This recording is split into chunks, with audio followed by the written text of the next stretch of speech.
Day 1 is in the books here at Arena Championship 11, but we're not slowing down. Following the success of Demir Excruciator in Richmond, the standard metagame continues to develop. Is It Lessons made its mark in the hands of Jeff Lynn, with Sean Doherty's Elementals finishing strong as well. The Day 2 metagame remains diverse, with Monogreen Landfall, Simic Rhythm, and Demir Midrange all vying for the prize. Get hyped for an epic series of matches as we dive into the action. $250,000 are on the line, but only one player will be the Arena Champion.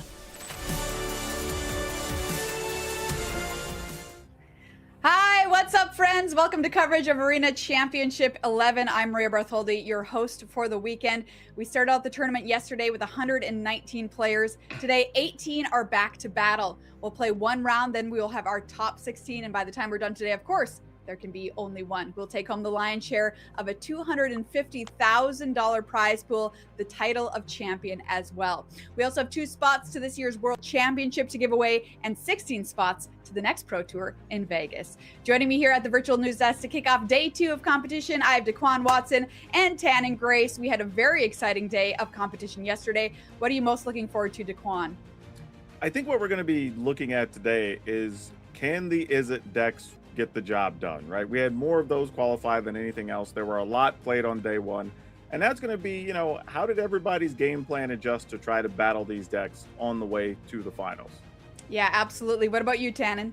I think about just the biggest wins the players are going to have today. The first 2 matches that we have are the players are going to be making into the top 16, getting those Pro Tour invites. So these are some of the most nerve-wracking matches we're going to have of the entire tournament. And then the top 4. The 2 players are going to get those World Championship berths too. So let's see who rises to the top here.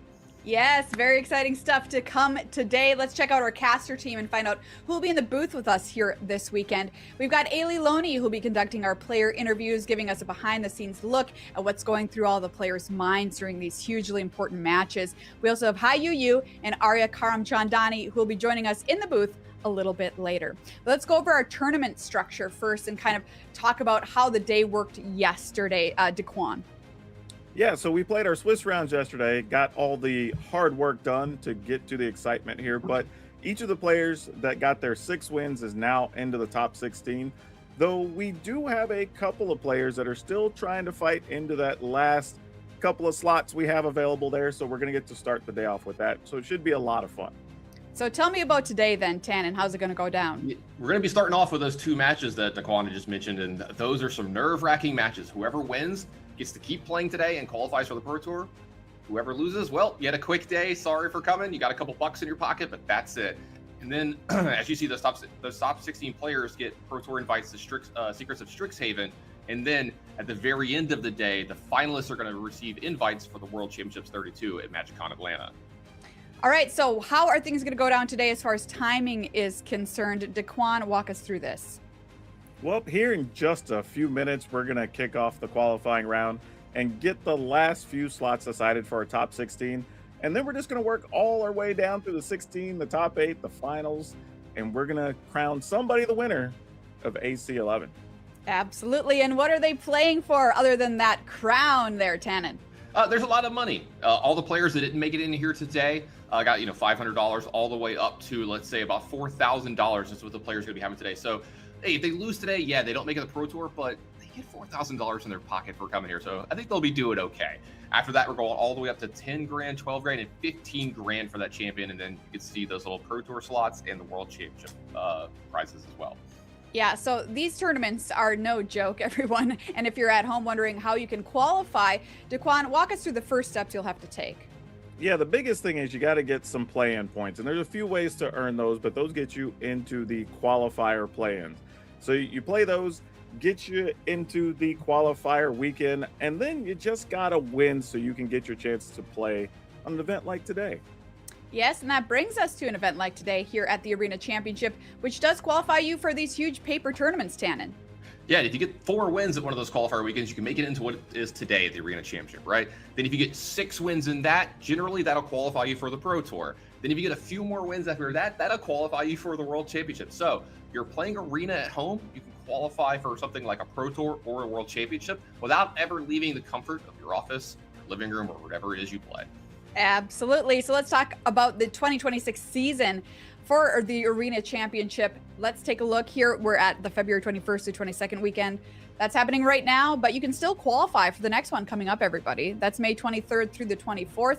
That's going to be the historic format. So if that's your jam, you can queue for that.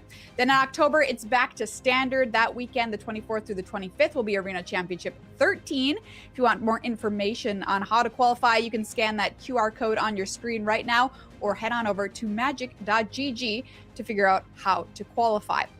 But if limited is more of your jam, hey, there's a great event going on this weekend, Daquan. Yeah, if people want a chance, you can play in the Arena Limited Championship qualifiers literally right now. Maybe between rounds, you don't necessarily want to leave our coverage, but you do get a chance to win up to $2,000, which is fantastic. Be able to win some magic money from your bedroom. And you will qualify for the Arena Limited Championships, which is going to be a huge tournament that is going to get a lot of excitement. So there's a lot at stake there, and you get to play high stakes from wherever you play Arena.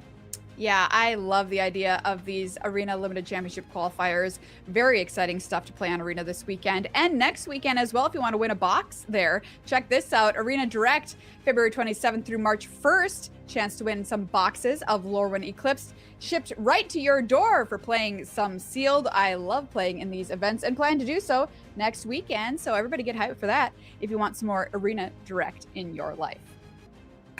All right, everyone, it's time to jump into coverage here on day 2 of competition. Let's take a look at our bracket. So we've got a qualification round to play before anything else this morning because we've got to get down to a top 16. So you see those players, those 4 players on the left side of your screen. They'll be battling for a spot in our top 16.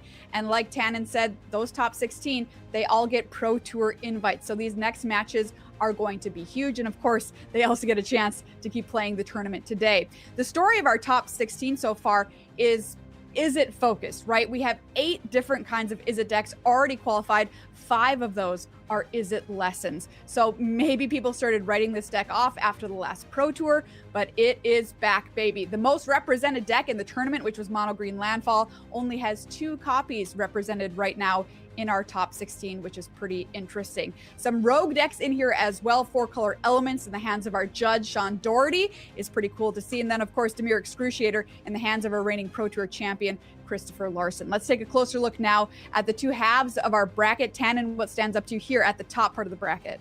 Well, we know we keep harping on this, but Lucas and Devore have just a prize match here, right? A lot of money on the line, a Pro Tour invite on the line. Sean Doherty, for me, is the story of the tournament. This is a guy that judges Pro Tours, has always said, hey, I'd love to play on one.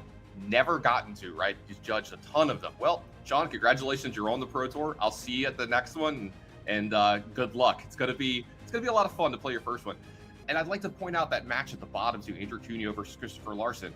Two huge names in the history of Magic. Andrew Cuneo, hey, you made it into day 2. You're one of the few mono green landfall people who made it into day 2. Guess what?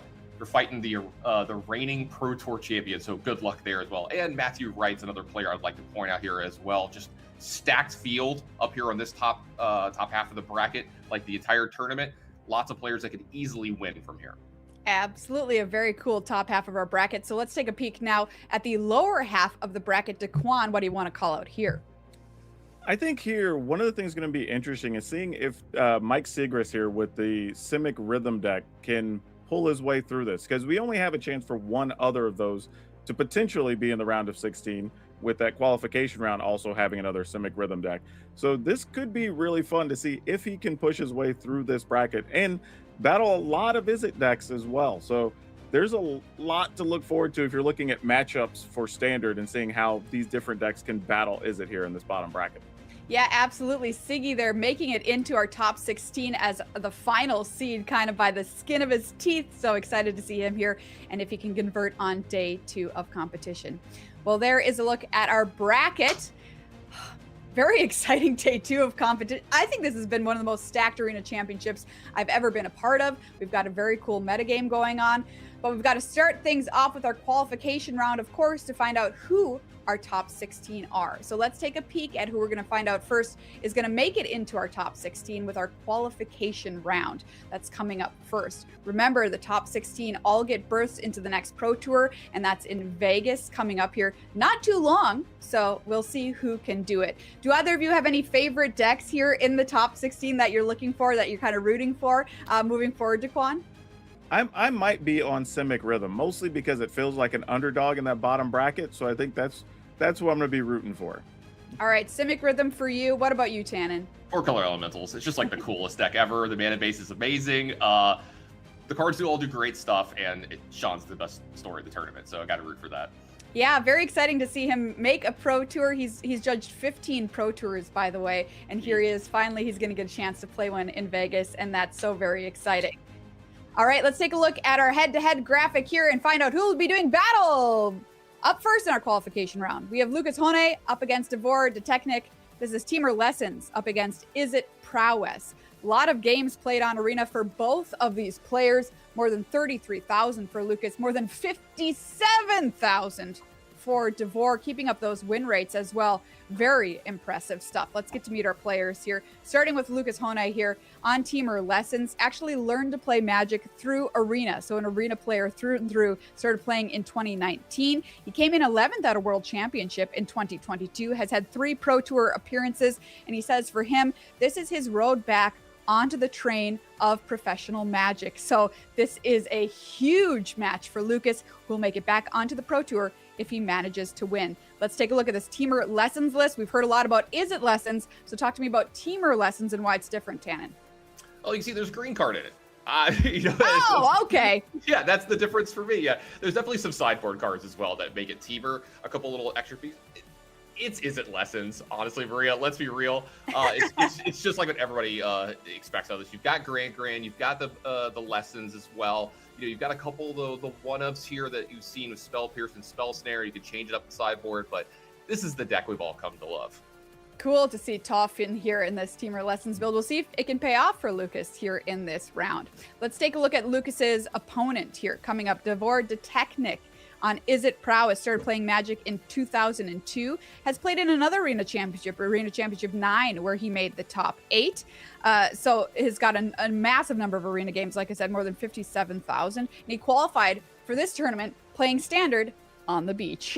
So that's how you can qualify, just hanging out, playing some standard on the beach, sunny day, and you can find yourself here. Is it prowess is the list of choice for him. Daquan, how do you like this deck? It looks fun, honestly. You know, Mono Red fell off a little bit, but apparently Slick Shot Show-Offs did not. And apparently they were on the beach. We didn't know this whole time.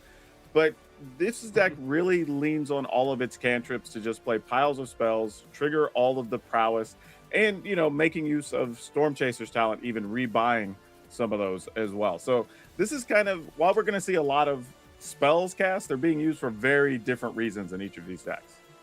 All right, let's find out what happens. We're sending somebody to the top 16 and to the Pro Tour. Tannen, take it away.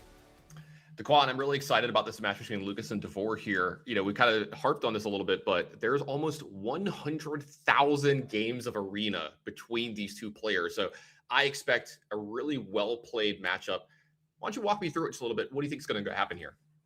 Yeah, I think this is going to be a little different than when we saw. I think we did a round that was just the Is It lessons mirror, you know, yesterday late in the day, and this is going to be a little bit different because there's more creatures involved here, and that's a little silly to say since, you know, Devore really only has effectively 12 creatures, but the creatures are the road to victory here versus being like a monument or something else, you know, that we're used to seeing for most of the Is It lessons build. So it'll be interesting to see if the removal spells from either side actually hit early and often.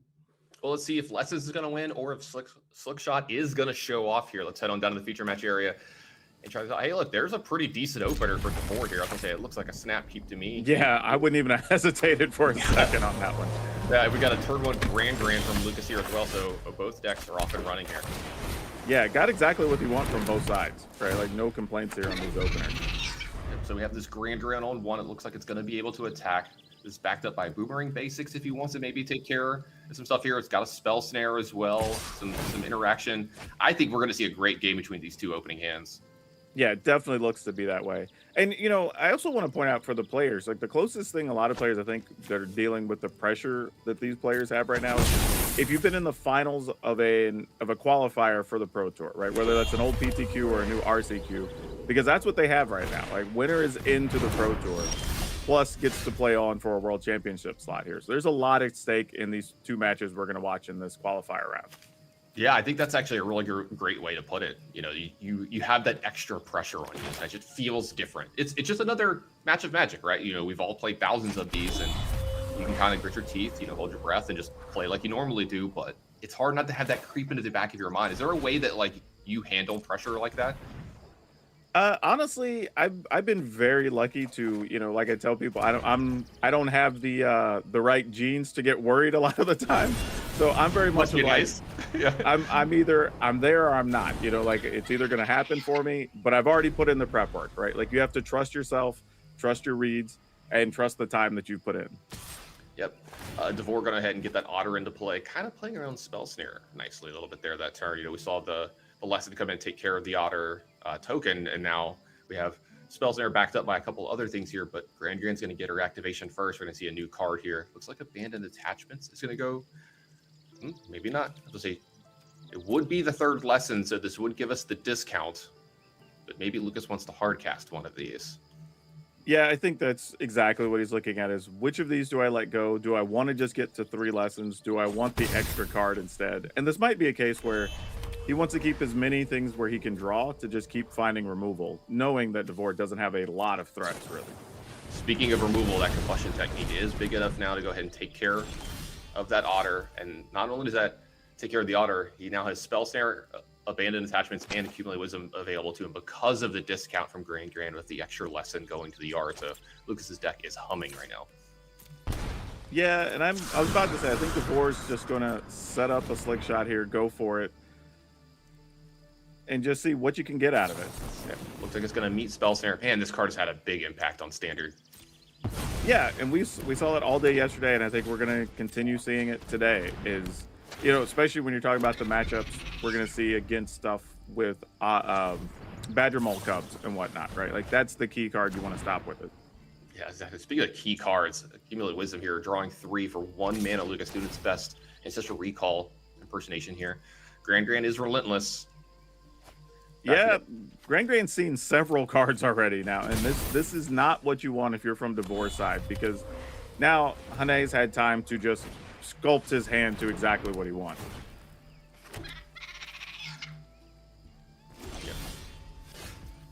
Storm Chaser's talent for Lucas here as well. Burst Lightning picked up for Devore here. Now, the Grand has kind of already done its damage, but this will at least answer the Grand for further.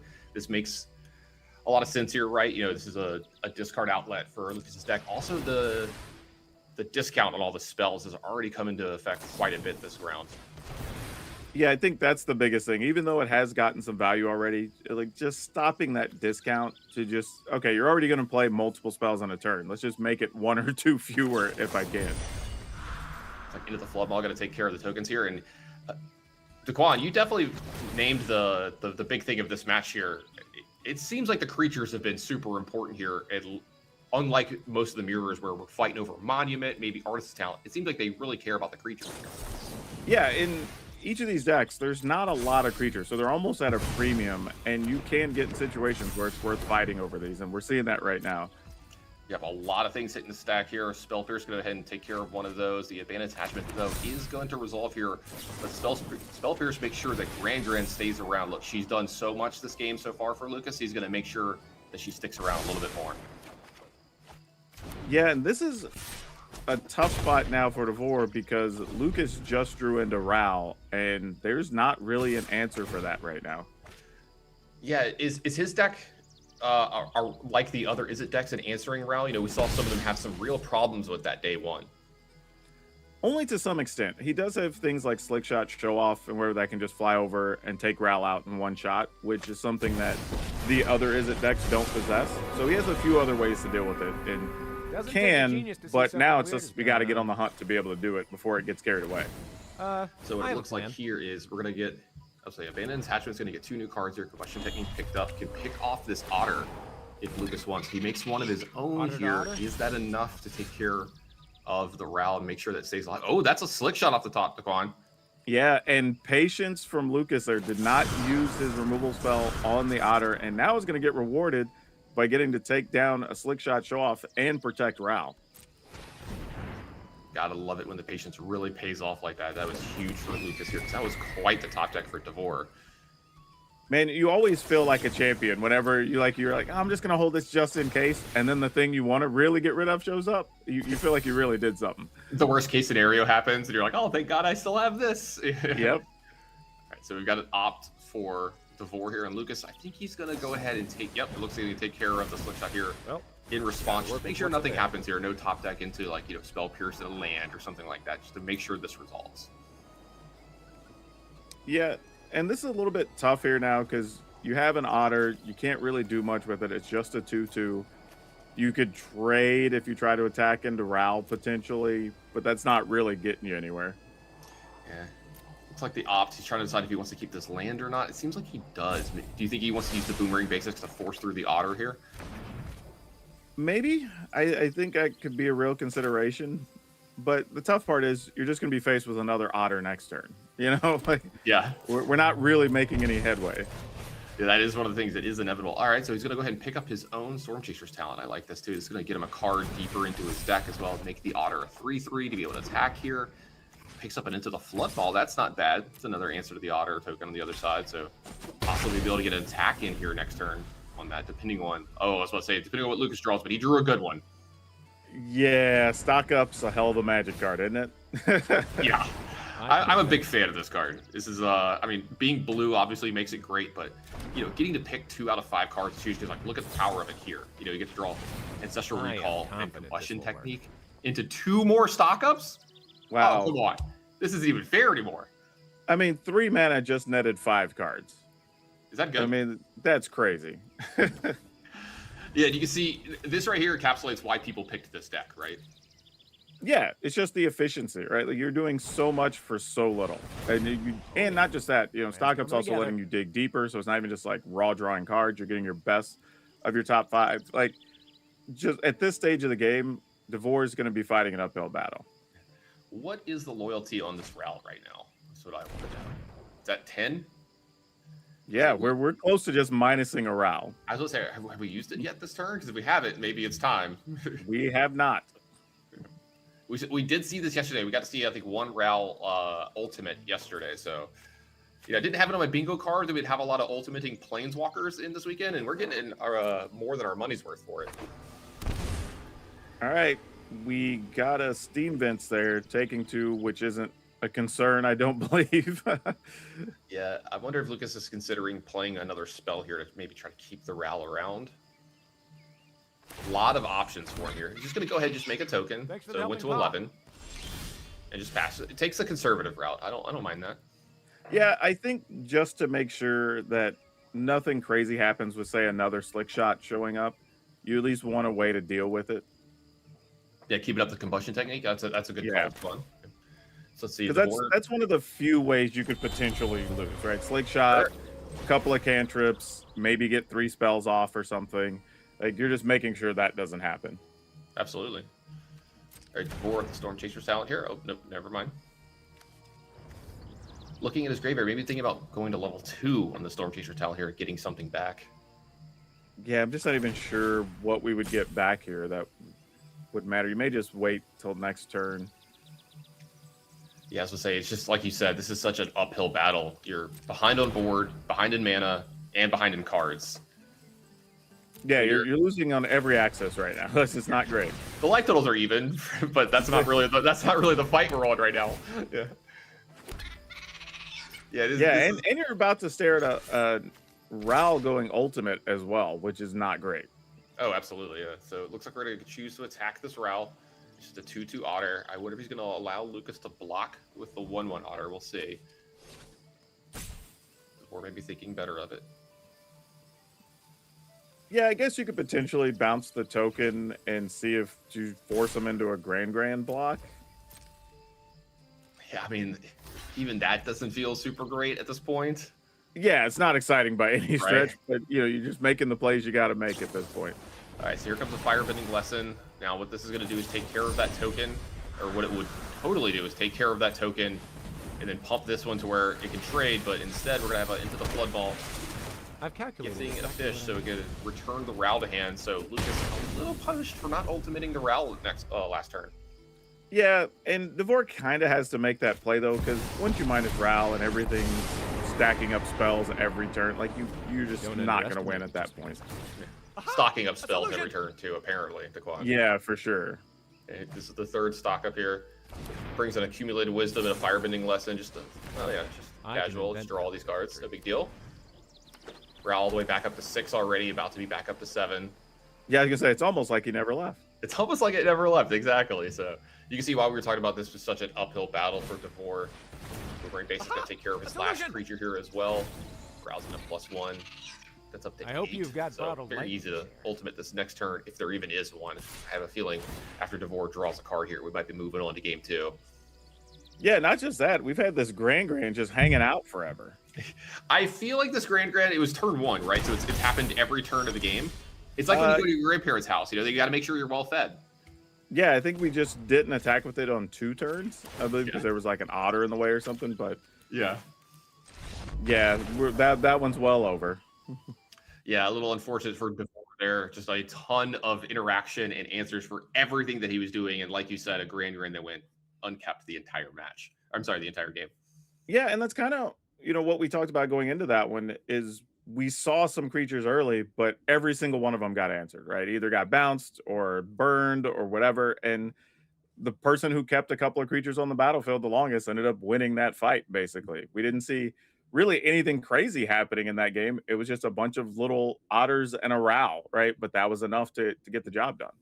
Now, we've seen Devor is down a game here. We're going to be going into game 2 momentarily. What does a win look like for Devor? Like, what does he need to happen for his Is It Prowess deck to actually win and maybe win this match? Possibly some amount of counters to protect your creatures, right? And maybe even particularly just a creature in the form of Slick Shot Show Off, right? Because there's no flying blockers for that matter. So if it doesn't get burned, it's going to connect for a lot of damage. It's just, can we find a way to, one, help it survive and then still have enough cantrips, right? Because that's kind of the catch-22 to the situation. If you start bringing in defensive cards, you're not able to chain enough spells together to take advantage of all your prowess. So it's going to be kind of a tough balance figuring that out in games 2 and 3. Absolutely. And, we talked about this. Let's set the stage yet again. These players are playing in what's called our play-in round here in day 2. This is the extra round before we get into the top 16. So the loser of this round will go home with, I think it was around $4,000 cash, maybe a little bit more. But whoever wins this round is going to be playing for more money, but more importantly, qualifies for the next Pro Tour, which is in Las Vegas. Do you think that's maybe affecting anything going to this match? Do you think anybody's like maybe a little nervous or something? We've talked about that before. I would say so, right? Especially if you've never played on the Pro Tour, right? A lot of players still have the Pro Tour as their brass ring kind of a thing, right? And if you've never gotten there and you're now literally you're waking up, right, and saying, I just have to win one match, right? I'm waking up to win 2 games of Magic, right, to get me onto the Pro Tour. That is a lot of pressure, right? And rightfully so. For a lot of these people, it's going to be an achievement to get there. And we have 4 people that are playing in this last qualification round that, the whole world's before them effectively. And that's tough. It's way more pressure than I think people think it is. Yeah, we're waiting for the players to get ready for the next game. It'll be just a moment, everybody. But yeah, I was going to say, it does add a little bit of extra to the match, right? You think about your plays just maybe a little bit more. You maybe hesitate, second guess yourself. And I think that's like one of the things you just have to try to, get past. I say that easily as sitting here with you. We're watching the games, we're not playing them. I very fondly remember my first qualification and how nervous I was. Like it was almost an out of body experience, right? You feel like it's not happening to you. You're watching it happen to you, kind of thing. So, yeah, it's like you said, you gotta wake up, win 2 games of Magic. How many times have you done that, Daquan? I feel like you've done it a few times in your life. So Yeah, a few. But when I won my 2, it wasn't 2 to get onto the Pro Tour, right? I've had to play a whole tournament to get onto the Pro Tour. Sure. Well, they did have to play a long day yesterday, but yeah. Yeah, a little bit different. And I think for me, when I qualified the first time, which was ancient ago, Sure. New We're York both- 99, I think. We're was both the very first. old. Yeah. Yeah. But I think when I didn't even know what I didn't know, right? So I didn't Sure. think I even knew what to be nervous about. And then I got there and I realized like I'm just outclassed, right? Like that was my thing. Like I qualified and like, okay, I've beaten some other people. I'm pretty good at Magic. And then that's when I had the realization of, oh, I'm not that good at Magic. I've got a little bit of work to do. You and I had a very similar experience at our first Regard. It sounds like the players are ready, so let's head on down there and see if we can send someone to the Pro Tour. We're going to go to a game 3. Yeah, and it's going to be tough to even decide how to sideboard here because while there are things like Spell Pierce, which is probably good, I'm probably bringing those in if I'm in divorce seat because it's cheap. I can still afford to take out 1 or 2 things and still get that in there. We talked before about how Ral actually is hard for some of these lessons decks to deal with because their removal doesn't hit planeswalkers. So Ral is an option. But also, if you just want to overload on creatures a little bit, Drake Hatcher's still sitting here and could be reasonable. Yeah, I think that's something we might see Devore actually do. I was looking at the Drake Hatchers and the Rowls and just turn into more of a sticky deck, like try to push his way through all this. I love that. Anything on Lucas's side kind of standing out to you? Lucas's looks a little more traditional, except for the fact that because we have green, there's stuff like Origins of Metal Bending hanging out on the list. But yeah, I don't know if there is anything too particular because, Disdainful Stroke and Annul, like those aren't really doing much. Get Out is an option if you think that Devore might bring in a few more creatures or something. I think that could be reasonable. And Negate, obviously, when you're up against a deck that's just trying to prowess off a bunch of spells, makes a lot of sense. All right, well, let's see what the players decided to do. Let's head on down to viewer match area and watch this game too. Yeah, this is going to be a pretty interesting one to see how each player sideboards because a lot of it's going to come down to what they believe is a proper strategy and what they actually have tested against, right? Because I don't know if Devore has tested against the teamer version. I say that lightly because it's still very much an isn't lessons deck, but that could change potentially what he wants to sideboard over what he normally would. Yeah, that's actually a really good point. He's probably played against Is Lessons quite a bit, right? Like not this exact build. And he probably has a sideboard plan for that, but like, does that change on the fly? Like, does he have to figure out something different for the teamer version of the deck? That's actually a really good point. I was going to say, how how does this affect with you being on the play versus the draw? Do you think that you maybe sideboard a little differently with either one of these decks? I think with Devore being on the play here, I might lean more on let's go Drake Hatchers, Soul Guide Lanterns, no Rouse, right? And just say, can I just get a more aggressive start, a couple more creatures, and see if we can force this through? If I was on the draw and I was like, okay, this is probably going to play a little bit longer, maybe you go a little bit more defensive and you lean on Ral to kind of go the long game potentially.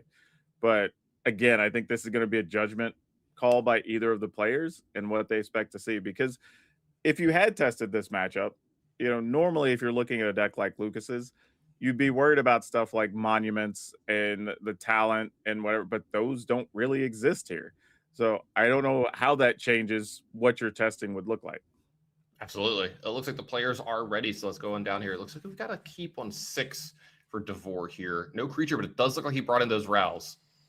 Yeah, I brought in the Rouse, and I saw in Lucas's hand there, he does have Slag Storm. So he is saying, like, I want to get rid of all the creatures and make sure there's nothing there.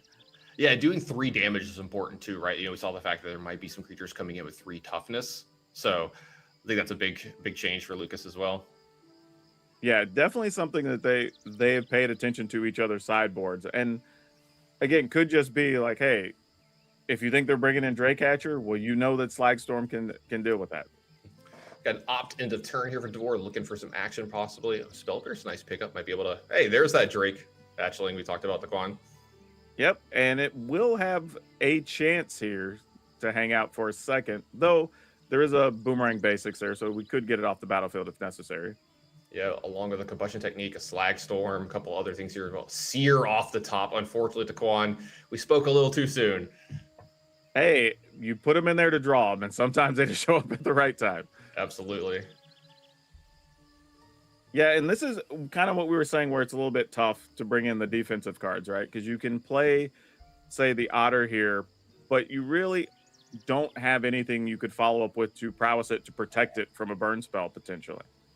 No, absolutely. There's definitely that. Spell Pierce, Boomerang Basics, and Ral, the leftover cards here for Devore. Ral, unfortunately, though, costing 4. This would have been a great turn to be able to slam that into play, but we won't be able to until just next turn. But if Devore can get this Ral to play, this might be an avenue for victory for him. Yeah, and actually, I just realized Lucas didn't have any red mana there, or blue mana there till this turn, I think. Yep. Looks like Storm Chaser Talent is going to be the play here. Those lands still only tapping for red, though, right? Because there's no island. Yep. That's okay. Probably going to fire off. Oh, I thought you were going to say just try to get rid of the Otter there, but he went ahead and let him untap and draw. So it looks like he might just go for this Ral here. And I kind of like this with the way these lands are shaping up. What about you? Yeah, I'm going for it, right? This is the one time there's no counters available to stop it. We know that your opponent's going to have trouble dealing with Ral. So this is effectively as close as you're going to get to a shields down situation. Yeah, I was going to say, it's not often that they have 2 mana up this late in the game, and you're like, yeah, I don't really have to play around much here. Yeah, and that does count as a prowess trigger, right? So if you wanted to attack with your Otter, you could gamble it here. Yeah, it looks like Devore is going to not attack the Otter here. Probably worried about starting like this exact play here. Combustion Technique is going to take care of one of them. We see that Boomerang Basics maybe take care of the other one, but I wouldn't be able to clear this Ral. So Devore kind of in the driver's seat right now. Stock up from Lucas, though. We saw how good they were last game. Let's see how good it is this game. Yeah, and that was a good no attack in all reality, because you only have red mana up. You're probably not keeping that hand if you don't have some other removal, and we know it's all red based. So with it all being instant speed, there's reality that you attack, they end up killing the other token, possibly blocking one, and then you've been in a rough situation.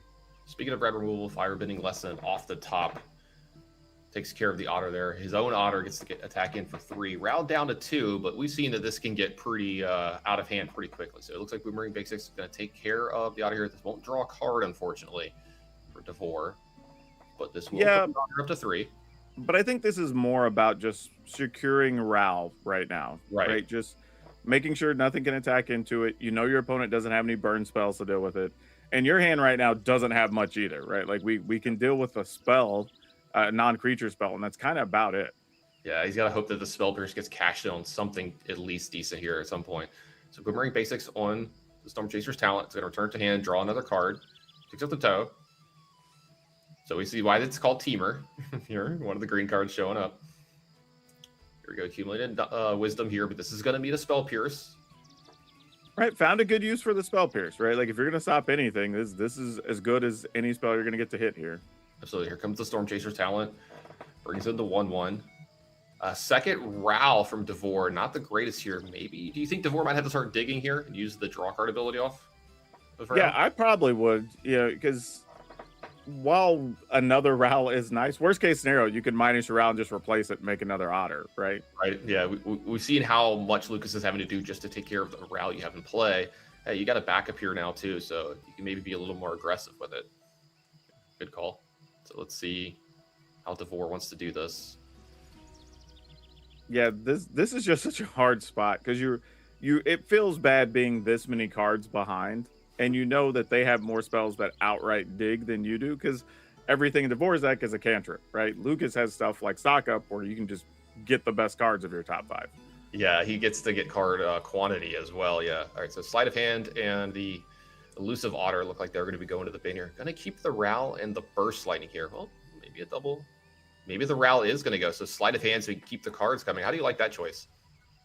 Yeah, I think this is more of, all right, I can get rid of their Otter. We know they don't have much, right? Because we had to effectively buy back the Storm Chaser's talent just to have a creature on the battlefield.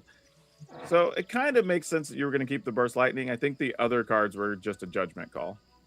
Yeah, I think, Devore wanted to get a little bit deeper into his deck here, and you can see why. Storm Chaser's talent at the top, going to give him another Otter here, another Prowess trigger. His Burst Lightning's going to do the same, take care of the Otter on the other side. Maybe even a nice little chunky attack for Devore here, since there's no creature on board for Lucas. Yep. All right, getting in for 4 there, and you do have the ability to buy back a spell if you want to try to maybe cantrip and do something else next turn. So this isn't a bad situation for Devore, all things considered. Yeah, absolutely. So back over to Lucas. Let's see what he's got going this turn. A couple of options for him. Yeah, Lucas, the thing is, you bring in the Slag Storm for situations like this, right? So you have to decide, like, when are you going to try to fire this off? It looks like he's thinking about possibly stocking up here, though. Maybe doesn't think that he has to do it just yet. Does have the option. If your stock up can find a 1-mana removal spell, then it's not the worst thing in the world because you're not going to likely, your opponent's empty-handed, so you're not going to die to 1 Otter, right? Right. Not likely unless he somehow every one of those is the perfect draw on a cantrip, but not realistic with just 1. So I think that's probably the plan here. Yeah, torch the tower off the top, along with or torch the tower was the choice here, along with a land. Yeah, and torch works perfectly fine here. Another copy of Stock Up still behind this. Got that toe, got that Slag Storm. Soul Guide Lantern off the top for Devore. Not the best, but this can be cashed in for another card if you'd like. Does trigger Prowess. Yeah, he's checking his graveyard and saying, like, do I want to spend the mana to get something back from the yard, or do I just want to go ahead with the Soul Guide Lantern? Yeah, a couple options there. You could level up the Storm Chaser's talent, pick up something like Opt, or one of the cantrips or whatever. Get deeper into your deck. Keep going with Ral, get some damage in. Or you can hold that ability.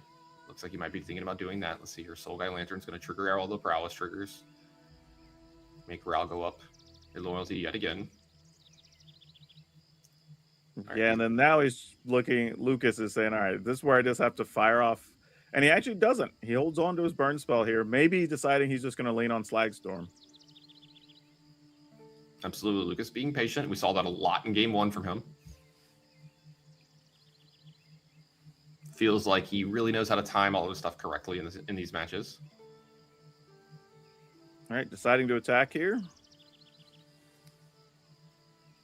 Yep, looks like 4 damage is going to get across, putting Lucas down to 10. Ral still hasn't been activated yet this turn. Well, let's see. Maybe he torches. If he torches, maybe he opens himself up to possibly the Soul Guide Lantern getting cracked in response. If an instant comes off the top, this could be a lot of extra damage. We'll see. Yeah, and that's why I was wondering if he was just going to do it with the Soul Guide Lantern on the stack. It looks like Divorce is going to go ahead and be like, hey, look, I can wait here. I can be patient. I'm going to get to make an Otter to replace this one. 2 damage is fine. And he wants to go ahead and use the most mana he possibly can here, which makes sense. Storm Chaser Talent's going to pick up. Let's Looks like a Boomerang Basics. That's not a bad choice. You could reset your Storm Chaser talent if you want, draw an extra card, start triggering prowess, do all the things. So Devore finding a way to really be ahead in this game, even though super behind in cards. Yeah, and it makes a lot of sense to get the basics back, right? If something does happen to your board, you're basically reset with 2 otters next turn and a bonus card. Absolutely. Let's see. How does Lucas want to play this? Does he feel like he needs to cash in that Slag Storm just yet? He's still got Toe as well. He's still got all these stock ups that he's been having this entire match. Yeah, Spell Snare pickup there feels kind of bad because you're just not in a Spell Snare situation here unless something like a Slick Shot Show Off shows up. Absolutely. Let's see if the stock up can net Lucas here. Looks like it's an interesting one. This has been taking a little bit longer than the other ones.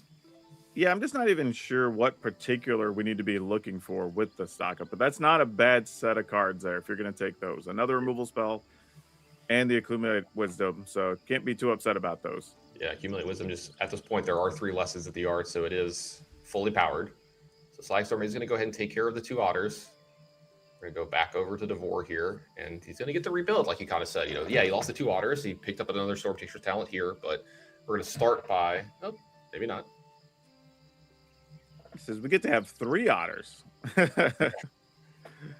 I wonder if we're going to get to a point in this game where maybe we get to go to level 3 on one of the Storm Chasers talents. One of my favorite ways to win a game with these decks. It doesn't happen very often. You don't usually get that grindy, but it is an option. Yeah, I could see that being a thing. Yeah, Devore is taking his time thinking about which route to pick. Which Storm Chaser talent to pick up here, because one is at level 1 and one is at level 2. And that's a good thing to consider, because just like you're saying, this is a game where you very likely could go to level 3 and have it be impactful. It looks like he does pick up the one that he played this turn, so back to level 1. It's going to stay there. We still have the one on level 2. Soul Guide Lantern picked up for the draw here. This is fun too. You kind of get a extra Soul Guide Lantern that you could crack if you want to. I was going to say, this is impactful too, because it just went to 10 on the loyalty. This is going to bring it up to 11. Yep. So if we wanted to for Devore here, let's say I'm pretty positive we haven't activated this Ral here this turn. We can activate this Ral and have it stay around. And that's likely going to be the play. Yep. Yeah. And we got to see this yesterday. All of your instants of sorceries having Storm. Stock up with Storm. Yeah. How's that make you feel? Makes me all tingly. I'll say that. Yeah.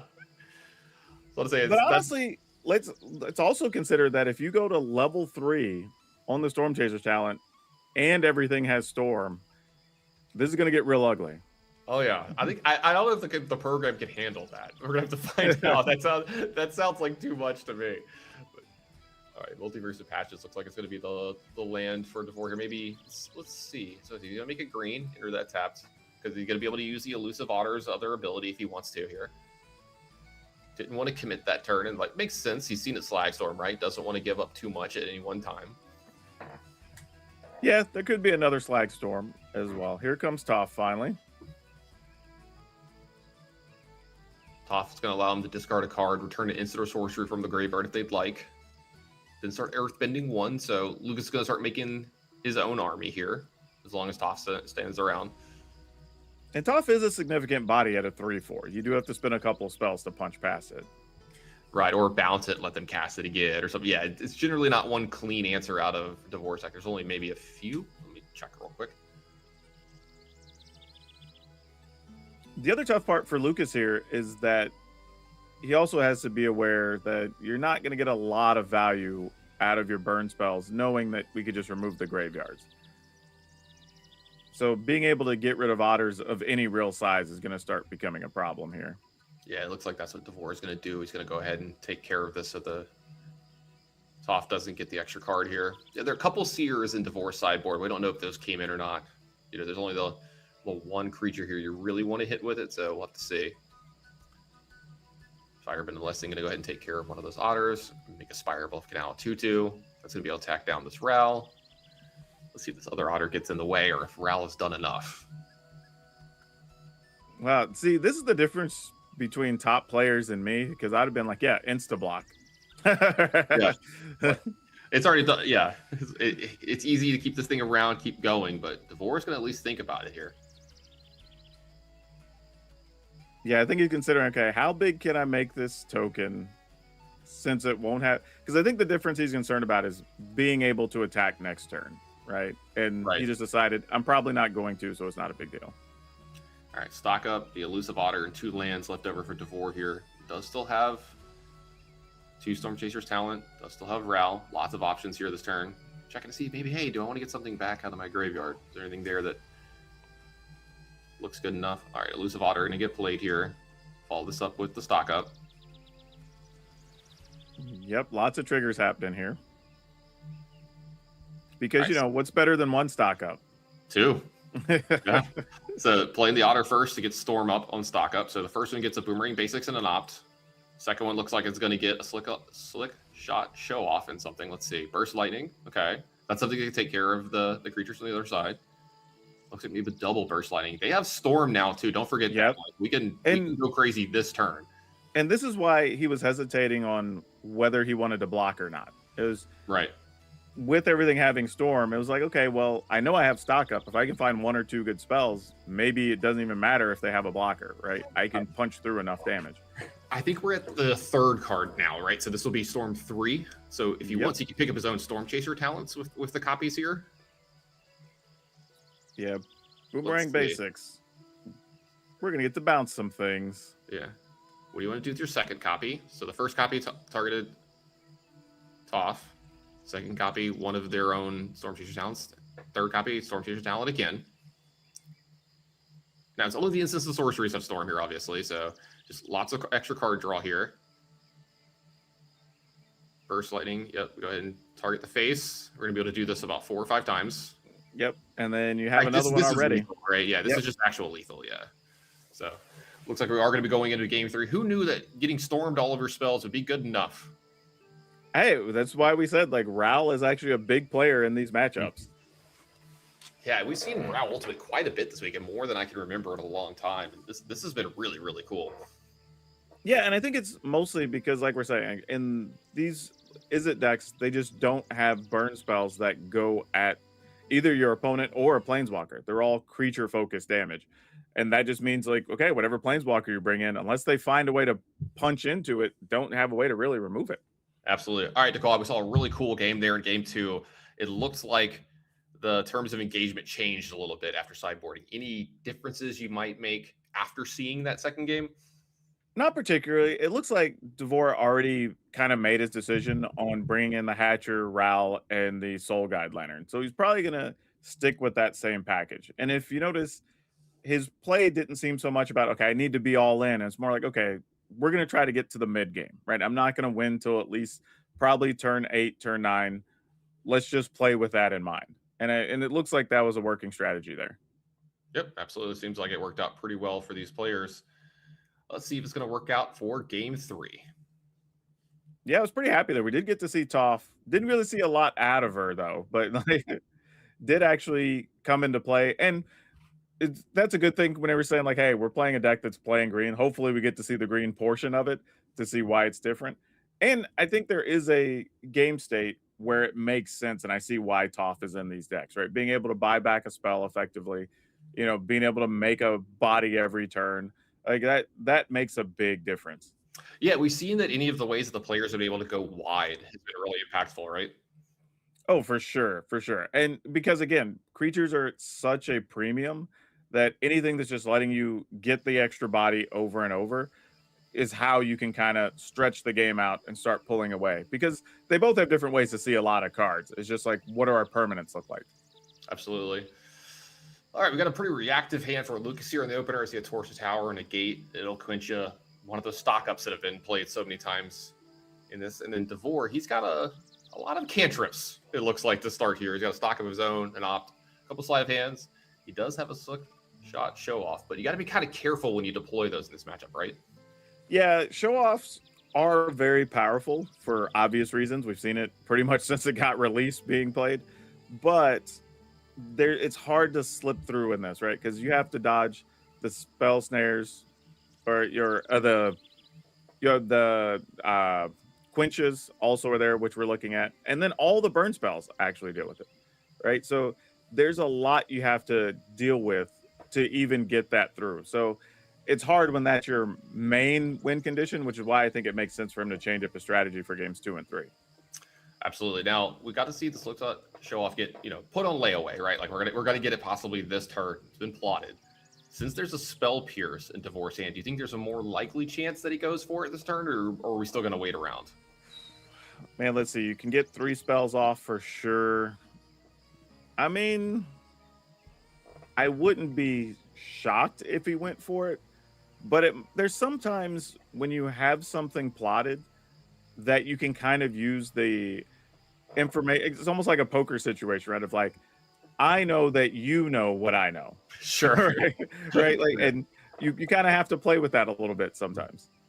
It'll quit you getting played on the sleight of hand there, making sure it gets to get cashed in on something this turn for Lucas. Just make sure he gets some value off of it. It looks like, doesn't want to get a situation like last game where both players have 6 or 7 or 8 mana in play, and it's not really going to do a lot of stuff. So, hey, after that, Devore's going to go ahead and play the Slipshot Show Off since there's only 1 mana available for Lucas here. Sleight of hand behind this is going to make the first trigger. We have a Torch the Tower at the ready if you're Lucas. It looks like he's going to go ahead and do that. Yeah, and this makes sense because you now know there's only 1 mana. Whatever spell they play, you're going to be able to deal with it with the Spell Pierce. So this is, again, as close as you're going to get to nothing your opponent can do here to stop the Slick Shot. Yeah, using that quench there, man, maybe it's going to come back to bite him just a little bit here. Yeah, and I think had Lucas left up the mana for the quench, you probably wouldn't have seen Slick Shot. Agreed. That turn. Because then it's like, okay, well, I can't work through 2 spells. I can fight through 1 right now. Because it was only the 1 mana, he says, okay, cool. I can go for it with the Spell Pierce. Yep, it looked like the Slick Shot did get in for damage. Yep, we're going to be fixing this. And then a Seer took care of it off the top for Lucas. So really good top deck for Lucas there. Found a way to get rid of that Slick Shot Show off the board. But then you're kind of in a situation of now what? Yeah, exactly. So now we're watching from Lucas's point of view. See what Devore wants to do with his turn. We don't know what the extra cards that he's drawn are just yet. So we get to play along with everybody at home. We've got a negate and accumulate wisdom and a stock up here. I think the tough thing too, when you have a card like accumulate wisdom that's not at max value, you always kind of get caught of like, is it worth it just digging to get 1 card for this thing? Right. Yeah, exactly. All right. Storm Chaser's Talent going to get played here. Going to get met with negates. This is going to get followed up by a land and a stock up. So Devore's deck giving him all the guns that he needs here. Boomerang Basics picked up along with another Storm Chaser's Talent. Got that Ral that was so good in game 1 here. Lucas, all reactionary stuff here. All cantrip type spells. Let's see what he gets with the stock up. Yeah, that was a good hit there for Devore because now your opponent wants to fight over Storm Chaser's Talent already. So you can even lead with that if you want to see what they do. And then you have the option of, if it resolves, okay, I can bounce it, play it again, get another card. If not, then I'll just try to force Ral through, and then we're kind of going for a repeat of game 2. Yep. We'll take a look at what Lucas is looking at here. We got a Storm Chaser's Talent, Combustion Technique, Firebending, and then 2 lands. Looks like he might be keeping that Shock variant here. Yeah, probably, and maybe taking the Storm Chaser's Talent. Does he feel like he needs a threat, or does he feel like he needs another reactionary card? Let's see. Really taking his time on this one. Yeah, it's also a tough decision, mostly because Devore has just cast stock up, and now you have more cards to consider. Like, okay, well now, what is he likely to do next turn? If I'm not going to be on the aggressive, for old schoolers, if I'm not about to be the beatdown, right? Like, do I just go ahead and take another removal spell? It looks like he took the extra mana here, kept the Firebending lesson as well. So back over to Devore, picks up a Elusive Otter. Does he want to try to slam the Ral here or not? Let's see. I'm trying to think of, if I'm in Devore's seat, how many ways do you have to stop me from casting a Ral? Right, and you have 3 cards. It might be worth the gamble here. It looks like he agrees with you, Daquan, and this is going to be huge. We saw how big Ral was in game 2 for Devore. And the difference here is that it's even better for Devore because you know, you were at least fighting through some number of otters or whatever previously. Those don't even exist on the battlefield right now. No, absolutely. This is going to get backed up by Storm Chaser's talent as well. So now Ral is up to 6 loyalty with 2 otters in front of him. This is looking rough for Lucas.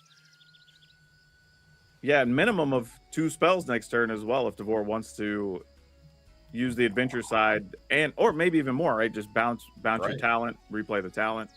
So we could get Ral potentially to 10 next turn without a lot of work. Then Attachments is going to get the extra lessons into the yard to let this Wisdom draw 3 cards. Boomerang Basics picked up along with Green Grand and the land. Got the tough, but like, and he's also got the Firebending lesson. Is this going to be enough to get through this though? This Ral has been so problematic. I love this sideboard change from Devore in the matchup. Yeah, you have to bounce the Ral though. Like you don't have a choice there. You just can't let Ral get. I mean, it's possible because of all the cantrips that Ral could have just minus next turn.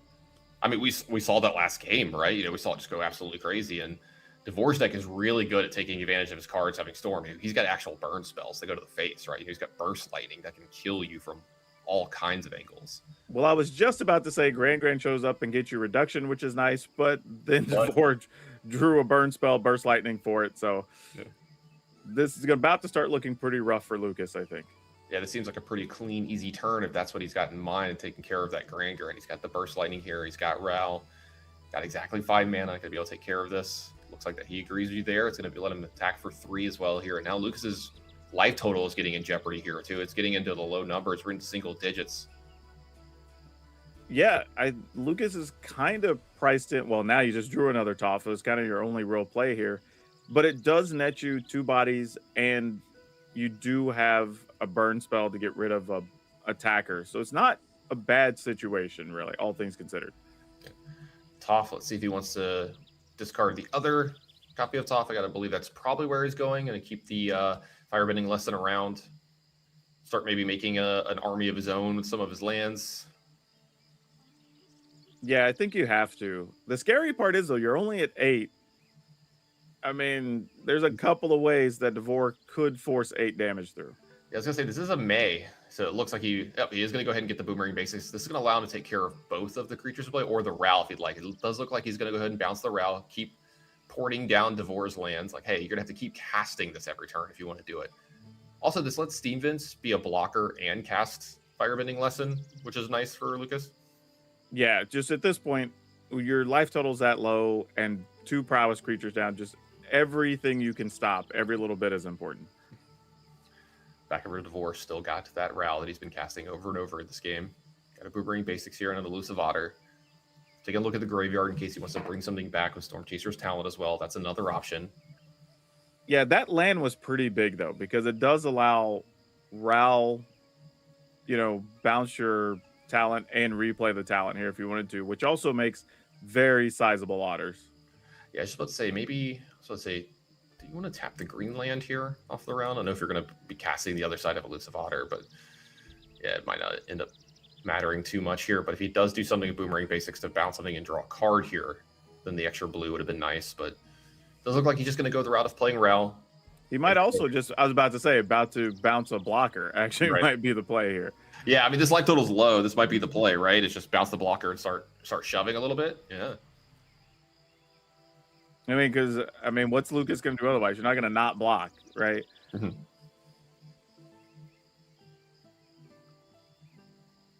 It does look like it's going to be Boomerang Basics. What's he going to target here? Yeah, the bigger body for sure. Yep. Well, that's all you can target, actually. I think it's going to be non-land. Yeah, I was going to say, it does happen with that. Now, these are going to be 3/3s now, so if he wanted to use the Firebending lesson, he would have had to have done it there. Now he's going to distribute 0 tokens. There we go. I was wondering if we're going to see this. Yep. Just to trigger everything is the main ring here. Just one more spell. Yep, so now these are 4s. Lucas can block and use Firebending lesson at the same time to take care of one of these, but he's going to be going down to 4 and losing a land here. All right. And the tough part is, the only thing he could have done there is maybe get rid of the 1/1 if he wanted to on the way out. But this is tough. You need this accumulate wisdom to hit strong here, and probably has to be like a slag storm. Yeah, I was going to say, you're going to have to find something really good here. say, does he have any other options? Like, what if you play? No, I was like, yeah, he's gonna play the. Oh, maybe. Do you discard Wisdom, shock something, make a 1/1? I don't know. Are all your lands tapped at that point? No, you'd have 1 untapped, I guess. Be able to block. Yeah, this is difficult. Yeah, I mean, I guess you could still have a blocker. You can still shoot something. I mean, we know the problem though is you could buy back a spell with the talent. So yeah, this is going to be a really tight turn. Yep, I drew 3 lands. Ugh. Ugh. Yeah, he's saying GG's. I can't do anything with 3 land. Well, there you go. We actually put one more player into the top 16. And man, that's tough. You know, I feel, you know, it's hard if you had to wake up and you had the Pro Tour kind of right there in front of you and you get your early loss this morning. But on the other side, we get to award somebody a Pro Tour invite. So yeah, there's a little bit of good, a little bit of bad.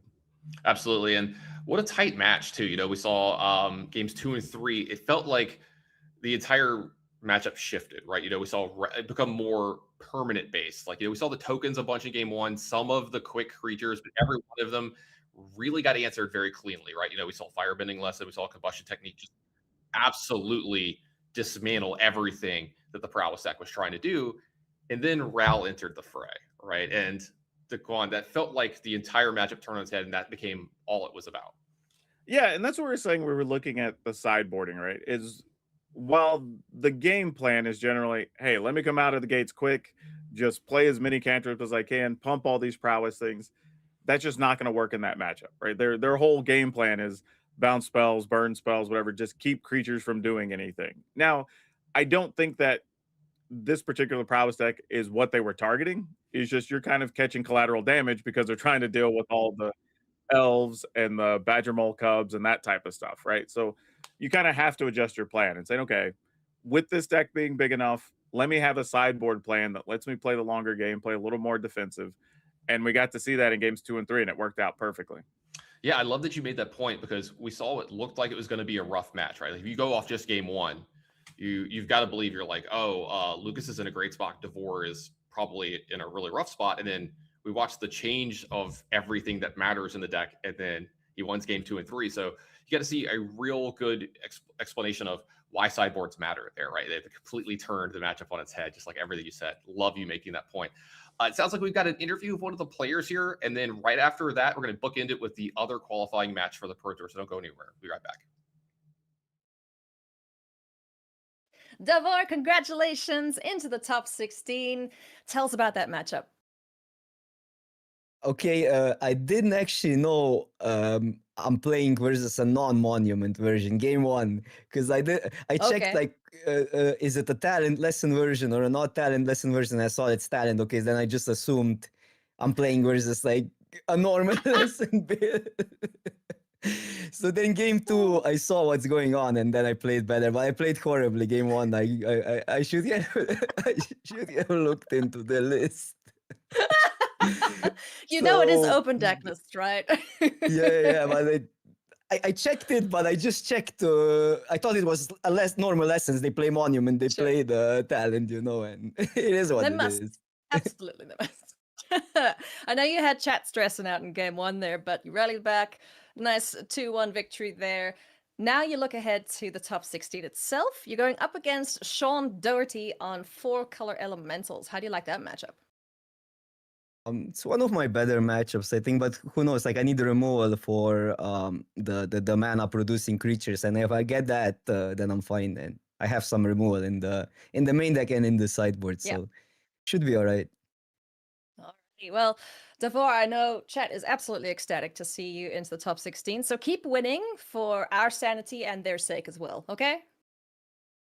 All right, I'll try. Thank you. All right, best of luck. Thank you. Devore having a little bit of fun there in his interview. Love to see that. He's been doing really well in the Arena Championships so far that he's been a part of. Go on. Great match to start our day. Like you said, we got to push somebody into the Pro Tour. We've got another one on deck here. You ready for a second round of Magic? Yeah, why not have some more high stress magic at the top of the morning? All right, let's take a look at the matchup that we got coming up, because these two players are going to be going to each other. Luca and Ben are going to be battling for that last slot, the last person to make it in the top 16 and the last person to get a Pro Tour invite. Looking at their overall win rates, very good for both players. Standard win rate, a little better on one side of Luca's side, but I don't think Ben should be anything to sneeze at. We're going to see Simic Rhythm versus Is It Elementals. You have anything to say about this match, Taquan? This is going to be kind of another test for the Simic Rhythm decks, right? You're playing against a deck that's bringing a lot of cheap spot removal. It's going to probably stop him from getting an explosive start. So it's going to be kind of how can you weather the mid and late games? Absolutely. Let's see exactly if it's going to play out that way, or maybe something gets a little gritty. We'll see. But Ben versus Luca, you take a look at their deck list here. Simic Rhythm, one of the bigger testing teams for this event. This was their deck of choice. A couple of guys made it into day two. This one as well in the hands of Luca. And then we've got Is Elementals that you saw on the bottom from Ben. Really cool deck that kind of like, this one kind of jumped into the forefront at the Pro Tour, right? Had a great win percentage. I think it might have actually had the best win percentage at the Pro Tour, but felt really underrepresented to me coming out of it. Do you kind of agree with that?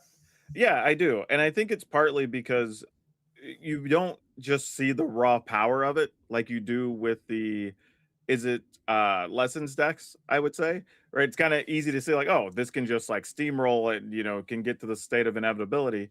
This one kind of just sneaks up on you. You just play a few spells, remove a few things, and then all of a sudden it's like, okay, I'm going to go ahead and play an Eddie Merc Crab during your end step. All right, now you got to deal with 5 coming at you, right? Oh, I have a Sunder Flock that I can just remove your whole board, even though I'm not really an Elementals deck. Right. I just kind of halfway am, right? So it has some big hitters in here that once it gets to where it wants, can just close the clock so fast. All right, let's head on down to the match and see how it plays out. Yeah, both these decks can do some really fast stuff, has some really fast openers. Taking a look at this one from Ben. Got an early spell pierce, a dragon hunt to maybe kind of interact with something from the other side, some of the early mana acceleration, and then kind of a payoff. So not an awful opener for Ben. Luca, I mean, I see green mana, I see Lamberelts, I see a 3-drop. Daquan, is this good enough to keep? I am going to keep this. Go with Llanowar Elf into Surrak, which is a good card in this matchup. Interestingly, Ben's hand I thought was reasonable that you could have kept it, especially since you had a removal spell and a way to deal with an early Badger Mole Cub. But he opted for this, or I say opted, but he got 2 ops in his hand, which is also probably one reason he kept it. Yeah, I think being on the draw too maybe played a little bit of stuff there too. Like he's going to be under the gun just a little bit more from Luca here. Luca picking up a Badger Mole Cub here too. We could see a big turn possibly in the future, but it looks like it's just going to be a Surrak from him. Opt-in response from Ben. Soraka, another breakout card here this weekend. We saw like 1 every now and then in some sideboards, maybe 2 at the Pro Tour. We're seeing a lot more copies of it here this weekend. Well, yeah, not just more copies, but main deck copies. Yeah. Right? It's that good against a lot of these decks. And I think the reason Luca decided not to Badger Mole there was it's possible to, Badger Mole and follow that up with a Mockingbird or whatever potentially here if he wants to.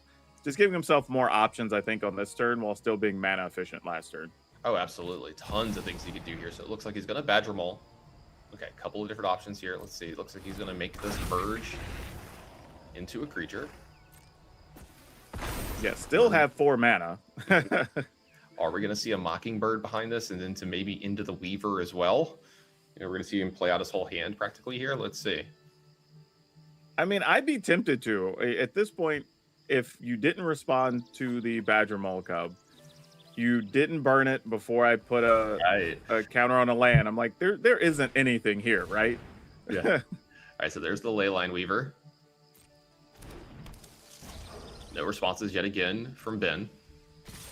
Yeah, this feels like Luca is just kind of testing the waters and saying, like, what's really going on here? Yeah, and Ben's going to accelerate quite a bit here. He's going to play abandoned attachments, make sure that he pitches a spell here because he needs to get as much as he can, as many spells as he can to the yard because he needs to get this Hearth Elemental to play, right, to kind of set up something else that he's got in his hand. Yeah, and to be fair, Hearth Elemental is still a big body here. I mean, it is somewhat of a wall of sorts depending on what Luca wants to give up on the attack step. Yeah, absolutely. So it does look like the Hearth Elemental down to 2 mana, exactly 2 mana here. It does have to take a shock for this, though. So down to 13. This puts a Hearth Elemental in play. You could watch that Thunderflock go down to 3 mana here. Luca, I don't see a way for him to get rid of this Hearth Elemental. So this Thunderflock, you talked about this building up into this match. This card could be very impactful, right, Daquan? Oh, absolutely. And this is the type of situation, right? Like, it looked like Luca was going to come out of the gates with a crazy fast start, which he kind of did, but he didn't hit one of his payoffs, right? There's no Ouroboros here. There's no rhythm. Yeah. So it's just kind of a bunch of little dudes in Surrak. So you could run them all in, maybe lose a Surrak, replay a Surrak, you know, with the backup in the hand. Yeah, and it looks like that's what we're going to go for here. And Thunderflock's going to make a lot of that a non-issue next turn. I think we're seeing Ben hesitate for a moment. I think we're looking at deck list, right? Making sure there's not a trick or something somewhere. Like, hey, this is just up front, right? Like, this is what it looks like. Okay. Yeah, you don't have any instant pump spells. Right. What is this attack? Is there a giant growth in your deck? Like, let me be careful real quick for a minute. So some damage definitely coming through over to Ben, down to 7. That Surrak, though, taken care of. We do see another land and another Surrak in Luca's hand. And I would assume that's what the play is here. Luca taking a minute. Maybe, hey, do I just Mockingbird instead? It does look like maybe that's the thing.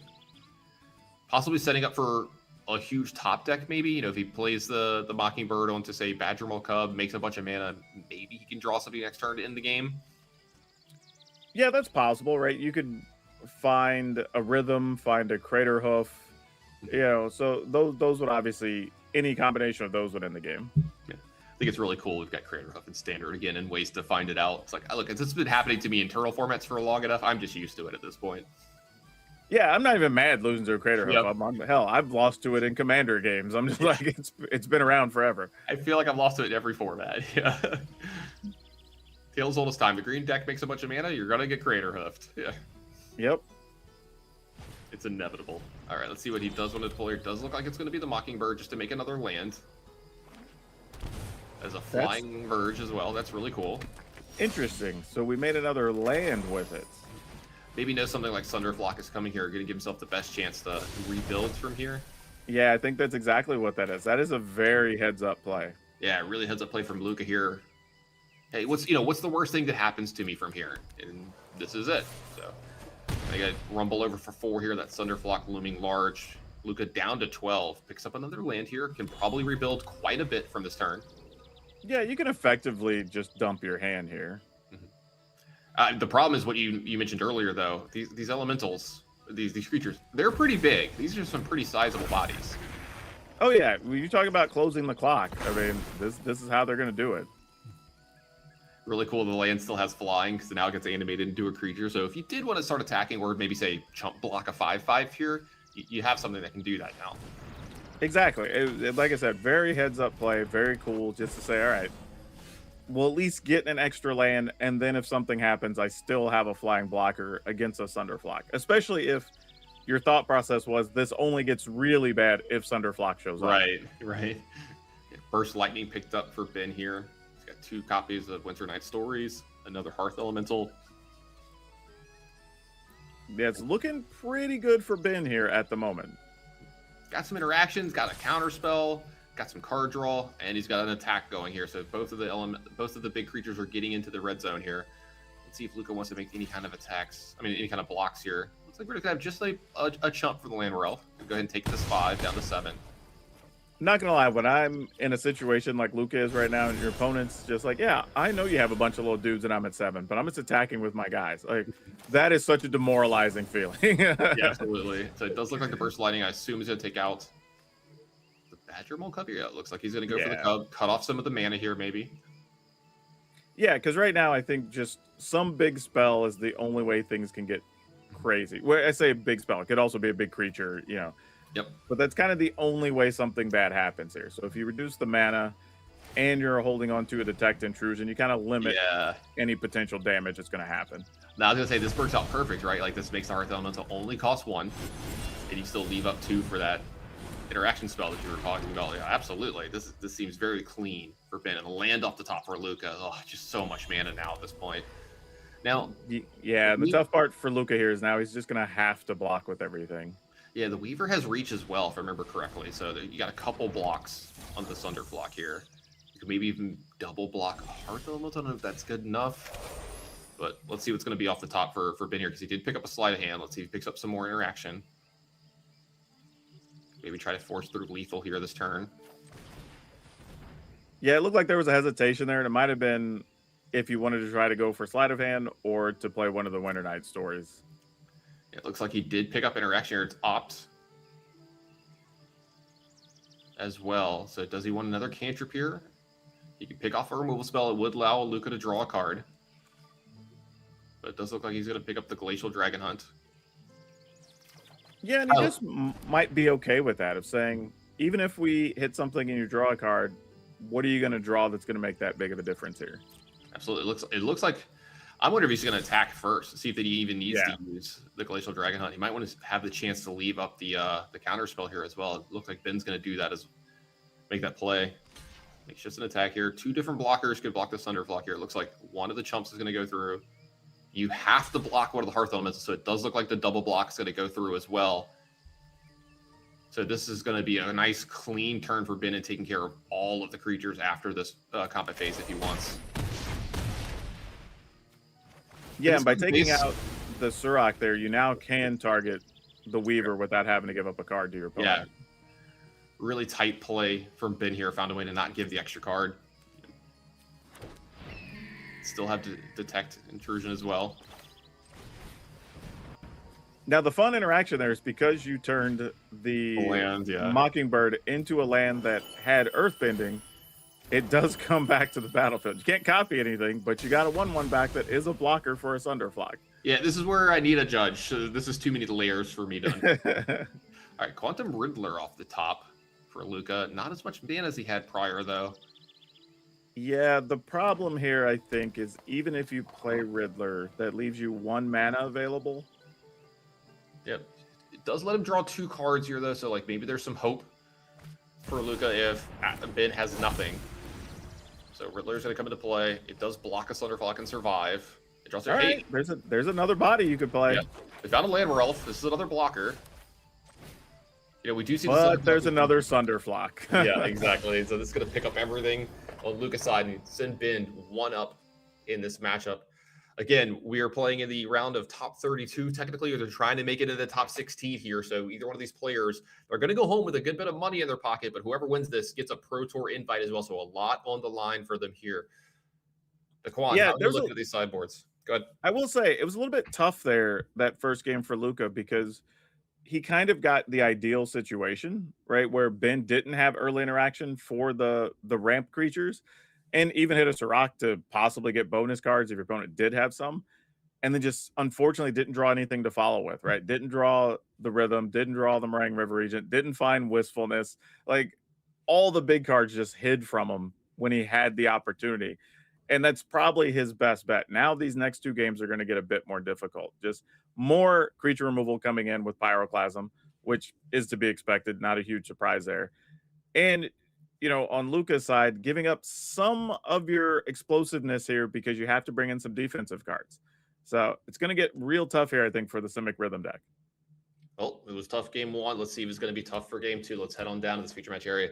See how this plays out. Let's see if Luca can even this up and keep his Pro Tour dreams alive, or if Ben is going to lock up that slot in Las Vegas.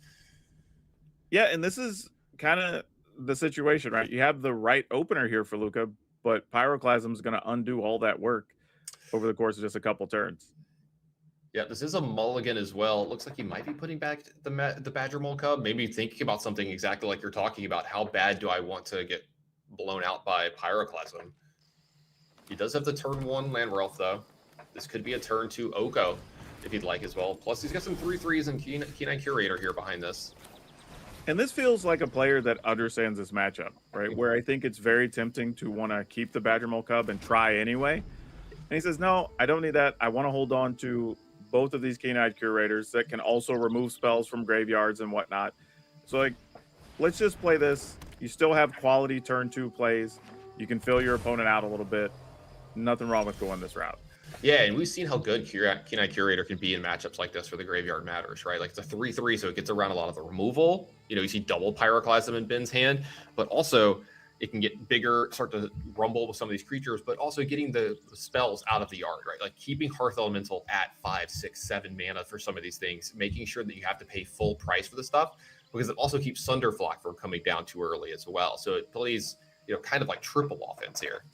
Yeah, in a way, it was a mulligan decision that's decided I'm going to play utility more than power. Mm-hmm. Is the easiest way to look at that, I think. Burst Lightning looks like to be the choice here. A red source is at the ready for Ben, so he can take care of this Land Elf if he'd like. Looks like he's I don't think he knows how big it is if he were to hit a Llanowar Elf right now, because Luca has no other lands in hand. Absolutely. It does look like he's possibly waiting to use Pyroclasm plus Burst Lightning to take care of this board, and oof, that's a Badgermaul Cub off the top. If Luca goes for something along those lines, this could be pretty bad, but it does look like it's just going to be Oko, so a lot of problematic permanents getting presented by Luca here. Yeah, also, Oko makes 3/3s, which also don't get hit by Pyroclasm. Yeah. Some number of elk could be pretty good for Luca here. Yeah, this is a really smart turn from Luca, saying, like, if I play Oko, it's much harder for him to deal with than if I played Badgermaul Cub, so I'm not even going to worry about it. And with your mana being stuck, you don't want to encourage your opponent, if they do have a Pyroclasm, to fire it off and then put you in a worse situation. Glacial Dragon Hunt off the top. That's a clean answer to one of these Keen-Eyed Curators if you'd like. Yeah, but then you're also in, I wouldn't say really a shields down mode, because you do still have Burst Lightning. So you could get rid of both creatures here, actually. Yeah, I wonder if how he's gonna do this. We saw that a land drop was missed, right? If you're Ben, so you start to prioritize maybe taking care of the land elf just a little bit more. Yeah, I absolutely would.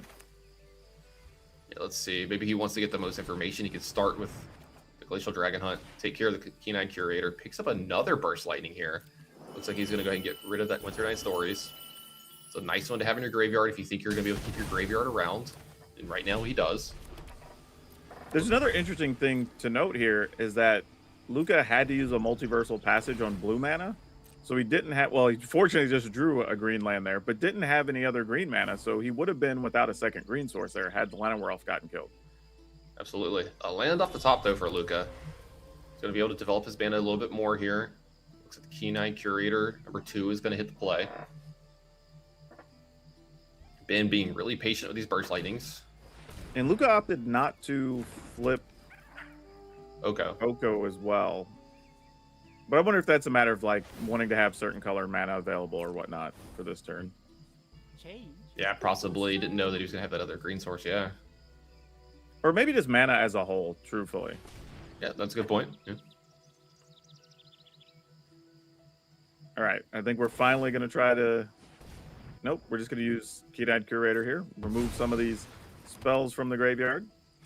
Makes sense, right? We're about to go into the 4-mana turn of Ben, so if you have multiple spells in the yard, you can start playing some of your bigger creatures for cheap. Yeah, and this is where Keen-Eyed Curator's kind of getting to shine a little bit. Absolutely, and we've seen it all weekend long be really good in these matchups. You see why it's a target for some of these decks for Nature's Rhythm and then more copies of them in the sideboard. This little raccoon has been doing quite a bit of work in these matches. All right, there's a Sunderflock, but currently we may have to just play it the hard way. Yeah, let's say it's not going to be cheap anytime soon, because you see the kind of, we talked about this. Keen-Eyed Curator keeping the big creatures from being played for cheap for Ben is making sure all the other stuff is expensive as well. All right, so finally making that Pyroclasm Burst Lightning play. He's going to put 2 spells into the yard. No more Keen-Eyed Curators for Luca here. Yeah, but that makes a lot of sense, though, when you're looking at, all right, I eventually want to get this Eddie Merc crab down, right? Like, this is just not going to happen if the Curator stays out there. And we might be reaching the point now where Oko says, okay, time to start making elves. Yeah, maybe the decision earlier, too, was to get a little more loyalty on the card as well. A lot of stuff there. It thinks this game's going to go pretty long, and rightfully so. It looks like it's, being paced pretty slowly. The mana a little awkward. You have a Badgermaul Cub, a Llanowar Elf, and a Rhythm behind this, but is it time to start trying to win the game? I would also say in Luca's situation, it could be kind of hard to tell what your opponent has in hand, right? Because Ben hasn't really done a lot this game. So it's Are you trying to discern, okay, were you just holding on to multiple pyroclasms and because I had 3/3s, you didn't have a way to take advantage of them, right? Like trying to discern what those cards are and why you haven't seen them yet. Oh, that's actually a really good point. Yeah, I try to think out because we have seen Luca make a lot of plays and decisions based on what we believe is what he thinks his opponent has in his hand. So there's definitely that as well. Yeah, Oko up to 7 here, up to 9 now. Lamorelf off of the land, so nice little rebuild for Luca here. Kind of starting to make inroads in this play now. Big board. We see the second copy of Pyroclasm going to be really impactful though. This will make him have 3 mana as well. Not just that, but also Eddie Mark Crab is now online to come out as well. So now this is where it's going to start getting tough. Yeah, this just feels like kind of a nightmare matchup for Luca. I mean, everything Ben's been doing has just been so powerful and so good, even with Luca disrupting him through this match. All right, is it finally time? Got Oka at 9. Do you want to transform this? I love these new transform cards, by the way. They're so cool. You're only going to get one real good turn with Oko, I think. Because I mean, assuming Eddie Merc Crab comes down, taps whatever, and is able to punch through. That's a really good point. Yep. So let's say you're going to be able to tap down whatever gets made here, make an attack. Maybe Luca's thinking about that. He knows that there's an Eddie Merc Crab possibly looming here. He's got exact mana on Ben's side, just enough spells in the yard.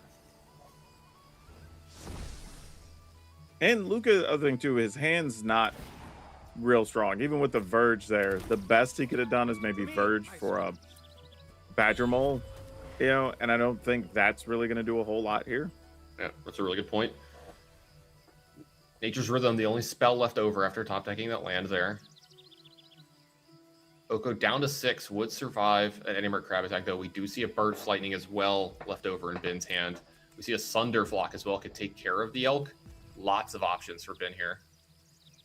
Yeah, it looks like we're going to see the Eddie Merc Crab probably, I would think, attack into Oko and then maybe try to shoot him for the difference with the Burst Lightning. Yeah, let's take a look. Just maybe. He's got the Sunder Flock behind this to pick up a second Sunder Flock as well. He's going to go ahead and immediately slam that.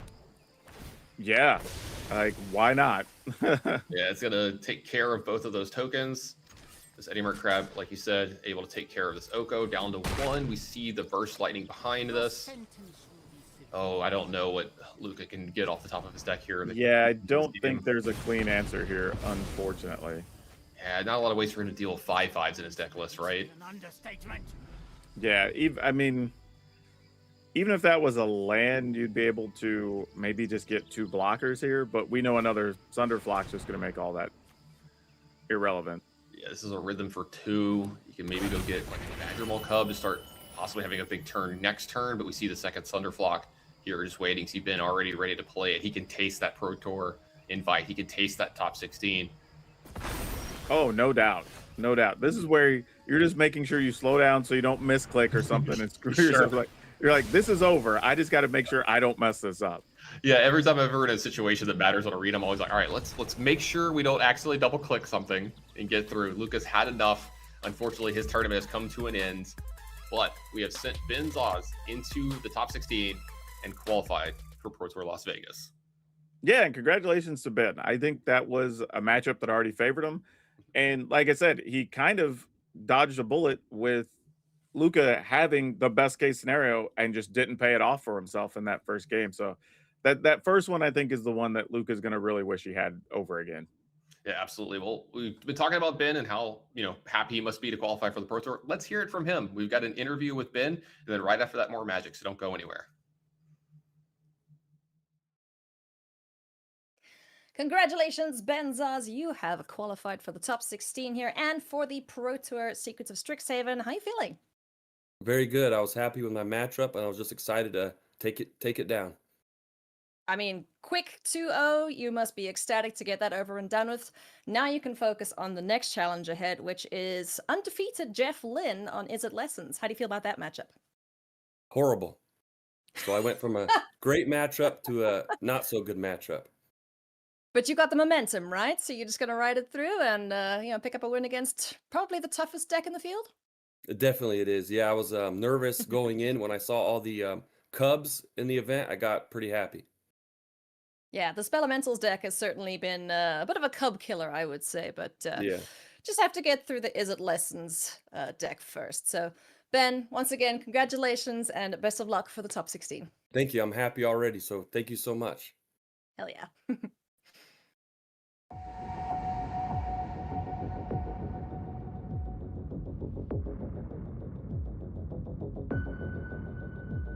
The Pro Tour I got to play was Pro Tour Either Drift in Chicago. It was standard as well. I believe that I have never had an experience in competitive Magic like this because each game in the Pro Tour matters more than any final of every FNM you played. I made day 2 with it and I was very happy, but then I didn't get to requalify. So I'm hoping that this time in the AC, maybe I'll get an next shot. I think playing at home, if you have a stable connection and good hardware, is really comfortable. I'm not going to play from home because I do have pretty bad internet. I'm gonna play from my office actually. I have a meeting room there, so it's gonna be much better.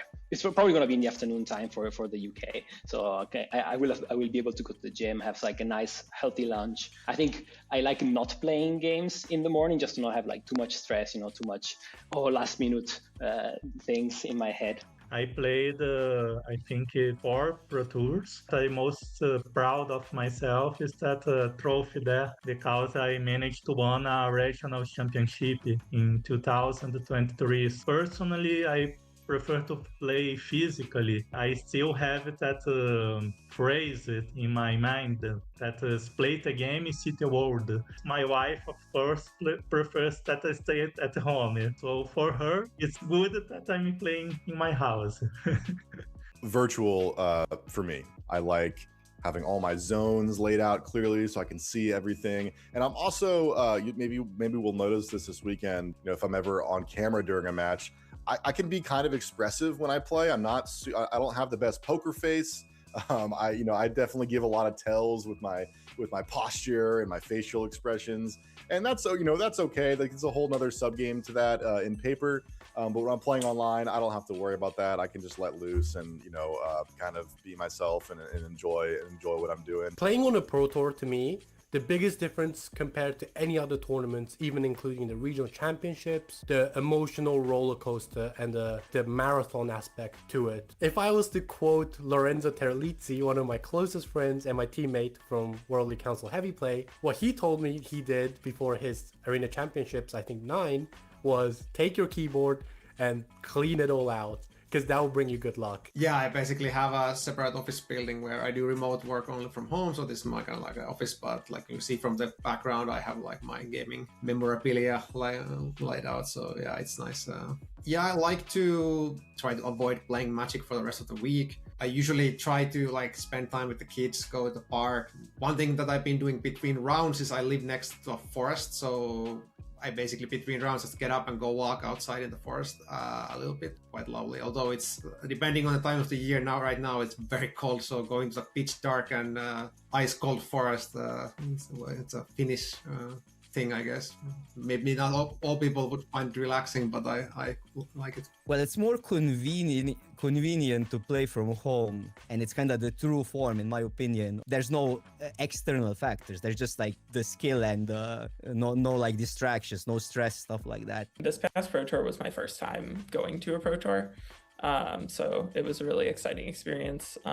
It was great to meet a bunch of people that I've only met online, people that I've been friends with for many events, people that I'm meeting for the first time at the Pro Tour. I think I'm probably going to be going into my office because it's a nice space in Seaport in the Boston area, and nobody should be in there on a weekend. I'll get to have a nice leisurely start to my day. I'll get some caffeine in, I'll have some breakfast.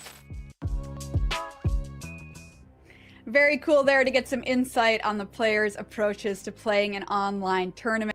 Loved hearing all of their answers, seeing where they play from. Maybe I'll go on a forest walk after commentating this round here coming up. Hey everybody, Maria Bartholdi, your host for the weekend here at Arena Championship 11. We started the tournament yesterday. 119 people were battling. Today we had 18 come back. Now we are down to our top 16.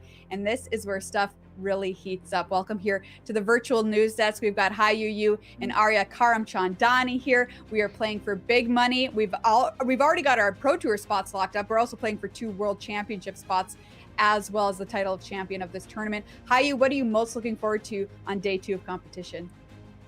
Oh, well, it's single elimination, right? So, yesterday, even though, some people might do well, some people might do poorly, there's often another chance later on. But I get really excited when it gets to this stage, the sudden death aspect, the do or die. So at least for the players, they've locked up their Pro Tour invite. So that's number one. But yes, everyone's here gunning for the big prize at the top. Yeah, there's no mistakes to be made here today in single elim. Arya, what are you most looking forward to? I'm looking forward to seeing which of these decks people brought comes out on top. Yesterday, we sort of had the expected metagame. There was a lot of mono green decks. A lot of people prepared for that, brought decks to beat landfall. But now they're in the winners metagame, and that's a whole different ballgame. There's a lot of decks that weren't maybe as expected they're represented in top 16. And I'm really interested in seeing which of those decks shakes out to win this tournament. Yeah, speaking of our top 16, let's take a look at our bracket and find out what we have for you coming ahead in the top 16. There you can see on the left side of your screen the players who have qualified now and moved on over to our top 16 through our qualification round, Devor and Ben. For them, the tournament continues. And now we have our top 16. A lot of Is It in our top 16 and some big names too. Christopher Larson, Andrew Cuneo, Mike Sigrist here, Arne Huschenvet in our top 16. Let's take a closer look at the top half of our bracket now. Hayu, what are you looking forward to here? You said it, there's a lot of Is It. And Maria, I feel like we always seem to get a lot of Is It doing well at the Arena Championships. I don't know why. How about any championship? That's true, that's true. So yeah, I mean, Is It obviously has been huge in this standard format. It's coming in here with a bunch of decks in the top 16, but not all lessons. There's a lot of prowess, there's a lot of elementals. So like Arya said, it really is pretty wide open. I'm really looking forward to seeing our judge, Sean Doherty, and the 4-color elementals. Really a heartwarming story for him. I would love to see how far he can go. Yeah, absolutely. He'll be on the Pro Tour now, not just judging it. Let's take a look at the bottom half of the bracket. And Arya, I want you to talk about what you're excited to see here. I'm excited to see how this Super Elementals deck plays out. We saw it last round doing really, really well against the Badgermole Cub decks, and in general, that's sort of what this deck does a really good job beating up on.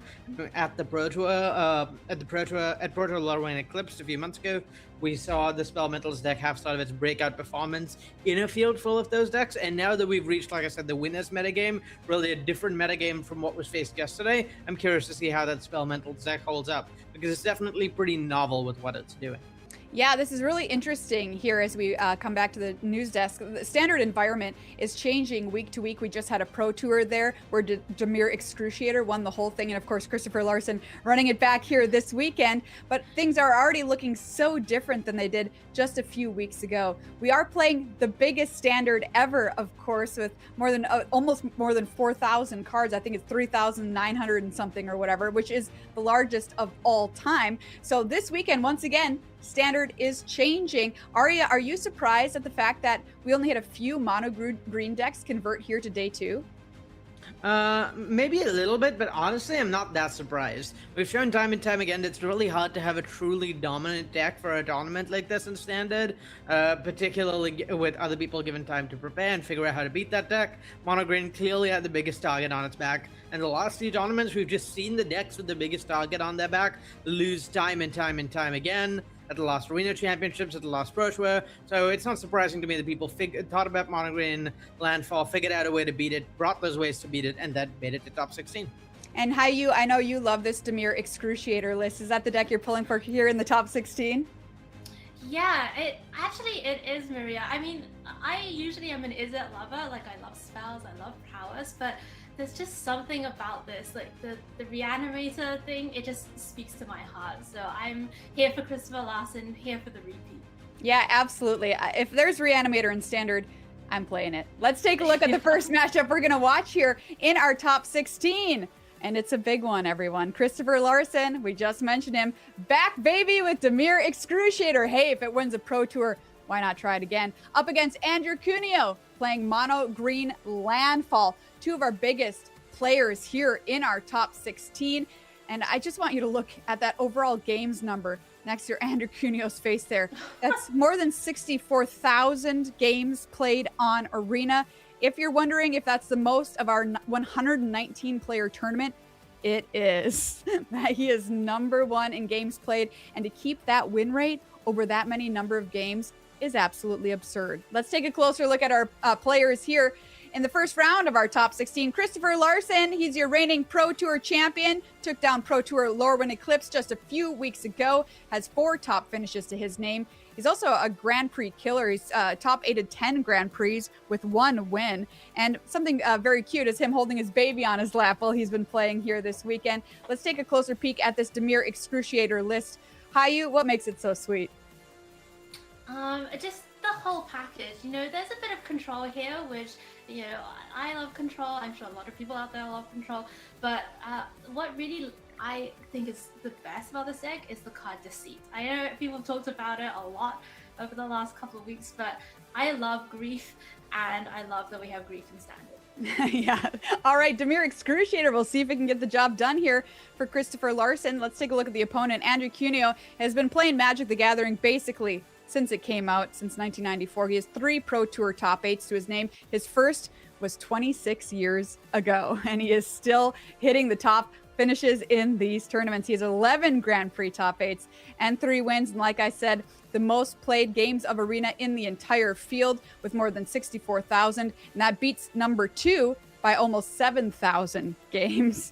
So Andrew Cuneo, no stranger when it comes to Arena, running the most played deck in the tournament. That didn't really convert here to day 2 in very big numbers. Mono green landfall. How do you like this in this matchup, Arya? I think the deck's pretty decent in this matchup. It's a really close one. We saw it a couple of times yesterday. We saw it go both ways. The way this landfall deck's trying to work, it's really trying to snowball an early advantage either on board with Sarsa's Chocobo or Bristly Bill, or with mana and Badgermole Cub and Lano Elves, and it has this really strong late game with Earthbender Ascension, Sapling Nursery, Feck and Green Shell to sort of like take over as the game goes long. So it's sort of an aggro beatdown deck that can apply this late game pressure and or combo kills with Might Form Harmonizer. So you really have to be able to interact with it at every point on the curve and close out games quickly, meaning there's never really a matchup on which this deck is ever truly written off because it has angles of attack against almost everything.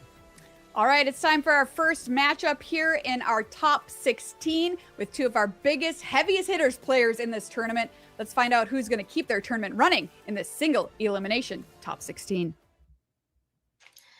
It's one of the heavyweight bouts of this tournament for sure. We have Christopher Larson in the blue corner with Dimir Excruciator going up against Andrew Cuneo in the green corner, I'm going to say, with Mono Green Landfall Aria.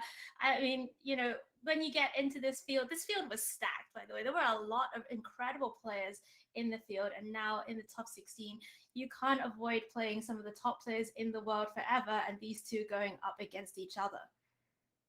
Yeah, I mean, we were bound to see a bunch of clashes of titans given the makeup of this tournament and how stacked the field was. So this feels more like an inevitability than a surprise.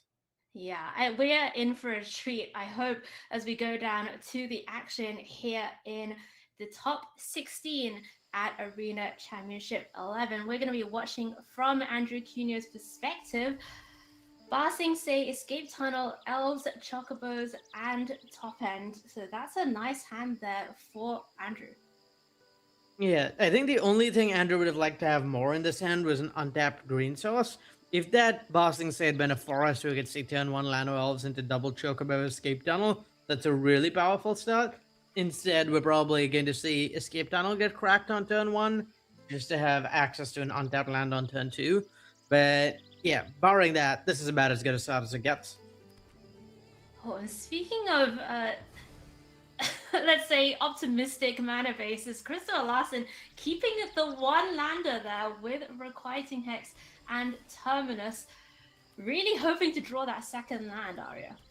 Yeah, I think the thing Larson is planning for here is if you draw the second land, this hand is about as good as it gets in the matchup.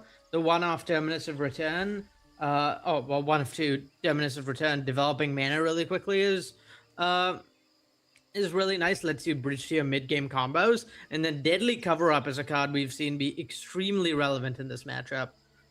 just because it lets you cover up gives you access to the ability to remove all your opponent's forests from their deck by collecting evidence if there is a forest in their graveyard, denying landfall triggers as a result.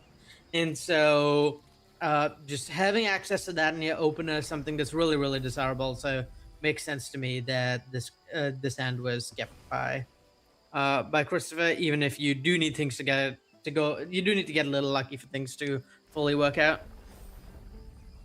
Yeah, I think a lot of people would just automatically mulligan a one-lander. And I remember I was having a chat with my good friend Sam Poddy, and he was saying that he keeps one-landers all the time. I just think sometimes when one of the best players in the world tells you to do something that you would never think to do, you've got to really think about like why it is. And I love seeing these top players make these decisions. And Christopher Larson did find that tap plan, now able to get the Terminus down. But Andrew's engines are kind of running here, Ariel, with the Ice Explorer down, with the Elves down, despite the fact that Chocobo, the first one at least, got taken down by Requited Text. Yeah, this game is looking pretty bad for Christopher, largely because it's starting to look like even if we had run a land, the game might be over before that deadly cover-up comes down. Harvester of Misery, the draws, is still no fourth mana source here for Christopher. Can cast the Stock Up or the Winter Night Stories to try and find that source, but is it going to be enough even if he has access to the deadly cover-up next turn? I'm starting to suspect it will not. I mean, this turn we on Andrew's next turn we can see Earthbender Ascension, Crack Escape Tunnel, get both Ascensions fully leveled up, and then 2 more Escape Tunnel plays from the graveyard. That game was over. Yeah, and the one-lander not working out there for Christopher, but he knows how many untapped sources he has in their deck. He chose to take a punt on having an excellent hand, and it didn't work out for him this time. It doesn't, Arya, mean that it was the wrong decision. As we go into game number 2, we've seen a little bit of the sideboarding from both of these players in this matchup before. Andrew Cuneo just bringing in the 1 copy of Torpor Orb. Is the deck perfect already? Outside of that? Well, the deck is pretty good. The deck can't really afford to delete what it's doing too much as part of it, but also Andrew's just made a very spells respectful main deck for this mono green deck. A lot of decks we see, you want to have more interaction post board. You don't want there's like some awkward cards you don't want to be bringing in this matchup. Andrew just doesn't have those. His game 1 deck is perfectly configured for this matchup. His sideboard has no cards for this matchup outside of Torpor Orb. So it's not so much that the deck is perfect, it's more that the sideboard is really not. Right. All right. Well, Christopher Larson, this second game does seem to be at least have access to more resources, so that's pretty sweet. Bitter Triumph is going to take out the Chocobo before it can get in, and we're going to see Andrew develop out this Llanowar Elves first, saving that Badgermole cub maybe for a later turn as he faces down the Preacher this season. Yeah, that makes a lot of sense. With the Badgermole cub in hand, running out the Llanowar Elves first is basically free because you can play the Badgermole cub on a turn where you can immediately use the mana. So either way, Andrew's going to have 4 mana this turn. Playing Llanowar Elves first, make sure he gets to develop an extra mana dock, as opposed to playing the Badgermole cub first, which would not have let him do that. And now, Cuneo has some options here. Looks like it's going to be the Earthbender Ascension. What are the considerations here for the sequencing of these kind of mid-rangey threats? I think you really want to play Ice Explorer on a turn where you can immediately get value from it. So I really like not playing it here from Cuneo. If he waits until he gets a fetch land with Ice Explorer, it starts to be a whole different ball game. So I like waiting for that. All right, well, we're going to see the second Preacher of the Schism come down. Christopher Larson getting a little bit of value there from the first one attacking, making sure that both the 1/1 and the extra card was drawn. So full value from the Preacher as we go back over to Cuneo and Fetchland. That's a great draw with the Ice Explorer. Fetchland is a hand. fantastic draw here.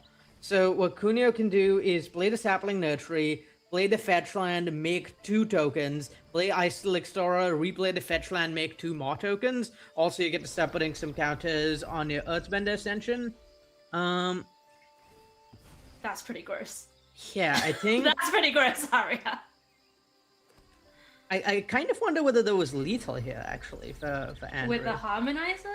Yeah, with the Harmonizer plus Ice Explorer, you'd get to give the Badgermole Cub Trample, you'd get to double its power 4 times, do 4... Yeah, I think that might have actually been lethal here, but somewhat regardless, this game is looking extremely good. Yeah, it is looking very nice. For Cuneo, Christopher Larson really needs something. A Deadly Cover-Up would be very helpful here, even though he doesn't have that the 5th untapped source. Yeah, so on his next turn, Christopher is extremely dead because specifically because of Earthbender Ascension giving trample, so blocking, not being counterplay against Mindful Harmonizer, so he needs to find something right now. Well, I drew 2 cards, didn't find the Deadly Cover-Up, does have Kaviro. Is there anything even to copy? There's like a Chocobo? Okay! And that's one of the larger Chocobos I've seen, but definitely not going to be enough here. Yeah, I mean, on Christopher's side, I mean, he doesn't know, right? He doesn't know about the Harmonizer that we know about. So obviously, like, once you see this with the Ascension at the 4 counters, you kind of know the gig is up. But from his perspective, you know, maybe there was still a turn to live, put some blocks in, try and find the Deadly Cover-Up next turn. As things stand, though, we're going to see a quick scoop from Christopher Larson, and it is Andrew Cuneo who's going to advance to the top 8 here at Arena Championship 11 in a pretty dominant display there from the green corner with the landfall deck. Aria, I don't think I was expecting it to be quite as one-sided as we saw it there. Yeah, I mean, the landfall deck snowballs really powerfully. It can apply a lot of pressure, and its threats really generate a lot of value if unchecked. Both Stazos Chocobo and the Mana Dock sort of give you a compounding advantage. The Mana Dock's letting you get to your late game engines faster. The Stazos Chocobo applying pressure if it's not answered quickly. So if you stumble against this landfall deck, it can be really, really punishing. There's some clunky draws from Christopher there. Just tough spot to be in. The matchup is difficult if you don't have the perfect draw for the Dimir side, but quite good if you do. And he didn't have he just didn't draw the right sequence of cards in the right order, so not really much to be done there for him. Sometimes that's how this matchup just goes. Yeah, for sure. And you know, that game 1 with the 1-lander and just would have been an incredibly great hand for the matchup if, you know, his deck could comply, but that is the way it goes sometimes. And we're going to see Andrew Cuneo advance with the 2-0 victory over Christopher Larson. Well, that was a pretty nice opener here for our round of top 16. We are going to hear from the winner there, from Andrew Cuneo, before we see some more action from the Arena Championships. Andrew, congratulations on a very decisive victory against our reigning Pro Tour champion, Chris Larson. Tell us a bit about that matchup. It's the main thing to know about the matchup is you want to try to avoid having all your forests exiled by Deadly Cover-Up. Mm-hmm. That happened to me yesterday when I played a different version of the matchup, where I didn't play around that because my opponent only had 1 card that could do it. Christopher had 4 in his main deck and more in the sideboard. Mm-hmm. So I had to be a little bit scared of that, but really he just he stumbled on lands the first game, and the second game he boarded in Preacher of the Schism, which I'd never seen anybody do before in the matchup. I could see where it'd be good some other time, but my hand was just great, and I kind of ran him over again. Yeah, I mean, mono green will do that to people. Now, speaking of, your next matchup is either going to be a mono green landfall mirror, or you're going to be up against Prowess. Who would you rather face?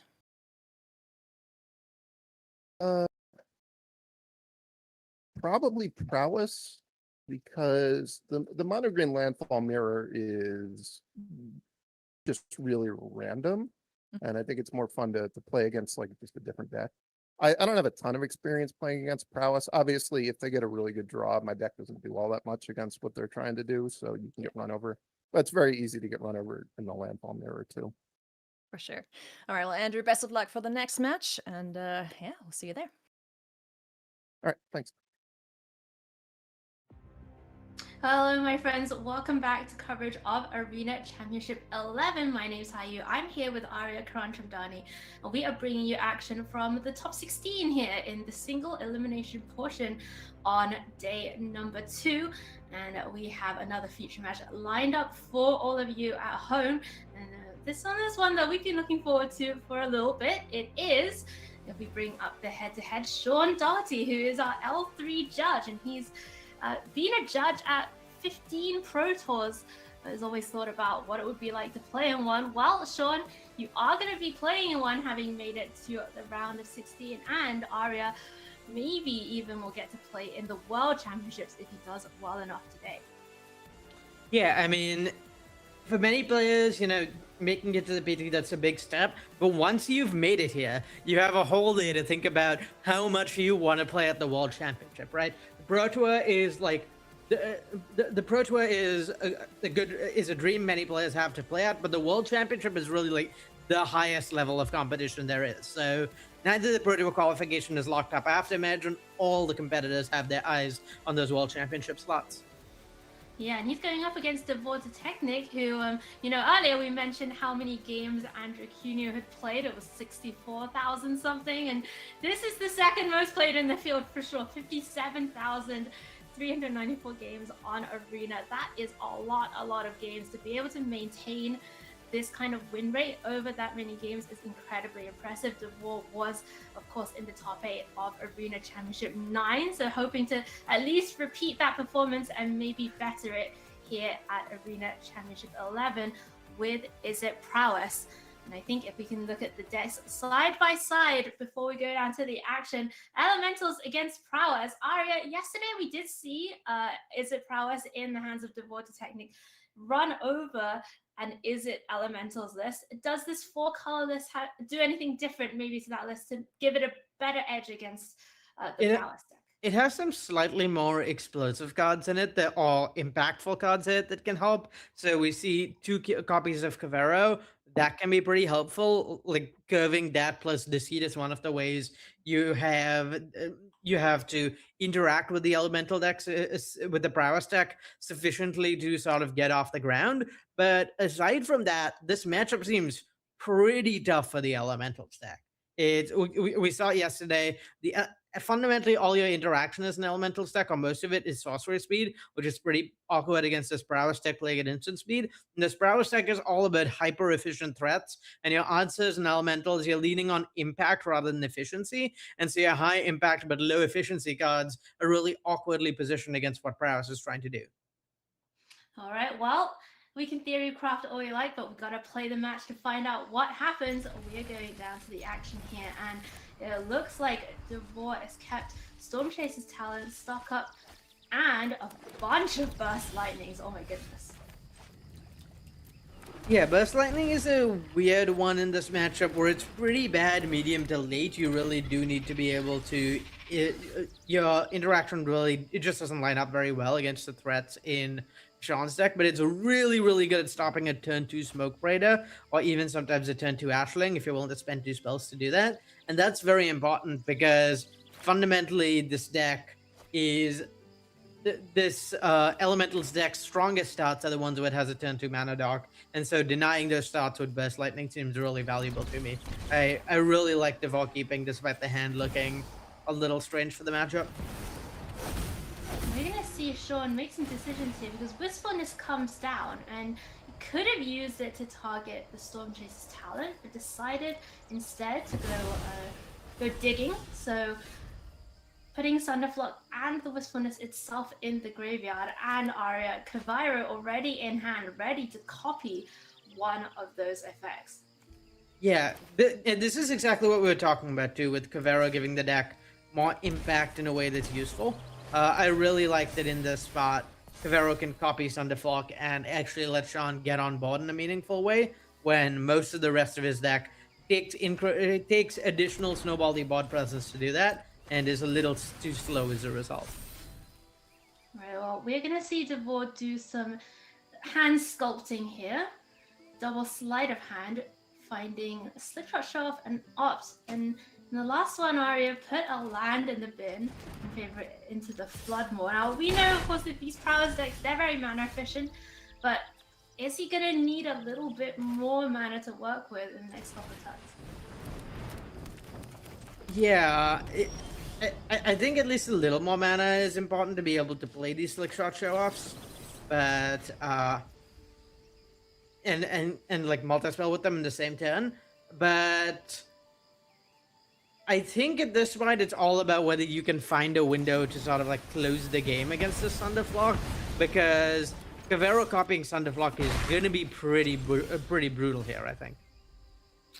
All right, well, we did see Devor use one of those Burst Lightnings on a Mana Dork on the Flame Breeder, as you were predicting. So the Flame Breeder goes to the bin. Now we see Sean with Secluded Courtyard available and Kaviro ready to go. Does he have the black mana? Yeah, he has the name Human with it because he needs that as the black source for Kaviro. Yeah, the starting turn does also provide black mana. I've decided naming Human here allows him to get double green if he wants it for Wistfulness, or double blue for the card draw mode of Wistfulness, which we might be seeing here. Okay, alright, so we are gonna see Kaviro come down. Yep, and it is the card draw mode of Wistfulness, so really valuing the value, if that's something that we can say. Ashling, Mikado, and Vibrance defined. So Vibrance is, Arya, a way to interact with these small creatures as well. Yeah, Vibrance pretty helpful here, but a little scary. We know about these two Slickshot Show-Offs in hand, and those are a little scary to me in Sean's seat, just because it's really hard to stabilize against a plotted Slickshot Show-Off. If Devor just lots of Slickshot Show-Off this turn, and then next turn tries to go like cantrip, burst lightning, that can be a lot of lethal damage out of nowhere. And even if the Slickshot Show-Off gets played this turn, a lot of the interaction in hand for Sean is a little awkward for it.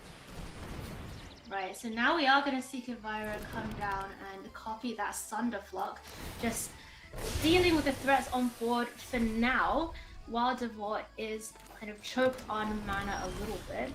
And Sean does still have a lot of great cards in hand. You know, there's a second Thunderflock, Roaming Throne, Wistfulness, and Vibrance as well. And I wonder if we're going to get to see maybe some Roaming Throne plus, you know, plus action in the next couple of turns. Devor finds the third land. Now, Arya, what options does he have? I think the options are either to plot a Show Off and hope to win next turn, or play a Stock Up and hope to win maybe 2 turn cycles, and by sort of sculpting your hand to be able to interact with your opponent. Thunderflock being a flying blocker here is pretty scary, and though we don't know it yet, I believe Devor has 2 turn lethal here. Oh, sorry, Sean has 2 turn lethal here, because he can play Thunderflock, that is another flying attacker. Next turn, do that next turn, and then the turn after that, play Roaming Throne, and then play double red for Vibrance to deal 6 damage to face. Right, I like that line. It certainly is one of the fun things in this deck when you get to kill people with those Vibrance triggers.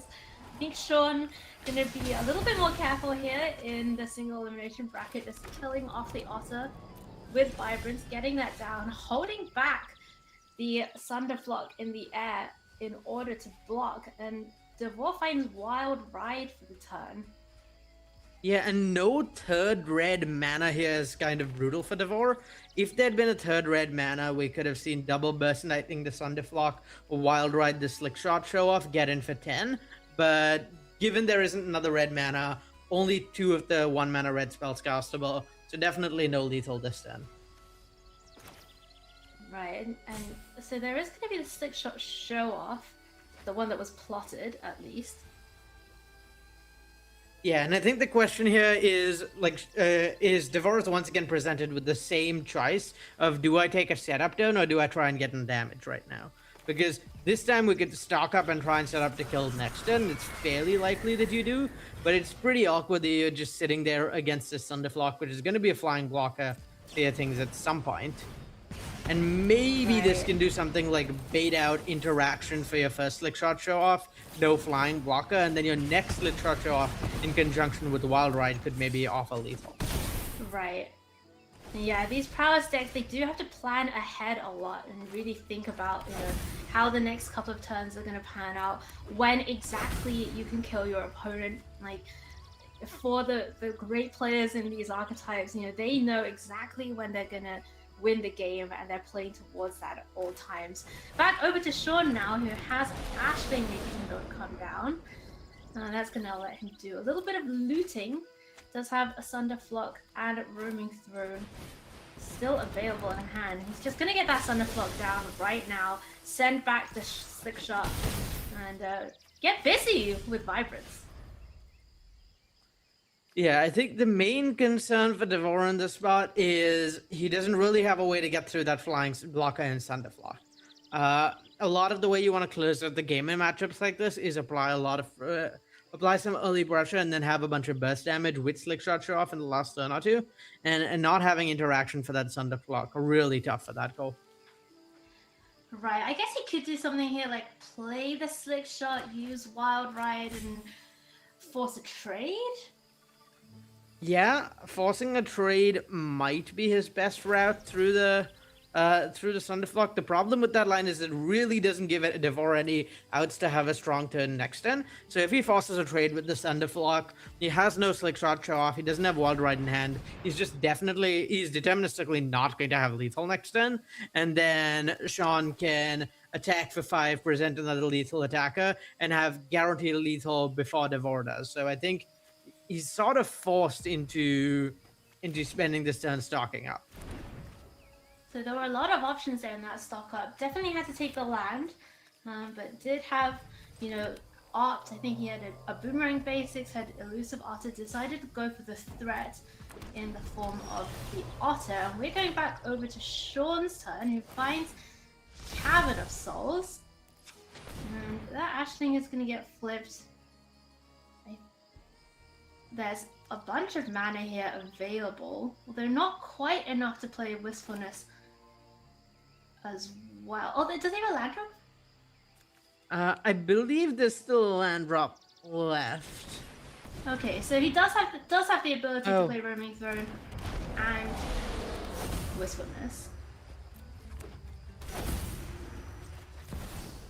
Yeah, I think the question, I think the only way Devolve wins from this point is if Thunderflock attacks this turn. Right. If you're in Sean's seat, there's no real need, right? Like, you're so far ahead on board. Yeah, no burst lightning. 3 burst lightnings having gone means it's unlikely you're gonna die to burns. You just want to make sure you keep blockers back here, I think. Yeah, I like this from Sean. Playing it safe, getting the 5 damage in. Okay. Devore down to 7. Sleight of hand the draw. It does not look like there's a way through the 7 damage here, Arya. Yeah, it looks to me. Oh wait, Elusive Otter has evasion text on it, doesn't it? Elusive Otter does say creatures with power less than Elusive Otter can't block. Okay, it's all coming together. So Elusive Otter plus what you want to do here is Wild Ride. Oh my I goodness. think that's not quite enough damage though. Therefore, needed to chain one more spell together to be able to get to 7 power. With this Otter only getting to 6 power, it's both not enough damage and the Wistfulness could block. Oh no, he just needed one more spell. One opt, one sleight of hand, burst lightning, one of the many 1 mana spells, and it seemed like DeVore was so far behind on board, but he was so close to getting that this game. And yeah, he recognizes can't quite do it. Has to get the slick shot show off down. But then what's he gonna do at 7 life? Yeah, game's looking pretty over for DeVore. Would have been nice to really smart line he found, recognizing that there's nothing with 7 power in Sean's deck. So if you can get this elusive auto up to lethal, it's not going to be blockable. But Right. given that he didn't find the spell, I don't really think he has any outs from here. Right. I mean, this is just lethal on board, right? Like, Very much so, yeah. and yeah, DeVore's tapped out. There aren't any secret water bending spells or something that might be of help to him. So we're gonna see Sean play it out though, which we in the booth, of course, appreciate. Love to see roaming thrones hit the battlefield. But yeah, it's going to be send all of them, and it's going to be game 1 going to Sean Doherty on 4-color elemental in a very, very close game that DeVore could have won really with just one more spell. Exciting stuff here at Arena Championship 11 as we go to the sideboard. Aria, what do you like in the sideboards here for both players? So for the elementals deck, you want any interaction you can find. The 2 spears, the 2 seers seem like a must. I could see Spell Snare. I could see I could see Spell Snare. I could see Pyroclasm. I could see Spider Sense, the Detect Intrusion. But the seers are like far and away your most important card in this matchup. Just efficient in one-for-one interaction apparently.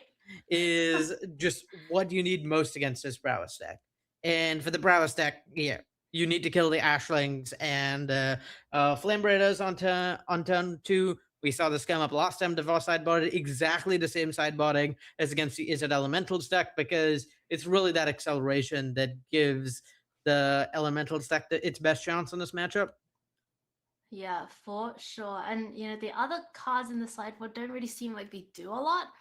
So you've talked about it before. I often ask you like, oh, what should they bring in? You're like, well, what can they bring in? What do they have to bring in? And this is the thing he has to bring in. So game number 2 between these 2 players. Sean Doherty on 4-color elementals against DeVore Detechnik on the Izzet Prowess deck. Sean is up a game, just has to win 1 more to lock up the top 8 berth and continue his tournament today. And DeVore, fighting for his tournament life now, really needs to win this game in order to stand a chance. And we're going to see Sean take a mulligan here. I think the Thunderfoot back going to 6. Meanwhile, DeVore has the Otter, has the Slick Shot show off, plus Wild Ride, plus Boomerang basics. Alright, this could be a quick game. Yeah, this is basically the ideal start for DeVore. Turn 1 Otter, turn 2 Slick Shot, and then hopefully apply a bunch of pressure on turn 3. I'm trying to figure. I don't think DeVore can win next turn, but I'm not 100% sure. I don't know. All right. Well, it is going to be Otter first. DeVore's also doing the maths, by the way. Trying to figure it out. It's going to be the plot. And back over to Sean, who finds Spire Bluff Canal. So, I mean, Sean doesn't really have that many options here, right? It's get Flame Raider down, hope it lives, hope to draw some kind of interaction next turn. Yeah, that, and hope that you can run DeVore out of action. Well, we know that DeVore could run out of action. I don't think Sean's really considering that as a plan here, but also Sean doesn't exactly have an abundance of options.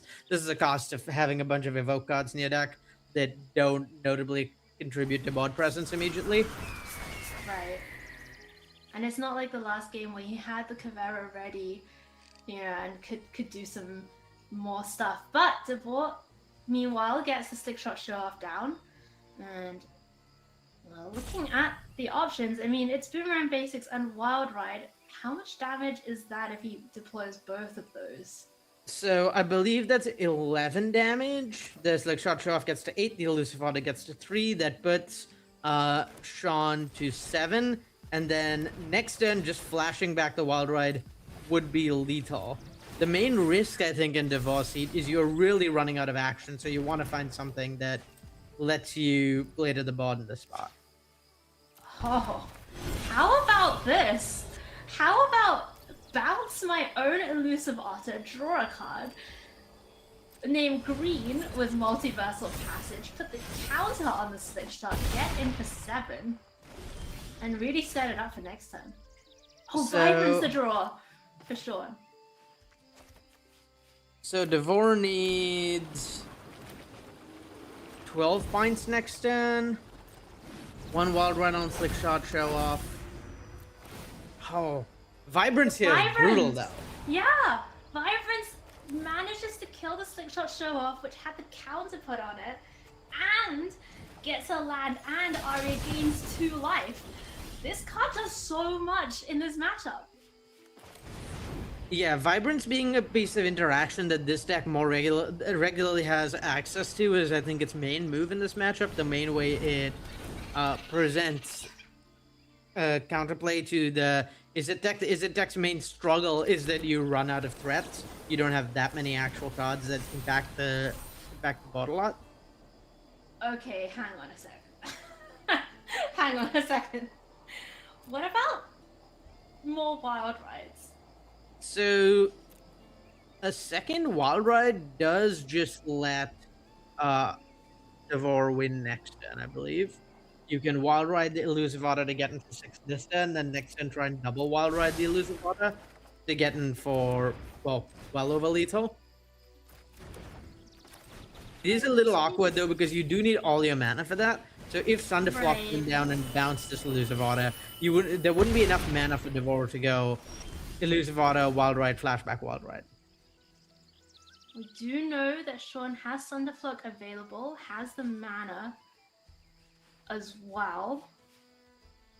Gosh, these games have been pretty close between these 2 decks. Yeah, elusive otter's evasion deck's really showing off its strength here, I think. The fact that it does such a good job in validating blocking, I think really makes this matchup even harder for the Elementals deck that it looks. A real testament to the way Sean has played and managed things to set up such that he's pretty well positioned this game and did win the first game. Oh, and Sean obviously doesn't know about the second wild ride. Is gonna go for the Wisp when it finds Bounce Off and Steam Vents. Bounce Off was the one card here that lets Devor win the game. What? That prevents Devor from winning the game, so excellent draw. 2 copies of Bounce Off in the deck, so Sean going digging with Whisper is kind of paying off here. He does have to shock himself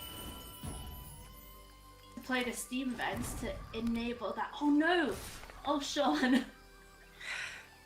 Oh, Sean didn't want to shock himself, which is extremely reasonable. Yeah, and there's into the Floodmore, so this just seems.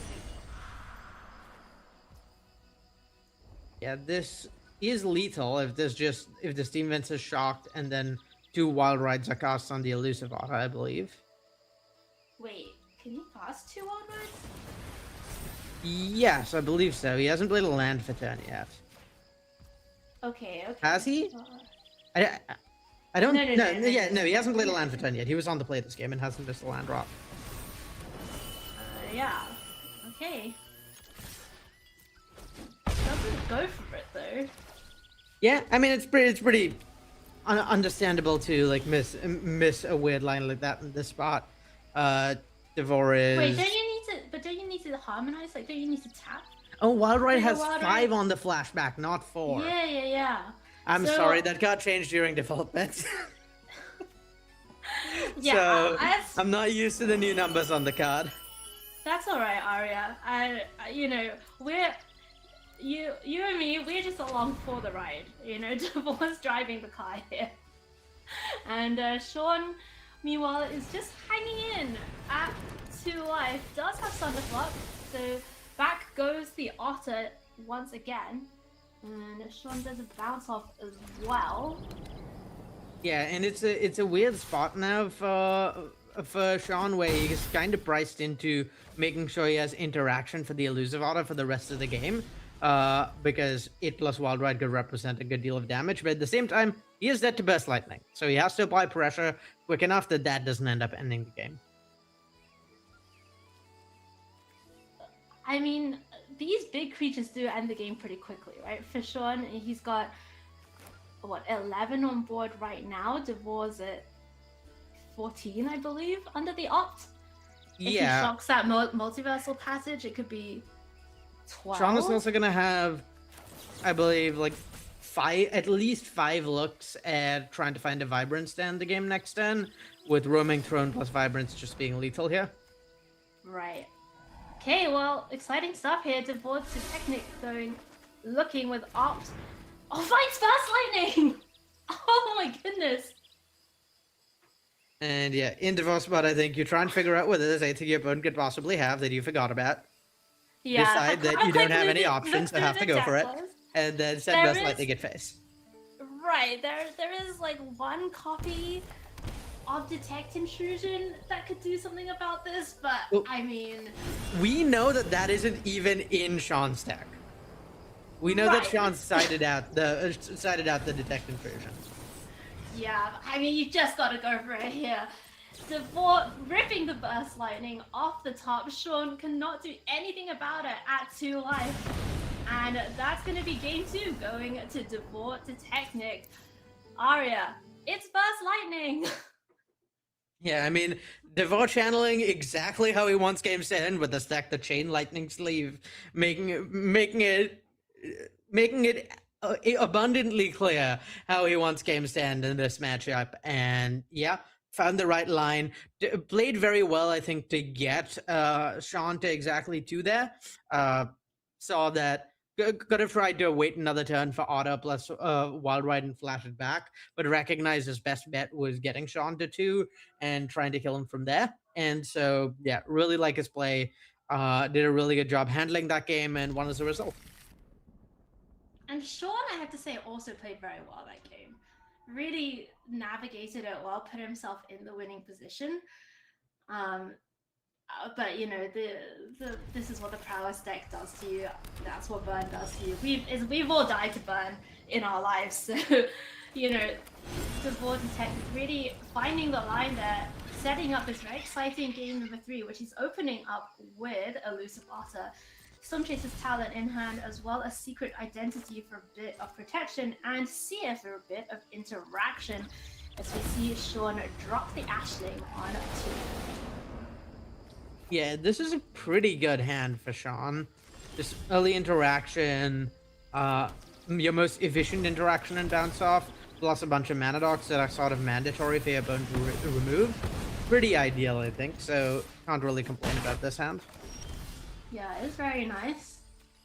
Pyroclasm in the draw as well, so that could be helpful for Sean a bit later on. It's going to start out with the Flame Braider. Yeah, and I want to note that Sean bought it in the Pyroclasms only on the draw here, specifically to punish curve outs where your opponent puts 2 prowess switches in play and tries to press the aggro and deal a bunch of damage to you, and has that bot die to Pyroclasm as a result. So, a card I think that makes a lot more sense when you're on the board, on the draw, and potentially going to be behind more often. So, like bringing that in for Sean.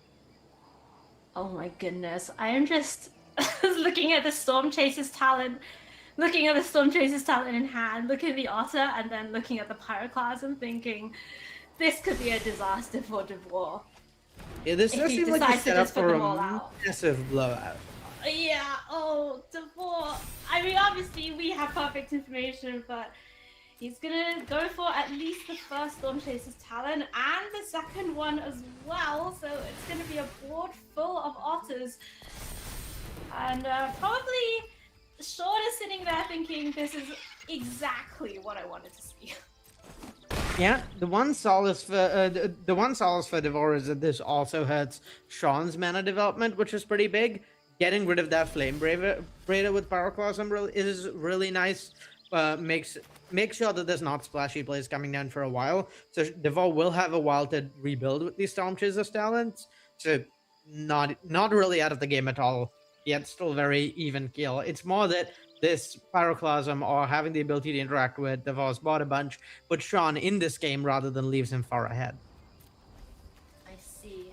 What there is, I mean, Sean could do something like flip the mana with the Flame Braider, Pyroclasm, and then maybe do some Wistfulness stuff. Yeah. Oh no, the Flame Braider's getting in. This is the most telegraphed Pyroclasm of all time. Yeah, and I don't think you can block here with it if you're Devor, because if you block, then Sean just doesn't have to use the Pyroclasm anymore. No, absolutely. Because you just threw away a card. Yeah, I like not playing out the Wistfulness. I like that it provides a big body you can get on board post Pyroclasm if you draw a line. If you draw a land.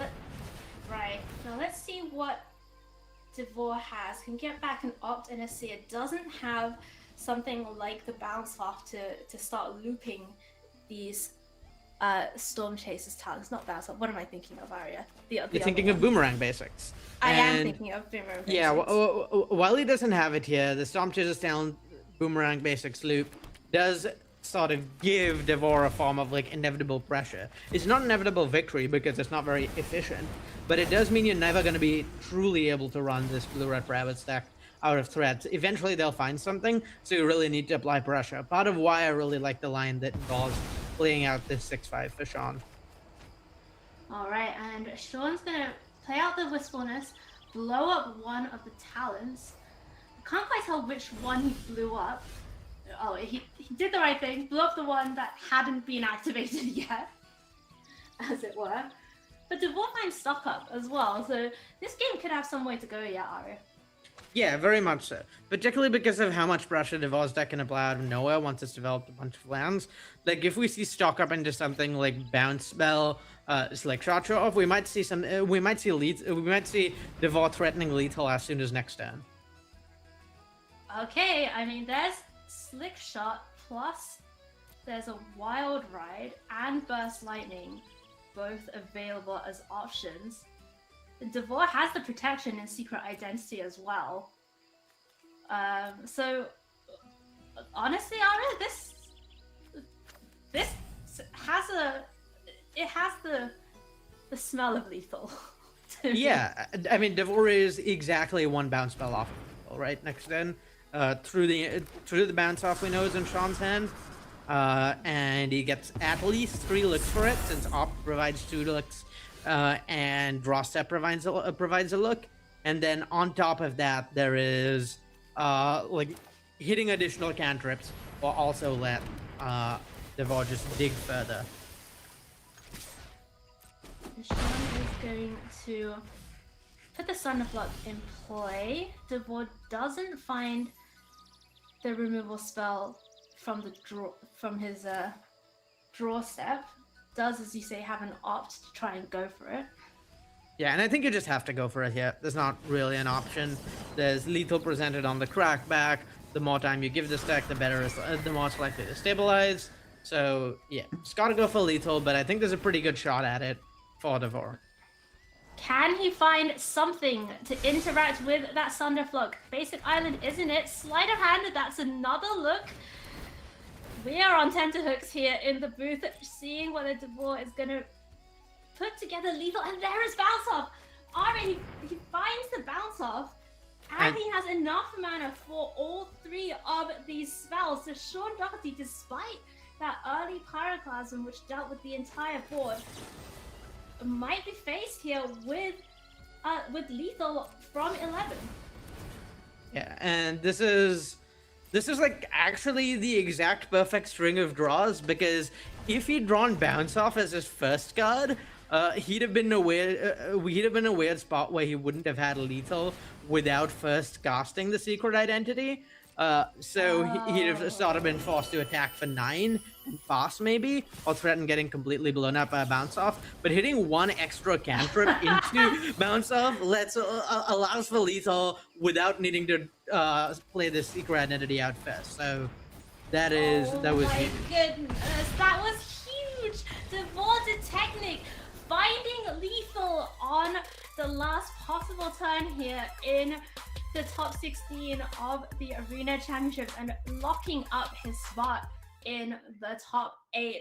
That was impressive from Prowess. And Arya, when we looked at this matchup beforehand, we thought it was going to be very favored for Prowess, but those games were all very close. Yeah, really well played. Really well played by Sean to like get around to play those out, get as far, develop as much as you could while like holding up interaction. I think he did a really good job of balancing the way he played to like respect Prowess sufficiently, but also close the door sufficiently. And it was that combination of really good play and things kind of working ideally in many ways that let the Elementals deck even have a chance. Like if you're playing this matchup on ladder, you're playing on the Prowess side, it's really, really hard to lose this matchup. It seems almost impossible, but going up against good players who understand their decks, understand how to balance games, any matchup is losable or winnable if you just play perfectly, balance things correctly. And so, yeah, even a matchup that looked as weighted as that, still a lot of play to it, and good job, really, just to Sean for getting to a spot where it was that close. Yeah, absolutely. I think Sean played that beautifully, but ultimately Devore's deck really provided, and Devore believed in his deck to provide, right? Every single game we saw him calculate exactly what he was going to need to get lethal, and knowing when he was going to do it. That play with the Otter, in the first game, I believe it was so close with that play as well, and we didn't even necessarily see it coming, but he knew, I just need to get an Otter to 7. I have a lot of chances to do that.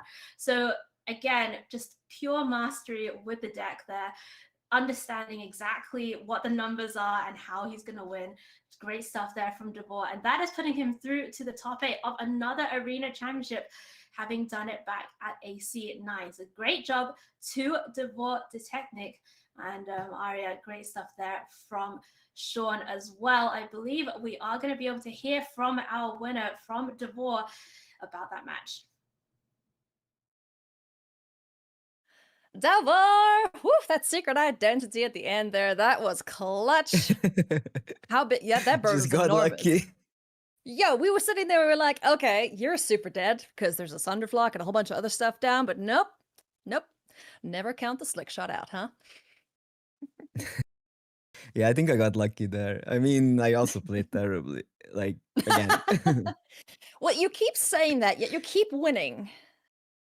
No, I keep on missing stuff today. I don't know, like game 1, I didn't even exactly know how Spider-Man and Thunderflock work, so I just went for it. It actually copies the ability. I never came up like that interaction for me, so Okay. your time is limited. You cannot call a judge, right? Like on a PT. I would call a judge on a PT, so I just went for it and it didn't work out. I think I would otherwise maybe find a way to win, but that play just backfired super bad. Well, you know what? You're getting all the rust out the wheels now, right? Because you're going into the quarterfinals now. You're either up against a lessons deck or a rhythm deck. Do you have a preference on who you'd like to face? I don't want to play versus rhythm on the draw because I think Okay. I'm on the draw, right? I'm not sure. So I'd rather face lessons actually. Face lessons. Alrighty. Well, Davor, keep crushing it. I guess if you keep playing terribly, you're going to keep winning. So play badly. I promise this one I'll play flawlessly. This one is going to be. All right. We'll hold you to it. Best of luck. We'll see you soon. Thank you.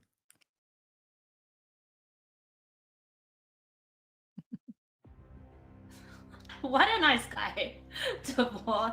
So humble. And also, I don't really agree that he's been playing badly, Arya. I don't know. Yeah, I mean, this is the thing you'll see that's really common among like a lot of the greatest Magic players. Everyone thinks they're really bad at Magic. The truth is, like the way the best players at this game get better is they recognize that no matter how good you are at Magic, the ceiling is infinitely high. You can always play better, get even better. So all the strongest players think that they have a lot to learn still. So really a great mindset from Devore there, recognizing that yeah, there's always a lot of room to grow. Though maybe he's gotten pretty far already, even if he doesn't really accept that. Yeah, I have to say the top Magic players are some of the most self-critical people I've ever met. So, it definitely, I think that mindset of trying to be perfectionist, trying to always be learning, is one to learn from ourselves as we try and get better at this game as well. So that was Devor, who was our winner from the previous feature match in our top 16. We do have more top 16 Magic to bring you. Let's have a look at the head-to-head for our next matchup. It is Matthew Wright on Simic Rhythm. Matthew hasn't played a lot of Arena, only 3,000 games, which is, you know, like 20 times less than Andrew Cuneo or something. Going up against Tony Martos on Is It Lessons. Matthew obviously hasn't played that many games of Arena, but has done very well in the Arena Championships. And no stranger to online play, having made the finals of the Magic Online Champions Showcase Season 1 2025. Which is a very, very strong showing, and 28th place at PT Lorwyn Eclipse. So Matthew on a bit of a roll right now, going up against Tony on Is It Lessons. Aria, this matchup, let's have a look at the decks side by side. What do you think of it? Like, how's this supposed to go? So this matchup is extremely close. It's sort of been like a push and pull. Well, Lessons was initially favored because they had their removal line up with the Rhythm deck's threats. Then the Simic Rhythm deck sort of adapted tools that let them compete with the Lessons deck, go longer.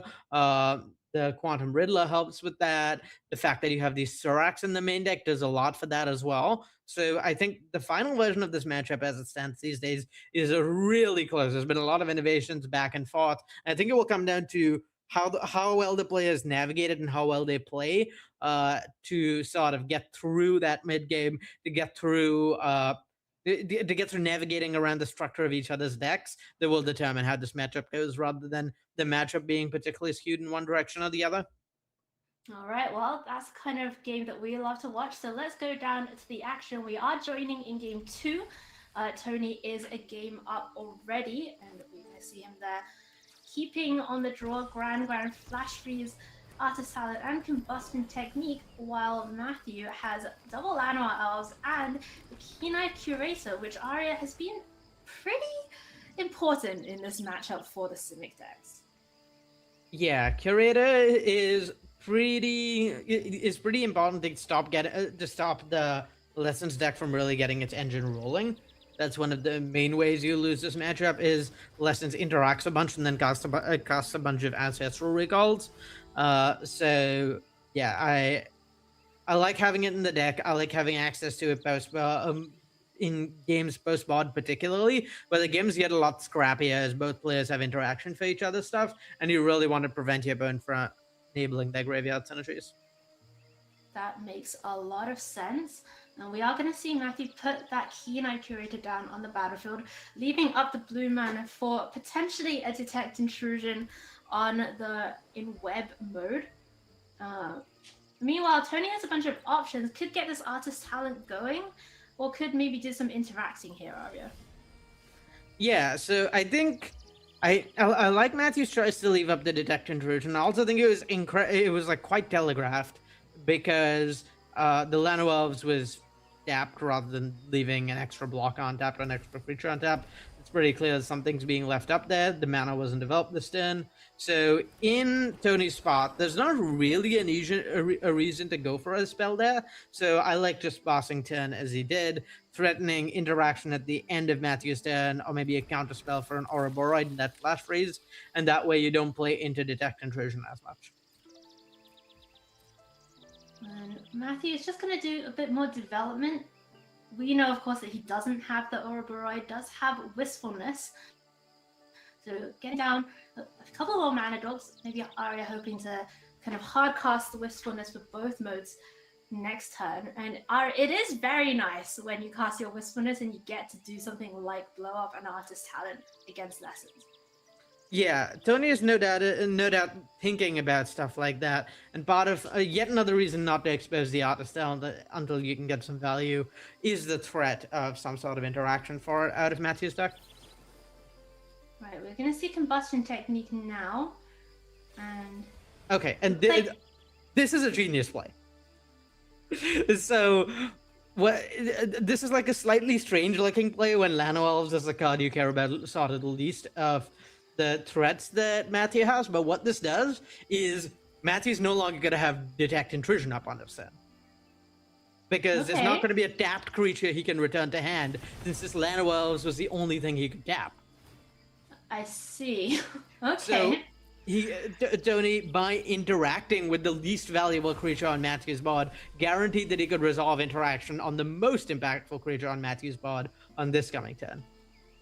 Right. So now he can use the Seer to maybe take out that Keen-Eyed Curator, which, it's already taken a lesson out of the graveyard, and this lessons deck does require that critical mass of lessons to kind of get going with the engine, with the Grand, with the accumulate wisdom. So nice stuff there from Tony, identifying the threat. Gonna go looting now with the Grand as well. Yeah, and this another good play from Tony. Normally, you wouldn't want to trade off your Grand against an Elves from the Badgermole Cup deck in this spot, but the fact that there's another Grand in hand, and that the Elves deck the Rhythm deck is sort of gated on mana because you've interacted with early creatures, means that this trade would be really good for you. So you kind of really want your opponent to take it so that you can play a second legendary Grand, and now the Elves deck is down in mana. They can't easily play Ouroboride next turn. It needs to be like land plus Ouroboride, and can't easily hardcast Riddler either. So yeah, I really like this choice on Tony's spot. That is the Ouroboride. So Matthew, having traded off the mana source that would have allowed him to cast it, does find the big important threat off the top. Tony navigated that beautifully, as you mentioned, Arya, but we are going to see Matthew go digging with Wistfulness.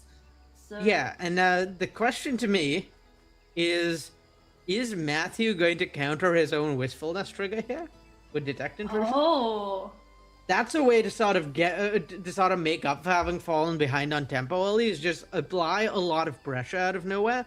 The Lessons deck is running low on cards, still hasn't set up engines, there's not Lessons in the graveyard. And so, yeah, putting a 6/5 into play would be pretty scary. I like it. And it looks like Matthew likes it as well. You're going to just cast that Detect Intrusion on the Evoke trigger. And honestly, this card, the Detect Intrusion, which has a different name in paper, as we know, is it like Spidey Sense? Spider Sense, yeah. Okay, Arya, now that I have you here as a member of R&D, why did you not just call it Spidey Senses? Come on. I have no comments on creative. Alright, whose door do I have to knock on? I'm joking. You'll do a great job. Matthew did a great job getting his Wistfulness down, putting the 6/5, countering that Evoke trigger, and now setting up for the Ouroboride next turn. And we're back over to Tony, who has Artist Talent and Abandoned Attachments available, but the Spy of Love Canal is a tap land this turn. Yeah, and this is a spot where the Wistfulness being down is kind of huge for Matthew. Without the Wistfulness coming down, there would not really be any pressure for Tony to interact or play to the board. He could spend some time developing and just make sure something like Ouroboride never resolves. But at this point, given there's a Wistfulness in play, if Tony's just trading off resources, just countering the Ouroboride, then letting the Wistfulness then letting the Wistfulness hit him, he's taking a pretty large amount of damage over a couple of turn cycles. So he's sort of forced to interact, and that puts him in a more awkward spot. All right, well, we're going to see Matthew warp out this Quantum Riddler that he found off the top. Draws a second Quantum Riddler and Llanowar Elves. So, we thought maybe the Ouroboride might come down, but this does seem like a nice option as well. Getting to refill your hand twice with Quantum Riddler is really sweet, Arya. Getting to trigger the same warped Quantum Riddler twice in the same turn is insane. Getting to draw 3 cards here off the second Riddler is such a huge beating for Tony. Oh, and they're all bangers as well. Just Wistfulness and Badgerable Cup and Detect Intrusion for Matthew. So this Simic Rhythm deck is so scary once it gets going. And we're going to see Tony say, yeah, I've got to go digging, pitch this Swipe of Canal, finds a couple of untapped lands. So that's good for the mana development, but not good for on the action front. And another land, Arya. Yeah, Tony really needed like a runner lesson here to be able to start using Grand Rand's cost reduction. Without that, the spot seems really difficult for him. And I think a lot of this is coming back to that play on Matthew's part that tries to counter the Evoke Trigger on Wistfulness, letting him apply a bunch of pressure. Where if Matthew didn't have all this pressure on his back, he could sort of develop his combo engine, and sure, Matthew would have a lot of cards in hand, but Tony would have the potential for this really strong late game. Instead, he's kind of stuck interacting with Matthew's board, because if he takes time to set up his engine, he will just die. Right, I mean, Tony's at 12, right? Like, that's 2 hits from Wistfulness. So, I like this from Matthew. And this goes back to really what you were saying earlier, the way these players identify how this matchup goes, you know, spotting where they are, what their role is, and how they can really make the most of their deck against what their opponent is trying to do. Here comes Badgermore card now.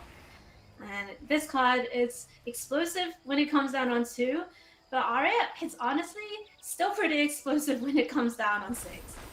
Yeah, this game still looks pretty... this game is starting to look pretty over to me, with Detect Intrusion being held up by Matthew, or whatever the first piece of interaction Tony has is, and Tony's pretty setting off his engine, so things looking really bad here. Yeah, Tony gets to go rummaging, finds Broadside Barrage, so that could potentially take care of a couple of things. Flash Freeze is getting countered by Detect Intrusion. Flash Freeze, of course, the red-green hate card of the current standard format. And Arya, if I could put in a request for my fellow blue mages, please just reprint Aethergust. Just put it in Foundations. You're welcome to make any requests you would like. All right, Tony's going to go down to 5 from a big hit from the Wistfulness. Hard to see how he's going to come back from this position, despite holding 2 removal spells in hand, and that is going to do it. It seems, I thought we had the scoop there, but he didn't, and he does find another combustion technique, but there's only 1 lesson in the graveyard, so Gran can't really be providing the discounts that she normally provides. Yeah, this game looks extremely over. I don't think there are cards in Tony's deck that gets him out of this. At this point, it's just, okay, hope the next game goes better than this. All right, well, we are going to a game 3 between these 2 players in the top 16 here at Arena Championship 11.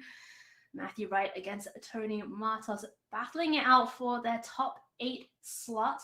And we're going to see the changes that the players made in the sideboards. Both players making quite significant changes in the deck. Simic bringing in a bunch of cards that are good against spells, the Unable to Screams, the Surak, Spell Pierce, etc. And really just shaving on a bit of everything, Arya, it looks like. Yeah, post-board in this matchup for Simic, you sort of want to be a grindy mono-green, like a green splash blue mid-range deck. So we're seeing a lot of top-end, like the Meringue River Agents, Credahoof, and even Nature's Rhythms coming out, because that's not really what your deck is about anymore. You just want every threat to be, every card in your deck to be an independently efficient and somewhat threatening proactive play. So inefficient cards like Nature's Rhythm, not what it's about anymore, particularly into potential counter magic.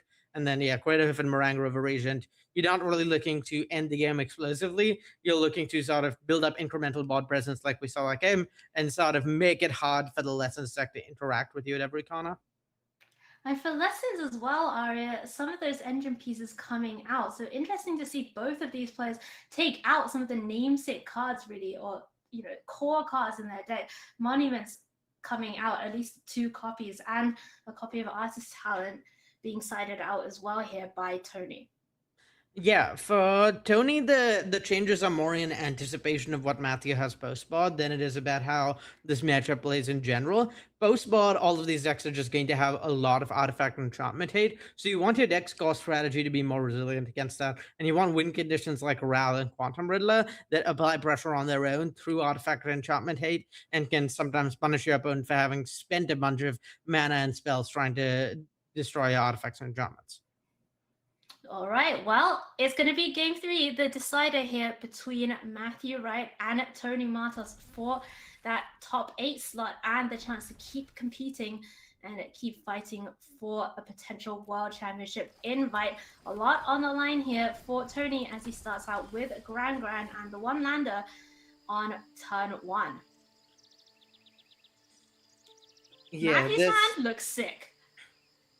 Yeah, this is not an ideal start for Tony, and is a very ideal start for Matthew. I mean, if Tony finds the second mana source, we could see, you know, some of these creatures get removed. Oh no, Tony! And he was praying for it. Didn't want to see the turn 1 elf, but did find the turn 2 untapped source. So that's good news for Tony. Untapped land here is actually like really good. It actually lets Tony get around, interact with this land off in a meaningful way. Starting to attack with Gran is really strong. So, I mean, if Tony could have stacked the top 2 cards of his deck, I'm pretty sure they'd have been 2 lands. So I have to imagine he's happy in the net with how this turn cycle worked out after he drew land and also has interaction for the elf. Yeah, we're going to see this combustion technique get used on the Llanowar elf. That is 2 lessons in the graveyard already. Back over to Matthew, who finds our land as well. And Matthew really would have liked for that elf to survive, to kind of have these explosive turns with the Badgermole Cub and the Pollinator, but set back a little for now. He's just going to run out the Badgermole Cub here, Aria. Yeah, and the thing to note here is that Matthew doesn't really have very much action. There's that one Ouroboros, and after that, that's kind of it. So if that Ouroboros gets interacted, Matthew's definitely going to be looking to the top of his deck to find some impactful plays, because that's the main way I could see him, this game going badly for him, is if he sort of runs out of action, Tony's is given like more time to assemble his engine. The end state engine of this Lessons deck is fundamentally more powerful than what this Ouroboros deck is doing. All right, Tony's gonna send the Gran. No fear. Yeah, and an interesting choice from you on the discard, where he really wants to discard a lesson, which is the Idle Quencher, because there's not any other lessons in his deck. But once he discards the lesson, he doesn't really benefit that much from having an extra mana off Gran, because he doesn't have any 2 mana spells to spend it on. So ideally, he'd have elected another lesson that he could have discarded in hand as well. But barring that, this I think went about as well as it could. Well, it does get to leave up the 3 steps ahead on cancel mode, at least, in case something pretty scary comes down. Matthew finds another land, just Botanical Sanctum for a turn. Is going to have to play that if he wants that to come in untapped. And yeah, just the Gene Pollinator, the only follow-up. And I think Tony's going to be pretty pleased to see that, if that's the only play out of Matthew this turn. And do you go for the rummage here? With Gran? No, I think that with the 3 steps ahead.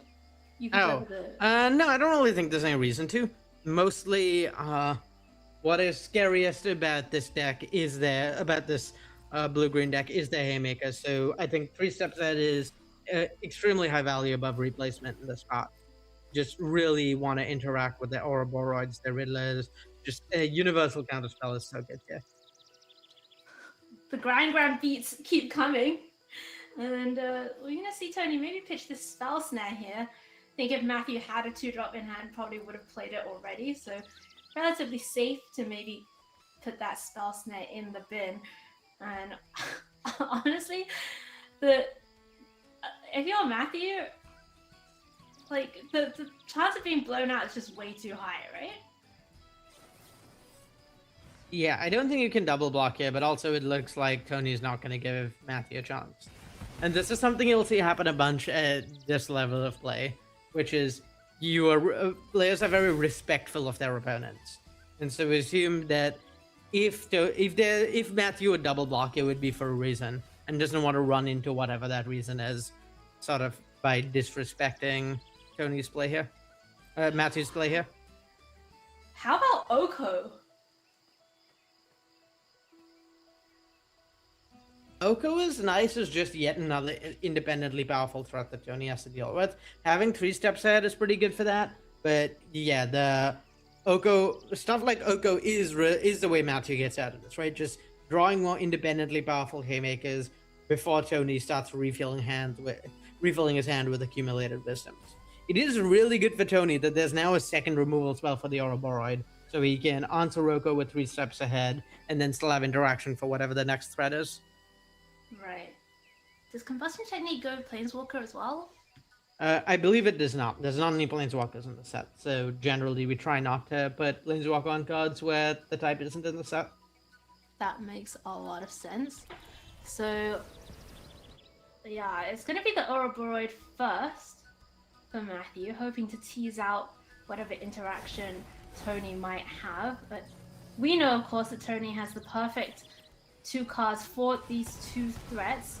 Ouroboros first being taken down by Combustion Technique, and then there's the 3 steps ahead for the Oko. Gran's going to keep getting in. Yeah, it is a little awkward for Tony that he's still found nothing that does anything. No proactive threats, nothing to let him snowball. Oh, and here's Surak from Matthew. Surak is that really cannot good be countered. Against 3 steps ahead. Yeah, oh my gosh, the perfect draw here for Matthew. And Surak's gonna hit the battlefield. Tony has used his last removal spell in hand. Yeah, and now we might be seeing the draw 2 discard 1 mode on 3 steps ahead. Or at least Tony's got to start considering it, given how embarrassing it is against Surak. Yeah, I mean, you just can't be giving your opponent more cards when all of their threats are so, as you say, independently powerful. But if Tony fires off this 3 steps ahead, then Matthew's going to know the way is somewhat clear for Oko to perhaps come down next turn. So Matthew, having gotten off to a bit of a slower start, maybe slightly now starting to get established, finding the threats that he needs. He's going to be tapped out, though, as we go over to Tony. And you can see how big of a decision this is for him, Mario. Yeah, it's a tough one, because even if you are giving Matthew a card, going 3 steps ahead, counter plus rummage next turn is quite strong. Right. Oh, and it's accumulate wisdom off the top for Tony. And that is huge, right? This is what he's been looking for so long. Yeah, both players absolutely ripping them. Here's Monument to Endurance found off the Accumulate Wisdom. Seer is in hand as well, ready to do some more interacting. And all of a sudden, things are looking a little bit better here for Tony. Does have to give the card for Surak, but Arya, that's kind of the one you have to eat, right? Like, you can't get around that one, really. Yeah, I think you need to just get the Surak off the board, draw a card, and let your opponent draw a card, and then hope that next turn's 3 steps ahead is going to be good enough. And Tony's patience holding that 3 steps ahead may be paying off here, as Matthew finds Kina Curator, which can do a lot of damage to the Is It Lessons deck, especially when Matthew has so much mana available. He's going to think about what he wants to potentially run out here. Looks like it might be Oko to begin with, Arya. Yeah, whichever of Curator or Oko gets played probably gets counted, I imagine. Oh yeah, I think it's going to be tough for Tony if he lets this Planeswalker resolve. Yeah, there's something to the idea that maybe this Planeswalker is just a fundamentally beatable threat. Like, Oko isn't actually doing anything immediately, but over a few turns, Oko will start to generate a lot of board presence. So it seems reasonable to me to let it resolve, but by no means a foregone conclusion in either direction. At the end of the day, you do also want your counterspell to be valuable. Right. But also Tony doesn't, I mean, he has the monument, right? He has the Grand so he can dig, but there's not, he also doesn't have a lot of resources to work with, right? Like, Yeah. It's not like he's killing Matthew quickly. So maybe he doesn't necessarily want Oko to be pumping out Elks over the next few turns. Yeah, and that's the other thing, right? He can dig right now with Grand because he has an open body he can attack into.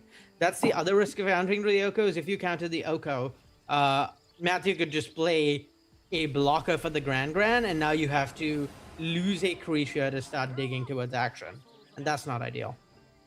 Well, he's going to let Oko resolve, so pretty, he thought about that for a long time, Arya. So, and I'm sure a lot of the thoughts that we've been talking through are running through his head as well. Gonna turn that forest into all creature types.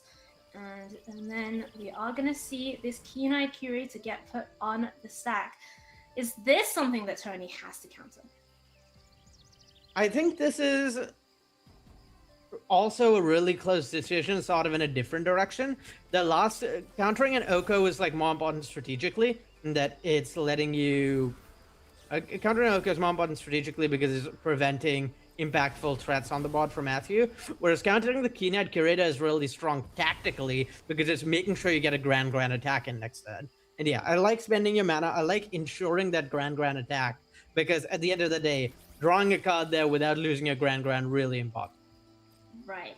Let's see what Tony finds now for turn. It's Flash Freeze. Not very helpful at this moment, but that's why you have Grand to keep looting. Firebending Lesson, that also only goes to creatures. It does not go Planeswalker or Face. So, Grand's going to come in at Oko, but Matthew has the Gene Pollinator to jump in front if he wants as well. Yeah, I imagine the Gene Pollinator blocks here is somewhat on the house. For sure. And Tony just having a good read of Oko. Once he is flipped, and it's one of these, you can pay green to flip him. I believe it's mill 3, put a permanent in your hand with the plus minus. So with the first minus, second minus, make the 2 Elks. And then the third minus, I assume win the game, Arya. Well, the 10 minus makes an emblem that I think gives you stuff all creature types in haste. Okay. Not haste, vigilance and hexproof. Okay. And you choose a creature type. So I was pretty off. But also, yep, probably wins the game. Probably wins the game, right? Okay, all right. Here is Oko, Shadowmoor Scion. And we're going to see we've got to assume it's going to be Elks to begin with. Yeah, just generating some board presence here, pretty nice to make sure that the Grand can't attack even if something happens to this unable to scream. Oh, and see how Tony is so upset about this unable to scream on Grand. The mana advantage maybe not that important anymore, but the fact that he was looting every single turn with it was helping a lot. And now, especially with the monument on the battlefield. Oh, how about second Grand? Legally distinct, not the same person. Second, legally distinct, not an O2 Grand still is notably legendary. So, still has the legend rule. There's some variants of Unable to Scream to change the name of a creature, but I don't believe Unable to Scream itself does. No, I don't think so. It's not like the one that makes it a citizen or... Oh, what was the other legitimate businessman? That was... Yes, no. Grand, not a legitimate business person. No. She's hawking the wares out the back of the truck, Oko is going to do some digging, provide some value here for Matthew. I think Keen-Eyed Curator was one of the options. I believe the options were Surak, Quantum Riddler, and Keen-Eyed Curator, so not exactly a dearth of strong cards. Jeez. What do you even go for here? Quantum Riddler's got to be at the top of the wish list, right? It's probably Riddler, just an efficient play that draws 2 cards is really nice, and Matthew is a little out of gas. But things are starting to go from bad to worse for Tony.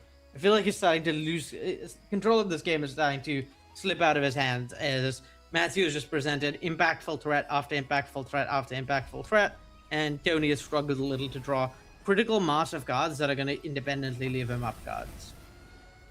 Right, well, here comes Quantum Riddler, the warped version. And Matthew can even play out the land. Can he play out the elf as well? I guess he could play out the elf as well. No reason not to, right? Yeah, I think playing out the elf makes sense here. I'm not really worried about a board wipe from Tony's deck. And what do we... An Oko is at 1, so we'll need to be doing some flipping back next turn, potentially to gain some more loyalty. Yeah. Things are starting to look hard for Tony, though, because he both needs to develop his engine and also just not die to the pressure on board. Oh, how about Ral Crackling Whip? Ral is a really good first step. Okay. We got ourselves a game here, folks. Ral casually going to draw 3, discard 2, draw another 1, make a treasure, you know the whole deal. The whole deal. I also want to give Iroh's demonstration props. here is massive. Oh, Iroh's demonstration? Okay.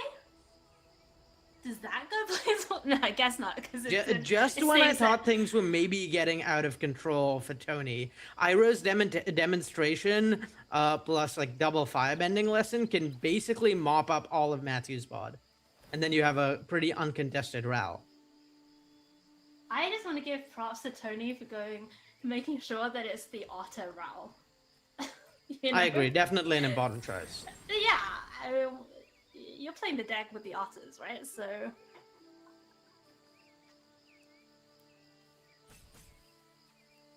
So Iroh's demonstration here, dealing 1 to the blockers, allows Tony to make an attack with a Grand that either kills the Oko or forces a chump from the Gene Pollinator, either of which is a pretty good outcome.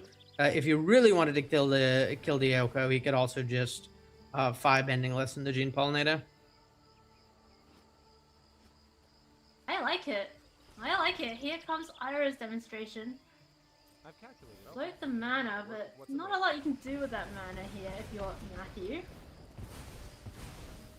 God, Ral, what a rip for Tony. This Really the game. perfect draw for Tony. This game has been amazing. This round has been amazing. We have seen, all of our players just be bailed out by their decks, and that's why you do it, right? That's why you put these cards in your deck, so you can draw them at the right time, and Grand is going to be getting in at Oko, doing some digging.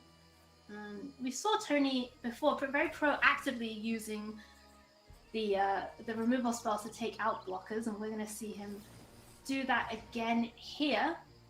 Yep, that makes sense. Just hope Matthew has... Well, it's pretty likely that Matthew has nothing of relevance in hand, so I hope Matthew has nothing of relevance in hand. Then apply a bunch of pressure over the next couple of turn cycles with the Monument, and put Tony in a spot where, for one, he kind of has to attack Ral, otherwise Ral is going to take over the aim, and then just hope Tony doesn't draw cards of greater relevance for the next few turns. Or hope Matthew doesn't, and that your engine can sort of take over the game. Oh, it's tough though, right? I mean, Matthew finds Xanorals, but he has a Quantum Riddler in exile, ready to come in, ready to draw more cards. Still has the 3/3s on the battlefield. Tony is only at 11 life, with not a lot of blockers and not a lot of interaction left after that turn. And yeah, we are going to see Matthew send them. Gonna be careful though and send both at Ral just to make sure. Yeah, I will say that while there's not a lot of blockers here from Tony, there are a lot of cards. So he does have a bunch of looks to find something of import. Right, he could have found something there, like, some piece of interaction plus make the treasure and then save the Ral. Ral does, of course, get the loyalty counter when you play a non-creature spell. Or is it instant and sorcery? I believe it's gotta be it's instant and sorcery. Yeah, I think it's instant and sorcery, but I'm not sure. In this spot, though, someone moots since Ral will be dead. And don't forget the explosive power of this Lessons deck at closing the game. Because if we see something like a Monument, I believe that would just be lethal. There's a pretty good chance of just lethal next turn. Well, speaking of lethal next turn, how about Ouroboros? Ouroboros helps certainly, but definitely not presenting lethal through this combustion technique. Okay, so now Tony finds Artist Talent. Artist Talent is another huge draw. That is a huge draw. So we're going to see Combustion Technique. I assume you just got to pop this Quantum Riddler. Yeah, definitely. Okay. So now Tony has the Talent and Monument set up. Second Combustion Technique, that's pretty helpful. Plus Abandoned Attachments. The engine is starting to heat up here. Yeah, and what a turnaround this has been. Right? The game looks... Matthew looked so insurmountably ahead a few turns ago, but yeah, getting the Monument engine rolling. Yeah, so insurmountable. Is going to remake the treasure, draw the card for now. Abandoned Attachments. Goes taking... Oh, it's just 2 lands for Tony. Yeah, there's one more loot though with Gran. Okay. Also, you don't even need that much more in this spot, right? This, Matthew's gonna go to 6 on his turn, thanks to the removal spell that's gonna get cast, which is gonna let Tony loot. And then on Tony's next turn, he can loot again with Gran. So that's 3 on Matthew's turn, 3 more on Tony's turn. That puts him to 2. And all he needs to find is a single instant speed spell, and Matthew will be dead on his next upkeep. So Matthew has exactly 1 turn to find something that stops that. And I believe Tony gets 3 looks at finding any spell. Right, but Tony's at 11, Arya. Like, Matthew also has a clock here, right? Yeah, it's just not going to be fast enough, though. I don't think Matthew had any way in his deck to represent lethal here, save for Craterhoof, which we knew got sideboarded out. Right. This is the thing. Sometimes, you think, okay, generally in this matchup, I don't want the expensive stuff, whatever, but then maybe the games go a bit long for whatever reason. We're going to see that play you talked about. Oh, and there's Accumulate Wisdom for Tony. Combustion Technique takes out Ouroboros. Tony's going to go down to 4 from this attack, but we think that Matthew, unlikely to see another turn just because of that Monument to Endurance. Oh, he's fairly likely to see another turn, just, not more than the upkeep of that turn. That doesn't count. I'm just telling you that doesn't count. Oh, look at this. Tony, come on. You already have a treasure. Oh, and second Accumulate that's Wisdom, extremely lethal. Monument? It turns out Matthew won't actually see another turn. No. Not even an upkeep. Not even an upkeep. That forest was just not what he wanted to see. Only a basic forest in hand, and we're going to see Tony untap, finds the Quantum Riddler, doesn't even need the big flyer to close things out here, just gets to play the second Monument, and Matthew knows that, once you see that second Monument, you're at less than 6 life. That's going to do it. Second Monument comes down, and it is... it's going to be the Gran attack trigger. Doing it in style here for Tony. This Gran has been serving him so well throughout the course of this game. And Tony Martos is going to be your winner here in the top 16, taking it down over Matthew Wright in a thrilling 3-game set. Arya, that was amazing. There were so many twos and fro's. It was a real roller coaster ride for both players. Yeah, so much back and forth in that game. Absolute delight to watch. And really well played by both players, trying to find every little edge they could, trying to go for little bits of incremental value as both of them sort of ran each other out of cards. And yeah, testament to the strength of the core engine of the Lessons deck and its ability to sort of catch up despite looking insurmountably far behind. Right. And I just really, we always talk about it is the edges, is the little decisions. And I just keep thinking about that decision Tony made to not use the 3 steps ahead for the rummage that turn and to hold on to it as long as he could. Because if Matthew had been able to get stuff down or get things going through knowing that there's no 3 steps ahead a turn earlier, then maybe we'd be looking at a very different outcome. So incredible patience there from Tony, and it really paid off for him. Congratulations to Tony Martos for making it through to the top 8.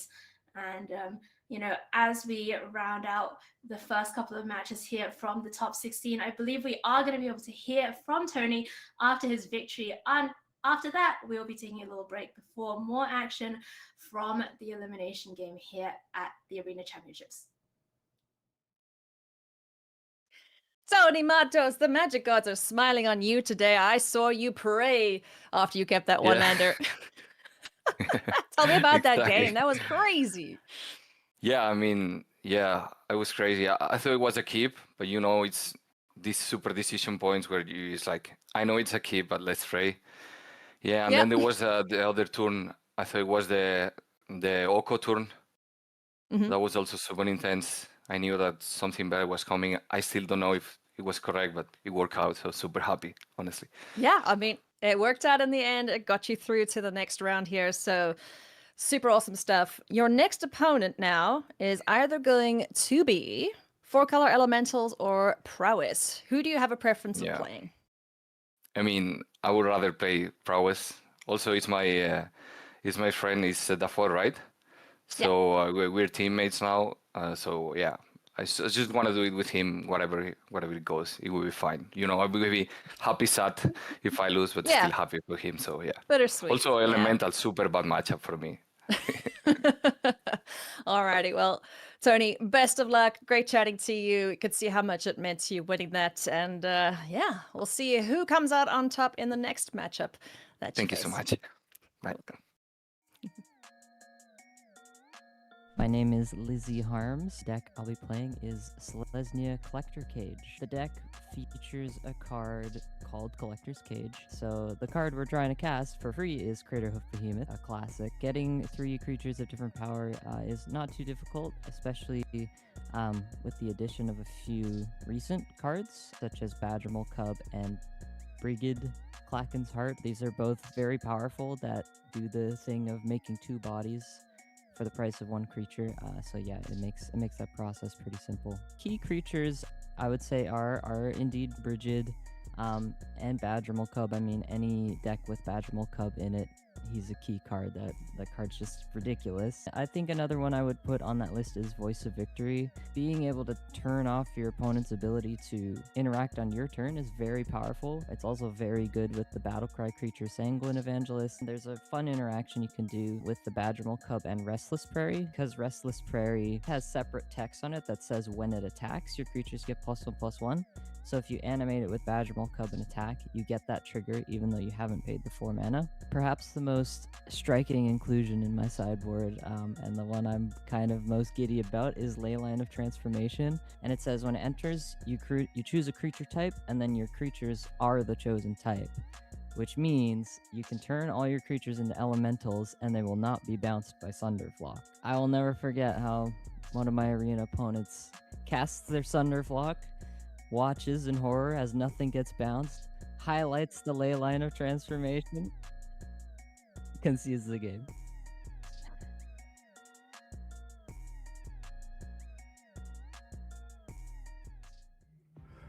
Hey everybody, welcome back to coverage of Arena Championship 11. We started the tournament with 119 players and we are working our way through our top 16 now.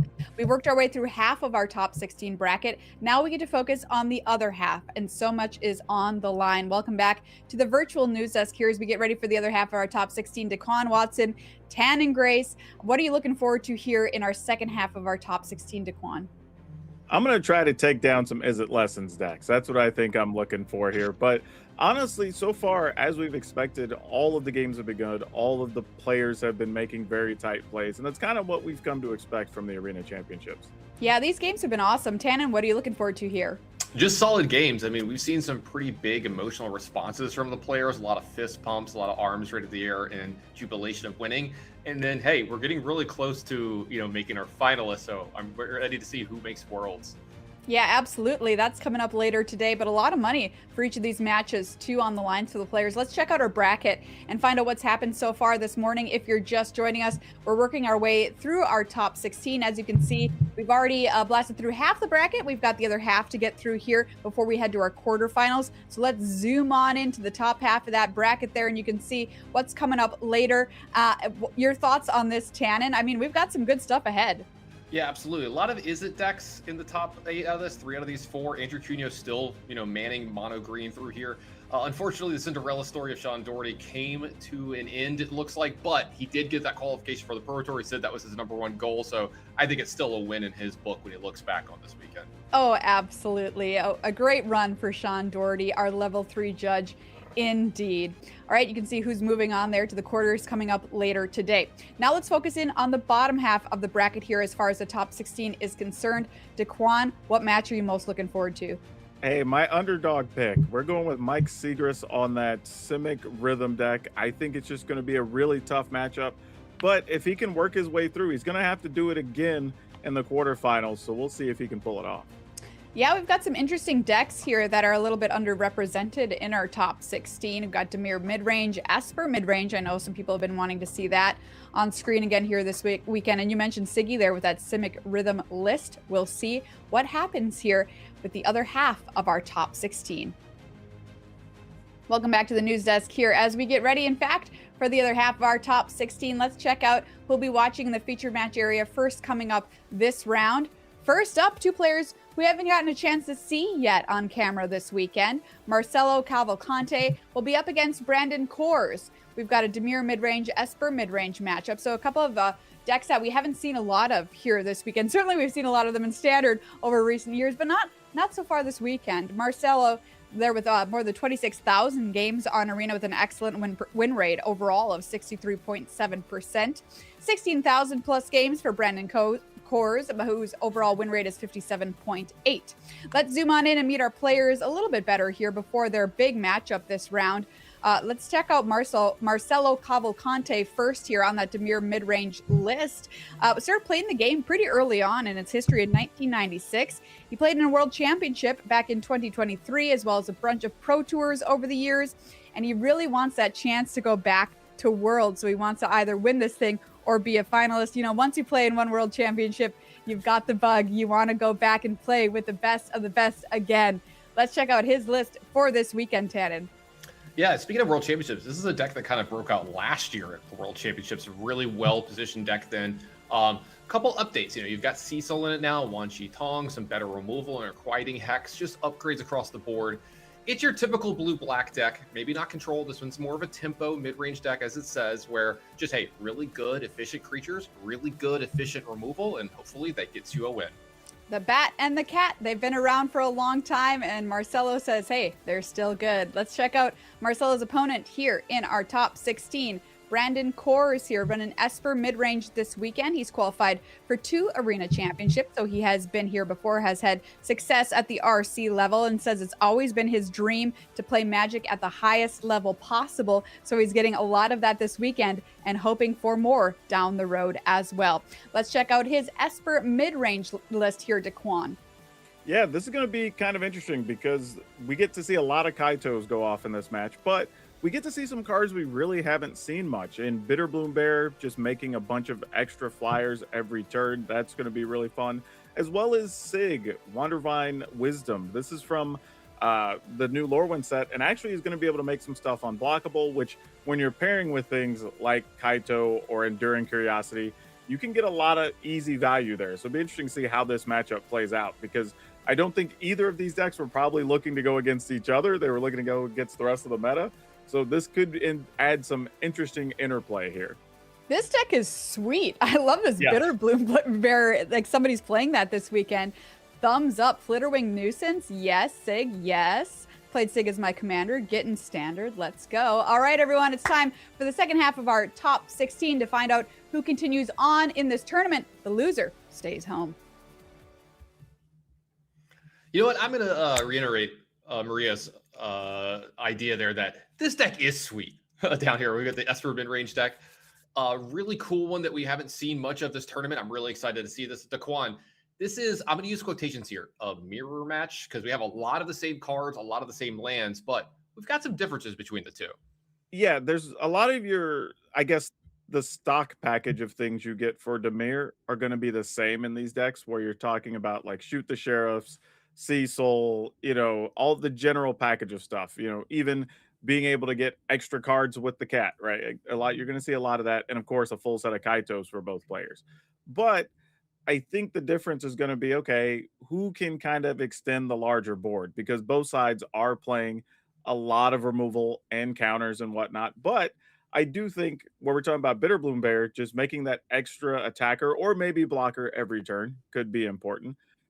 There's a bunch of little things here that I think are going to make this matchup a little bit difficult for the Dimir player. Not to mention, we haven't even talked about Aang being in the list to remove things out of the way as well.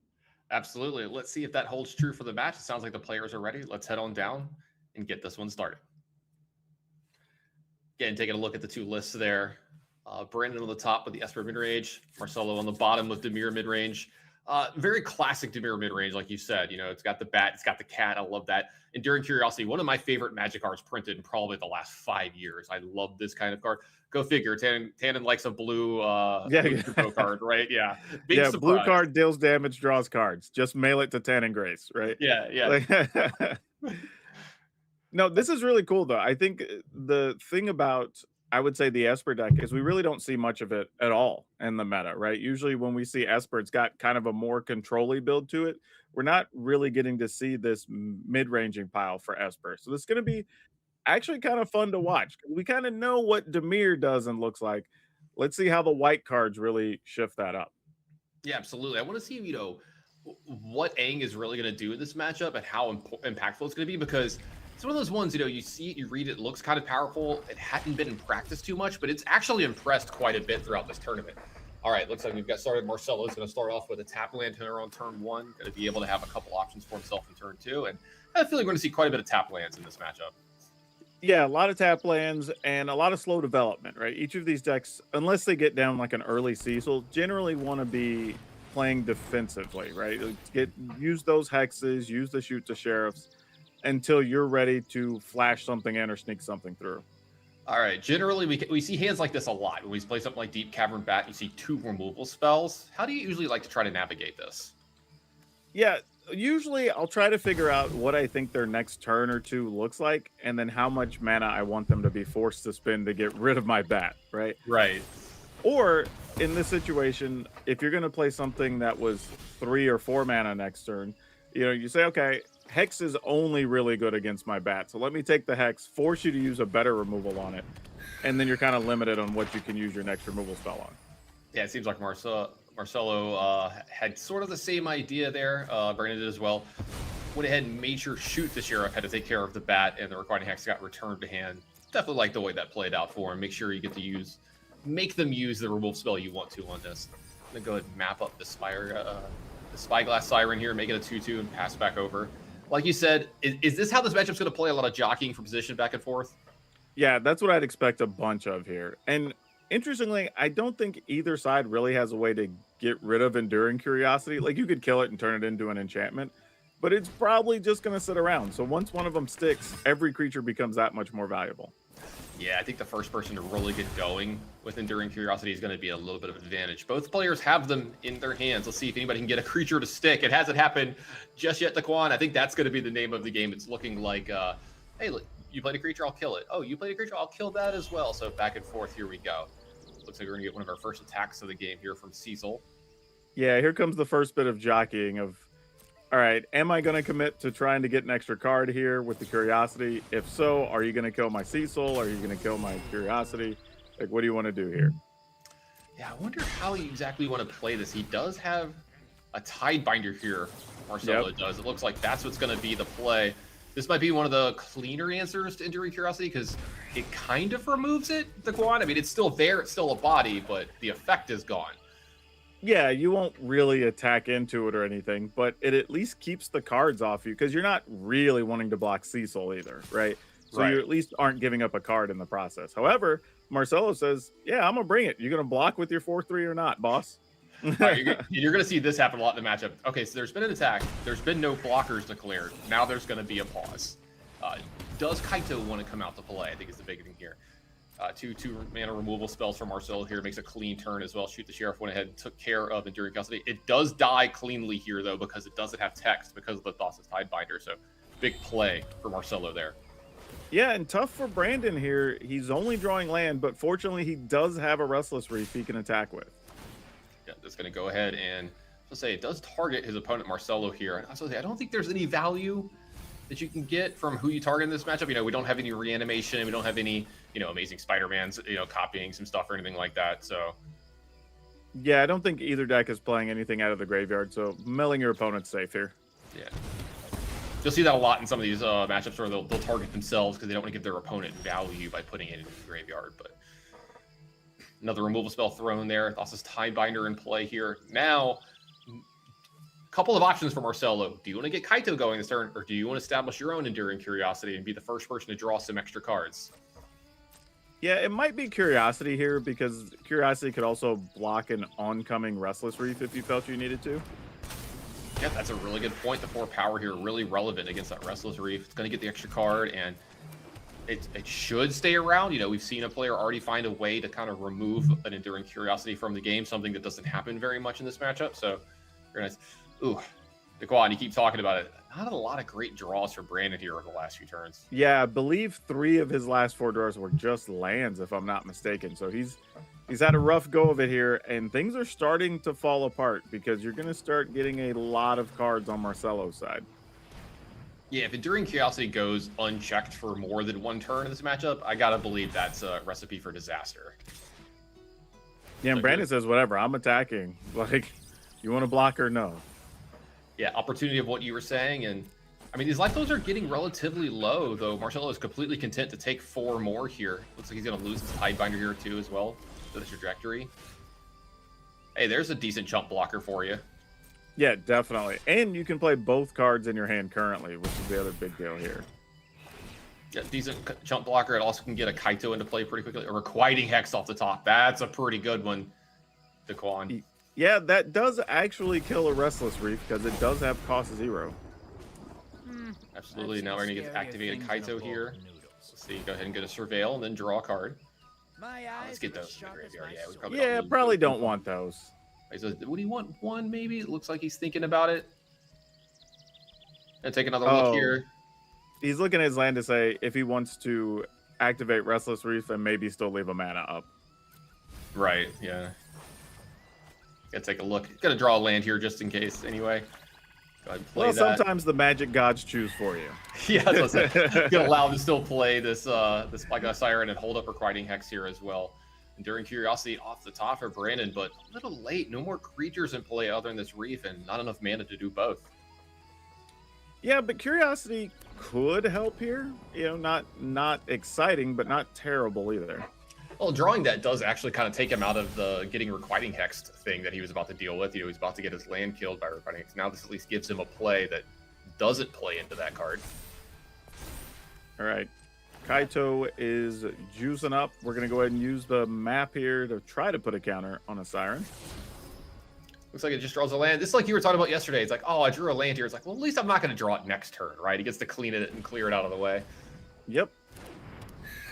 Here comes another Siren. Yeah, this is going to be a lot because you can't. Now the problem for Brandon is even if you slow down Marcelo, you're not able to punch through on a return attack, even with Marcelo being at 7. Yeah, these are a lot of plays you're making not to die. They aren't winning plays from this spot. Yeah, I can definitely see that. Spyglass Siren thinking about possibly staying back.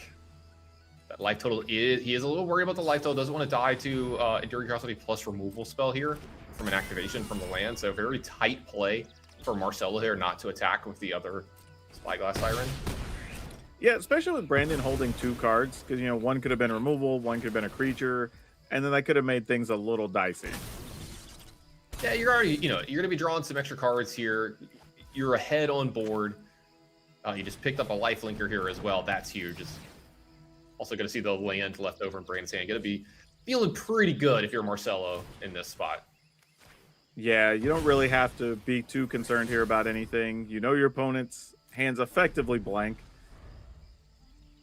Kaito a little late here for Brandon. Again, feels like a lot of his draws the last couple turns after drawing those few lands in a row made it just a little bit late. And, we saw one of the things you talked about going into that match. The cat definitely being Enduring Curiosity being a huge problem for these decks if they can hit and stick.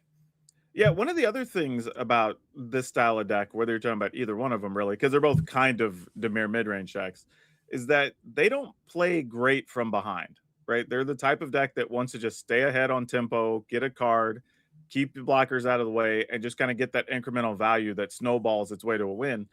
So once you're behind, especially in this matchup where each deck's kind of designed to get that extra card value and everything, it's going to feel constricting to try to get out of that hole. Yeah, it looks like both the players are also removing their Cecils, a little bit of their other creatures, one Kaito on Brandon's side, and then just more removal and permission pretty much being brought in from both. Yeah, and I think that's kind of the plan on both sides. Just, hey, we're just going to have to try to keep everything out of the way and hope, beyond hope, that something sticks. But interestingly, Brandon has a Serpent to bring in as an additional body. So we'll see if that shows up at any point. I'll say that one should be pretty good too. These removal spells and these counter spells are all very efficient too. So it looks like we're just going to be turning into almost like the control mirror here with a few tempo pieces and a few creatures. So it should be interesting from both of these guys. If they're ready, I think we can move on down to game 2 here. Oh, there we go.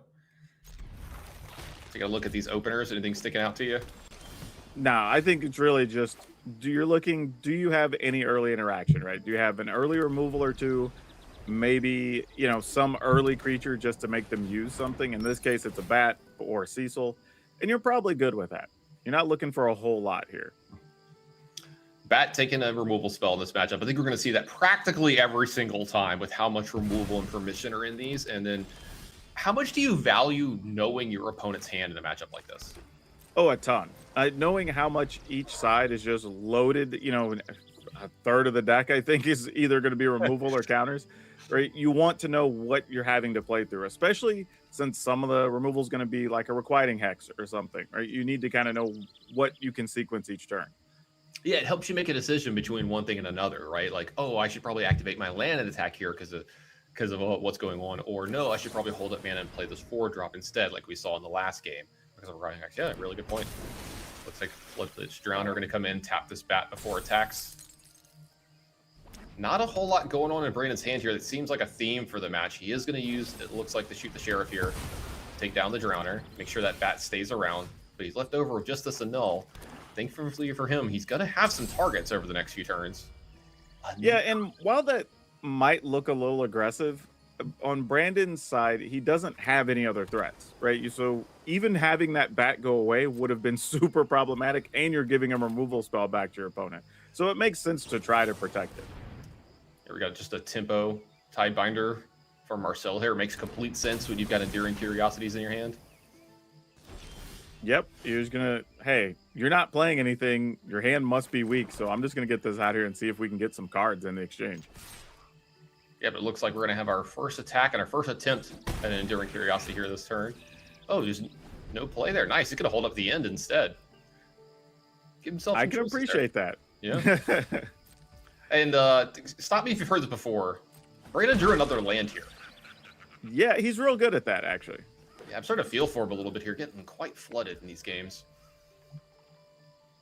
Now, I think there could have been an idea to want to use the end on the Deep Cavern Bat because Brandon's not really doing anything else. But now that you have the Restless Reef show up, maybe that changes your mind a little bit. Yeah, maybe. It does look like he went ahead and played the Enduring Curiosity end of turn there. Marcelo did. It did meet that annul that we've been seeing. I wonder if he's going to go for the second one here. Nope, looks like just damage again. Keep leaving up the end. Keep leaving up Enduring Curiosity for end of turn. Very patient play from Marcelo here. Yeah, I don't think there's any reason to be in a hurry here. You have 2 removal and the Curiosity. I think you can take as much time as you want to. Hey, one of your favorite cards getting drawn here. Brandon drew a spell. He drew an Aang. Yeah, another thing, too, I would say is that Marcelo's probably aware that Brandon's hand just doesn't have a lot right now, right? He hasn't done anything over the last couple turns except for playing a null. So you're just like, okay, maybe he just has counters or something because nothing else is happening right now. Right. Yeah, he's had opportunities to do other things, right? Like he's had an opening to try for an Enduring Curiosity maybe or try for something else and hasn't done it. Maybe Marcelo's starting to sense that Brandon's hand might not be very good. All right, we've got the end on the stack. Let's see if this Aang is going to meet. Yeah, I kind of would want to fight over this, but your opponent's about to untap as well and just get to replay the end if you wanted to. I mean, what do you target with if you're Aang? If you play the Aang here, I guess you target the end. You could. I mean, you could target your own creature. Yeah, as I say, targeting your own creature seems better to me. Yeah, I think that's what he's going to do. 6 mana for Marcelo here if he wants to. He can get really aggressive with this turn. Yeah, this also puts Marcelo in a bit of a spot because now, well, I guess you could just kill the bat with the ability on stack. So I guess you don't have to commit to it. Yeah, I think that's why you're seeing him be a little patient with that. He's going to keep these 2 removal spells up. There is a reef on the other side of the board. You're still worried about some of the bigger and better creatures that could come out of Brandon. Definitely agree with you there. So it looks like here we go. We've got the bat coming out of Airbending. Might want to save the Bitter Triumph for a Kaito as well, because that's one of the few clean answers that are in here. That's a really good point. Yeah, Bitter Triumph, the one that you want to definitely keep. Looks like Marcelo agrees with you here, leaving him with the Enduring Curiosity and the Bitter Triumph. Yep, you at least know what's in hand now, but it's not going to be looking good for the singular Siren if you play it. Yeah, and Marcelo, you got to wonder if he's going to play this Spyglass Siren or not, or possibly, I don't know if he can leave up Risen Reef too, so. Well, not really. You just lose the Risen Reef anyway. Right. Right. So it's kind of a no-win situation other than just playing the Siren and hope maybe he uses the Triumph on it. Yeah, maybe. It looks like he's going to go ahead and just pass. Here comes that Enduring Curiosity. Out of Marcelo, no removal spells in sight for Brandon. Yeah, if I'm Marcelo, at some point, you kind of have to start going, like, what does he even have? What's happening right now? Yeah, at some point when I'm playing around stuff and my opponent hasn't done anything for multiple turns, I'm just like, all right, I guess you just have nothing, and you just start activating, and you start going for stuff. So speaking of activating, Restless Reef's going to get in there right before blocks. Bitter Triumph is going to go ahead and remove this, put it out of the way. 1 extra card coming away from Marcelo. 4 damage going to come in. See what gets added to the Spyglass Siren. We'll be able to pull pretty far ahead here. Yeah, even this particular play, you're attacking from Marcelo's perspective going, but he knows I have this Triumph already, right? So if the plan is just to activate the Restless Reef, there has to be something else. And then when there's not, you're like, awesome, shields down, let's go. Yeah. Speaking of shields down, how do you like main phasing that second Enduring Curiosity? Oh, I'm about it. Like, your opponent's completely tapped out there in this matchup that's full of counterplay. Like, yeah, I'm just getting it down and saying, all right, well, we're just going to double up on cards now. So shoot the Sheriff on top of Brandon's deck. He's going to keep that one. Hey, it's a spell. Brandon can't really be too choosy right now. He hasn't drawn too many of those. I'll say this Soul Stone's going to start getting in. Yep, that Soul Stone is 2 cards right now. 100%. There's a second one in the hand right now. Also a Spyglass Siren behind this. I think we might be in an unwinnable position for Brandon here. Yeah, this is what I was saying. If you start hitting that point where it's just the constriction starts happening, where you just get so far behind you can't catch up. Looks like you drew a bunch of lands and a bat here, but two of these lands are creature lands. Looks like this Deep Cavern Bat's going to go ahead, check the hand, see a swamp there. Marcelo breathing in an extra sigh of relief, seeing there's nothing to be seen in this hand. I don't know if there's a top deck, which we know the top of the deck is just a Shoot the Sheriff for Brandon here. So yeah, this is it. With Shoot the Sheriff on top, it looks like Marcelo is going to be advancing to the next round. Yeah, we see the good game from Brandon here. Great tournament for him so far. He's qualified for a Pro Tour, but he's going to come up just a little bit short of making it into those next rounds. And what a showing from Marcelo's deck here. Really, really looking good this round. Yeah, not really enough time for Marcelo to deck himself here from drawing, so yeah. You'd have to take a lot of damage to get decked from this spot, yeah. So yeah, awesome for Marcelo. Cavalcante there, like, advances to the round of 8. And man, that's kind of what we expected was going to happen. Whoever got ahead was probably going to stay ahead, and that's what happened in both those games. Yeah, absolutely. You kind of laid this out that it would be a tempo game between the two. Whoever could stick a creature the longest was probably going to win. And hey, that's what happened. It stuck around. Speaking of the winner of this match, it seems like we got to have a time with them and take an interview. So let's go ahead and go to that, and they'll have Magic right on the back end of that. Marcelo Cavalcante, congratulations. You have made it through to the quarterfinals. How are you feeling right now? I'm feeling very excited and nervous. I still can't believe it that I made the top 16. So I'll play in Pro Tour Vegas. So I'm already very happy because of that. And I played the match now, and I'm very happy that I'm going through to the next match. Absolutely. You are the only Dimir mid-range player in our players of 16. So what made you pick this deck? I played this deck for a long time. I played in Spotlight Orlando with it in the Vive Cauldron meta. Although it was a bad choice, I made 11-4 in that event. And I also played this deck in the Regional Championship, South America. Awesome. And I made 6-2, missing one match for the top 8. So I think that it was the most comfortable choice for me.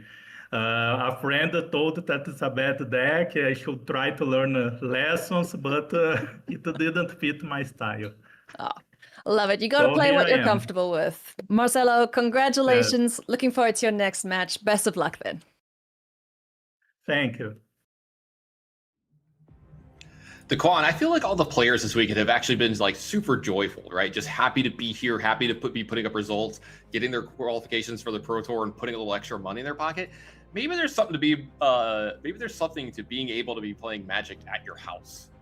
Oh, there has to be. I don't know. I feel like maybe it's some of the Olympic energy. We've been seeing a lot of that this year with the Olympics. Lots of feel-good stories. But I think you're right. There's something about being able to just wake up, have your pet by your side, maybe grab a little breakfast, step out of the shower and go right to playing your games, feeling refreshed. And there's something to that. It probably helps your mental health, I would say, going into these games, because for people who haven't played high-level Magic, even though you're playing from home, it can still be very stressful. Yeah, just getting to do like your normal routine, right? Like you don't have to rush to the site, make sure you have your deck, like forget your dice, something like that. Also, shout out to the men's hockey team. Congratulations. Sorry, Canada, but second place is okay. If anybody knows second place is okay, it's definitely me. Speaking of some people that are trying to do better than second place, we've got a few more matches ready for you here in this round of 16. Try to make it into that top 8. We've got another matchup that we're setting up for you right now. Looks like we're going to be joining this one in progress between Leo and Arna. Leo's going to be up a game as we come into second place. Daquan, what can you say about these players? Man, these are players that are just playing top-level Magic all the time, right? So we're not surprised here. This matchup, we've seen a few times throughout the weekend so far, and it can be tough for the landfall deck. This is another one where, I think Arna's just going to be looking for at least 2 interactive removal-type spells in the first couple turns. If he gets them, we're in for a long game. If he doesn't, probably gonna be over pretty quick from the landfall deck. Yeah, absolutely. We've seen some awesome draws out of the landfall deck as lessons. They had that removal lineup. So let's see for Arna's hope if we can force a game 3 on his side. So he's going to be on the play, down a game here in game 2 as we make it down to the feature match area. Taking a look at these deck lists. Anything kind of... I will say this, that anytime you get a chance to be a game up on somebody with the resume of Arne Huschenbeth, I'll take it. Right? I don't care what deck I'm playing. Just so the people at home aren't surprised, because I was about to be, we have a small mistake here. This is actually a mirror. This is going to be Is It Lessons versus Is It Lessons. Oh, okay. Got the wrong thing get loaded up here. I was about to say, I thought only the mono green player. So this will be the mirror match. We're going to have a little bit of a different game. There will not be any Cubs here. There will not be anywhere else here. So sorry for that at home. Hopefully we don't get any kind of what when we get into the match. But speaking of that, let's just head on down there and see how this one plays out. Well, part of me here is I was looking forward to seeing the mono green deck, but the other part of me is it's lesson on lesson crime. So let's watch it go down, right? Hey, at least one of the lessons decks got to lose, right, Daquan? Yeah, but one of them will win and will be in the round of 8. So yeah, there's a ton to play for here for both these players. All right, here's a draw that we've seen a couple times in this tournament where it's a turn 1 Grand and no other land. Now, Leo has Grands of his own, but he also has a firebending lesson. This is a hold your breath moment. It looks like he's going for the lesson. Okay, I don't know if you saw that from Arna. I'm not going to call out what just happened there, but you can see his reaction was not great, nodding his head here. And You're Leo? Yeah, I was about to say we're seeing a good game from Arna. I don't know if it means that, but Leo's got to be fist pumping a little bit here. Yeah, and if I'm in Leo's spot, I'm definitely doing the same thing. I'm prioritizing getting rid of the opposing Grand before getting mine down, because even just that one extra draw or two extra draws and discard are so big. And you wouldn't be able to do anything with your Grand anyway because they're like 1/2s. So what are you going to do trying to block one, right? So you just get rid of it. And as it turns out, Arne kept a pretty aggressive keep to hope that maybe Grand was going to help find some extra cards. Yeah, it's an aggressive keep, but he's on the play, right? You're going to have a couple draw steps. You have a couple really, really powerful cards here, including Artist Talent. So it does look like Arna found a second land here as we jump forward just a bit. And it allows him to play an abandoned attachment to get further in his deck. Hey, look, he got 2 more lands to go on. He's got red mana. We can at least play a game from here.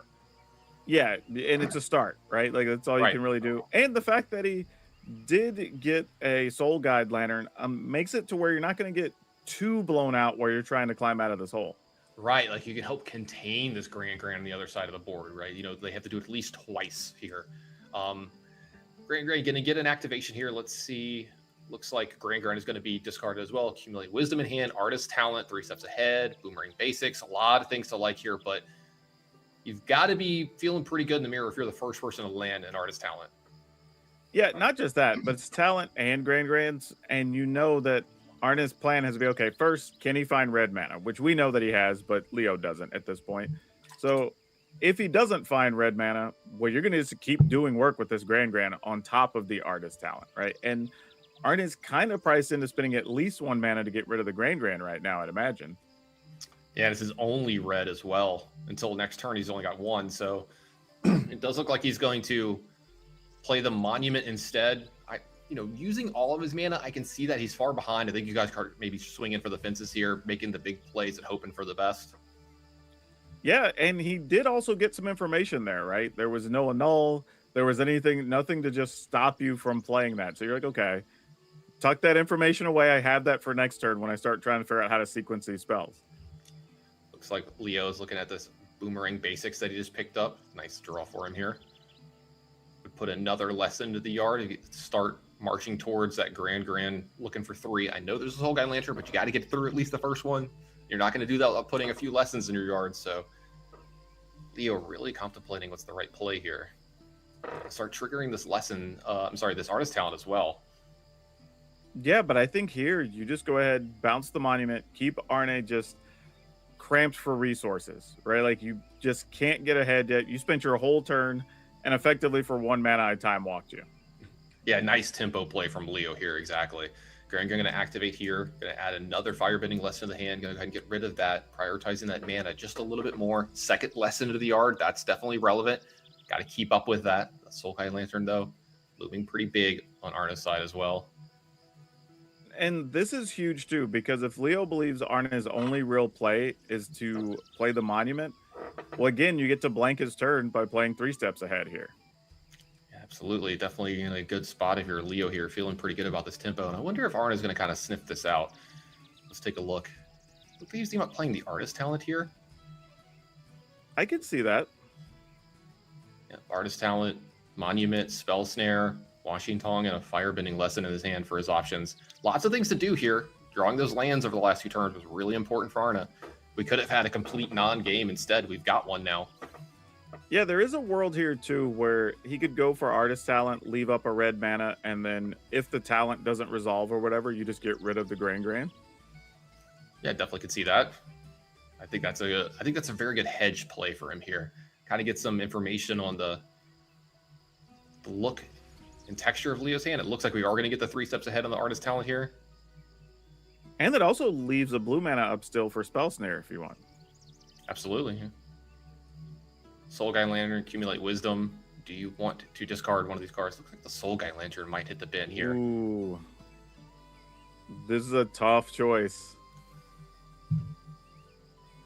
Leo really taking his time. Decided to keep both of them. Both those cards could be really impactful as this game goes on. Here's that play you were talking about to go on Firebending Lesson. Very good call by you. This allows him to leave up Spell Snare for this turn as well. We see that accumulate Wisdom over there. That's a very good target for it. Leo doesn't really have much else going on. Yeah, and we talked about this, in a previous mirror where we've seen this. Like, you don't really love using accumulate Wisdom for just one card in these matchups, but sometimes it's kind of the right thing to do. Here, we're going to go ahead and just level up the artist talent and play a Soul Guide Lantern and just see what we can dig to. Yeah, absolutely. I think he agrees with you there. It doesn't really want to use the Accumulate Wisdom just for a card, so it takes a turn off to kind of invest in the artist talent, get a couple cards deeper in the deck.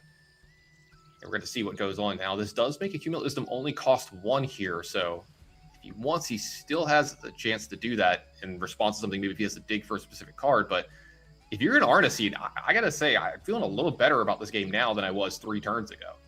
Oh, definitely. From the way it started, like, you'd love to be in this spot. Even if you don't go with the monument here, you can always Wan Shi Tong, get a couple cards, get a, whatever that is, a 3/3 onto the battlefield, and actually not be in a bad spot here.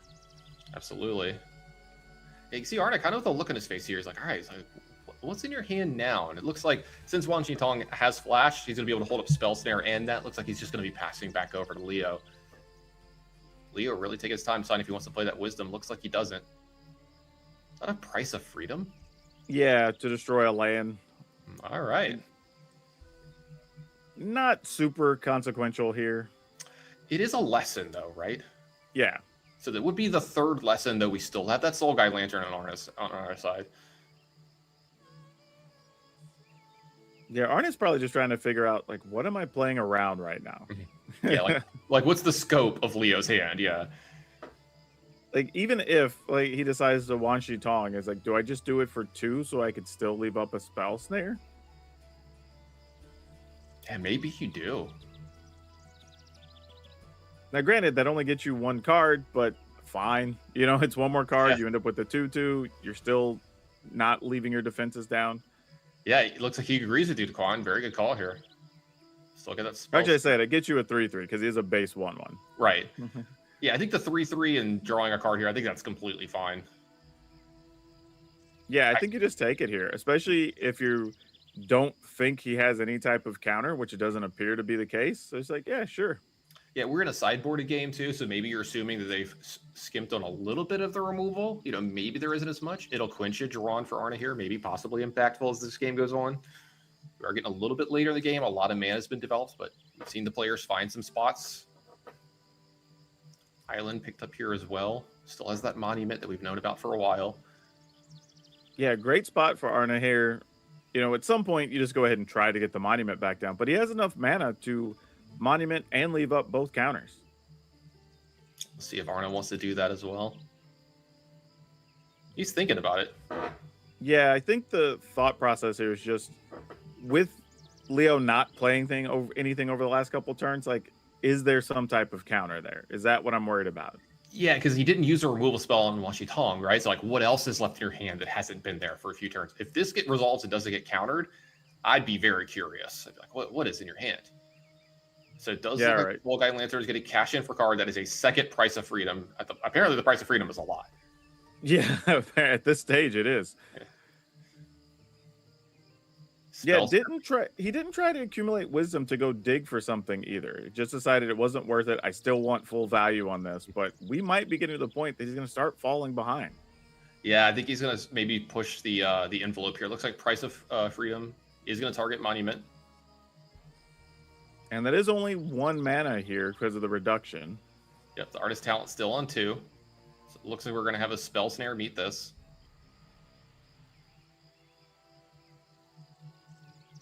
Probably not what he was expecting to have to Spell Snare this game. All right, that puts the 3rd lesson into the yard. It does indeed. Accumulate Wisdom is technically for 3 here. Again, that Soul Guide Lantern looming large for Arna. Could be a little bit of dancing going on here with that stuff. Yeah, you get in that spot of, all right, I'm going to have to respond to you trying. Oh, now look at this. Doesn't go for the monument, says, I'm going to target the Soul Guide Lantern, so you have to crack it first and I'll get my 3 cards. You know, I was actually wondering if this was going to happen. I was just about to ask you for it. It's like, are you going to push the envelope here and target the Soul Guide Lantern? Now Leo gets to determine the terms of engagement here, and he gets to probably draw 3 cards off this Accumulate Wisdom. We do see that it'll quench you, but there's 3 mana up on the other side. Yeah, I kind of like this, though, in the sense that Arna doesn't have a way to discard cards right now. So you're not really under threat from the monument. Admittedly, there are a lot of spells he could draw that would allow it, but at least as it stands, it's probably your best chance. These 3 draws and Arna's next draw are all so huge right here. All right, Arna drew an Accumulate Wisdom. His is only, though, for 1 right now. Yeah, this game has gotten so tight all of a sudden. Right? Another Artist Talent and a Grand picked up for Leo here. Another source of mana, too. Still got this Artist Talent on the stack. Looks like he's deciding to discard this Grand. He's already got a discount, so that makes sense. Picks up a Steam Fence. Another Artist Talent, though, could be pretty interesting here because you do have lands you could just get rid of. Yeah, that's what I say. You got a lot of extra cards in your yard. I mean, in your hand here to get rid of. Plus, it's going to trigger this one. Hey, you had another land picked up. So, yeah, I wonder if he's just going to not play this island here to have more fodder to kind of change into hopefully spells off these Artist Talents. Yep, he's going to go ahead and not play the land. Looks like. Still have up a Spell Snare. However, 1 mana up. We know we're looking at a Quench here. And that doesn't help here. There's no creature to target that you want to spend that on, and it's not anything that helps you discard. Yeah, I was going to say, you could, in a weird world, if this was a stranger, you could maybe Firebend and lessen your own Wanching Tong, but then that only puts the second less into the yard, not the third. I mean, you could quench your own spell. Look, I've done some crazy stuff. That might be too much to go on. Hey, tough times, man. Yeah. Oh no, Leo drew another land here. I guarantee you he's going to fire off the Spell Snare the first chance he gets. He tried to get through his hand. He does have the land that allows him to start looting here, but I don't know if he wants to. Do you think he would ever want to lower his shields that much? It's possible. But, again, you probably let a couple turns go by till you start trying to discern, like, okay, is he just holding counters and removal here? Then maybe I just go for it. All right, 3 more damage in from Arna here, getting Leo down to 11. There's still that monument in play. If Arna ever starts discarding cards, we could see this game end pretty quickly. Yep. All right, we're going to go ahead and draw and discard. Monument of Leo's own. That's going to be pretty decent here. It's only going to cost him 2, and he's going to be able to filter 2 cards most likely here. Yeah, for sure. All right, Arna does pass back over, had a chance to maybe try to resolve something. All right, he picked up an It'll Quench Ya. It's 2 decent draws for Leo here. They at least trigger Artist Talent. Yep, this is where some amount of fighting is likely going to happen, but we'll see. Yeah. So, first 2 triggers for Artist Talent is going to get responded to with an Accumulate Wisdom. We have a Spell Snare at the ready for Leo. Looks like that's going to happen. Yeah, this stack is about to get complicated. Yeah, we're going to end up with about 8 things on the stack here real quick. That might be light. We'll see. Yeah, this is one of the ones where in real life you got to start putting it all in the middle of the table and make sure you resolve it all correctly. Now there is a lot of interesting things happening here, right? Like we go for Accumulate Wisdom, it gets Spell Snared. You could respond to it with a Quench just to make your opponent spend mana, but also get another lesson in the yard, and then fire off the other Accumulate Wisdom. There's also the timing here too. Like if you start fighting with the Artist Talents on the stack, then they don't have as many cards to discard to Artist Talent. As you see, like another big one picked up for Leo here, Negate. So now he's got It'll Quench Ya and Negate. All right, so now we have the Spell Snare still targeting the Accumulate Wisdom. Arna let those triggers resolve. Now we're back to here. Remember, yeah, there's a lot happening here. Like, and again, this for people just joining us, like Arna started this game on 1 blue mana, a Grand that died on turn 1 and didn't have any other mana for a couple turns, and then didn't even have red mana to the following turn. Yeah, I didn't think we'd be here, obviously. Great job, Arna, to get here. All right, so Spell Snare still targeting this. This would put the second lesson into the yard, like you said. You can time this really crazy, maybe. All right, so there we go. Second lesson goes the yard. Spell Snare, gonna resolve. 2 Artist Talent triggers on the stack. It'll Quench Ya getting discarded. Artist Talent off the top. So here comes the Monument. Artist Talent is a 1 mana spell that will trigger twice for... Oh my gosh, this is starting to get rough now. Yeah, does he want to discard a spell here? It looks like he probably does. I mean, I know Negate's really good. This is so tough to even want to discard or not. All right, It'll Quench Ya targeting the Artist Talent that's being cast. Those are 2 triggers plus the cast of Artist Talent on the stack. See, if you, because if you negate back here, you have nothing to discard here. Yeah. What's weird is I don't even know if you discard the negate. It has a lot of value in this match. It does have a lot of value, but you guys are getting some velocity going because I'd be worried about dying if I were Leo. All right, well, there you go. Maybe you do negate here now. Accumulate wisdom on the stack. Drawing 3 might be too powerful to pass up. Yeah, but Wan Chi Tong is still 3 damage a turn. Yeah, exactly. You got Wan Chi Tong, plus you have that monument still looming. Like, you just haven't, found a way to activate it if you're Arna. And I think that's what's annoying him quite a bit here. He's like, if I could just activate this just one time, I'm probably far ahead now. Leo has a way to activate it no matter what. Exactly. Leo has a land. He could just draw a discard here. Yep. Looks like that's what's happening here. Gonna go ahead and... Oh my, Daquan. If there were a card to draw, that's the one. That was it. Yeah. Ancestral Recall, pretty good. Followed up by Soul Guy Lantern as well, so... Oof. This is gonna be a draw 3. Yeah, draw 3, you get a free lantern. Yeah, you saw Arna just throw his hands up like, are you kidding me? Yeah, you kind of feel it for Arna too, because I want to reiterate what you said earlier. He was out of this game, then back in it. It felt unwinnable back to, oh, I'm actually ahead now. And then he bricked for a few more turns, and now we're here. Yeah, that's kind of one of the things that happens though, right? If you're mana light early on, at some point you're going to start drawing those lands. So you sort of have to plan for that. And he made every play possible, I think. I don't think anything against him at all. This is just Leo drawing spectacular and just getting back in control. Also, I mean, this game's still not out of reach. If Arna draws, say, some form of cage, like he draws abandoned attachments into something else, he can actually win the game from here. Sure. That's definitely possible. Yeah, if you could activate the monument once during your turn, once during Leo's. But it has to be a pretty specific set of draws. Artist Talent can probably get it done. Abandoned attachments into something can get it done. Well, the problem now, too, though, is, I mean, granted, in Arnie's position, he doesn't know this, but you are having to get past the 3 steps ahead as well. Yeah, once Leo untaps, I think the game is going to be possibly out of reach. Yeah. So Leo goes down to 5 here. Grand Garen's getting played. But if Leo ends up shields down for any second in here and Arnie can find a way to discard. Well, now it might be different. Hold on. Let's start doing let's think about this. This is a second monument. Artist Talent is going to trigger twice here. You're going to have a lot of extra mana. Yeah, Spell Snare can go. All right, I'm going to try to keep up with this, Daquan. This is complicated. I'm going to be honest, I'm so concerned at this point being at 5. And again, this is why we're in the booth and they're playing. I would have just probably discarded Rao.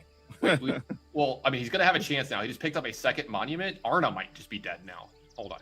So the second monument's going to resolve. He picked up a third. I'm sorry. So the third one really changes things. Yeah, because you've already got 2 more treasures, so you've got a ton more mana here. So yeah, you could just play the other. It looks like you might just play the Rao. Okay. So playing the Rao. That's going to trigger twice.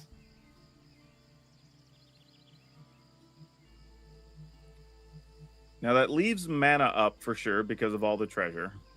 It does create another discard here if he wants. Yep. Draw 3 cards, discard 2 cards. So it creates a ton. This is going to be a lot of triggers. I picked up Abandoned Attachments. Is this going to be enough? Hold on, that's 6. Another 6, that's 12. You could play the monument off the treasures. I'm trying to think. I think this might be enough.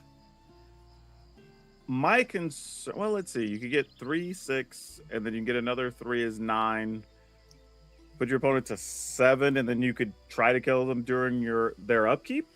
Yeah, well, you can only do 6 and then 9. That's 15. Arna's at 16. Well, he just found a removal spell too, so he can take out Wan Chi Tong, it looks like. Oh, no, because that one you have to pay the kicker on it. Yeah. For 2, yeah. Let's see. How high can we get the Rao? That's also a question, right? Can you get Rao high enough? And oh no, but we already minus Rao for the turn to draw this card. All right, let's see if Leo can find a way to cobble all this together. If Arna can find a way to attack plus activate his monument, then the game ends for him as well. This is a tight spot. Yeah, so it looks like we're gonna have to pass here. Gonna use the removal spell here in the upkeep. Yeah. Grand. So trigger Artist Talent, trigger Ral. So Artist Talent twice here. So a lot of extra mana for Leo here this turn. Yeah, and all Leo has to do is just not get 3 steps ahead countered, basically. Okay, Because that's the only way he loses here. Accumulate Wisdom off the top. Yeah, I think this game might be locked up now. What else do we find here? Accumulate Wisdom and a land. Probably discarding the island. Yeah. Yeah, if he can't kill Wan Shi Tong, though, is the only out for Arna the land that lets him discard here because it can't be counterspelled? Probably. But he'll have enough opportunity to... Yeah, there's just so many cards here. It's going to be impossible for him to not find a way to discard. Well, I mean, for Arna has to find a way to discard that doesn't use the stack. Is what I'm saying. That doesn't get 3 steps ahead. Okay, so that's another draw 3. Yeah, at this point, Leo might just be looking for another additional counter or something here. Just saying, all I have to do is just make sure I don't take 2 more points. Right. If Leo gets to untap here, the game ends for sure. Yeah, I think he's just digging to his heart's content, just looking, just give me 1 more defensive card to protect myself. Yeah, we're still waiting for a draw step here. It's another land anyway. Oh, no! It doesn't matter. That's going to be the end of Arna in this round and the end of Arna's tournament here as well. Leo with the win here with a crazy set of games over Arna. Unbelievable stuff from the players. You know what? I'm excited how close that game was after that start. That was amazing for both these players. Yeah, and credit to Arna. Like I said, I don't think he did anything wrong there. He kept an aggressive keep, but it made sense in the position he was in and managed to work his way out of it, actually. We got a good game there, so it was still, even down to the end, potentially winnable, depending on what he found off the top of his library, and unfortunately, the last draw was just a mountain. Yeah, you could see the frustration on his face. He needed like any way to discard a card for multiple turns, and he would have gotten the whole engine going with his monument and probably been able to just secure a victory there. But unfortunately for him, that means his tournament is coming to an end. And we have an interview with Leo here after this round, too. Let's see how the player wants to talk through this round, how he's feeling after this big win. Leo Lahonen, congratulations on picking up a grueling victory there against Arna Huschenbett. Tell me a bit about that match. Yeah, it was a long match and the timer was running down, so keeping track of everything is gonna be pretty difficult. Like the deck size is quite relevant in the end, so managed to do my best, I think. We were actually wondering, how many cards did you have left in the library at the end there? In the second game, I think it was around six or 7 cards, and on the first game, it was down to like 2 cards. Oh my goodness me. Woo! 60 cards is not enough for these lessons decks, huh? Yes, I guess so. So next up, you're either going to be facing another lessons matchup or Simic Rhythm. Do you have any preference on who you'd like to play? Maybe Lessons is my comfort zone now that I have the reps in from today with my team, and also our list was pretty much prepared for the mirror mostly. So. Alrighty, well, Yeah, Leo, why not? best of luck for the next match. Looking forward to seeing if you can take it down and maybe be the king of the lessons, huh? Thank you so much. Really nice hearing from Leo there after that huge win. Arna with another strong showing at Arena Champs, another strong showing in paper a lot this year. I think that kid's going to be just fine. Yeah, I hear he's got a good career ahead of him. You know, like he's effectively ending up in that like end boss territory that you just don't want to play against in any event. The next time he makes a really deep run, and like let's say he wins a Pro Tour, because he probably will at some point in time, it's gonna be one of those ones where you're like, yeah, that makes sense. Yeah, of course. Yeah, nobody's gonna be shocked when it happens, right? Yeah, absolutely. He's just still so young too. God, it makes me feel so old in my bones. But all right, we do have one more match for you here out of the round of top 16, and this is a pretty good one. We're going to have Dylan Pratt versus Mike Sigrist here. We're going to be playing from Sigrist's side, and we're going to be playing up a game since we're playing from Sigrist's side. We're going to be joining into game 2 here in this matchup between Is It Lessons and Simic Rhythm. Daquan, how do you like this matchup? I am biased. I want to see an explosive turn from the Simic Rhythm deck. I think at one point I might have called the Simic decks, the Badger Mold decks, the bad guys, but now they've become the underdogs in the standard format. Right. So seeing Siggy kind of push through all this is actually pretty impressive being up a game already. Absolutely. The quote unquote player of the year, Mike Sigrist here, going to be going up against Dylan Perrett. And anything sticking out for you here? Any of the interesting stuff? We have seen Surrock, I think, is one of the cards that we should probably point out in the Simic Rhythm deck. Yeah, this looks pretty straightforward based on what everybody kind of brought to the event. We've seen, like you're saying, Wistfulness and Surrock have just become the main deck options for this Simic deck. And really nothing too surprising from the lesson side. This looks very similar to what we've been seeing. Largely stock decks on both sides. So this, if you're a fan of either of these decks and you're curious how this matchup plays out, this is a good one to watch. Yep, absolutely. Let's go ahead on down to the match and join it in progress. We're going to be joining game 2 of Mike Sigrist up 1, so he is going to be on the draw here. Also, I got to say this, man.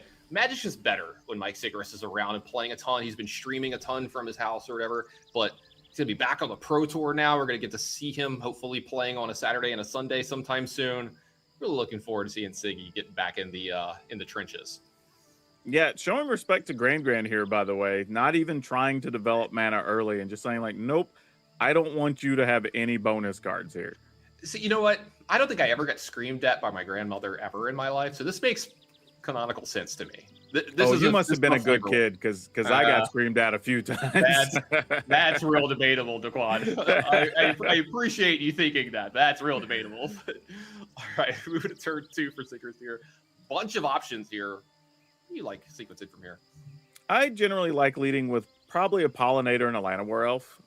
Just not putting your best cards out there in the form of Badger Mole Cub. Just expecting your opponent to have at least one removal card, if not 2 here, or be holding a Spell Snare. In this case, it was a Quench. It'll Quench it, beating a Gene Pollinator here, and then a Llanowar Elf Hunter. I don't know if I've ever seen one of these cards get quenched in my life, so I think that's a first for me. Yeah, but that's a bit of respect there, right? From Dylan's side of saying any amount of fast mana can be problematic in this scenario. And also says a little bit about Dylan's hand that he doesn't have a lot of removal to pick this stuff off. Yep. Artist Talent and a pass. There is a blue and red mana up for Dylan over there. So Mike having to think about something like Spell Snare or some of the removal spells here. You can see he's kind of taking his time with his choices here too. Yeah, but he does have an intrusion in hand, so he could respond if some other spells show up here. Absolutely great call there, Daquan. Let's see. Yep, looks like it is going to be a Spell Snare. Artist Talent going on the stack here. Then it's just, how badly do I want this? Yeah. Love that animation on the intrusion. Yeah, and this is a little tough too, because it's also like, are you trying to hold intrusion for something else? Yeah, yeah. What is it? What is it geared for in this spot? Yeah, exactly. Looks like it is going to go ahead and fight over this. Going to get the Badger Mole Cub into play. I mean, this is practically, it's not your namesake card, but it's what really gets this deck going, right? Oh, yeah. Now, the benefit for Mike could be, even if the Badger Mole Cub gets targeted here, he has access to enough mana next turn that if an Ouroboros or something of that nature were to show up, he'd still be able to cast it. Yeah, one of his big cards, right? Like some of his payoffs is what he's looking for here, or a Rhythm. Spell Pierce, while pretty decent this matchup, I think Mike would have liked one of the payoffs, like you were saying. Yeah, not really either of the things we were looking for. Yeah. Even a Wistfulness here, just to be able to get rid of the Artist Talent would have been good enough, Oh yeah, I think that would have been really good. Yeah, maybe even get some cards deeper into the deck too. That would be a great top deck for Mike here. 2 mana left up for Dylan. See if he spins any of it. Not spinning the 2 mana there tells you a lot about those 2 cards and now the 3rd being added to his hand. Yeah, the board state is wild when you're attacking with Llanowar Elves and your opponent has a creature out. Yeah. I always talk about that. Like in these decks, you always know the game plans have gone awry when the supplemental creatures, the Gene Pollinators and the Llanowars are getting into the red zone. Like something is not going the way it should. Yeah, they don't generally get acquainted with the red zone, but here we are going for a monument, and Spell Snare doesn't really do too much to that. This is a Spell Pierce, though. Oh, it is a Spell Pierce, actually. Hey, look, dude, the new Spell Pierce and the Spell and the new Spell Snare look exactly the same. It's gotten me more than once this weekend, so. Well, never mind. It's the exact card he wanted there. Oh, all right. Well, hey, nice couple pickups for Mike here. Spell Pierce into a Surrock is not nothing. And we see these 2 cards kind of stay in Dylan's hand for a while, so let's see if he's got anything big from this.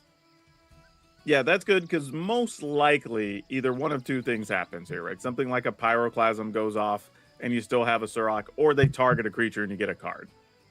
It looks like it's just going to be a monument from Dylan, but what that means is that Siggy can keep attacking here. Now he's got a 4-power creature in play, and now he's got a Keen-Eyed Curator behind us. We've seen how good that card has been in these matchups. Yeah, and a lot of times what I end up doing here with the Curator is deciding how much mana I need to put into the Curator to decide what I'm attacking with, right? If I think I need to remove 2 spells or 3 spells to get the lesson count down, then I'm like, okay, I guess I'm only attacking with maybe Surrak and the Pollinator here, and then I'll just use the other 2 mana to remove spells. No, I think you're exactly right. I think I saw at least 3 lessons and maybe exactly 3 lessons in Dylan's graveyard, so I think Keen-Eyed Curator is going to be going after quite a bit of them there. Yeah, and he's just saying, I want to get rid of all of them. Right? Yeah. Like, you're going to be drawing and discarding. I want to make sure you have no lessons. Look, you're not adding on. You're rebuilding from scratch. Yeah. So it looks like that's what's going to happen here. Mike Sigurus is going to play this Keen-Eyed Curator and then have, what, 3 more activations? 4 activations? Yeah, at least 4. Yeah, so looks like we're probably going to be going after the lessons. Yep. Yep, first lesson down. Let's see. And honestly, with the metagame being the way it is between the lessons decks and the various graveyard decks, this is the reason you're starting to see Keen-Eyed Curator just make its way into a lot of main deck lists. Yeah, and not just one copy, right? Like at first we would see one copy in the main, with the rhythms and stuff. Now we're seeing multiple copies in the main and sideboards. Like this card's been going up to like 3 and 4 of in some decks. Not to mention the body's actually pretty solid too. Look, it's already a 7/7. Yeah, it says I'm ready to do business. Yeah. Yeah. Gonna go ahead and take out 1 more of these lessons here from the graveyard using that Pollinator. And combine that with Surrak, and you're looking at 11 power just on 2 creatures. I mean, yeah, Dylan's under a lot of pressure here off just that top deck of a 2-drop. And look, also note that those creatures both trample. Oh, that's a really good point as well. Yeah. Dylan hasn't done much over the last few turns, right? He just played monuments and not done anything else, but like maybe he was, like, say, holding on to a few things. All right. Looks like we got a combustion technique. Believe it targeted the Surrak? Or was it the Curator? Okay. Targeted the Surrak because it's for 3 here. And that's probably one of the reasons Sigurus was okay just saying get rid of all the lessons, because once your creature gets to a 7/7, they're now not going to have a way to deal with it other than bouncing it. Gonna exile another lesson from the art here. Nothing top decked over the last 2 draw steps for Mike because he got that extra one off the Surrak getting targeted, but at least he's still got this huge Keen-Eyed Curator in play. Yeah. It's just a matter of how many decide they want to get into the red zone here. Absolutely. I think I'd be attacking with everything at this point, and it looks like Sigurus agrees there. So it's going to go ahead and block one of them. 9 coming across for Sigurus here. Dylan down to 4. Dylan, you got to impress us here this turn. It was funny. I'm actually a little surprised Mike didn't go ahead and take 2 just to have it, but didn't need it anyway. Looks like that was a couple of missed draw steps for Dylan there. Got to really feel for him. There's a couple things, maybe a Boomerang Basics could have put it back into the game, but nice, impressive win for Siggy here, and he's going to move on. Yeah, the interesting thing there is I think when people consider stuff about the Simic deck is that they're thinking about so much the Badger Mole turns, right? And we see a lot of games where you don't get Badger Mole to stick for a lot of reasons, obviously, but can you still play Magic after that? And the way these rhythm decks are being built now is, all right, we do still have Surrak. We do still have Keen-Eyed Curator. Like, there's real cards, even if we don't get the mana to ramp up to something crazy with the rhythm. And that's what we got to see there. Yeah, that's actually a really good point. We've seen that a lot from these decks. We have seen a few of the games where, they draw the nuts, right, over the first 3 turns, have a ton of mana, go get a Crater Hoof, and the game ends. But more often than not, we've seen them have to be scrappy, right? We see them have to play with the creatures, normally attack. They haven't been able to rhythm for a ton. And we've seen Keen-Eyed Curator really have to carry some heavy lifting. And it's actually been impressive out of the deck that it can do that. So that's why I love these new builds, the wistfulness as well. To go on, you pointed that out before the match. They've been absurd this weekend for this deck. So yeah, I think it's been a good showing for this deck. Maybe not team-wise, but in the games that we've seen, they've been really impressive. Yeah, very technical games, more so than I think people expect them to be. And a lot of small decisions being made. Even in that game, was Siggy deciding, okay, how many cards can I afford to leave in your graveyard, right? The way things are set up, I just need to get rid of all of them. So I'm giving up an attacker or two for a turn, but I'm making sure you don't get to do anything, right? Even that little bit could have been the difference in losing that game. Yeah. Speaking of Mike Sigris winning that game, we've got an interview with him, and then right after that will be a little small break, and then right back with more Magic. Siggy, congratulations. Another quarterfinals locked up for you. How are you feeling? Feeling great. I was a little nervous going into that match. I played a few practice matches with Andre this morning, and he beat the crap out of me. So it was good to see it go that way. Andre's much luckier. To be fair, he tends to do that, though, you know. Yeah. Well, you got the win where it matters. Now, you have the unfortunate task of continuing to face Izzet lessons. How are you feeling going into the next matchup against either Arna or Leo? I haven't looked at Leo's list. I know Arn's list because I tested with him. I think I prefer play against Arn's list than the list I just played against, but I mean it's close. But yeah, I don't know. It's kind of like a 50-50 matchup. Play draw matters a lot. That was one of the reasons I was a little demoralized going into this because the seeding matters for that, and I'm a low seed, so I'm going to be on the draw a lot. But I drew well, played pretty well, so hopefully I can continue doing that. Great, awesome. Now I have a question for you. Does this still feel like just another Sunday for you? Yes.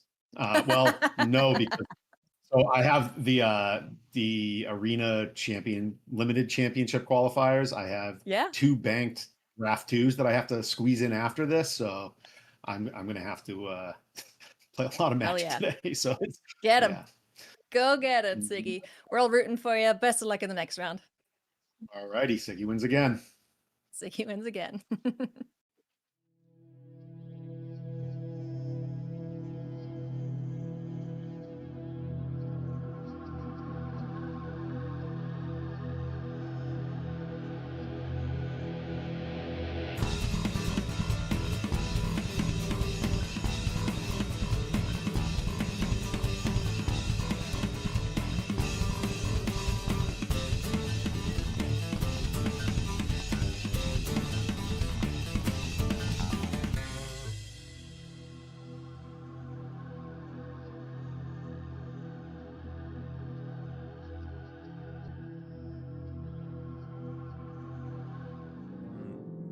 So I must have been around 10 years old when Lorwyn came out, and I had my brother teach the game to me when I was a little bit younger, like with Mirrodin and like 8th, 9th edition. And I bought some, I think, Lorwyn theme decks. And I also remember back in the days, they had some Magic magazines, and I had one of those for maybe it was Eventide or Morningtide, and they had like the entire card pool of the entire set in the back, and I was just like scrolling through that magazine. I was like 9-10 years old. Lorwyn was the first set that I played competitively as a Magic player.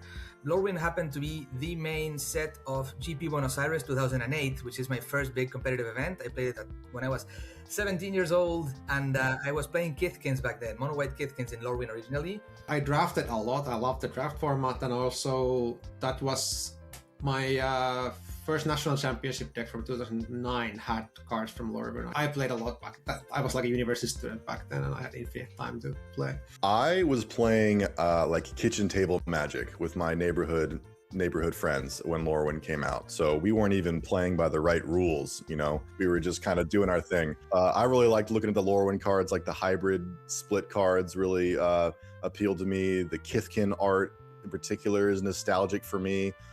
My friend's older brother had a Kithkin deck that was just unbeatable. Like we just couldn't imagine because we weren't playing any removal spells or anything. So it was like, oh my God, a 2/2 with first strike. The Lorwyn aesthetic is absolutely nostalgic to me, even though I wasn't playing competitively at the time. Obviously, you know, with like funny Kazan's beachside rule sets, you know, you tap your Llanowar Elf and you get a forest from your deck. Like, wow, so powerful. Classic thing. So yeah, we're a bit like naive. I did play a bit with Lorwyn things. I think like the big thing that Lorwyn added to the game obviously is Planeswalkers, and it's like one of my favorite. And I played the original Lorwyn. It's also an amazing set with elves, fairies, goblins. A very well structured set. I suppose goblins would be a fun one to have constructed viable. We actually tested it for the Pro Tour a little bit, and it was really close to being good. Champion of the Weird is extremely powerful, grabs command. I remember during our prep for the Pro Tour just noticing like how many goblins were already in standard. There was already sort of a goblins deck with like Krenko and Howl Squad Heavy that some people were messing around with in the past. I'd love to see goblins playable in standard. I feel like they are also a really big building block in MTG's history. Like they've always been relevant.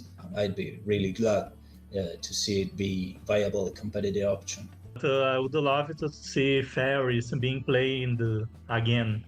Maybe when the standard rotates, the bitter Bloombeer will have a time to shine. I love elementals based on me being a 5-color, soup player. These cards have that feeling of powerful evoke spells that you can bring back. I think like one thing that was also important was how much people in general were nostalgic about this set. You can see all the streamers, all the people like in the Magic scene were talking about it and like bringing that nostalgia, even though it was not so like present for me because I was just like playing for fun with kids, but like seeing the same like archetypes, all the like the elementals, the elves, like giving importance to those cards, to the evoke elementals.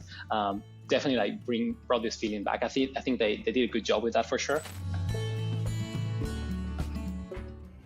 Hey everybody, welcome back to coverage of Arena Championship 11. Love hearing from the players on how much they like Lorwyn. We were just talking about it as well here behind the scenes. We love Lorwyn. It's such a cool set, and it's getting highlighted here this weekend in plenty of these standard decks. Welcome back to the virtual news desk here as we get ready for the quarterfinals. We've got Hi Yu, we've got Arya, Karam, Chandani, and we've had some excellent magic happening here today as we are whittling down our field of 16 to get to our 2 finals who will secure those 2 spots at the World Championship. Let's take a look at our bracket and find out what's happened already today and where we have yet to go in this tournament.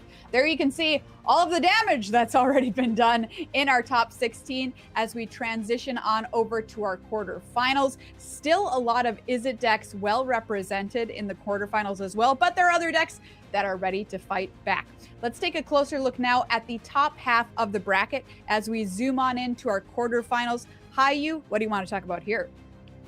Well, I mean, I guess Izzet does seem to have prevailed through a lot of the round of 16. So we are seeing 3 Izzet decks here, 2 Prowess, 1 Lessons. And honestly, I wonder if the Prowess players knew. Like, I wonder if they figured out how strong this deck was going to be through the field, and especially through what Arya's been calling the winner's field here in the elimination portion. So we are going to see some more Izzet Prowess, and I am excited to find out whether that is going to take the whole thing down, Maria. Izzet Prowess, slick shot, show off, still good, turns out. Sometimes you just got to go into the past a little ways to build your deck for the future. Let's take a look now at the bottom half of the bracket. Zoom on in there. You can see what happened in our top 16 and indeed into our quarterfinals that are still ahead. Arya, what are you looking forward to here? I'm looking forward to seeing some really close games between particularly the Simic Rhythm deck and Lessons, but also just as half of the bracket in general. All of these matchups are really close. The Simic Rhythm deck and the Lessons deck neither has a huge edge. You get some really close, intense games like we saw last round, and just all in all, this half of the bracket, there's not going to be any super favored games. A lot of it is going to come down to the play of these games. So I'm looking forward to some really exciting and close games of Magic. Yeah, absolutely. Jeff Lynn, you see there at the top of the quarterfinals, hasn't lost yet in this tournament. Can he keep his winning streak going? We will find out. One of our 8-0 players overnight. Well, we are very excited this weekend here at Arena Championship 11 to talk about some other fun events that you can play on Arena this weekend. The Arena Limited Championship Qualifier is going on, and I'd be lying if I said I wasn't playing this during the rounds. I'm also watching coverage, by the way, but that's what you can do too at home. Watch coverage, play some drafts. I just lost in my second draft. I made it into draft 2. I had a sweet Kithkin deck, and I made it into draft 2, and I managed to draft elves, which I guess is probably what you want to do if you can do it in your seat. And I even had a Slippery Boggle come into my deck as kind of like my little deck mascot. Don't worry, he stayed in the sideboard, but he was there. So I felt kind of blessed by the Boggle to kind of give me a visit in that draft. Won some gems, didn't manage to win the money, but if you can do it, you can win up to $2,000 and qualify yourself for the Arena Limited Championship, which will in turn feed the Magic the Gathering Limited Championship in 2027, which is a Pro Tour full-scale tournament, which is going to be just incredible, and I could not be more hyped for that tournament coming up. But a very fun limited championship going on, the qualifiers this weekend on Arena. Welcome back to the virtual news desk here as we get ready for our first set of quarterfinals. Let's find out who'll be watching in the feature match area here coming up for our first quarterfinals. A lot of money on the line for these players, and indeed 2 spots at the World Championship await our finalists. We're going to watch this match first. Daniel Weiss up against Andrew Cuneo. This is It Prowess mono green landfall matchup here. You can see the number of games played for these players. Quite a lot for both of them, but honestly, Cuneo blows the rest of the field out of the water with more than 64,000 games. He's the number one amount of games in the entire field. Daniel Weiss, let's get to meet him, has been playing the game since 5th grade, so a very long time. He says this tournament is his proudest accomplishment in his history of playing Magic the Gathering, so congrats. Happy to see him still playing here on day 2, and said winning the whole thing would just be nothing short of a dream come true. Running It Prowess here this weekend. Hayu, give us a breakdown of this deck. Yeah, this deck is so exciting. You know, it has the prowess creatures, the otter and the slickshot show off, and both of them really have this evasive ability. Slickshot with the flying and the elusive otter with that line of text that says creatures with power less than its power can't block it. So we've seen these prowess players put together turns where they can kill their opponents from 10, from 11, from 15 even, just in one turn. So we're looking out for big explosive turns out of this deck.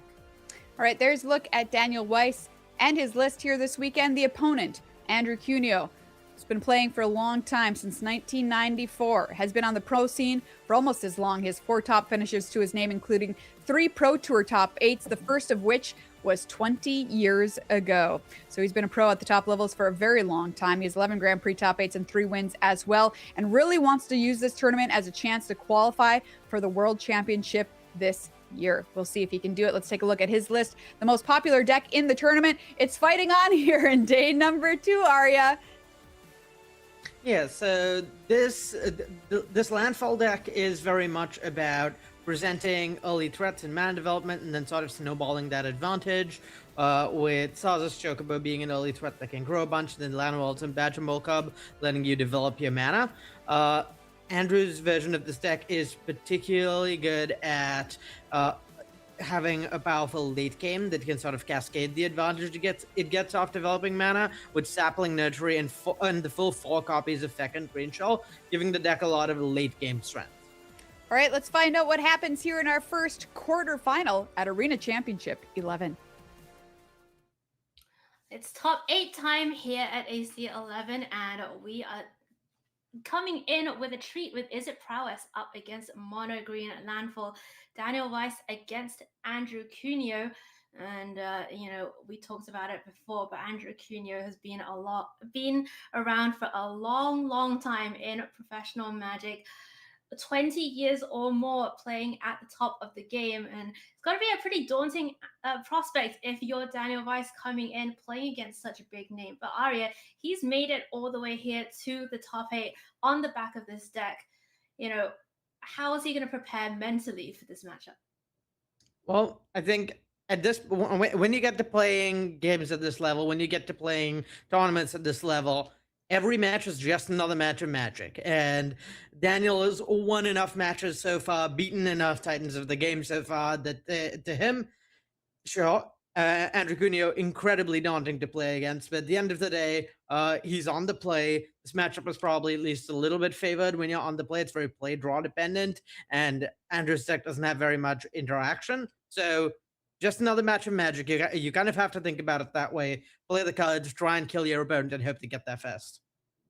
All right, let's find out if he can do it, or if we're going to see Andrew Cuneo advance to the semifinals of another Pro Tournament. Let's go and look at the opening hands here. Bit of a slow one here for Andrew, just the Earthbender Ascension plus top end. Meanwhile, Daniel is ready to go, has kept and is hovering on that steam vent. It's going to be the mulligan here for Andrew, and Badgermore Cub Ascension, Ice Explorer, so no elves just yet, but there is a lot of mana ramp to come. Yeah, no one drop is obviously keeps us off of being like the perfect hand, but aside from that, the hand seems pretty good in this matchup. Develops your mana, and getting an Ice Explorer as like a high toughness threat down early could let you snowball towards your late game faster, which is pretty important given the clock this Izzet deck applies and how hard it is for the mono green deck to interact with what the Izzet spells deck is doing. All right, we're going to see Daniel do the prowess thing, sleight of hand, find a second land, second sleight of hand, and the Oth is going to be getting in for 3 and found that third mana source as well. So things going smoothly for prowess. Meanwhile, Andrew is going to be getting that Badgermore Cub down, animating a land. Oh, and the burst lightning off the top for Daniel, the perfect answer. Yeah, though I think in this spot for Daniel, you kind of got to wonder whether you even want to play the burst lightning, because if Daniel into the Floodmaws the token, the Earthbend land off Badgermore Cub, that doesn't trigger Earthbending, the Earthbend return to the battlefield. So you're just effectively stone raining Andrew. You're putting him back on 2 mana for this next turn, which is absolutely brutal. That would be insane. Let's see if it happens. I mean, there's a lot of options here, right? Like, usually, you know, we see these players, of course, plot the slick shot show off. Sometimes you play it out on the battlefield. And, but normally, I think we've tended to see these Izzet Prowess players take some turns to set up and make sure they can kind of get in for a big swing later on. But we're going to see Daniel look at the options first, finds another land off the top. And yeah, well, what are you going to do here, Daniel? Do you deal with the Cub, or do you deal with this forest?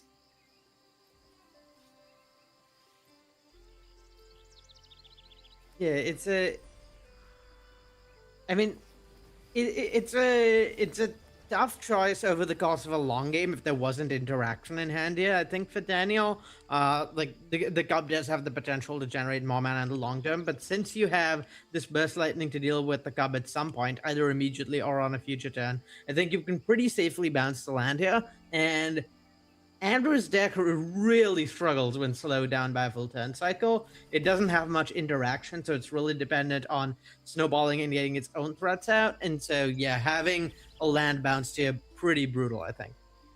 Yeah, that is not what Andrew wanted to happen. Just with the Badgermore Cub down, now having to play his second land again, and Daniel was pretty patient there, recognized that the Cub wasn't really that dangerous at the moment, doesn't need to use the burst lightning immediately, just finds basic island for the turn though.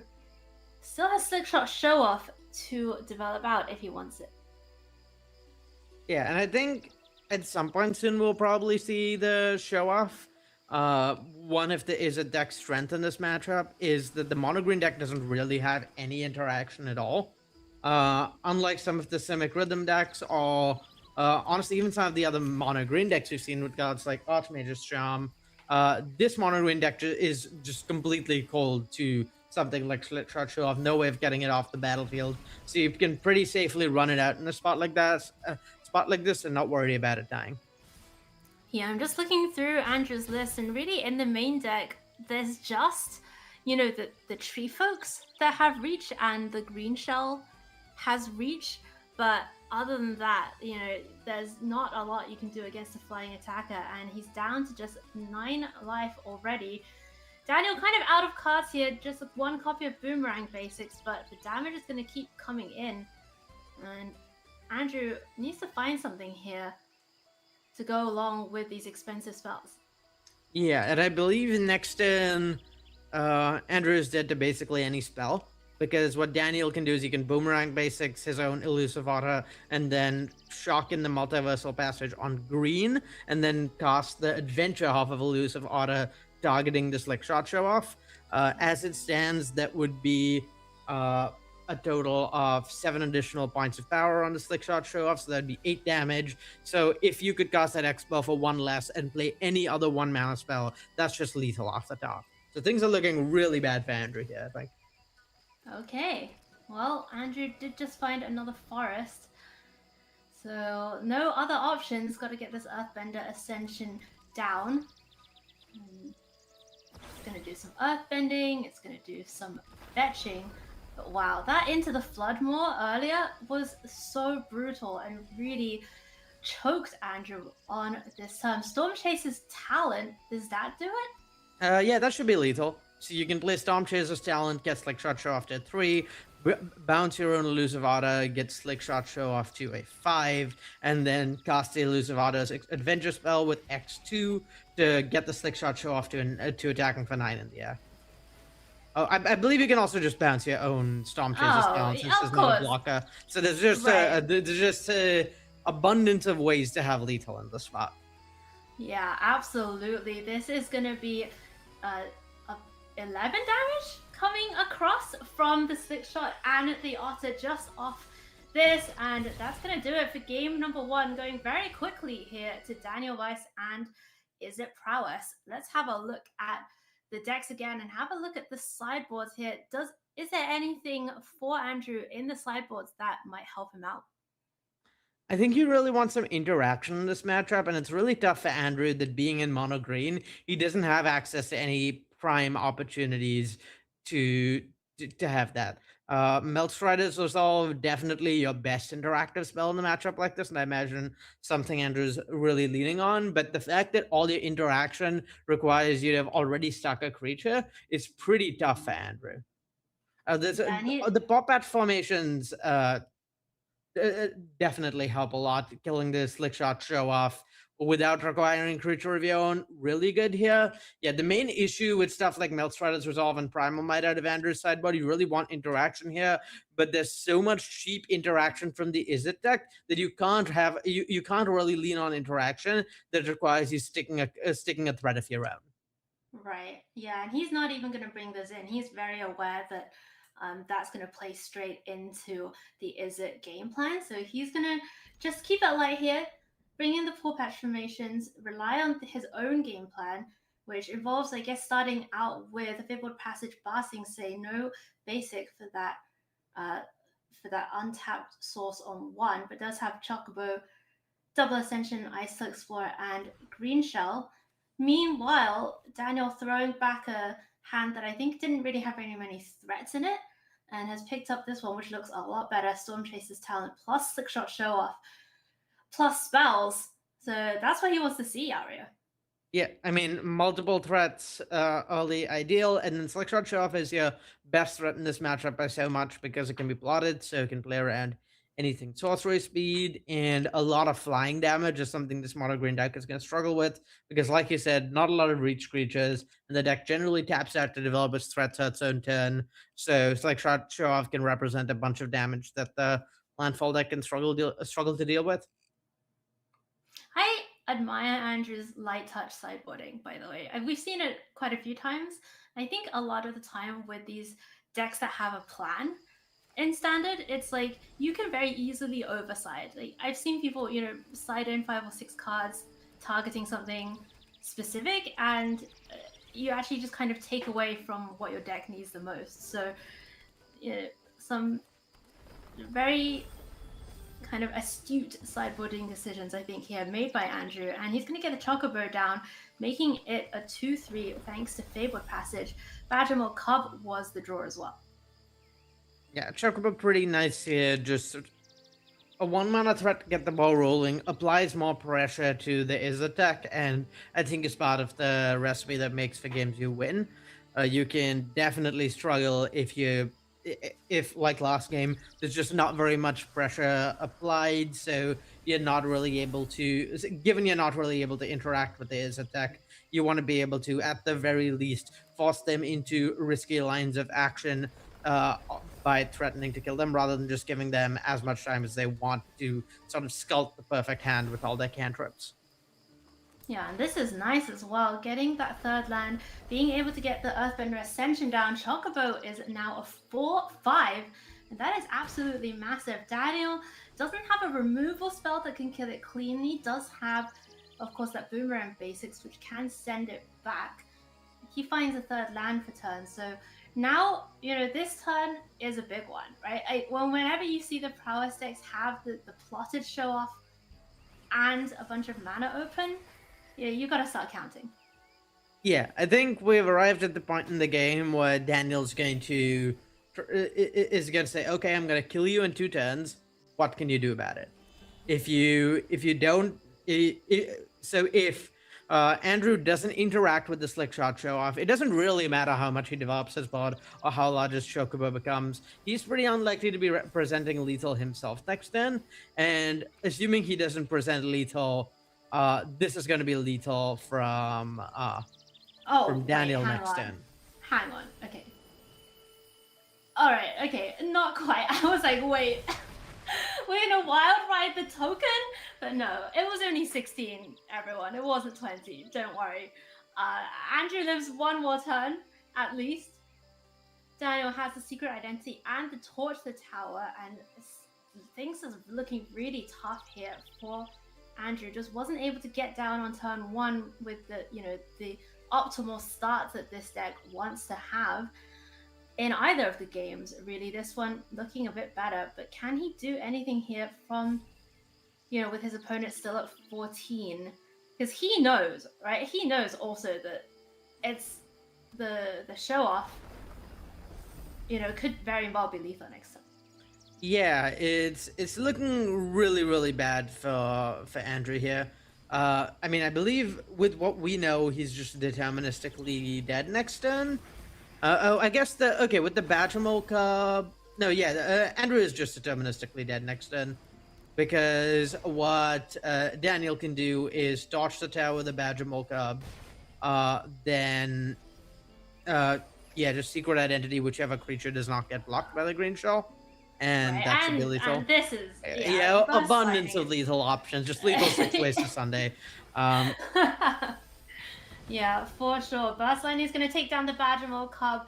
We're going to see a bit more action as well. Secret identity on one of those tokens, just making extra sure, giving 2 flyers in the air. And we're going to see Daniel Weiss with Is It Prowess take this one down 2-0 in very short order. And Aria, these Is It Prowess decks, time and time again at Arena Championships, they're always, a small percentage of the field, and when they get to the elimination rounds, they just seem unbeatable.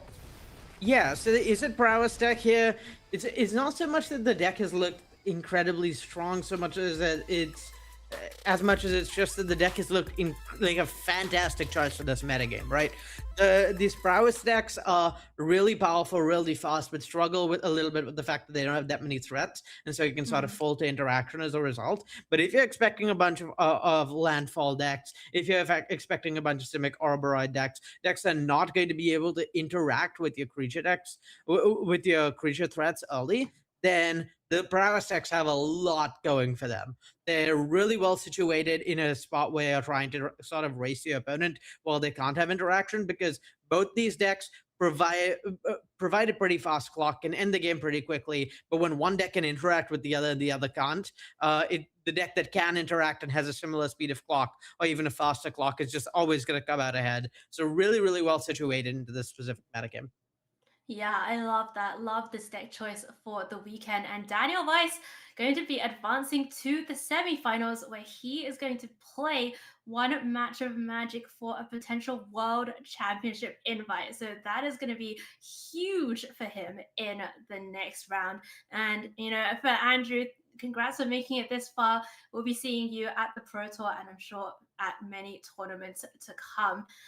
Aria, that was a pretty quick one there from Is It Prowess, taking that one down 2-0. We are going to go away for a little break, and when we come back, we will have more Magic from the top 8 here at AC11.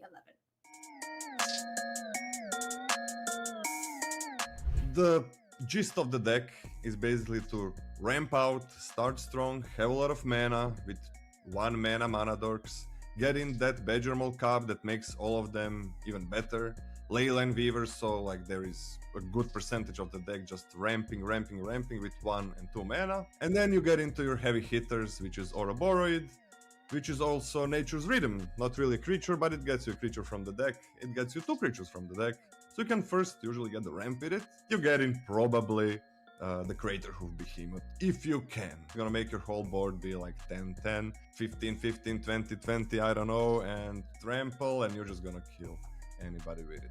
That's the dream.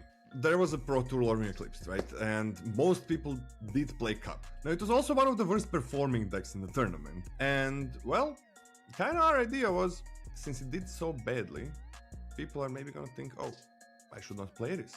And people might bring less interaction.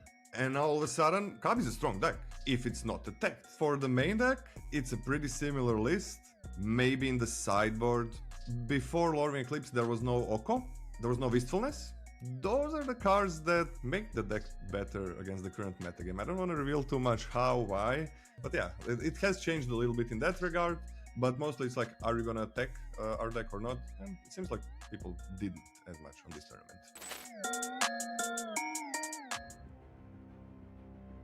Welcome back to the booth here at Arena Championship 11. My name is Hayu. I'm here with Arya Karantrabdani, and if you just joined us, you've come at the right time because we are in our top 8 here on day number 2 of the competition, and we are going to be sending some people to the semi-finals. So let's have a look at the head-to-head for our next matchup here in the top 8. We have Leo Lahonen on the one side with pretty nice looking standard win rates, playing Is It Lessons, going up against Siggy, Mike Sigrist, on the Simic Rhythm deck. Mike Sigrist told us his proudest achievement was making this 2015 Player of the Year, and Leo told us his proudest achievement was growth along the way and growth in the Finnish community, which is what a lovely message for all of you out there. It's Is It Lessons, it's Simic Rhythm, Arya, 2 of the more popular decks as we came into the event. How do we think this matchup looks? We've been over it a few times. I think this matchup is really, really close with the way these decks are currently configured. The Is It deck, it has the ability to sort of assemble this extremely powerful engine that can eventually win the game on its own. But the Simic deck is really good at having a bunch of independently powerful threats that sort of pressure the Is It deck to have the right interaction at the right time, kind of through the course of the game. And it sort of depends a lot on whether the Is It deck can assemble the right pieces, not fall to Artifact or Enchantment Hate, and sort of navigate those mid-game turns, sort of to then like turn the corner in the late game, or whether it'll fall behind in the early to mid game against the individually powerful cards out of the Simic Rhythm deck. Yeah, for sure. I mean, and yesterday we talked a lot about deck building, a lot about individual card choices. I do want to note that Leo's version of Lessons and Jeff Lynn's version of Lessons, both of who made it to this round, do not have the Storm Chasers talent. So I think for sure we have settled which version of Lessons has been more powerful in this particular weekend's metagame. And Leo also, by the way, playing the one of Ral in the main. That's pretty sick. Yeah, we've seen Ral be really powerful in this deck as a way to sort of generate value, a strong engine that isn't as soft to the artifact enchantment removal that a lot of these decks are leaning on against Lessons post-mod. So yeah, one Ral in the main, another one on the side. Would not be surprised to see that be a really large part of the game's post-mod, where there's all this artifact and enchantment interaction from the Simic deck. All right, let's go down to the action. I think we are joining in game number 3 here. So it's the decider between these two excellent players, players of one game apiece. So just this one for the chance to advance to the semifinals and fight for that World Championship invite. It's going to be Mike Sigrist on the play here with Llanowar Elves, Gene Pollinator, Leyline Weaver, Nature's Rhythm, Quantum Riddler. That is a sweet hand there for Siggy, but Leo has a sweet hand as well with Slagstorm, Abandoned Attachments, It'll Quench It, and of course the Monument. Yeah, the hand, Leo's hand pretty good, but you really, really, really wish you had early interaction for one of these mana docks, I think, in Leo's spot. As it stands, the hand's okay. Slagstorm on turn 3 is going to clean up a lot of stuff. But if you had one more piece of interaction, one way to make sure that there wasn't an explosive flare coming down this turn, that would that would really have been perfection. All right. Well, it does find a seer, but doesn't seem like that. There's much point in using that if you're gonna just Slagstorm away everything anyway. So he's gonna pass it back, holding up the counter magic, holding up abandoned attachments as well. Sigris finds land for the turn. So what are you rhythming here, if you're rhythming? It's a pretty interesting spot. I'd consider rhythming for Cobb. I could also see rhythming for something more impactful. You only have 5 mana. There's not 6 mana, and rhythm for 3 isn't that good. Getting something like Sorak here, not really what you want. So I think there's a pretty decent chance that Sigris just doesn't play rhythm here and instead opts for playing out Ouroboros. I could also see rhythm for 2, get Cobb, and then try and play Ouroboros so that and then try and play the Quantum Riddler so that you can develop, so that you can draw 2 cards off the ETB and maybe develop your mana a little bit more. I like it. All right, and here is the Nature's Rhythm, of course, the namesake card of the deck. Leo does have the option here to quench it for X equals 2. Though if you have Slagstorm in hand and you see X2, I guess you don't want your opponent to like get all that mana, right? Yeah, I think you're kind of priced into quenching the Nature's Rhythm in this spot, just because just because this quench is not necessarily going to get you more value later, and yeah, your opponent's probably going to play something or the other off of that Badger Mole mana. Like giving your opponent access to that much mana in this spot is really fraught. I think if a Badger Mole had come down, we'd seen like Warped Riddler, Flashback Nature's Rhythm. There could have been a lot of development from Sigris spot, possibly getting through something like a quench. So yeah, I really like the choice there to quench and just play it safe. Yeah, I like it too. So not a bad time for Sigris. I mean, you kind of saw him not that. I think he expected something like the Slagstorm that we saw, which took out a lot of the little dogs. But he had a great follow-up here in Oko Lorwyn Liege, which is kind of just uncontested on the battlefield right now. And we've mentioned it before, there are not a lot of clean answers in the Is It Lessons deck to Oko. Already ways to pressure it. So we're going to see this Oko do some work here for Sigris. Can flip it over on this turn and start pumping out the Elks Aria. Yeah, it's an interesting choice on whether or not you want to flip this turn. I think I like Sigris' choice not to flip, just because all the options in your hand very cleanly add up to 5 mana. Either you're playing Riddler from Exile, you're playing Riddler from hand, you're playing Sorak and Warping Riddler. All of these options are just very cleanly costing you 5 mana, and so flipping Oko denies you the ability to cast a spell this turn. And also, if you do flip Oko now, you can just minus it more. If you don't flip Oko now, you can just minus it more after it flips. Yeah, nice to get Surak down and then put the Quantum Riddler on the stack. And Leo really has to think about what he favors here. There's not any great options. Like, whatever you do here, Siggy's going to get at least 1 card. If you let the Quantum Riddler resolve, it's going to be 2 cards. But then you're not dealing with the Surak, which is another card later. So the card advantage battle gets very difficult once your opponent has the Surak down. Yeah, I think you're kind of priced into dealing with the Quantum Riddler here, but not an enviable spot for the Izzet deck. I think Leo probably really looking for a Grand or something of the sort to start his Monument Engine going with the discount, because otherwise he's going to fall behind to this board presence. There's just no way he's going to be able to keep up on cards with Sorak plus Quantum Riddler plus Oko. Sigris is just going to get to develop his threats here if he wants to. Yeah, I did have to counter that Quantum Riddler, but Sigris got the card, and now he probably has to deal with the Surak anyway. So it's tough here for Leo. Finds untapped land for the turn. So we could be seeing, a Monument plus, or maybe an Artist Talent activation plus something else. Yeah, I could see Monument plus land and then Abandon Attachment, just really try and get your wheel spinning, get your engine going. Hope there's not too much that happens in that interval you're tapped out for, because you don't have that much to represent here anyway. Artist Talent level up into Monument would also make sense. You can also leave up both pieces of interaction with Artist Talent level up, and that also seems quite reasonable. Yeah, it's interesting here. I understand this, desire to get Surak off the battlefield, or I guess even to go at Oko. Yeah, so but it's... No, go ahead. The thing I think is happening here is Leo is very rightfully scared of Oko Ultimate.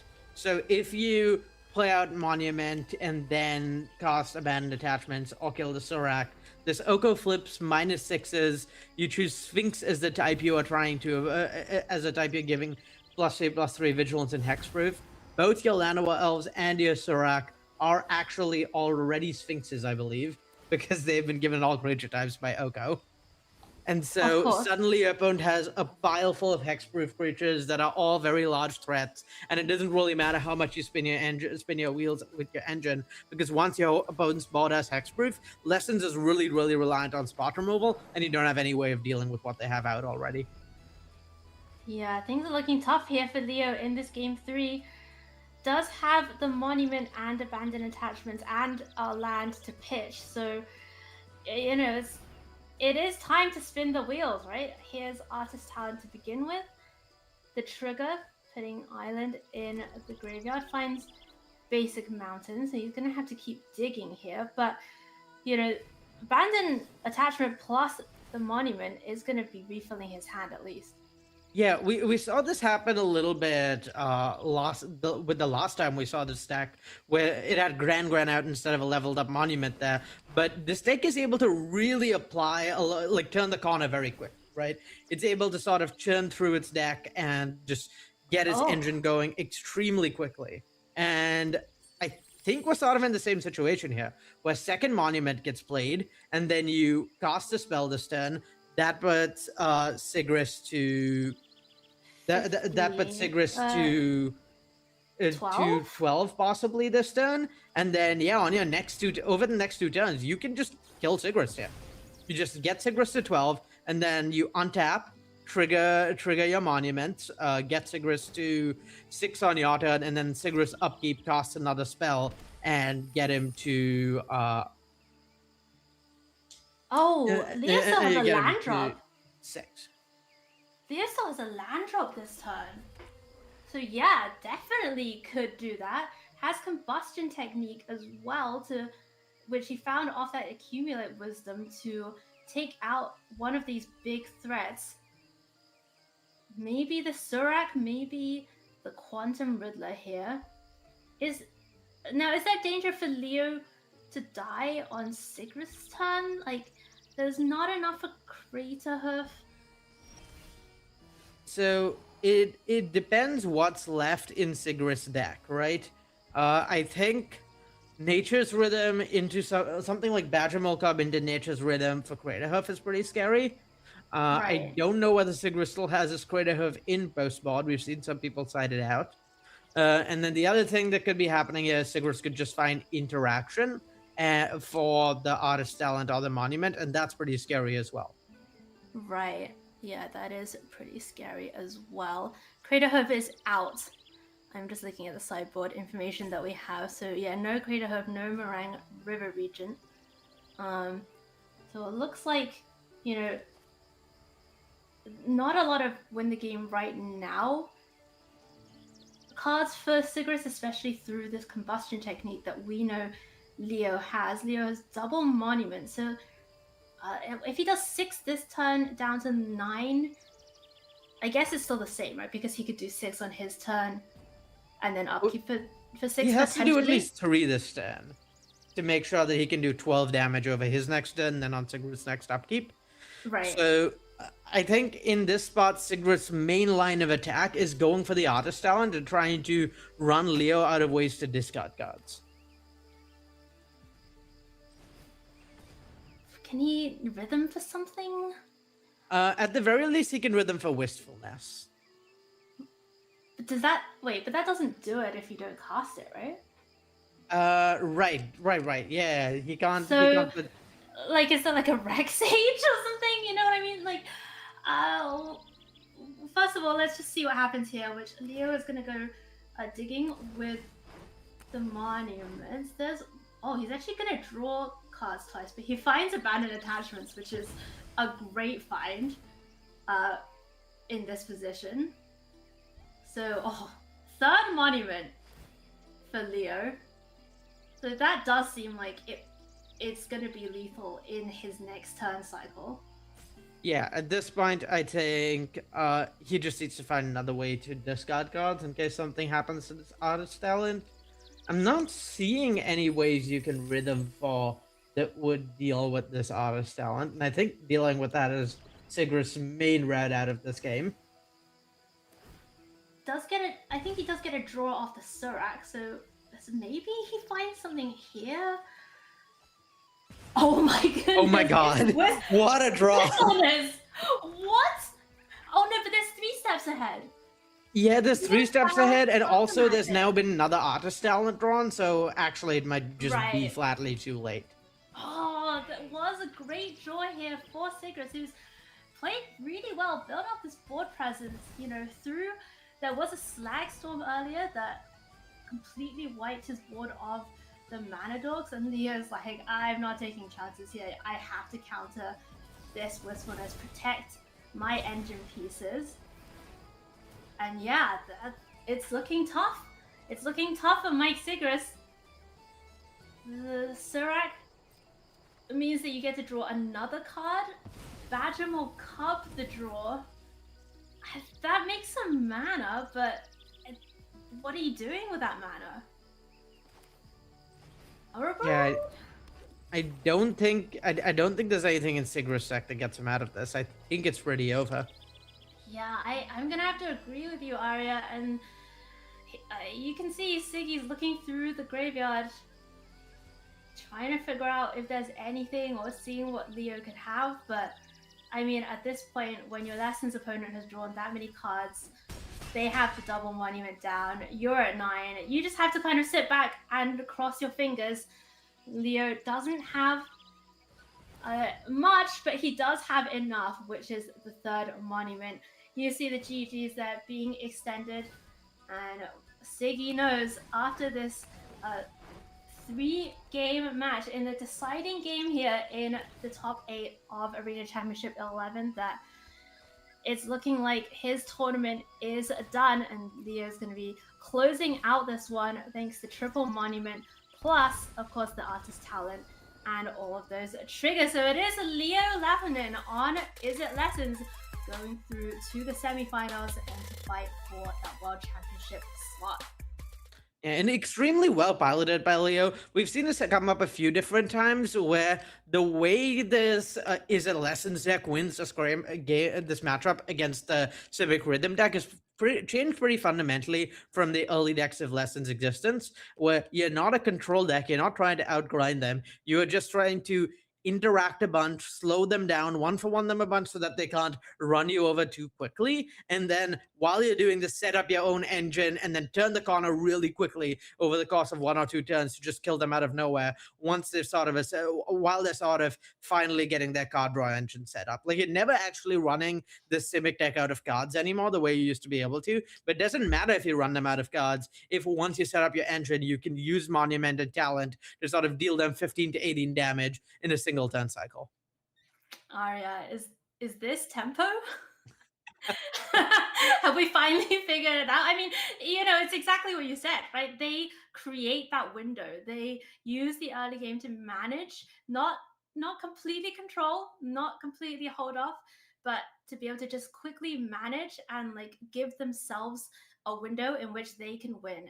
And that is what Is It Lessons does. That's what Is It Prowess does. That's what a lot of these decks in that have been doing well in this tournament do. And of course, that relies a lot on the player skill, on the players being able to identify which threats they need to deal with, which threats they can just delay, and how wide their window is and when they need to go for it. So a lot of high-level decisions being made here by these players, and congrats to Leo for making it through. We're going to hear from him now, our winner and our semi-finalist, Leo Lahtinen. Lore and Eclipse brings us back to one of Magic's most beloved worlds. But what changes to Standard does this new set bring? The biggest changes that Lorwyn has brought to my deck was Brigid. It was a card I initially looked at for the deck and thought, oh, that's a cool way to make 2 bodies. But then when actually playing with the card, realizing just how much mana you can make out of nowhere with the backside. Definitely, they're diversified the field. The inclusion of all the elementals in Lore and Eclipse. I think this deck could not exist without Requiting Hex, just having a 1-mana interactive spell to be able to catch you up when you're behind on the draw, to kill an elf, the Grand, a Badger Mole Cub. These are all really important elements to be able to be a reactive deck in Standard, is having that piece of 1-mana interaction. There are also Spell Snare, as I said, a very good reactive card. The Black X, a very good removal. So I think the set was very powerful to change the decks in Standard. At first, we saw a ton of the Elementals decks, which actually, those are some of the scariest decks that my deck can play against because of the card Sunderflock. Certainly the introduction of the card Sunderflock has been a pretty big deal. The biggest change, I think, was clearly from Sunderflock. It enabled like a whole new suite of decks that could really prey on the Badger Mole Cub decks in a way they couldn't before, which opened up the metagame a lot. I guess the other thing that I have failed to mention so far is Temple Garden coming to Standard. Also, very big deal. There is also the mana base that got a lot of upgrades with the Shocklands. So now we have all the 10 Shocklands in Standard. And I think what Lore and Eclipse has really done is made it so there are more viable decks that are, that can compete at a high level in the format. 2 of the 3 most important creatures, the Elf and Moonshadow. At this point, I'll give it to Moonshadow. I think it's a very fun card. There's so many different parts to it that maybe are not obvious when you look at it. My favorite card from Lore and Eclipse. I do really like Moonshadow. That is a very good one. But I'm honestly a big fan of the new Doran, because just the classic Doran, the Siege Tower, and having that come back. And I've played a lot of Limited. That card in Limited is so powerful. My favorite card from Lore and Eclipse is Wistfulness. So that is a copy that I'm playing 1 in my main deck and 2 more on the sideboard. But certainly there were tons of powerful cards introduced with the set. All the elementals, but also the nursery, which we talk about, make this deck way better.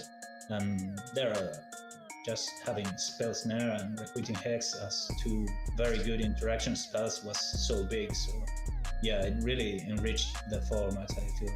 I think that set changed a lot the metagame. Mainly the Evoke Elementals. They are very good. Dimir 1 is very powerful. It combines, it's a good card with the Superior Spider-Man. It's a good card on its own.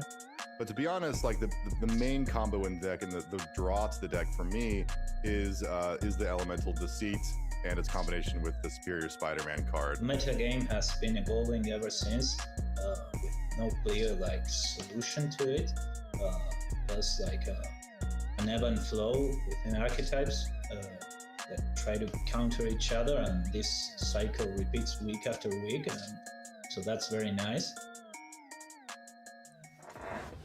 Hey, what's up, everybody? Welcome back to coverage of Arena Championship 11 here on day 2 of competition. We had a top 16, now down to a top 8, and we're working our way through that top 8 here in our quarterfinals. Joining me here at the virtual news desk as we get ready for more quarterfinals, we have Daquan Watson, we have Tan and Grace, but let's find out who we're going to watch first here in our feature match area as we work our way through our field here. Every match means more money. It means ever closer to those 2 spots to the World Championship coming up, and of course the title of champion. Somebody's life is going to change here today by the time this is all done. So let's check out our next quarterfinal here at Arena Championship 11. Tony Martos up against Devor Detechnik. Is It Lessons up against Is It Prowess? Do you like blue cards? Do you like red cards? Guess what? We're going to see a lot of them coming up here in this round. I want you to point out here the number of games that Devor has played on Arena. That is the second most here in this field at more than 57,000, all while maintaining a 63.9% overall win rate, which is huge. Let's get to know our players. Tony Martos here. He's played in a few PTs over the years, 3 of them to be exact. Tested with a team including Chris Larson and Tony Ramos Pascual, and says that experience is his proudest achievement because those players are his idols. So he's had a great tournament so far, doing really well, and got to test with some of his idols here this weekend. Favorite food? It is ramen. So let's take a closer look at this Is It Lessons deck that we have seen plenty of in this tournament. It is just killing it, Tannen. Yeah, this deck is killing it. God, I want some ramen now. I wonder why. But anyway, taking a look at this deck, this is the red-blue Lessons deck that we've seen a ton. Speaking of this matchup, though, I think Tony has to win game 1. I think that's the most important thing, because I do think he is maybe slightly favored in game 1. In games 2 and 3, I really like the sideboard plan his opponent's going to be bringing here. So I'm interested to see if he can maybe break serve in one of those games. All right, let's take a look at Tony's opponent here. It's Devor Detechnik. And Arena Championship 9, he was in the top 8, so he is doing just as well so far in this tournament. Running Is It Prowess this weekend. He's top 8 at a couple of GPs throughout his Magic career. His favorite food, raisins. Who has that answer? Devor, I need you to explain more about that. All right, if we do a winner interview, we'll ask it more. Oh, come on, man. All right, Is It Prowess, the list of choice here for Devor this weekend. What does this deck want to do versus Lessons specifically, Daquan? Let me tell you, I don't know much about raisins because the last time I had them, I think was in an oatmeal cookie. So That you thought was a chocolate chip cookie, and you're like, I've been tricked. No. I at least knew it was an oatmeal cookie, so I was okay. But no, this deck's actually a pretty sweet change from just seeing the Is It Lessons, and we've seen him navigate this a couple of times throughout the weekend already, and that might be to his benefit here, having played this matchup a couple of times. And what we've seen is after he sideboards, bring in a couple more creatures and then some ways to protect him, and that usually works out pretty well for him, or at least has so far this weekend. So we'll see if that continues. All right, we'll see which flavor of Is It comes out on top here in our quarterfinals at AC 11.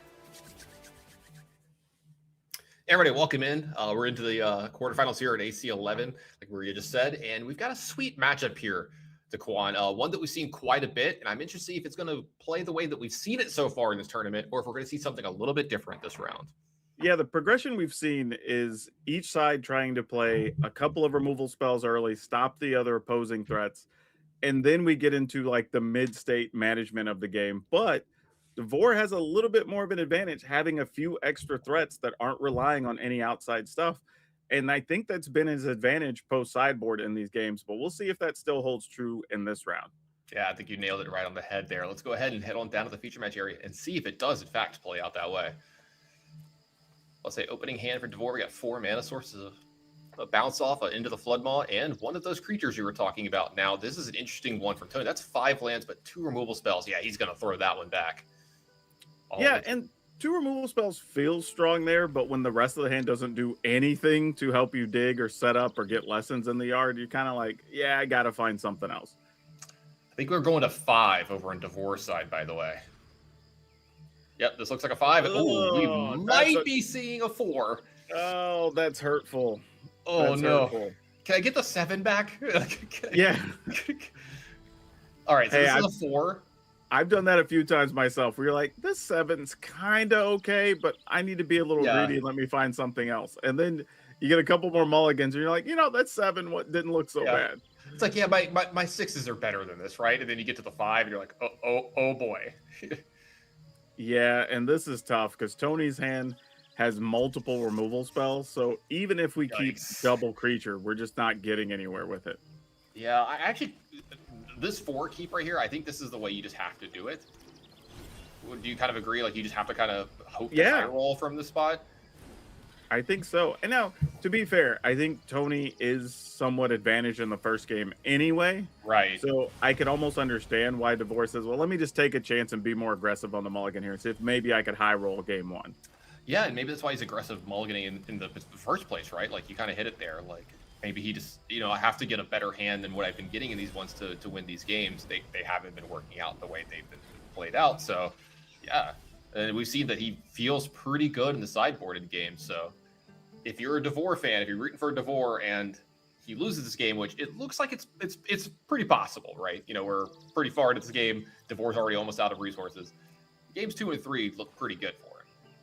Yeah, and Tony's even trying to decide here of like, are we just gonna grand and set things up, or what are we gonna do here? Yeah, there's only 2 cards left. Like, how bad could it be? That's always like famous last words, right? You're like, oh, there's only 2, right? It can't be that bad, but yeah, and kind of for people watching today, they're probably going, oh, there's so many Izzet decks, and that's the best deck. And it's like, I think what we've seen out of each of the last 4 or 5 weekends of major events is that there's kind of a different best deck for the weekend. I don't think it's the best deck for the format. Right. And you're seeing each deck make small tweaks week to week that are kind of in anticipation of the metagame they're expecting to see. yeah, absolutely. But you see the safe play here. Go ahead and kill off the creature, develop the grand, get a loot off of Artist Talent. That's met with a Burst Lightning. And all right, DeVore, this op needs to be good. Cough up something good. Maybe a creature, slick shot. Yeah, just something. Okay. All right. Give us a turn. We might be cooking. Yeah, you could work with that. Right. All right, so we have an abandoned attachments here. This is a little bit of a non-bow with 1 card in hand and Artist Talent, but we can get into some cards. All right, so Tony opts to go ahead and just play the abandoned attachments instead of leveling up the talent here. And I think he's also just digging for answers of saying, hey, I just need something to do. Yep, goes ahead and plays the land, left of Combustion Technique. That's a second stock up. Look, if this game goes a couple more turns, let's say Tony doesn't draw anything really good over the next couple turns, these are 2 threats off the top for DeVore. If this works out for DeVore, this is going to be the sickest after mulliganing DeVore. Yeah, this might be a real sweet. I mean, he can even get a decent attack in starting next turn. That's 2 Combustion Techniques off the top for Tony, though. Oof. And he gets Those cards are both very good, and they only cost 1 mana now. All right, Daquan, we might have spoke a little sooner. I might have spoken a little too soon. We got a game here a little bit. Yeah, we do. Now, admittedly, we know that the Slick Shot show-off is going to get dealt with here, but still, we get to put another creature on the battlefield, get an attack in here. This creature will die, but then you also are set up with double stock up the next turn. Yep, Artist Talent, gonna trigger here. Do you want to cycle a card? Nope, Combustion Technique's good enough to keep. Definitely believe that's the case here in this matchup. Yeah, I think also when you know that there's already another creature you want to get rid of, you might as well hold it. Yeah, play it safe from here. You got Artist Talent, it's already leveled up. Picked up an Abandoned Attachment. Okay. Looks like we're gonna fire this off main phase. So this Combustion Technique is gonna get cycled. Card here, now Abandoned Attachments. Maybe want to keep that one. You can see the look on Tony's face. He's like, oh, God. That was a little bit of an aggressive discard, but it worked out. Picking up the Accumulate Wisdom here, and you're going to get a fresh 3 cards. Yeah, so instead of 2, we're going to go ahead and get 3. That's 2 lands and another removal spell, so that does pick off the Otter here. But we're back to where we were. DeVore. Yeah. Yeah, there's 2 lands in Tony's hands. DeVore, if you could pick up something good here, or get some really good stuff off the stock up, might be back in this game. Yeah, DeVore's already holding. Like, we're just going to resolve this stock up, right? Gonna take a look. Pass over to DeVore, his draw for turn. It is a threat, but it only costs 1 mana, so depending on what the stock of is, might be able to do both here. Only 2 spells here. Maybe we are going to pick a threat in a land. Yeah, I could see that being a thing. So you can go ahead, start building those threats back up, and Wild Ride, fine, it's good, but you're probably you would think you're not really going to get to take advantage of it anyway. Is that one a little scarier trying to resolve in this matchup? Yeah, absolutely. I mean, all your opponent's removal is instant speed. Probably are going to outright kill everything you put it on, and really you're going to have to still build your creatures here anyway. So, and I would say if Tony was lower life, you might do it just as a risk to try to end the game, but he's going to take it anyway. So he's just going to try to gamble with it next turn. All right, looks like we're going to have a Otter come in for a ton of damage possibly next turn. This is a big draw for Tony. That's another land. I talked about this, Daquan. If he draws a couple lands in a row, this game might be in the reach for Devore. This might be a huge coup for him here if he could win this first game. Yeah, and Devore's credit, he might have actually just thought, hey, he hasn't played anything. He didn't counter the stock up. Maybe he really doesn't have anything here. Yeah, right? Like, yeah, I mean, I would start to maybe try to go all in here at this point. Yeah, I think you could just go ahead and play a talent, see what happens. Play the other talent, see what happens. And then if nothing, maybe we wild ride. It looks like Devore is going to go ahead and stock up even more here, maybe setting up for a gigantic turn here. You can pick up the island here, maybe, along with the opt. Yeah, and honestly, if you're Devore, you have to think he's, I wouldn't say just feeling good, but a little surprised here that we even got to this situation. Yeah, Spookles to City picked up the Secret Identity there as well. So Wild Ride and Secret Identity in the hand here, possibly doing a ton of damage next turn. And this tells Devore everything because he didn't counter anything, he didn't draw any cards, and he didn't try to kill your Otter. So now you're saying, okay, I think we're good. Yeah, even though the third card drawn here and possibly no play from Tony, I'm thinking he's going to let me not even play a land here. Maybe he will. It looks like he is going to play a land here, but this is going to send a lot of information Devore's way. Yeah, this somehow Devore has walked into a situation that he could potentially try to end the game. All right, that's another Wild Ride. Okay. All right, so we get talent number 1 off. Is going to be 1 prowess trigger. How much damage is this? This is a lot. Yeah, and we get to make the other Otter, which will be getting prowess triggers for this turn as well. Yeah, this gets haste. Yep. And then we could fire off another. And well, do you think he's gonna like slow roll a little bit? Nope, he's going for it. Okay. Yeah, I was just thinking if you needed a secret identity first, but it may not matter here. It looks like Wild Ride number 2. All right, so I get these up to what, 6 power? A little bit more than 7, so that's 13.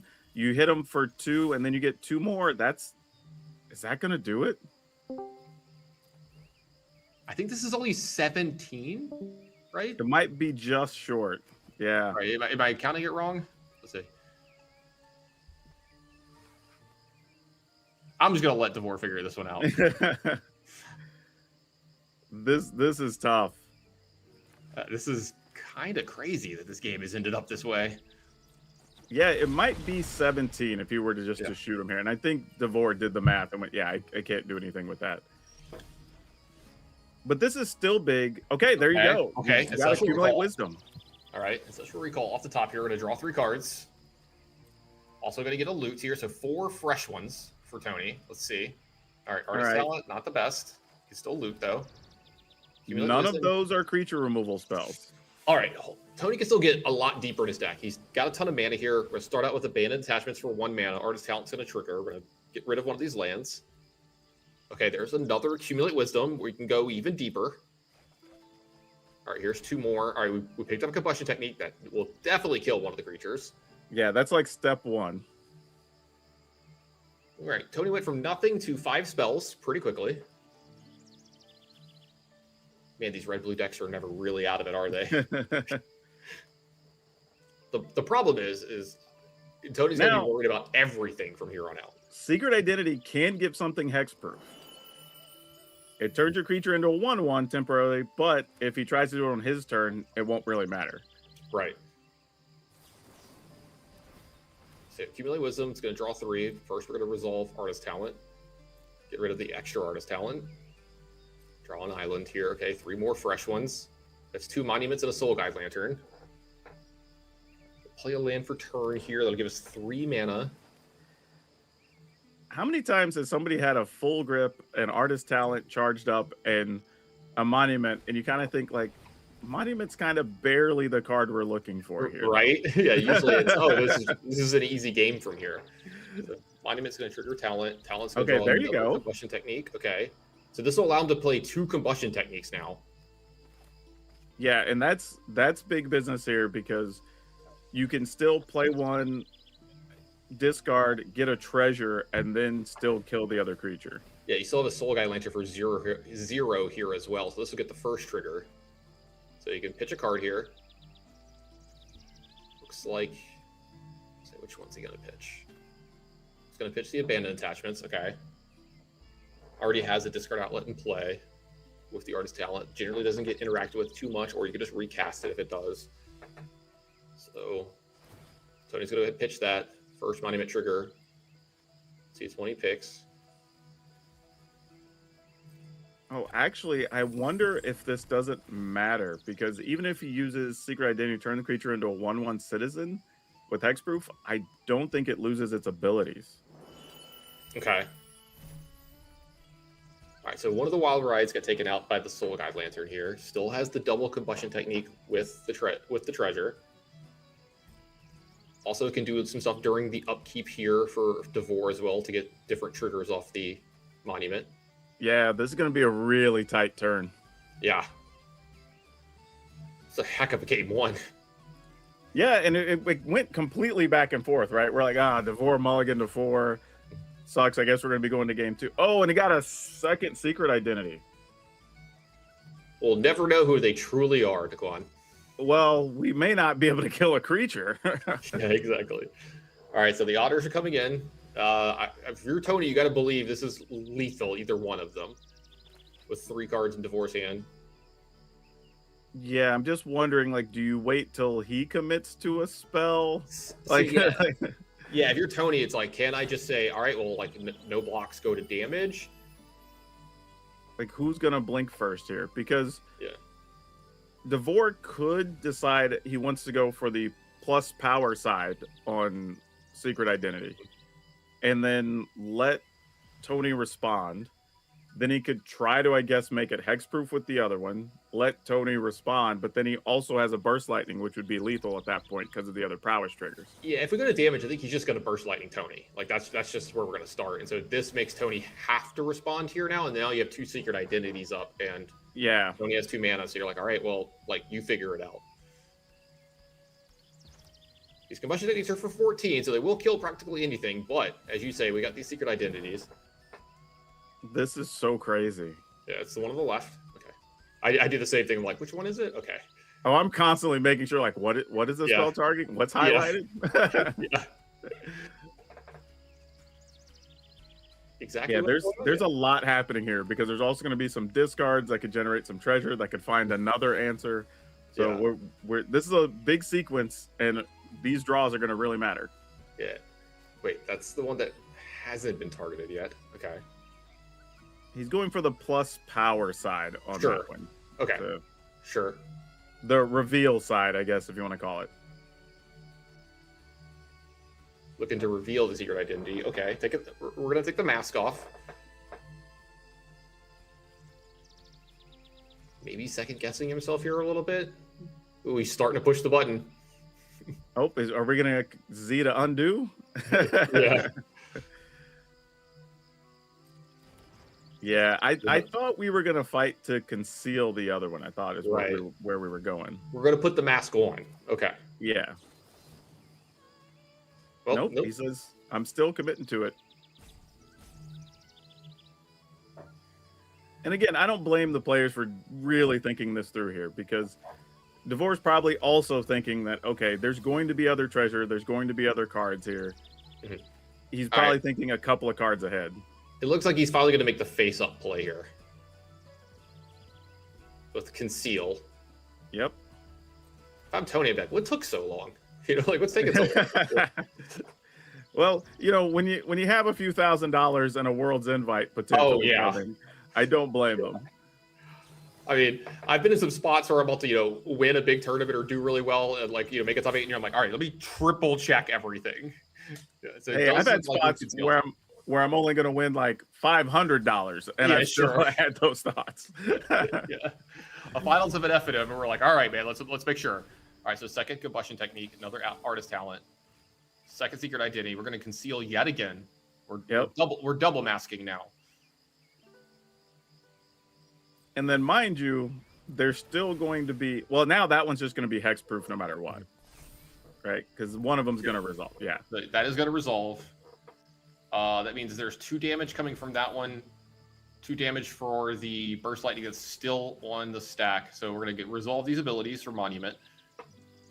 Don't know if there's a way out of this because I think we're still digging for another. Oh well, no, because you still have the other prowess triggers to resolve. Yeah, so, yeah, that's it. So that's actually that's 5. it. Yeah, no matter Yep. what. Wow, Devore, did he manage to win this first one from a mulligan to 4? It looks like it. Devore to 4, still good enough. That is so sick. Yeah, and look at Tony. Tony looks so just disgusted. You can understand why, right? You know, we talked about this before the match, and as we take a look here, you and I have been talking about Devore's sideboard and his plan in this matchup. It has looked really good. Yeah, definitely. And honestly, that first game, it at least feels like that first game is the one that Tony really wants to get, right? Not getting that, now it's like, okay, what's the game plan from here? Because now you're having to play around the defensive cards as well from Devore that are able, trying to just pick off a couple of things and slow Tony down. And it makes every creature that much more potent. Yeah, take a look at the sideboard changes. A ton of interaction coming in from Tony, plus a Ral and a Quantum Riddler. And on the other side, some Soul Guy Lanterns, a bunch of interaction, some Drake Hatchers, and those Rals that have just been so good. We've seen 3 of those come in, plus those 2 Drake Hatchers. They've been pretty good in this matchup in the fact that they can kind of circumvent some of the removal and stuff that Tony's got. Yeah, it's really about stopping a lot of the cheap 2 Right. damage removal, right? Because you're almost never going to get a slick shot show off through in this matchup. We've seen it happen, I think, once. It's very hard to happen. So it kind of makes sense going, let's swap a couple of these out and get us something with a little more heft to it. Yeah, Devore even, I was going to say, like you said, he sideboard 2 of Mal. He definitely agrees with you. Yeah, this hand's pretty nice, though. I mean, you don't necessarily want that much defense, but having a couple of spell snares, actually not too bad here. Yep, gonna pass on the chance to play Sleight of Hand or Soul Guide Lantern, keep up on the spell snares. Gonna have an option for that next turn as well if you'd like. Let's see if Tony can sniff this out or if he ends up playing one of these 2 drops here. Yeah, this might be a case where both sides are going to just slowly try to leave mana up, set up a few things. I don't think either of them is going to be in a hurry to try to move their game plan forward, knowing that both sides have a bunch of defensive cards available. So if you're Devore, are you sticking to that play line here? I think so. Your opponent didn't do anything. It's not likely they kept a hand where there's going to be no removal available. So I would think if with the Drake Hatcher being your only creature, you'd just be running it into trouble. So you might as well wait so you can try to defend it somehow with these spell snares. Nice little Sleight of Hand. Picked up one of those stock ups that were so good for him in the first game. I'm a big fan of stock up when your deck is full of a bunch of like 1 mana cards that are impactful and 2 mana cards, so you can stock up and still play stuff in the same turn. Yeah, and it both these decks, right? It just helps you build up your stock a little bit on what you're ready to do, whether that's shaping your hand to be able to go off with a bunch of prowess or just get that one more lesson into the graveyard. I see what you did there, by the way. Nice, yeah. Not my first rodeo. All right. Back over to Tony here. You're making that 3rd land drop now. Finally, still seems to have these spell snares on the mind. Almost had spell pierce like you did earlier. You know, gets all of us. This I kind of like what happened here, where Devore decided to still take his time, leave the spell snare up, maybe pick off an artist talent if it were to show up. A little bit tough here if Tony decides to go for it and drop a monument, but there really wasn't anything Devore could do about it anyway. Well, he just paid 2 for a 3rd land, but it is just going to be a pass from Tony here as well. Going to keep playing the slow game. Now we're finally into that 3rd turn from Devore where he has 3 mana, so he does have the option now to make the play you've been talking about where he could develop a Drake Hatcher plus leave up Spell Snare this turn. Yeah, anytime your opponent takes damage on a land and passes, you're like, you know something's up, right? Yeah. All right, so But here I think the logic is that the only thing that can really kill the Hatcher potentially is going to cost at least 2. So maybe Spell Snare can actually have some value here. Yeah, that's a really, really good catch by you because I think that's what's going to happen here. So let's see, Tony finally going to start playing some stuff. Got to accumulate wisdom. That combustion technique doesn't do enough just yet. He does have the firebending lesson. He could double up on stuff here. Yeah, I think the fear from Tony's side though is, what if I do and this gets countered? Then what's Right. the next step? That would be a disaster. Yeah. It looks like he's deciding on if he wants to play this accumulate wisdom or not. Yeah, and I don't even fault him for this. It's just you're not going to get the value off it anytime soon. And you don't want to blow multiple removal spells or walk into a trap here. So at least getting this into the graveyard, you can get the burn spell up to 3 and maybe have a chance. Now, admittedly, you know it has prowess, so you probably need it to beat a 4, realistically. But it at least puts it within range that you could kill it. All right, well, he just picked up a Barrage. That's something that deals 5 here. It isn't a 2-drop, so that gives maybe Tony some more options here as well. Yeah, not a way to deal with a 3-cost burn spell here. You have a really nice one to show up for Tony here. You see Tony going to take his time to really think about what to do here this turn. It's been a little bit of an odder game, but looks like playing out all right. Immediately spell snare the artist talent. And then this is where Tony can actually kill the Drake Catcher. So good sequencing there. Finding at least a window where you can kill it for 3 and not have to worry about it being 4+. No, absolutely. Really good play from both the players there. All right, we've got a stock up along with a couple other pieces of interaction here. Spell Snare opt left over. Soul Guide Lantern for Devore. Yeah, I appreciate that he did what I'm always doing is just, what's the lesson count? Yeah. Double check, triple check, get the count. Stock up here. Finds another stock up if he wants to go that route. Finds a threat as well. Pretty decent Man, stock up. that's a pile of good cards to pick from. Yeah, absolutely. We know Spell Pierce is very good in this matchup. Obviously, stock up can help load your hand further. You don't have any threats, so finding one there is also good. Like, this is a tough decision. Yeah, I wonder where Devore's thinking about like how long this game's going to go. You know, the double and triple stock up in game 1 was so good for him. I see it's kind of hard for him to pass that up again. And this game feels like it's going to go a little long, right? You would think so from here. But I would say after that first game, if I'm Devore, I might be framing some stock up art in my house. Oh, yeah, absolutely. All right, Monument finally found its way to the board, and no real way to trigger it except for Barrage does let you discard, I believe. So that is some help. No, it does. Seer picked up for Tony as well. Just another added removal spell to this. Still got negate here. None of that being held up, though, here. All right, are we going to go for it with Slick Shot to see if we could force our way through? Does look like he is. We see a firebending lesson, but card pretty susceptible to all the removal that's going on in Tony's deck. You see why some of them got boarded out. Yeah, and unfortunately, no real way to stop it. Yeah, we saw those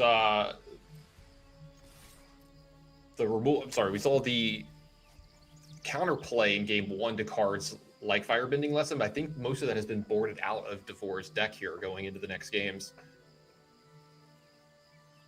Yeah, we're kind of playing the game of chicken here of like, how many more spells are you going to try to play? I'm not playing any. You want to kill my guy, go for it.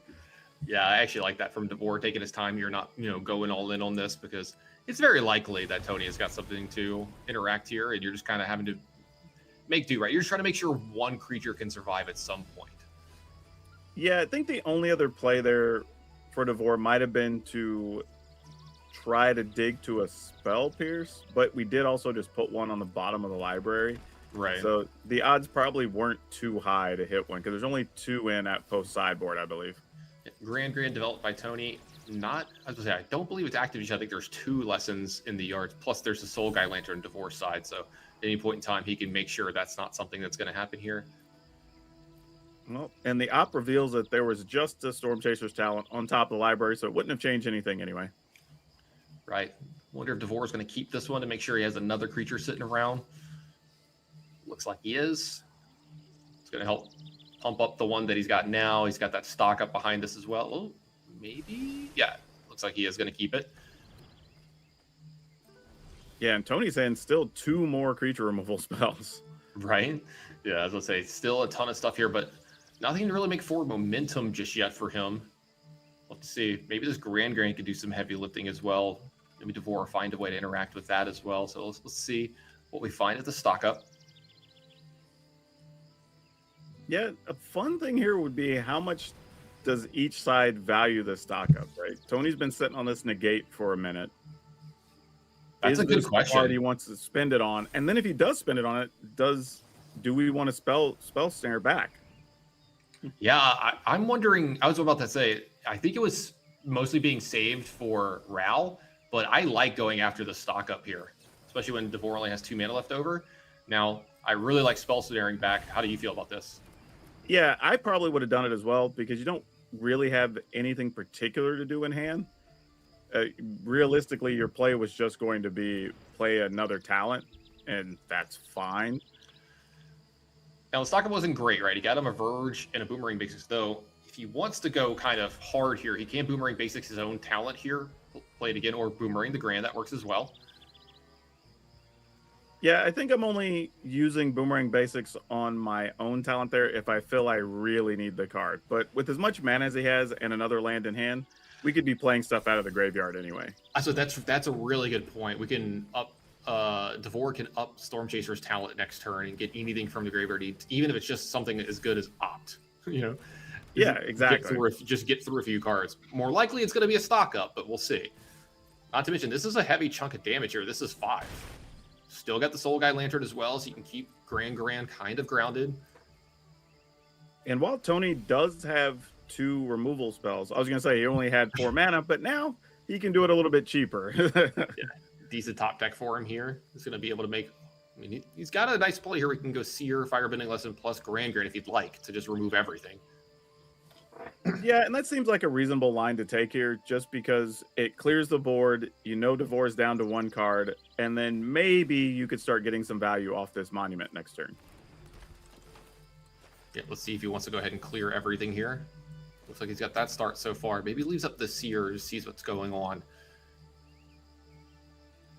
So Firebending Lesson, 1/1/1.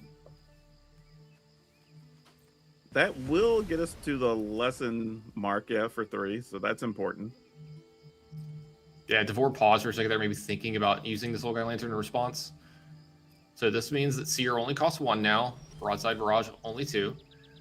Okay, I wonder, with this here, now that you have enough, do you stock up since you have enough mana to be able to do that? Or do you get a Boomerang Basics and start going that direction? Or do you try to kill the Grand? You got so many options here.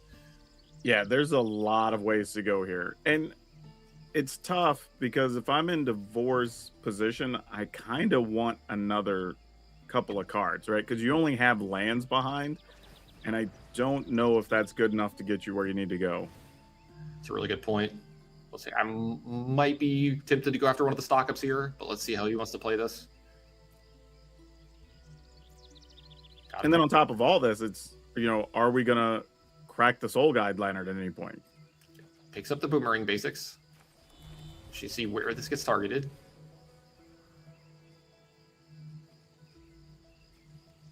Yeah, I think it's also possible just like, hey, I kind of want another card. Yep. I'm pretty sure that's the one that he's already leveled up to 2 as well, so he can keep wash, rinsing, and repeating this with the other stuff as this game goes on. Otter to 2 here. It looks like Seer is going to get played in response. Yeah, and this is the only reason I would have considered maybe using the Soul Guide Lantern is making sure he didn't have multiple play options on this turn. Right. It looks like maybe he's going to go ahead and broadside this Otter. I wonder if he discards the Seer and starts to get monument triggers. Does he want Seer or does he want like another card off the top of his deck? That is a good call. Yeah. All right, so he draws a card here, picks up another removal spell. Which one do you want to get rid of here? Now, granted, if you think your opponent's only going to end up with Otters, being able to deal 1 to multiple creatures could be worthwhile. That is a good point. Yeah, it does look like the Seer is going to get discarded here. Monument, first trigger. Gotta believe it's going to draw a card. Yep. Another removal spell to Guan. Whew. Hey, he wanted to stock up, possibly. He got one anyway. Yeah, sometimes you just wish real hard, and the RNG gods will deliver for you, right? Absolutely. All right, the Storm Chaser talent looks like it's going to come back out. All right. Here we're back kind of to where we started on this turn. Soul Guy Lantern still looming. We're going to take his time. Does he want to activate it yet? Nope, not just yet. Now, the difference here is Grand can likely attack without too much of a threat. And then you still get to start discarding, get some more value out of your monument. Yep, I was going to say, Devore's going to allow this to happen. Doesn't stop the... doesn't take away the graveyard just yet. So extra card drawn, still got the discount in place. Yeah, and that's kind of still a free attack, because if Devore thought there was a chance you thought he might have an instant spell, opt or something, then you can just respond by just killing it anyway. So you're still going to get to attack through if you wanted. Second monument here. Only discard outlet so far is the Grand though. For now. See 3 removal All right, spells. that's a clean Grand answer. Okay. 3 removal spells over in Tony's hand, but this Burst Lightning is big for the Grand, like you just said. Also wondering, though, if there's, there's an option to go ahead and look first with stock up, because your opponent is at 11, and you start thinking about how can we produce enough damage in maybe 2 turn cycles. All right, looks like you start with the Burst Lightning, just in case, though. And this does make sense, because if Tony has a counter, he would likely want to protect the Grand right now. As we've seen, it's the only way he can discard with 2 monuments. Yeah, if there was something like a negate here, I think there would be a fight over. See Tony shaking his head. Did not want to lose the Grand here. Now, if he wants to use this discount, he's got to use one of these spells right now. If he wanted to use, say, the Technique. Also, the Prowess Trigger on the stack. Yeah, Prowess Trigger is on the stack, too. Look at the Firebending Lesson. He's going to go ahead and get fired off. Take care of the Otter. What about Burst Lightning? Let's see. That should take care of the Grand. And let's see how good this stock up can be. All right. If there were ever a time for stock up to draw strong, we're not even going to use it yet. Well, there's a chance that he might want to use the talent here because it's a better use of the mana, like 4 mana into something. Fair. Yeah. Let's see. Yeah, it does look like that's what's happening. So 4 mana off the Storm Chaser's talent. What's he getting with this one? Another Boomerang Basics is allowed. Could pick up a Spell Snare. Okay. Wow, he's picking up Spell Snare.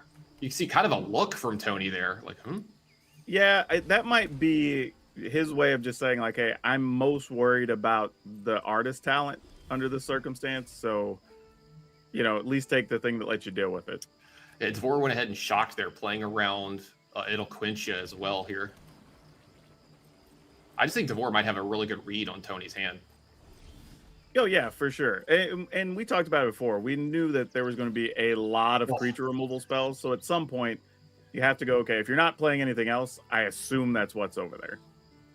Oh, we're about to get my dream to Quan. We almost just got a level 3 on the Storm Chaser talent. Still might be coming up here. Yeah, I think that's what's happening. This does a really good impression of Ral, and we saw how good Ral has been in these matchups. It looks like he's thinking better of it, thinking about playing this stock up. Boo! No. No, but definitely boo. Definitely boo. I'm pretty sure Twitch chat wants the 3rd level as well. Drake Hatcher and another Soul Guy Lantern to be picked up here. Yeah, but there is a point where Devore can just assess the situation, right? You haven't countered anything. You don't have anything to make you discard. Yeah, you're not bouncing any of my permanents. You're outright trying to burn them. So there can't be much left. Right. 2 removal spells that are 2 drops left over. Another land for Tony here. He's feeling pretty good about himself a couple turns ago. I think this one's starting to get a little worrisome for him. So, demonstration. I'm going to go ahead and target Drake. Going to let that resolve. I got to believe Tony's trying to play around artist talent here at this point. Oh, absolutely. He's saying, I'm not committing to using this because I don't need to, right? I can just keep reusing these Storm Chasers talents. Yep. And then you're not doing anything to them, so I can just keep replaying spells here.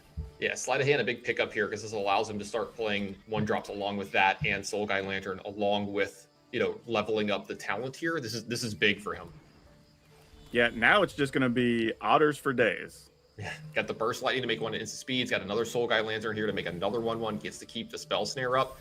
I think Devore is cleanly in the driver's seat.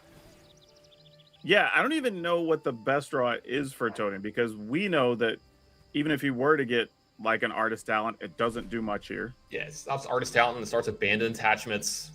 It stops all the other card draw. You see, yeah, like abandoned attachments doesn't get it done here. I think Devore would actually spell snare, considering the fact that it also give him a 1/1.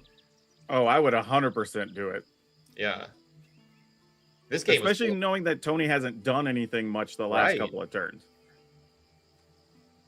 Devore has played this game really well. Been extremely patient. I mean, there were multiple times for him to take some other actions, and he is saying, nope, until you deal with these talents, I'm just going to take my time. I have plenty of mana. There's no need to rush. Was there another spell snare in the yard, or is that the only one this game? I think that's the only one. Okay, because I can't remember what level the other talent's at. I wonder if he can go and get the spell snare again. All right, so one of the removal spells we'll get through here. No, the other one's already at level 2. Okay, so no more rebuys. All right. Now, one otter left over if like a slick shot or something comes off the top. Okay, Boomerang Basics, that's actually, okay. This one is actually, yeah, this one is at level 2. So we could Boomerang Basics here on the one that's at, that level here. I think both the Wild Rides are in his sideboard, so I don't know if he can technically win right here unless he finds exactly Show Off. Another talent. Okay. And this is big because if Devore holds up an instant, the only real answer Tony has here is the ability to deal 1 to all of his creatures. Right. But with them all having prowess, all he needs is 1 instant to protect stuff. There is another spell snare. Okay. So there is another spell snare. So Devore, this might be locked. Yeah. This game is going to be won on the strength of a level 3 talent. Oh, I'm getting my dream to go on. I wanted that so bad. Yeah, burst lightning to the face. Going to go ahead and get in, 7 damage here. Going to put Tony down to 4. Put all the pressure on him for this exact draw here. This has to be a big one, and it can't be something that costs 2. Well, yeah, and it works out because the only thing that could happen costs 2, and he can use the spell snare on it. Thanks. Tony gave us a little bit of a wave there. Thanks, Tony. Great run here this weekend. It's going to come up a little bit short of where you want to be, but Devore has done it. He has won this game. And what was that? A mulligan to 4 in game 1? To 4 in game 1. All right. Like, I don't think we've seen that in an arena championship yet. We've had some people mulligan to 5. I don't think we've seen anybody mulligan to 4. And not just that, win a game against one of the big decks of the tournament mulliganing to 4. Yeah, not in a normal format. So we got to do, what was it, Timeless once? And well, there's also like mulls to 2 or 3 in that one, try to fight Dark Ritual, but that doesn't count. Yeah, this has got to be one of the highlight matches of the entire tournament. This was very well done by both sides, very well played by both sides. Devore played out of his mind, and that mulligan to 4 win, kind of breaking serve, right? Because you were talking about this before the match. It's so important in this matchup to win that game 1. And, credit to Tony even, right? Where it looked like the game was slipping away, he was able to pull it right back and was right back in it up until the last couple of turns. So both players, kudos. Like, you've earned your spots and played at a level that proves it. Speaking about earning their spots, that means they earn their spots for a chance to get to the finals, to make a chance at Worlds. So we're going to take a very small break. When we come back, those players are going to be playing for those spots at Worlds. So if you like watching high intense and just hard Magic, we've got a lot of it on the other side of this break.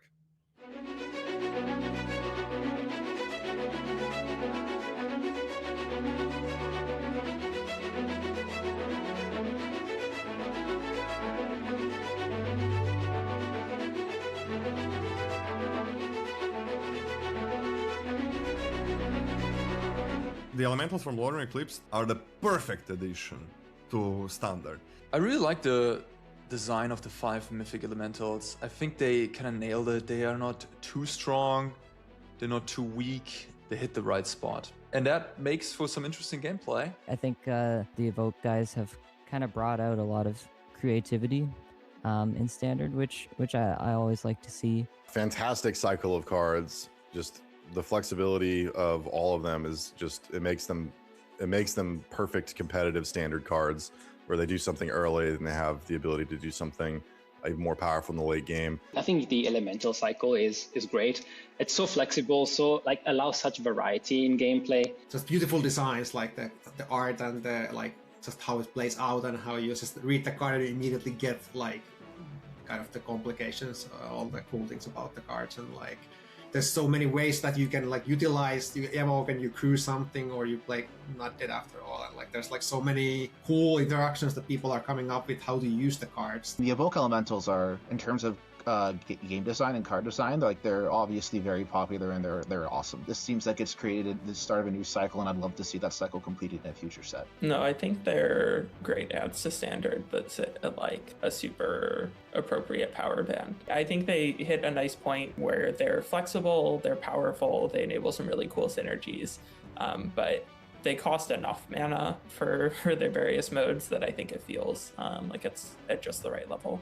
They are very strong, and I think that the number of different gameplay patterns that they enable is very cool, that there are more like main deckable sideboard tricks that you can get off of all of these creatures. I've seen lately, especially like quite recently, people using vehicles a bit more, thanks to the evoke elementals, because you can cast it for the evoke cost, create your vehicle. But in general, I think the flexibility of those cards is really good. So I really like that theme of cards. To me, in Magic, the best things are when you have options. Like you can like do many things, and those cards are just like full of things you can explore and how you can utilize them. So I think they're like fantastic cards. What we want is powerful cards that are also flexible. And most importantly, what I think is really cool about all the elementals is there's all these like little secret synergies that people are finding with these cards, and that will continue to be the case as we get new sets into standard. So I'm really excited about those cards in the format. My favorite elemental among all of those, I mean, it's got to be the Wistfulness, because it's in my deck. Deceit is, I think, the best of the cycle. You can beat some of these decks that are doing super powerful things because it doesn't always matter what the text on their cards say. You can just take it from their hand and you don't have to worry about it. Deceit is probably one of my favorite cards in set. It's like blue-black is probably my favorite color combination in Magic, and Deceit is just like such a cool card. I had many decks I tested that had Deceit in them. Vibrance is by far the best art of the elementals. I think the dog, because honestly, I mean, I love dogs. And I think like the art is really fun. I love that card. I'm gonna go for flavor and pick the dog because it's very cute. My favorite is probably Vibrance, just on vibes. I just kind of like it. It's got some nice stuff going on. The alt art for that one is pretty nice. Deceit just rubs my classic Jund heart a lot with the grind part of it. It is a lot of things that I want out of a creature because it lets you get knowledge, it gets rid of a problem, it is a solid body, it can put stuff in the graveyard. There's so many effects that it does that really pushes it to my clear, top spot. I think from all the evoke elementals, it's the most powerful, and I think it's a lot of fun to play with it too. Not so fun for the opponent. I think the card is amazing, and I'll probably play with it a lot more in the next weeks. Hey everybody, welcome back to coverage of Arena Championship 11. Well, we kicked off the weekend just yesterday with 119 players, and now we are down to just 4 who remain. So that means it's time for our semifinals, and whoever heads to our finals gets an invitation to this year's World Championship. So there is a lot on the line. First place in this tournament goes home with $15,000. I know it's got to be on these players' minds as we move forward.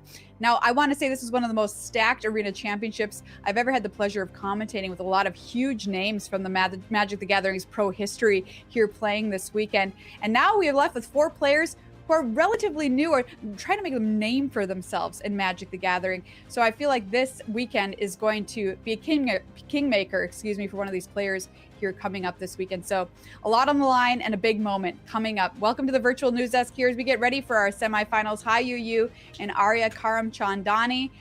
You do not want to miss any of the action coming up over the next couple of hours because such exciting stuff on the way. Let's check out our bracket and find out what's happened today in our tournament on day 2 of competition. There you can see the whole thing. We had a qualification round this morning, and then I cut to our top 16 into the quarterfinals, and the semifinals is where we find ourselves now. 3 flavors of Is It are still with us, but we do have one Dimir mid-range deck fighting the good fight. Let's take a closer look now at our semifinals, the top half of the bracket. Hayu, this matchup, we've got a mirror. We do have a mirror, and honestly, you gotta hand it to Devor, who had to play that qualification round as well this morning. So he qualified, I believe, in the last round possible yesterday. We saw him play Is It Prowess in round number 8. Made it through to this morning, didn't make it to the top 16, made it to the top 18, which meant that he had to play an extra round compared to most of these competitors, and winning all the way through to the semi-finals. So that is quite a feat, quite an accomplishment for Devor. And now going up against the mirror match, I mean, it really feels like anyone's game now. That's going to be a very exciting match coming up. Let's check out the bottom half of the bracket for our other semi-final. Arya, talk to me about this matchup here. So this matchup is sort of what we have left after we've seen how the winners metagame is shaken out in top 16. I mean, both these decks ended up proving really good against the various green decks that were the most popular decks in our field. And yeah, it's going to be a lot about whether this Dimir mid-range deck can get snowballing early, whether it can get its engines going, whether the interaction from the Is It Lessons deck is going to keep it off kilter, as we've seen the Is It Lessons deck do a lot. Unlike a lot of other matchups where the Lessons deck has like a lot of staying power going into the late game and can maybe come back from being behind early, the Dimir mid-range deck is really, really good at snowballing. So if it does get ahead early, then it actually has a pretty good shot against Lessons. But if it doesn't work out, then we might end up in a spot where Dimir's late game falls to Lessons without having started snowballing early in the game. So lots of exciting stuff here coming up in our semifinals as we come back to the news desk here.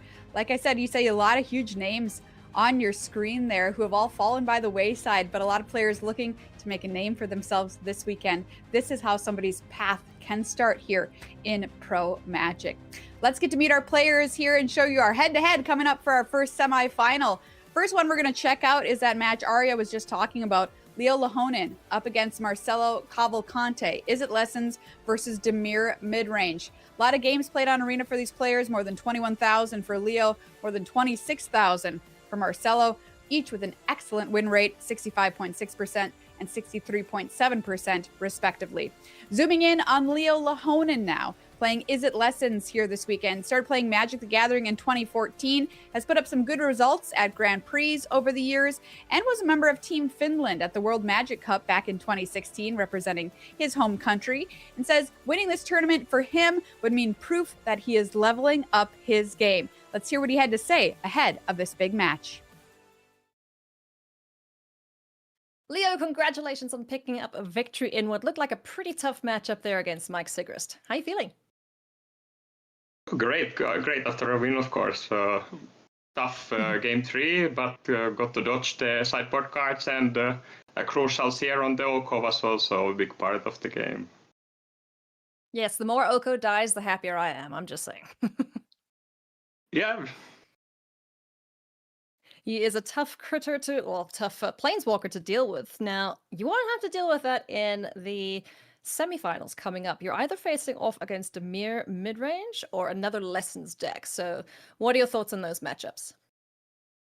Well, I feel prepared for the Lessons mirror, so that would be my choice if I get to choose.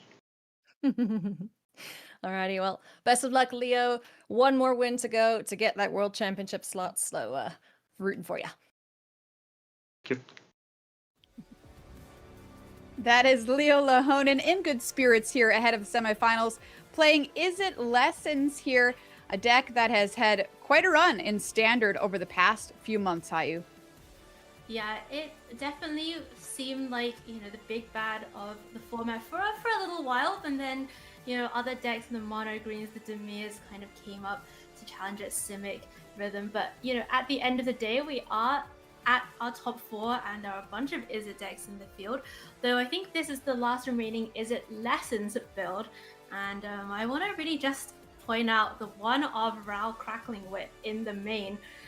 I think a very bold deck building choice here from Leo, maybe anticipating some of the bigger matchups where he needs a little bit more staying power, more ways to get the discard going in this deck.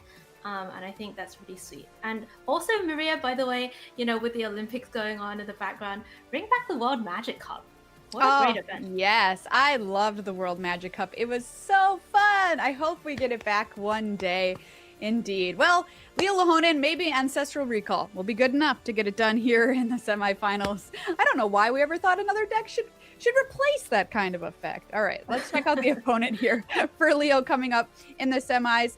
Marcelo Cavalcante running Demir midrange, the lone non-Izzet deck here in our semis. 63.7% overall win rate on Arena. Started playing Magic in 1996. He's played in the World Championship. He made it there through a regional championship berth back in 2023. He's played a handful of pro tours, but once you get one of those tastes of playing in the World Championship, you want to do it again. So he says his goal this weekend is to re-qualify for Worlds, and if he wins this match, he will do exactly that. Let's hear from him right now.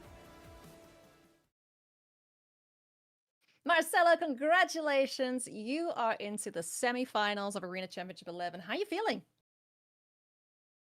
I'm feeling that I can't believe that this is happening. I'm very happy. And the lessons, it's a very difficult matchup for my deck. It's very grinding. But I would like to thank a friend of mine called Leonardo, because we play tested specifically this matchup. And I could figure some strategies. I played three Cecil in my main deck because it survives the firebending lesson, and the plan worked well. So I'm pretty happy to come this far. Hell yeah. Shout out to Leonardo there. You faced off against Izzet Lessons. You beat our lone undefeated player. You might have another Lessons matchup in the semifinals. Are you ready for that? Or would you rather face Simic Rhythm? Well, both are difficult for my deck. There is a joke with my friends that the Mir mid-range is a deck that is 45 to 55 win rate against everything. So at least it's fun, and it's a deck that it's not so polarized in that matches. But personally, I think the Simic is more difficult. Simic Rhythm. But let's see. I'll try to do my best. Well, let's see how it goes. One more win away from a World Championship spot. So, Marcelo, best of luck. We'll see you in the next rounds. Thank you. Thanks a lot. You gotta love it. My deck is a 45 to 55% win rate against anything, and I'm bringing it this weekend, and he's fought this far. Arya, what does this deck need to do to win here right now? So this deck is all about getting down cheap creatures and snowballing as hard as possible, playing stuff like Spyglass Siren, Deep Cavern Bat, Floodbit Strana early, and then using Kaido and Enduring Curiosity to turn that into turn-over-turn card advantage and pair that with some efficient interaction. So in this matchup, what you're really going to want to do is have a cheap snowbally start, lean like we just heard on Cecil as a one-drop that doesn't die to Firebending Lesson, and have one of those threats out early, start snowballing, and get far enough ahead of Lessons early that you sort of make it hard for them to catch up. All right, it's time to find out who our first finalist will be. Let's send someone to the World Championship. Thank you so much, Maria. Semi-finals time here at Arena Championship 11. Leo Lahonen up against Marcelo Cavalcante. One of these players is going to the next World Championships, and we're going to find out right now who it's going to be. Izzet Lessons up against Demir Midrange. And, both of these decks, very flexible, can do a lot of different things. And we will find out as we go down to the action who is going to come out on top in this game number one. It looks like we have Leo on the play with Lessons. Arya, is that a big advantage here? It certainly helps. It's not so much that the Lessons deck really takes advantage of being on the play as it is that the Demir deck it takes a lot of advantage of being on the play, and you want to deny them that. The curves of one drop into some sort of interaction into Kaido pretty scary for Izzet Lessons on the draw and less so on the play. They have more time to sort of get their engine going, maybe play a combustion technique before Kaido can come down to prevent it being ninjutsu on turn 3. So yeah, definitely an advantage for Leo to be on the play here and makes what is already a good matchup a little better. So we are just gonna hold on and just confirm that, because I do remember that play draw is done by seeding. So we'll see which of these players ends up on the play and draw. But yeah, as you said, both of these decks, with the cheap interaction and with the threats early, we'll just get that set up for you, and we'll make sure that we are in with the players. Here we go. All right, it is game number 1 of the semifinals. World Championship invite on the line. For one of these players, that is going to be a dream come true for the first time, or, getting back on the World Championships train for the other. And each of those equally compelling reasons, I think, Arya, for trying to make it. And it looks like Leo's kept a hand that is very, very responsive with the firebending lesson and double combustion technique here. Yeah, this is exactly the sort of thing we're talking about, that for Dimir being able to use being on the play. Like, this is kind of a perfect hand for Marcelo, where if Leo had been on the draw, this on the play, this would be much more manageable for him. But as it stands, we're likely to see a Kaido ninjutsu'd in on turn 3 on the play, and the Lessons deck doesn't have a lot of great ways of dealing with Planeswalkers, so this could get pretty rough for Leo very quickly. Yeah, Marcelo does have the third source, the Multiversal Passage. Going to shock that one in. And Kaito is available for returning one of these creatures. Spyglass Siren. Such a good little 1-drop in this deck, making that map token as well. Getting a little bit of value. And here comes the ninjutsu. And Kaito does, of course, have hexproof on your own turn. So Leo not able to point one of these removal spells at Kaito this turn. Yeah, Kaido getting to hit Leo here, start snowballing, is pretty scary, particularly since Leo doesn't have anything of an engine set up himself. A lot of what this deck has going for it in this matchup, what the Izzet deck has going for it, is blue and black don't get to interact with artifacts and enchantments very much. So your engine of Artist Talent and Monument are pretty safe once they're resolved, but neither engine pieces come down yet, so displaying inefficient interaction into a Kaido that is drawing cards is just really, really tough for this Lessons deck. We're actually going to see Leo just send it back. Like, just get this Planeswalker off the battlefield however I can, and hope to maybe deal with some of the creatures that are going to be coming down. Of course, Marcelo could just put Kaito back on the stack. Yeah, the thing Marcelo is probably afraid of here is it'll quench you. And that's really what the Boomerang Basics main phase telegraphs for Leo. Now, we know Leo's better off just bouncing the Kaido than letting it stick around, generate value, and not being able to do anything about it later. But if you see your opponent main phase bounce your Kaido, you've got to be wary of a counterspell. So, yeah, I like this choice on Marcelo's part to here before the Spyglass Siren attacks to kill the creature that could potentially be ninjutsuing out the Kaito. Yeah, the really awkward thing for Leo here, though, is 1-for-1ing and having traded down a bit of a card against Kaito. Leo is now out of cards in hand, and Marcelo has cards for days, right? This is exactly the snowballing we're scared off of from playing against the Dimir deck. Leo finds Monument, but, as we've seen before, Monument doesn't really do very much if you don't have the accompanying cast. You need some kind of discard outlet, be that the Artist Talent or Abandoned Attachments or similar. Marcelo's just going to keep going, though, with this Kaito. Yeah, I wonder if Marcelo's just maybe going for lethal here over 2 turns with the Kaito. The Izzet deck really struggles to deal with Planeswalkers, so this Kaito could just be... It could just threaten lethal over a couple of turns if we see an uptick here, letting the Kaito get in for 6, and then next turn maybe the Kaito is lethal. If we hit a non-land off of this map. Okay. All right, that is a non-land. It's Wan Shi Tong. Gonna hit the graveyard, it looks like, potentially.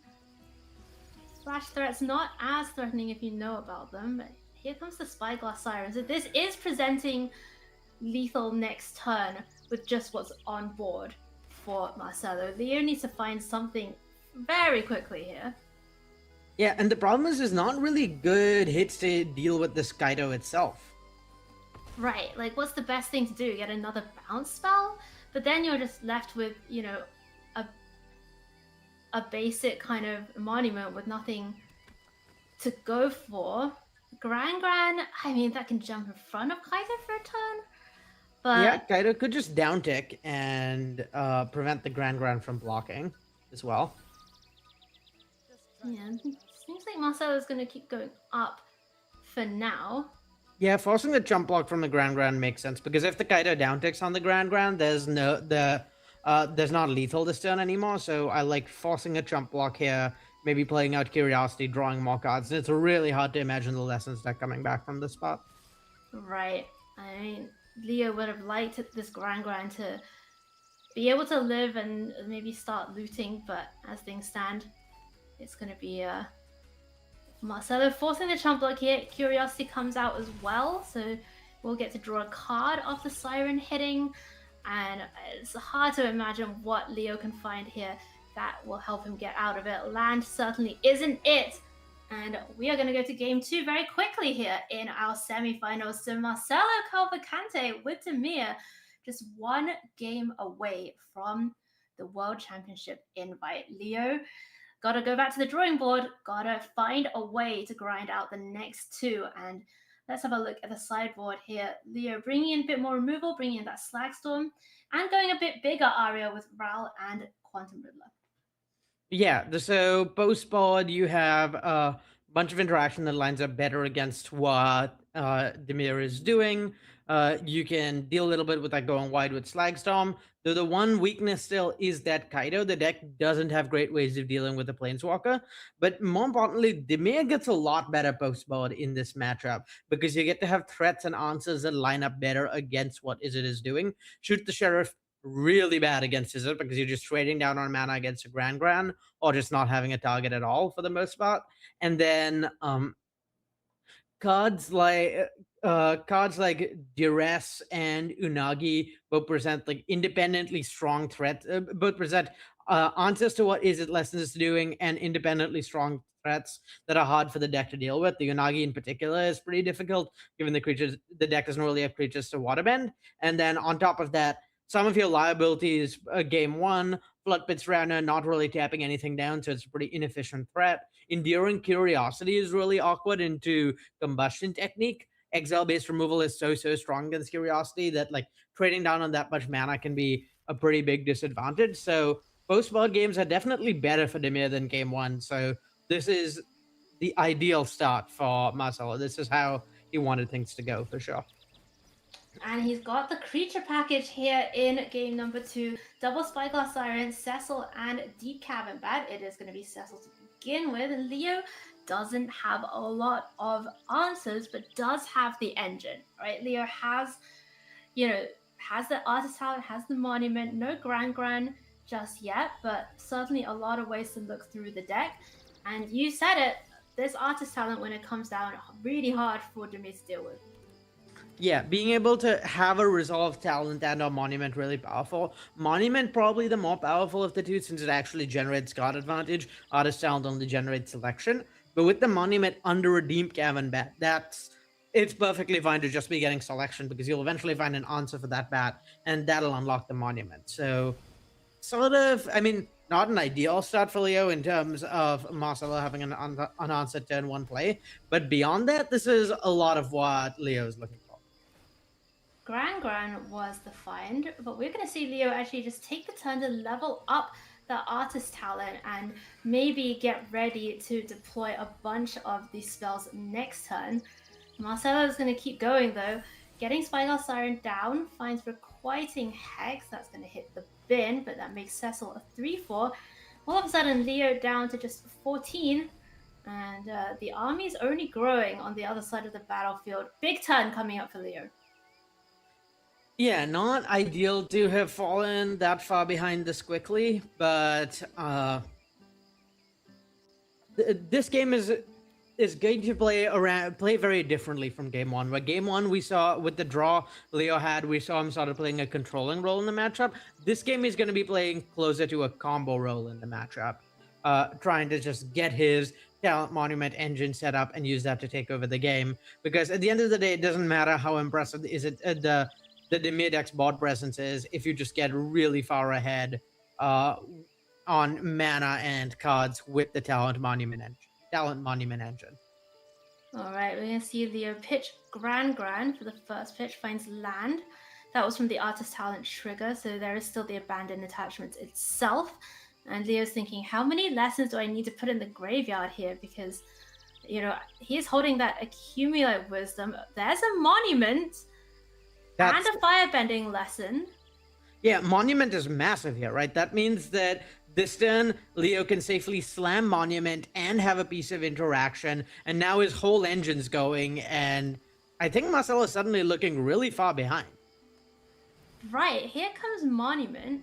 That's going to put something in the graveyard, or another piece of interaction. Really sweet here for Leo.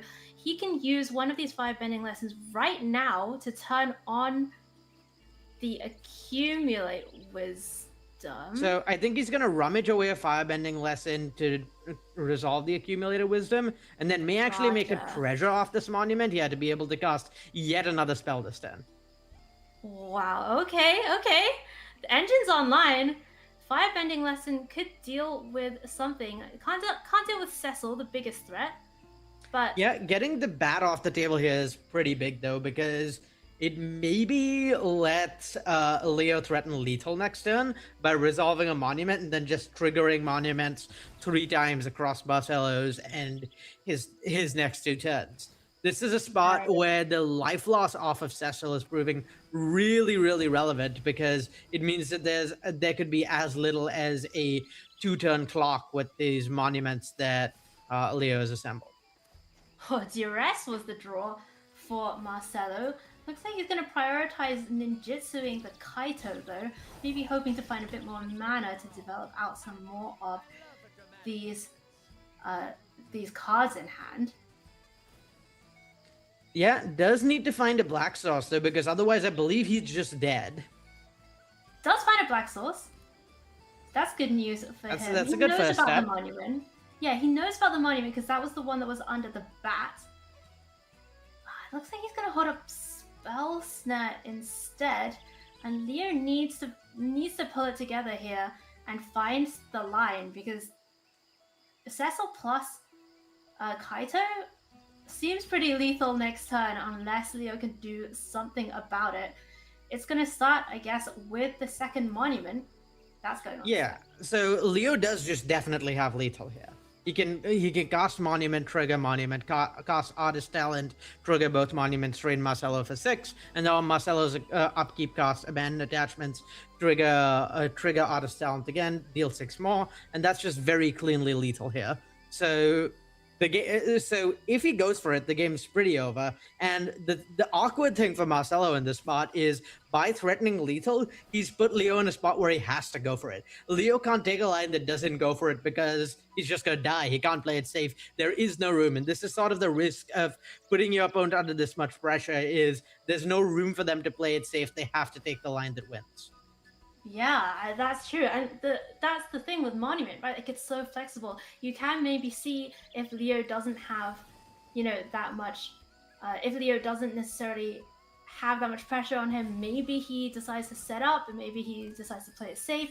Doesn't have that option here, and the Artist Talent getting countered there, but he has plenty of cards to work with. Gonna go with Seer, it looks like, on Kaito. That's gonna trigger the Artist Talent, which will trigger the Monuments, and then we're expecting to see the double bolt plus the upkeep double bolt from Leo, and there's not a lot that Marcelo can do about that. Yeah, I don't believe there's any.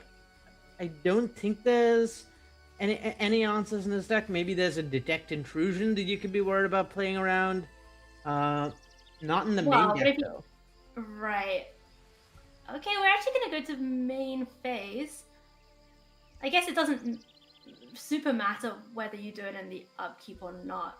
Yeah, there's It's mana to play around Leo. Spelpia, so there's not really a version of this where things can go badly for Leo, I don't think. Yeah, it makes sense though to try and maybe just get your opponent to use up all their mana, maybe see what they have going on. But it does seem to us like Leo with the double monument and abandoned attachments, not a lot that Marcelo can do to come back in this one. Marcelo did win the first game, so hope's still alive even if this one doesn't go his way to get that World Championship invite.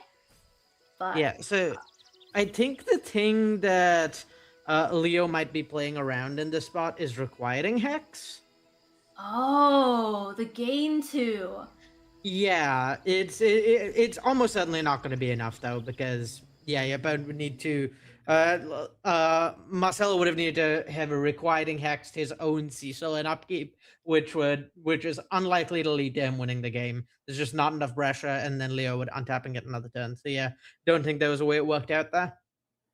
All right, okay, so we are going to go back to the sideboards.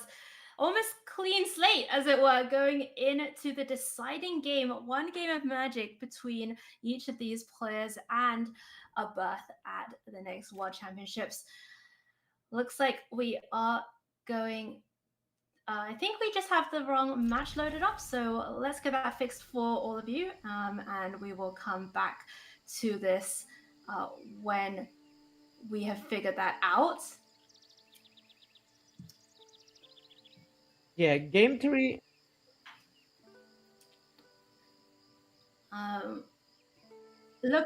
Looks like we have the footage from Davor and Daniel on the screen.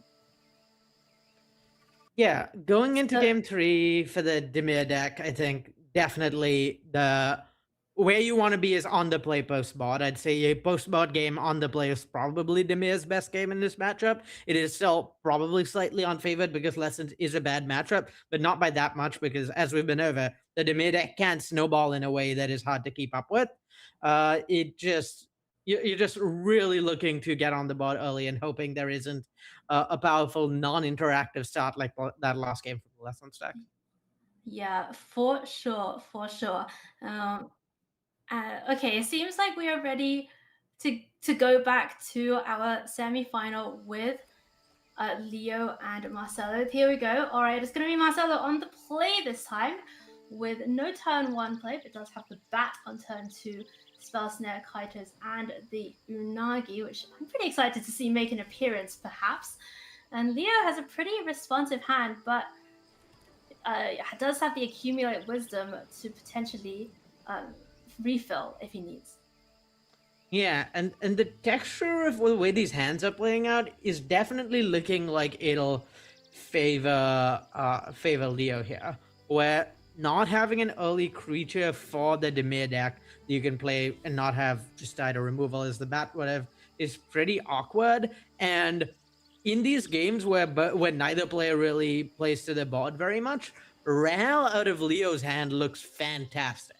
Ral can definitely just take over the game on its own if uncontested. So I think there's a pretty decent chance that that's what Leo's going to be playing towards. And Marcelo, by the way, mana base slightly awkward.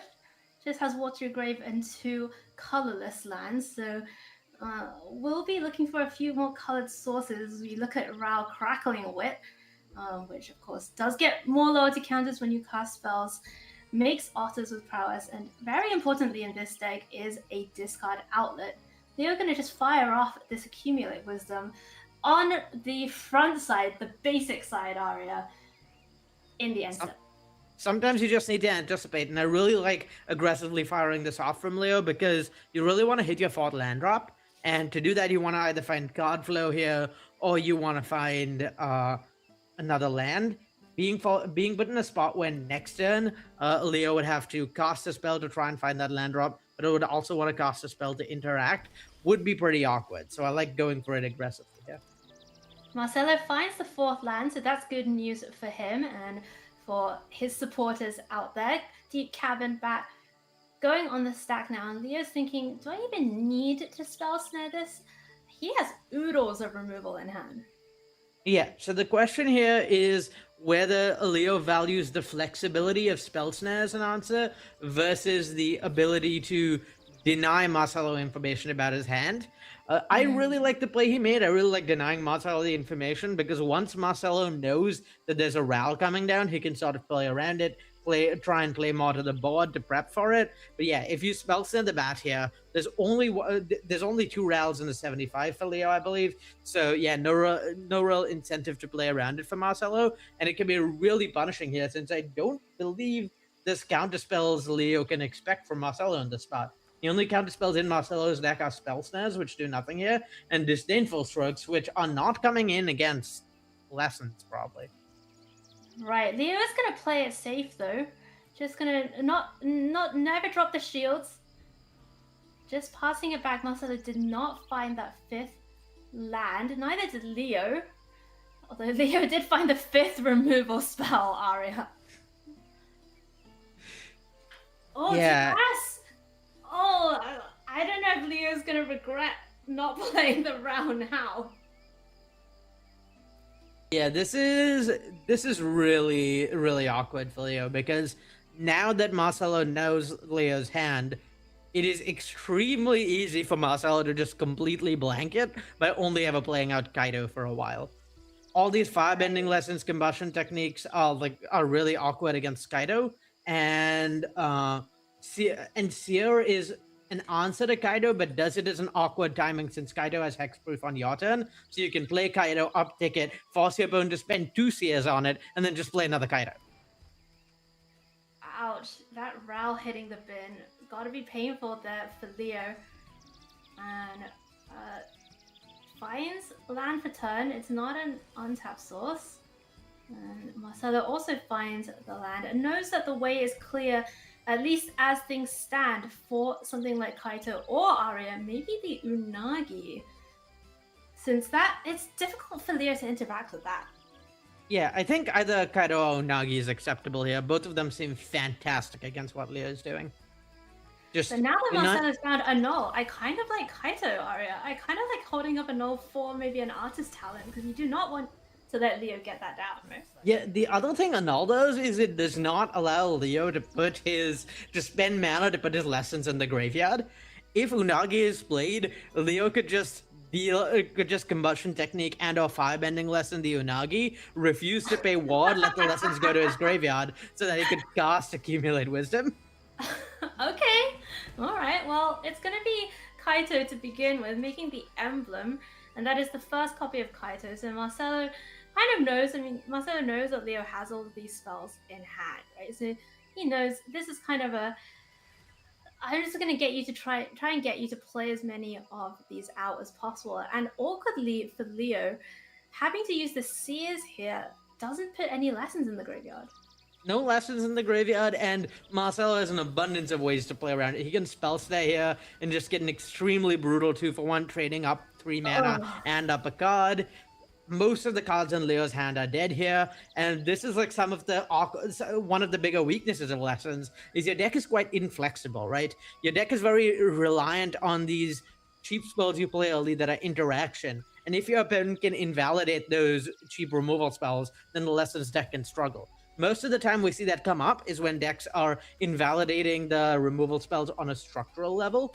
You're trying to not have good targets for them early, but every once in a while you come upon a game like this where you can invalidate those removal spells on just a raw gameplay level. You can just play your cards in order that makes it impossible for them to cast a bunch of removal spells on your things and still have everything work out.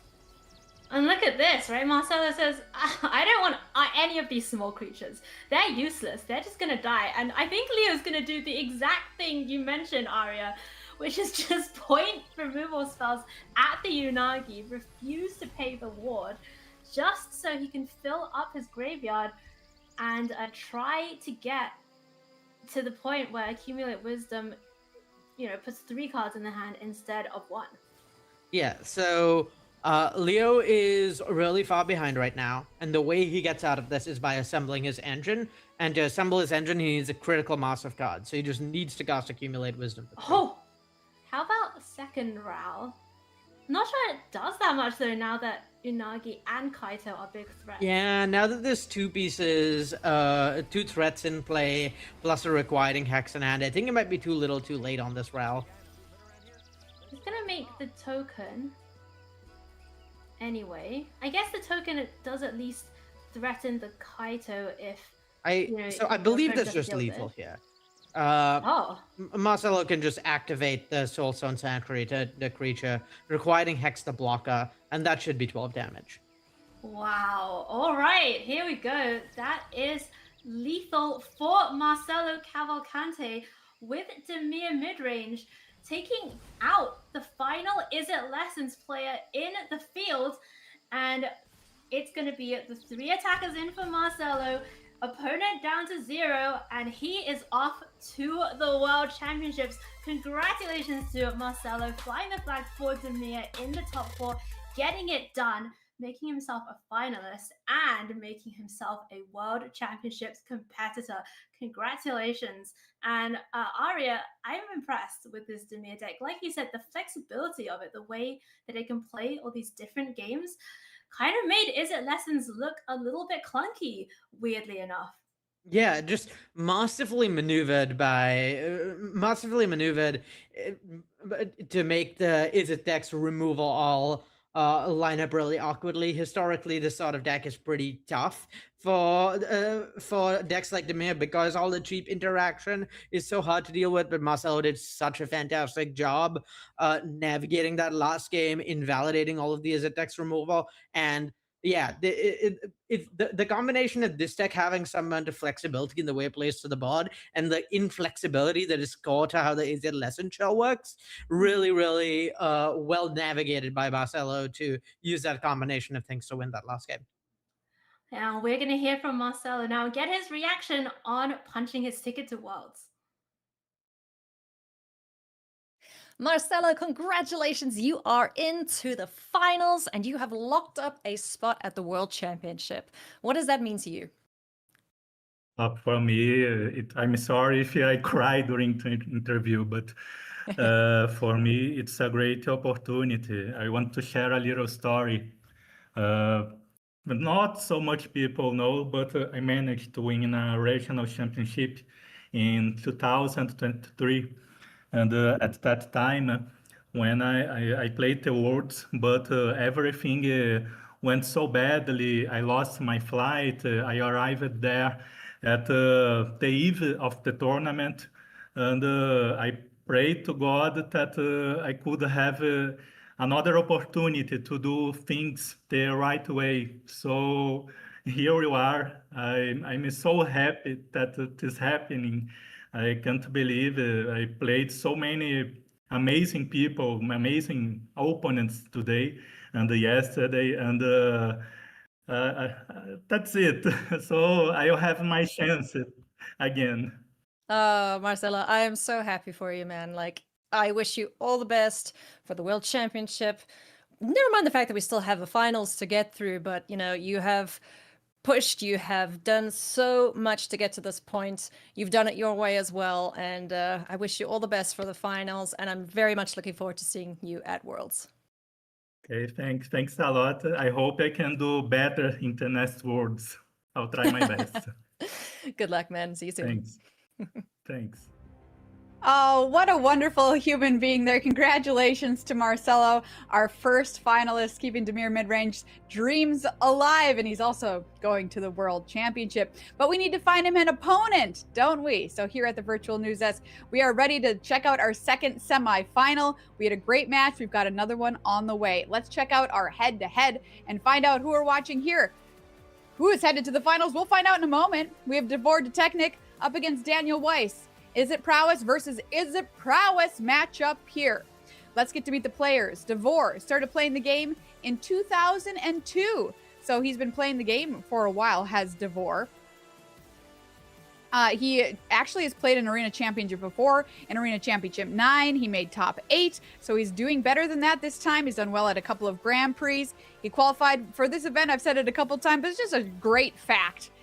Playing on the beach, playing Arena on the beach. So that can end you up here in the semifinals at one of these tournaments. Has the second most played games in the field at more than 57,000. Let's hear what Devor is thinking ahead of this match.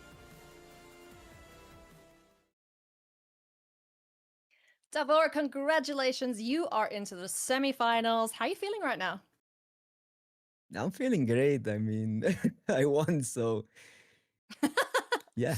It's generally a good feeling, yeah.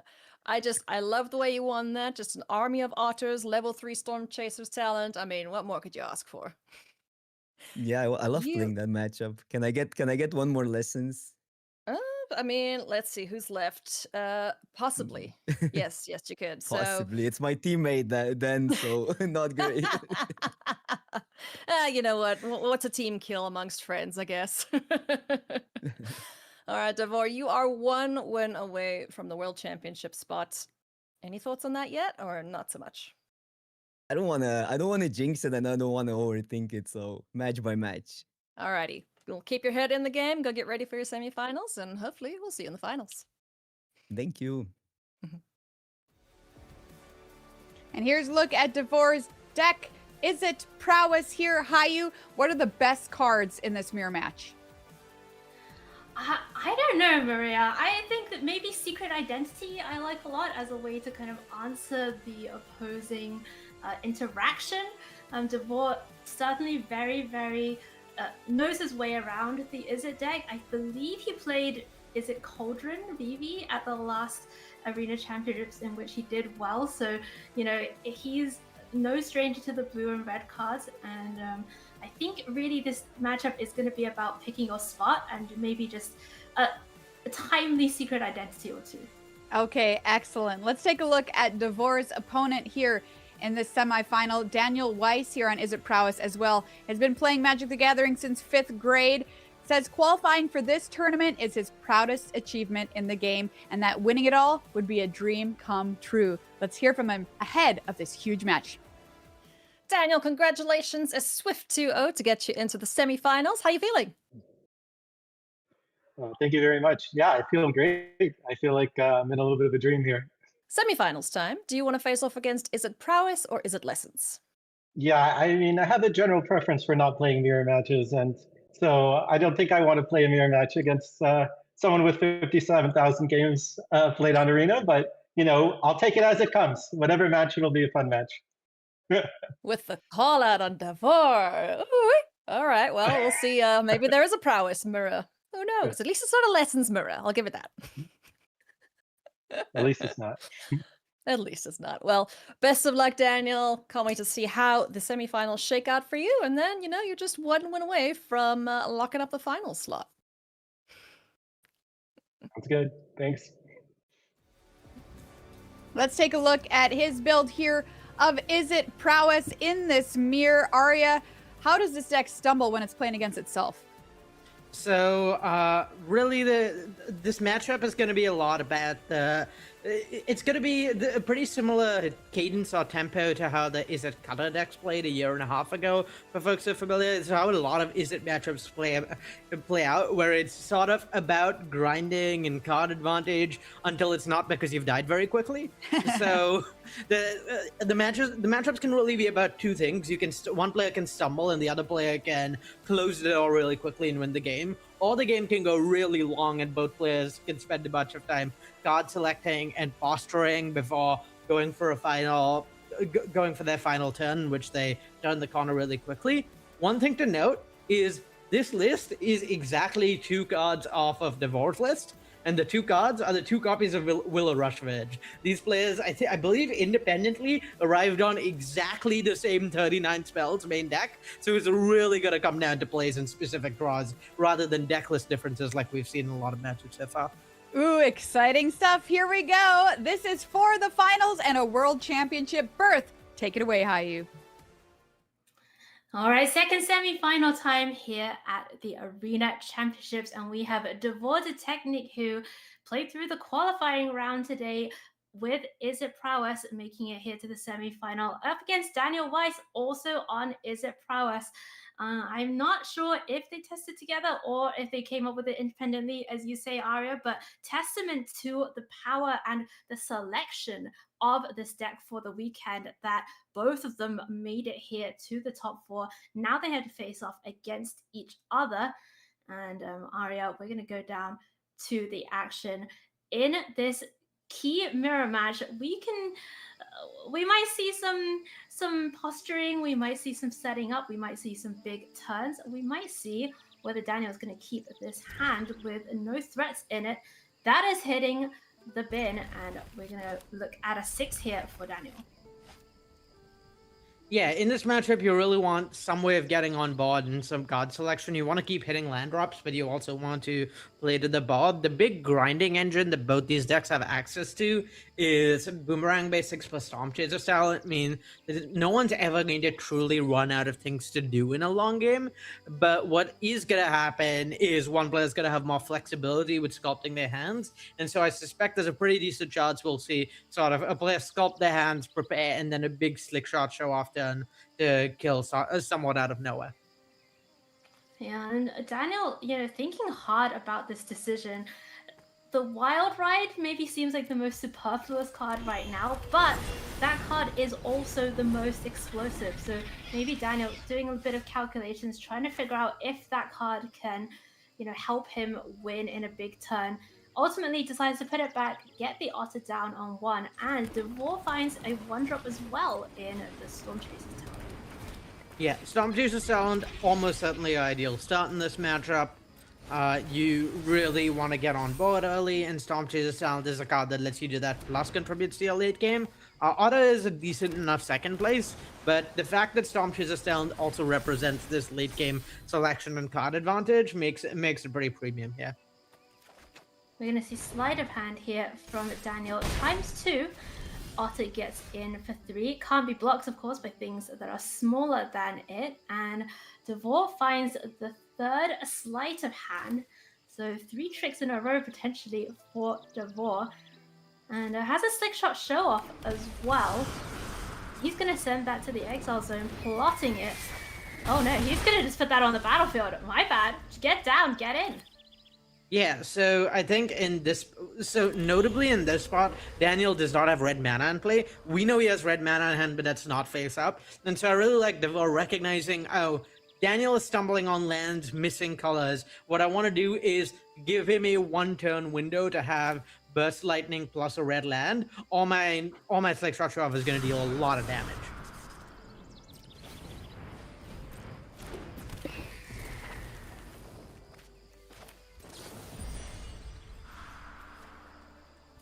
Alright, we are going to see Into the Flood more out of Daniel, taking care of the Otter token.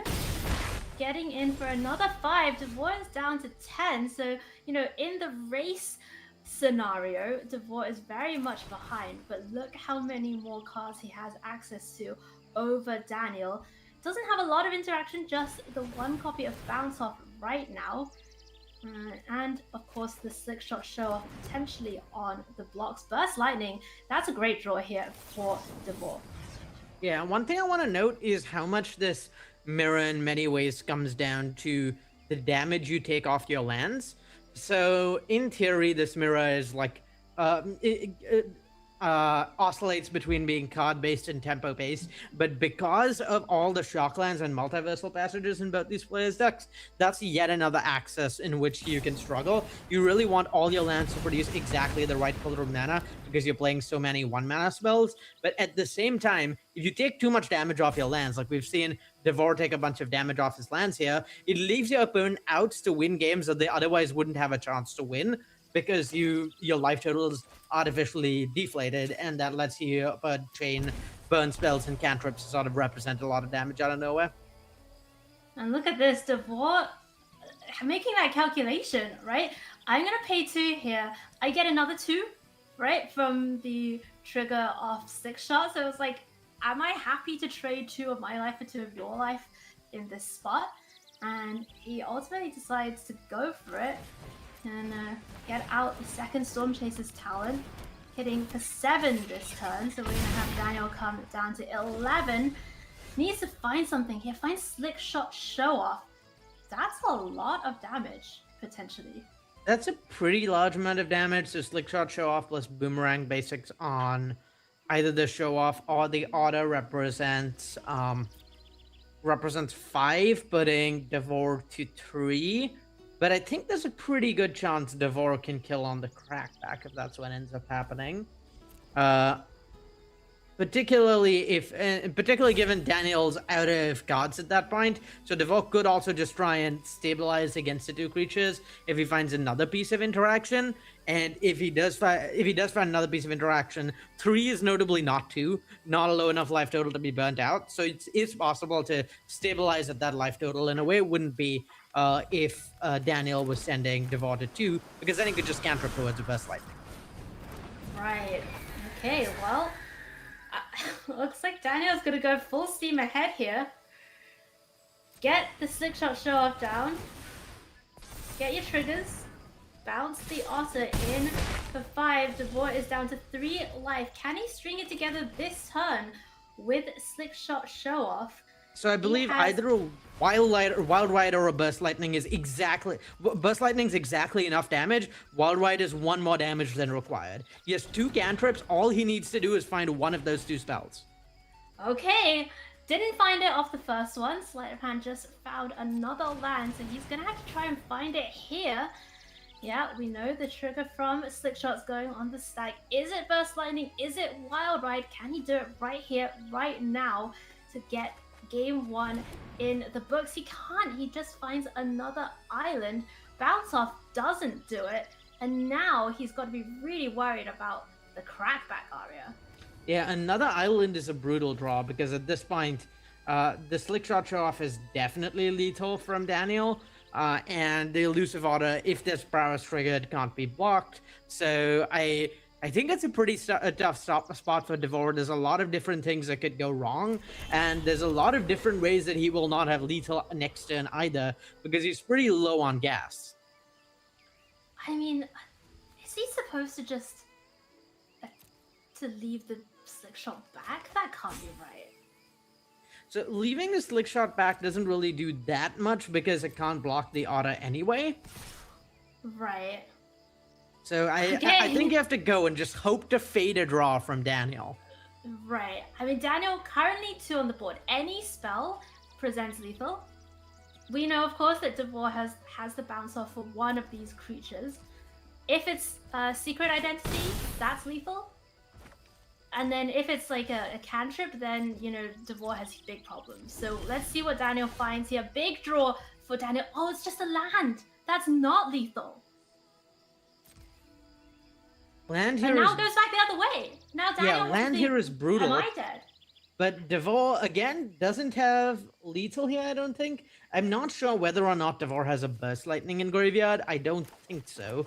If there was, that would be lethal. With Storm Chaser still getting that back and then that going face. Wait, can't he get the bounce off? Daniel's at 6. Yeah, can't he get the bounce off? Devor can get the bounce off, but that's not presenting lethal this turn. And Devor is going to be going to either 2 or 1. Oh my goodness. So he just has to hope there's nothing. He's not going to use this bounce off.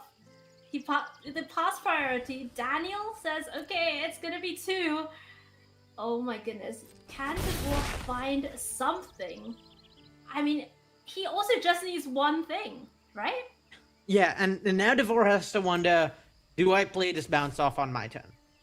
Because if he holds the bounce off, then he can chain any other 2 cantrips into finding lethal. But but at the same time, if he doesn't play the bounce off, he can't play the bounce off and something he gets back with Storm Chaser's Talon. Wait, but he could bounce off the Talon. Bounce off only hits creatures and Oh, of course, I'm thinking about Boomer. Oh my goodness, it's stuck up. Okay, and that almost certainly does it here. It's hard to imagine Devor missing stock-ups. entirely on spells in the top 5 cards of his library.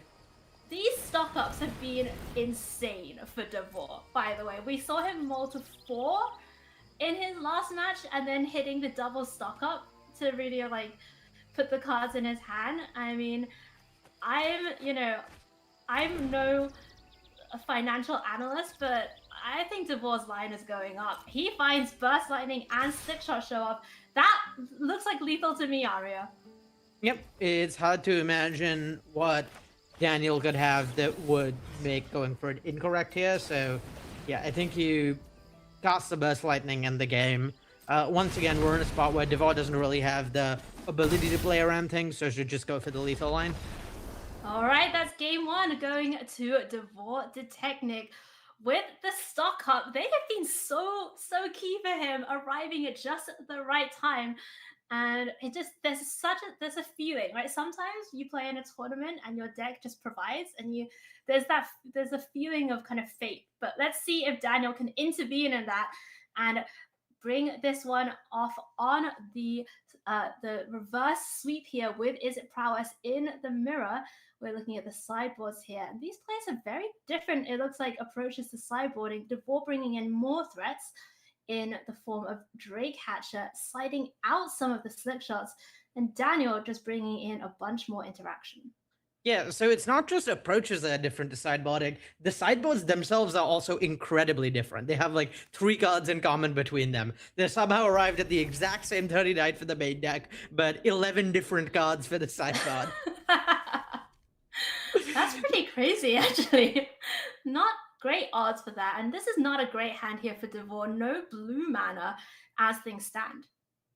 Yeah, you definitely need blue mana to start cantripping. I see where the temptation is coming from for Devor, because Storm Tears is one of your strongest cards in the matchup, and double talent plus a bunch of cantrips and interaction is pretty much the perfect hand. But yeah, the fail case of this hand is just so high that I think he has to ship it. Does end up shipping it. This one, not as exciting, maybe, but certainly a lot more functional in terms of the mana base. Has the Otter, has Wild Ride, has Boomerang basics. Daniel, meanwhile, is going to go looking with Sleight of Hand. Didn't keep a threat in his opener. I wonder whether that tells us something about how he sees this mirror match post-ball. Yeah, I think past a certain point, you also just need to keep functional hands in the mirror. So if his hand has a bunch of cantrips, he can hope to try and find a threat at some point. So I don't think there's a huge amount of pressure on him there to keep a hand with, to multi a hand with a threat. Notably, he has a lot more interaction post-board, so I think he's less worried about dying to a quick start from Devor than the other way around. That makes a lot of sense.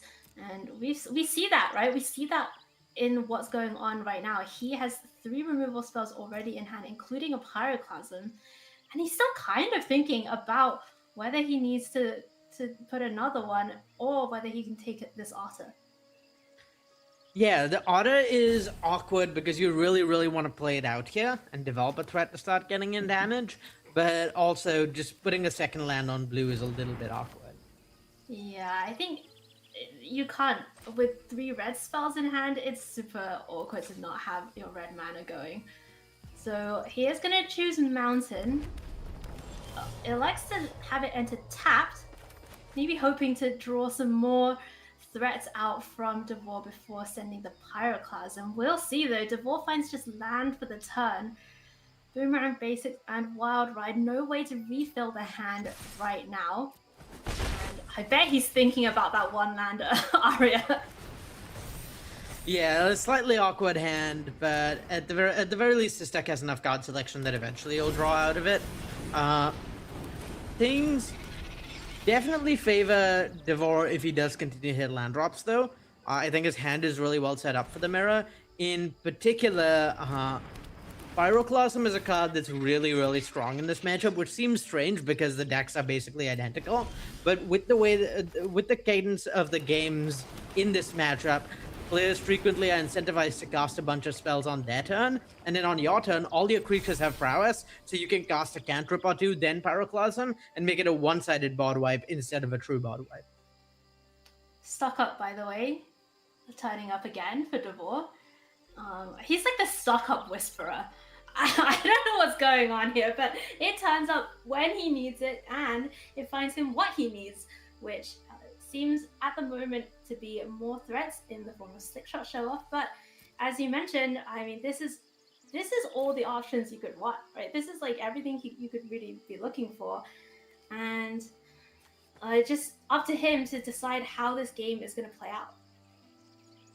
Yeah, I'd say the main issue with the stock up for him is that he needs a mix of things. Stock up is really good when you have like the perfect setup, when you have like one thing you're missing for the perfect setup, and a little awkward when the way a hand looks is you need a bunch of different pieces. Like in this case, Devon needs threats and also some card flow and cantrips to actually trigger prowess. And stock up's a little awkward because you don't know what the next few top cards of your deck are going to be, so you don't know what mix of cards to take. So still a very powerful card and still very good to draw here for Devor, but not fixing all his issues magically. He's still gonna be looking for specific things off the top of his deck in the next few turns. Speaking of, Daniel doesn't find the land yet again. Still just stuck with one blue to work with. And never mind, returns his own Storm Chaser's Tower, finds the second blue, and that's gonna can maybe turn on the tap here for Daniel to allow some of that card flow to go, as you were talking about. Thinking about replaying out the talent, maybe getting an Otter down. Still has Opt and Spell Pierce in hand as well. Passing back over to Devor, who finds Bounce Off for the turn. Yeah, and this is sort of more of what post-mod games will look like as compared to game ones, where game one, the decks are both better at applying aggression than interacting, but post-mod, when your interaction lines up better for the matchup, when your threats are better at grinding, the games will just go longer. And this is not just true, this is true for almost every matchup in Magic, not just this one, where post-mod games are kind of inherently grindier as you have your interaction line up better with what your opponent is doing, but the way it manifests in this matchup is really interesting, since it means that there's this kind of push-pull between the games being grindy and then trying to apply a bunch of pressure out of nowhere. So putting a bunch of 1/1s with prowess in play, really, really strong, because it lets you pivot between trying to play a grindy game, having card advantage, answering your opponent's threats, and then somewhat out of nowhere, applying a bunch of pressure on a turn. Devor's scrying with Opt, looking at Secret Identity on Opt. That card has been really key for these prowess players, protecting their key threats. As you said already, they don't have many of them, right? They tend to really just have one or two things. Oh, and Devor's just going for it. Sees the one red up, says, okay, even if you have burst lightning, I have the Secret Identity now anyway. And this is going to be a massive attack now with the Otter for 6 on turn 4. Yeah, I think Devor recognizing that the way his hand is panned out, he just doesn't have the card advantage tools. He doesn't have Storm Chaser, Sell, and Bounce Off like Daniel does. He doesn't have any way of sort of keeping the pressure flowing. What he needs to do is apply a bunch of pressure and then hope the sequence of draws he has is able to punish Daniel and close out the game, given Daniel is stumbling a little bit on lands.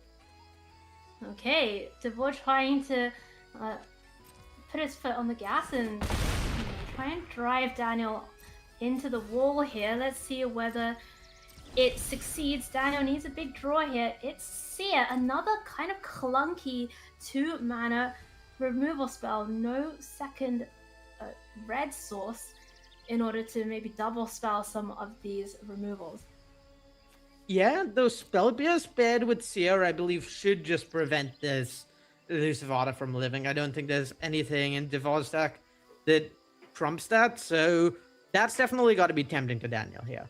It's just some sort of on the stack, some sort of interaction for the Otter plus pairing it, because plus pairing it with the Spell Pierce, because the way Devor is played, his play kind of screams, I don't have more gas. I need to apply pressure. Because if Devor's hand had a bunch of threats to develop, more ways to like sort of progress his game plan and do incremental chips of damage to Daniel, he would not have needed to do Auto Wild Ride. He would have rather developed his board.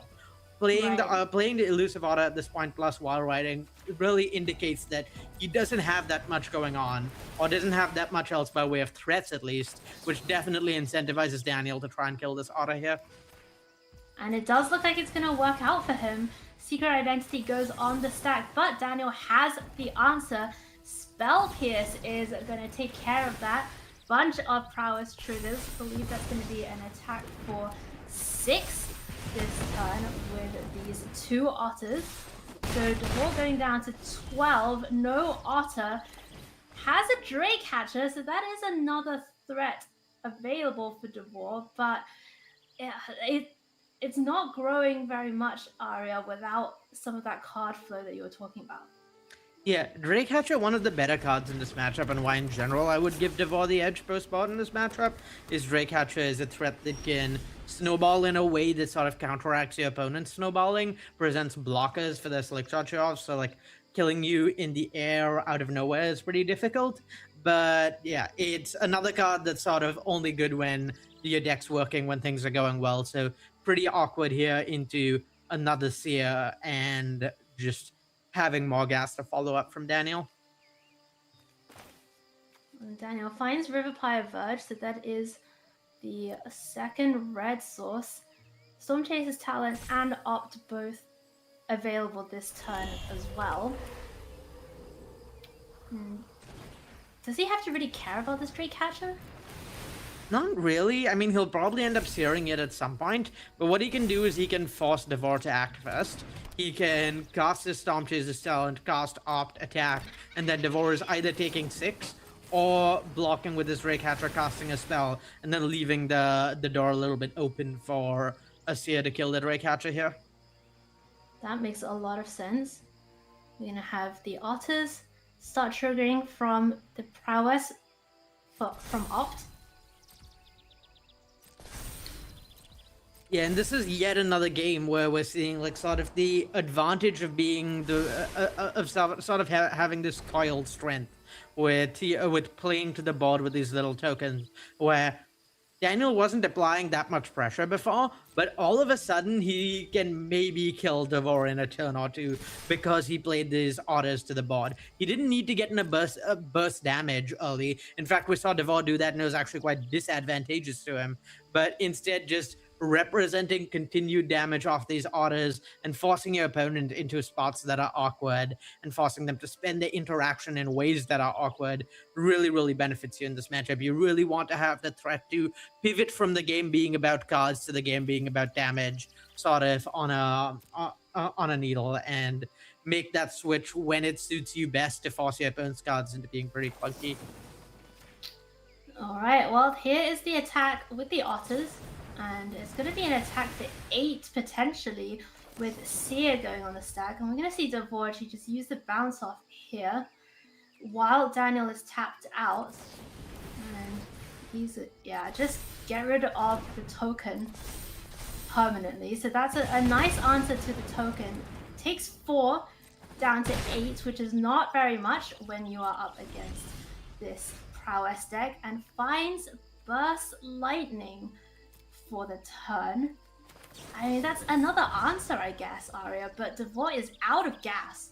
Yeah, and this is where we start coming to the fact that at the end of the day, you can grind a bunch and leave your opponent sort of awkward in the mid game, but it's pretty hard to ever run the opposing deck completely out of cards because of Storm Chaser Talent plus Boomerang Basics. And Daniel has assembled that combo, so now I believe he just can't run out of cards.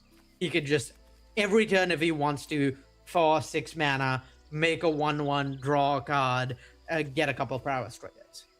So the fact that he's applied this pressure and put Devor on the back foot at this point means that I think he's really well off. Devor is going to struggle, certainly.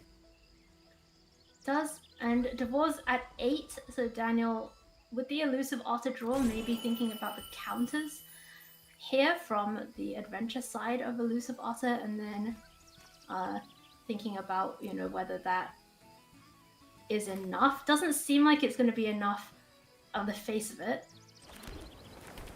Yeah, the counters here represent that's you can put 3 counters on your token, attack for 4 counters even on the token, attack for 6.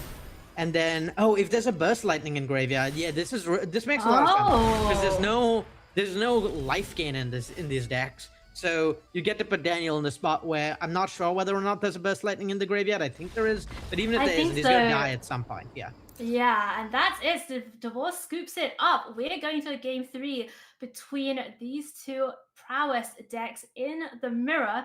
And, you know, it's not so great for the players because they're kind of sitting on the edge of their seat sweating it out. But for us, we love a game 3. We love a game 3 for high stakes here. And there are no higher stakes available than, you know, the ticket to the World Championship, which is the pinnacle of professional Magic play for these players. So will it be Devor Technic or will it be Daniel Weiss? We're going to go down and find out right now. One of these players is going to be punching their ticket to the finals and to Worlds. And it looks like we have Devor on the play since he lost that last one. Going down to 6, but this is a nice 6, Aria. Well, it's almost a nice 6. Unfortunately, it doesn't have any blue mana. Oh no! Oh no, not again! Yeah, no blue mana off double river Oh. power is pretty awkward, but this has also got to be tempting for Devor, right? Because Drake Hatcher on 2 is so strong. Makes a disciplined decision and is clearly rewarded for it with a hand that has Drake Hatcher on 2 and also all the colors of mana that you need. Yeah, that was a very disciplined decision there from Devor. And Arya, I gotta say, if I had won a game on a Malta 4 in a matchup, I'm gonna hit the mulligan button a lot more, you know, afterwards. Yeah, I mean, stock up in particular, giving the stack so much ability to recover from mulligan definitely makes mulliganing a lot less punishing. One of the strengths of this deck is that you are just eventually going to find a stock up and sort of refill your hand and get your engine going. So yeah, I like mulliganing here. Good choice and very disciplined from Devor. Very easy to make the other decision. For sure. And he, by the way, had a choice between all 3 of the threats and chose Drake Hatcher. Like, he could have kept Sixshot, could have kept Otter, and instead kept Drake Hatcher, which is very interesting to me. Plays around Burst Lightning beautifully on turn number 2. Daniel could send it back with one of these bounce spells for a bit, but opts instead to start kind of sculpting his hand. And again, on turn 2, has the same choice. Does he kind of just send this Hatcher back for a turn, or does he keep trying to find something of his own? It's a little awkward. He really does want to get some pressure going because he doesn't have a permanent answer to this Hatcher, and this Hatcher's going to snowball in the way he can't beat. He doesn't really want to keep sending bounce spells going down cards to deal with this Hatcher, but at the same time, he does need to deal with this Hatcher the first time, and so balancing between digging for more threats versus answering this Hatcher for the first time is a pretty tough act. Yeah, Hatcher is one of those cards that I've always wanted to be good, and I'm pretty happy to see Devor play it here. I wonder if we could just pull up Hatcher on the screen so we can look at the text together, because it's not very many people are playing this card, and Devor really seems to believe in it, you know. Yeah. Bringing it in from the side. Yeah, 3 toughness on the Hatcher, I think, is the thing in particular that makes it really strong in this matchup. The fact that it doesn't die to Burst Lightning, really powerful. And then, yeah, like every other card in your deck, it's incentivizing you to cast a bunch of spells in your turn. But instead of outputting damage, because it's outputting tokens, it can really cause your opponent to fall behind in ways that are hard to deal with. All right, it's going to be double opt here for Devor, looking for a 3rd mana source, perhaps, so that stock up can do some work next turn. And Daniel is now going to take the opportunity to just send it back. You do not want to let Devor start making those Drake tokens. And Devor doesn't find the 3rd land, so things are looking a little bit awkward now for Devor. Daniel, meanwhile, has the mana for stock up, does stock up, doesn't find any threats yet again. What an interesting game this is shaping up to be, Arya. Yeah, it certainly turned out to be a strange one, with Devo, I think, pretty close to running out of cards over the course of a long game with the way his hand is set up. It Oh. seems quite easy for him to just play a bunch of threats, have them all answered, and then fall behind on cards, particularly with not hitting land drops. But the fact that Daniel doesn't have anything to pressure him might let Devo set up in a way that benefits him and sort of force Daniel to make awkward exchanges. And look at this, Devort could have chosen to put both artists down. Maybe trying to play around something like a Pyroclasm, decides, let's just get this Hatcher back down, the one that Daniel knows about, make him deal with it again. And Daniel does find a threat. Finally, it's Slick Shot Show Off. But he's going to respect the Hatcher and get it off the battlefield. Yeah, I think you just have to get the Hatcher off the battlefield in this spot. It's really important you don't let that card snowball. Particularly with Devar missing lands, you really want to trade one for one, develop your own late game, because eventually you are going to pull ahead if you are casting 5 mana worth of spells a turn and Devar is only casting 2 mana worth of spells. You just don't want to give him an inch to start a snowball in this spot. Just drag the game out and leverage the extra mana you have is what Daniel wants to do in this spot. Right, well, Devor is going to try and be as mana efficient as possible, get 2 threats down for 2 mana. Hope that Daniel doesn't have a mass removal effect. And we know that Daniel has a Burst Lightning but doesn't have the Pyroclasm yet. Slick Shot Show Off on top, and he's going to hold on to that one. And Daniel now getting to the point where he could maybe start putting together some of these big turns that kill your opponent very quickly. Yeah, in this spot, if I'm Daniel, what I'm thinking about is, do I want to start plotting Slick Shot Show-Offs to threaten killing from nowhere, and or do I want to apply a bunch of pressure here and put you in an awkward spot where you have to deal with my Slick Shot Show-Offs but can't develop your own board? There's sort of like 2 diverging routes here, where putting Slick Shot Show-Off into play can allow him to deal a bunch of damage and force Devor to interact with that rather than cantripping towards finding lands, developing his own board. Or he can plot Slick Shot Show-Offs and sort of plan for a longer game where he tries to kill Daniel in a single turn with Devor in a single turn with the best of damage. Well, Devor does find the land, and I'm with you, Arya. I kind of like the pressure here from Daniel. You're so far ahead on cards. You know your opponent is stuck on lands. You do not want him to be able to kind of claw his way back into this one. But Devor, with the Slick Shot and the Burst Lightning, I mean, that's a lot of damage as well, and takes away the biggest threat that Daniel had on the board. So this is turning out to maybe be a bit of a race here between these 2 players. And Devor, I mean, Daniel has a lot of cards, and he has the Burst Lightning, but Devor has the Wild Ride. Yeah, I mean, we kind of saw exactly what Daniel wanted happening that turn, where he sort of forced Devor into a racing situation, but at the same time, Devor couldn't stock up to sort of set up for a turn or 2 later. And now with 2 Storm Chasers in hand, if we see this Slick Shot get answered main phase, I think it's pretty difficult for Devor to threaten lethal next turn, whereas it's trivial for Daniel to threaten lethal next turn, with casting a bunch of spells here to answer the Slick Shot and playing some amount of Storm Chaser sounds to the board. Alright, Daniel is going to shock the Steam Vent in, going down to 9 life.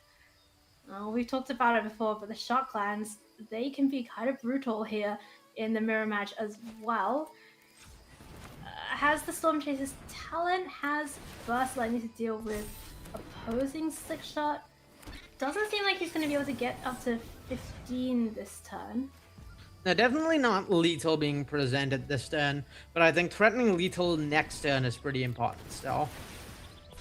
Right, and he has the bounce off as well, kind of as a bit of a backup in case Devor pulls something out of the bag. Yeah, I think you need to leave the bounce off up in this spot even, because elusive auto's evasive text means having blockers is not going to cut it, and your opponent could chain cantrips into Wild Ride.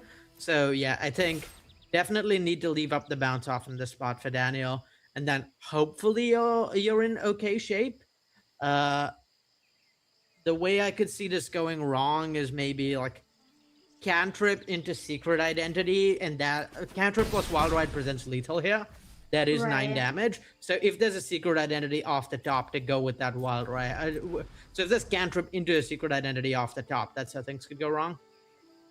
Oh, well, that's a land, and it's one that would be painful and all comes in tapped. I mean, Devor doesn't really have another turn anyway, so maybe that doesn't matter. But a stock up, which has served Devor so well throughout the course of this tournament and the course of this top 8, is just looking a little bit expensive here. We know, of course, that Daniel has the bounce off. Devor doesn't know that. So I guess he's just forced to go for it here. Yeah, I think Devor has to go for it. I don't think he has any other lines available. There's maybe some world in which he tries to find interaction off the stock up for the slick shot and plays around to play around a piece of interaction from Daniel.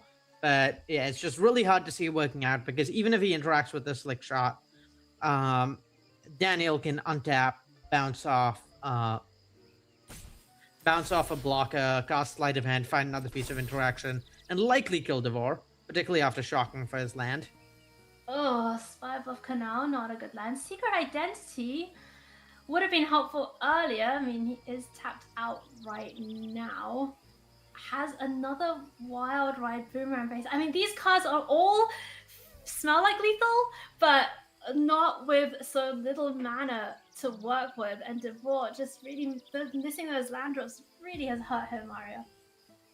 Yeah, really, really punishing to stumble on lands in this matchup just because of how well you get to sculpt the game if you have more mana. How well you get to control the flow of the game is what the game is about, and try and have what the game is about line up with what your draw specifically does.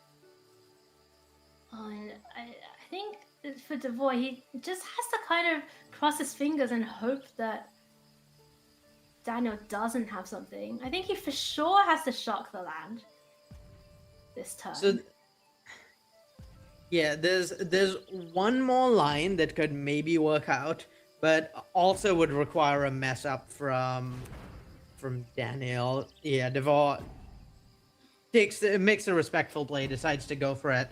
The other option he had was taking the secret identity and hoping for some reason Daniel tried to remove one of the others before damage. I think that still wouldn't have been enough though. That would still only have been 7 points. So yeah, it needs to be exactly Wild Ride, and yeah, with the bounce off we know is in hand, that's not gonna cut it.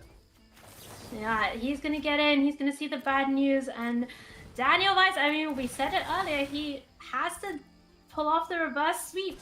It looks like he might be on the verge of doing it here, sending back the Big Otter, going down to 6, finds Storm Chaser's talent, and it is very, very easy for him now to find lethal here with all these prowess threats.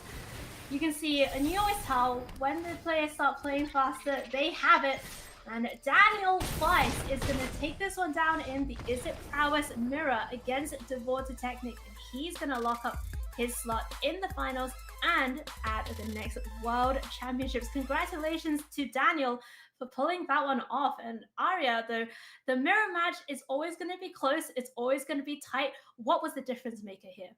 The difference maker was ultimately the number of lands the players drew. Both players played pretty well, did a really good job maneuvering across both games. But at the end of the day, if you miss lands in this matchup where you're casting a bunch of card advantage spells, having a lot of card flow and sculpting the game, you just are going to fall behind. So it was unlucky for Devor, really. That's what that last game ended up being about, but hard to come back from that.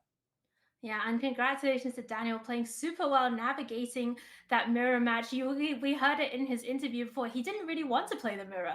I think he didn't feel that confident in it, but it's worked out for him here, and he is going to be going to Worlds. Great stuff from both of our semifinals.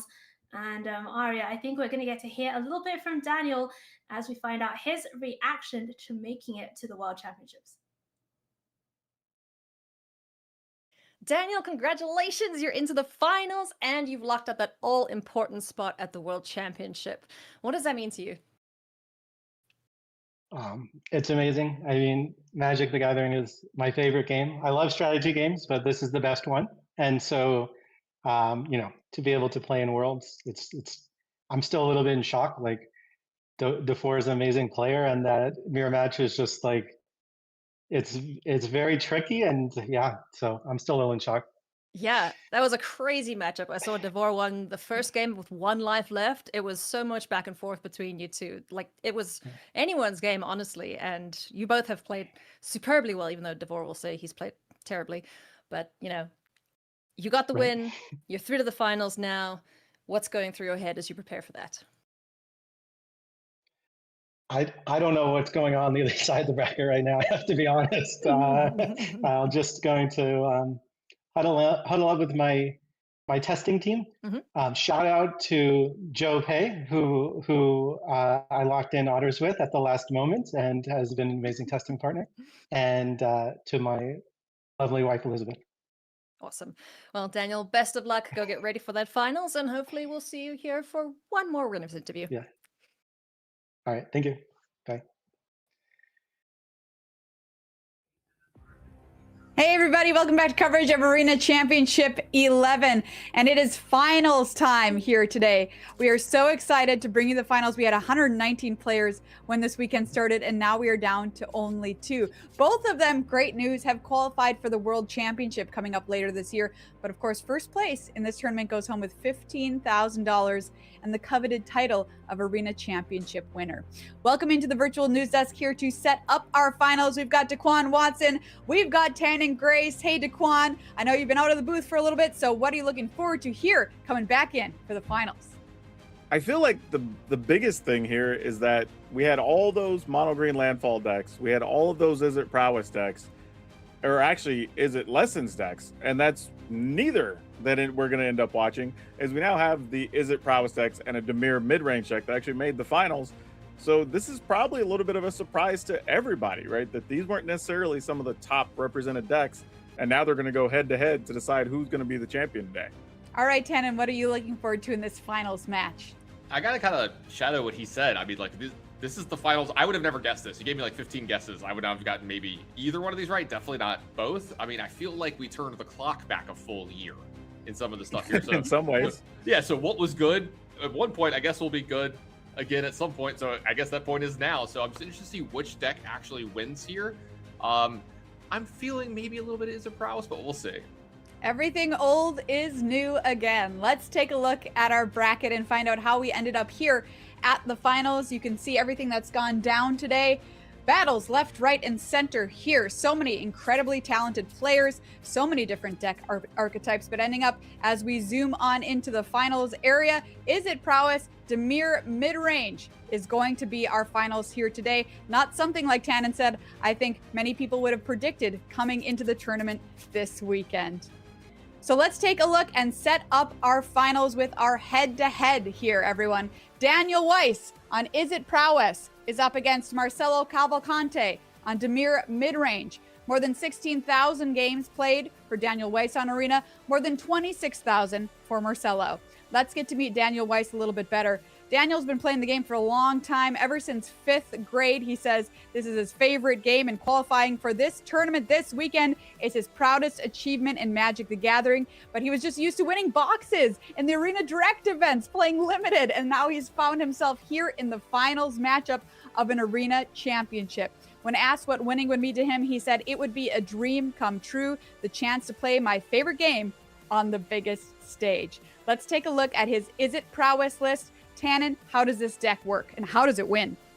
Well, it wins one way. It wins by attacking, and attacking for a lot with 1 or 2 creatures. It's got a bunch of otters, Slick Shot Show Off, and then you see Boomerang Basics, Bounce Off, Burst Lightning, into the Flood Maul, Opt. All these ways to just churn through cards and trigger prowess.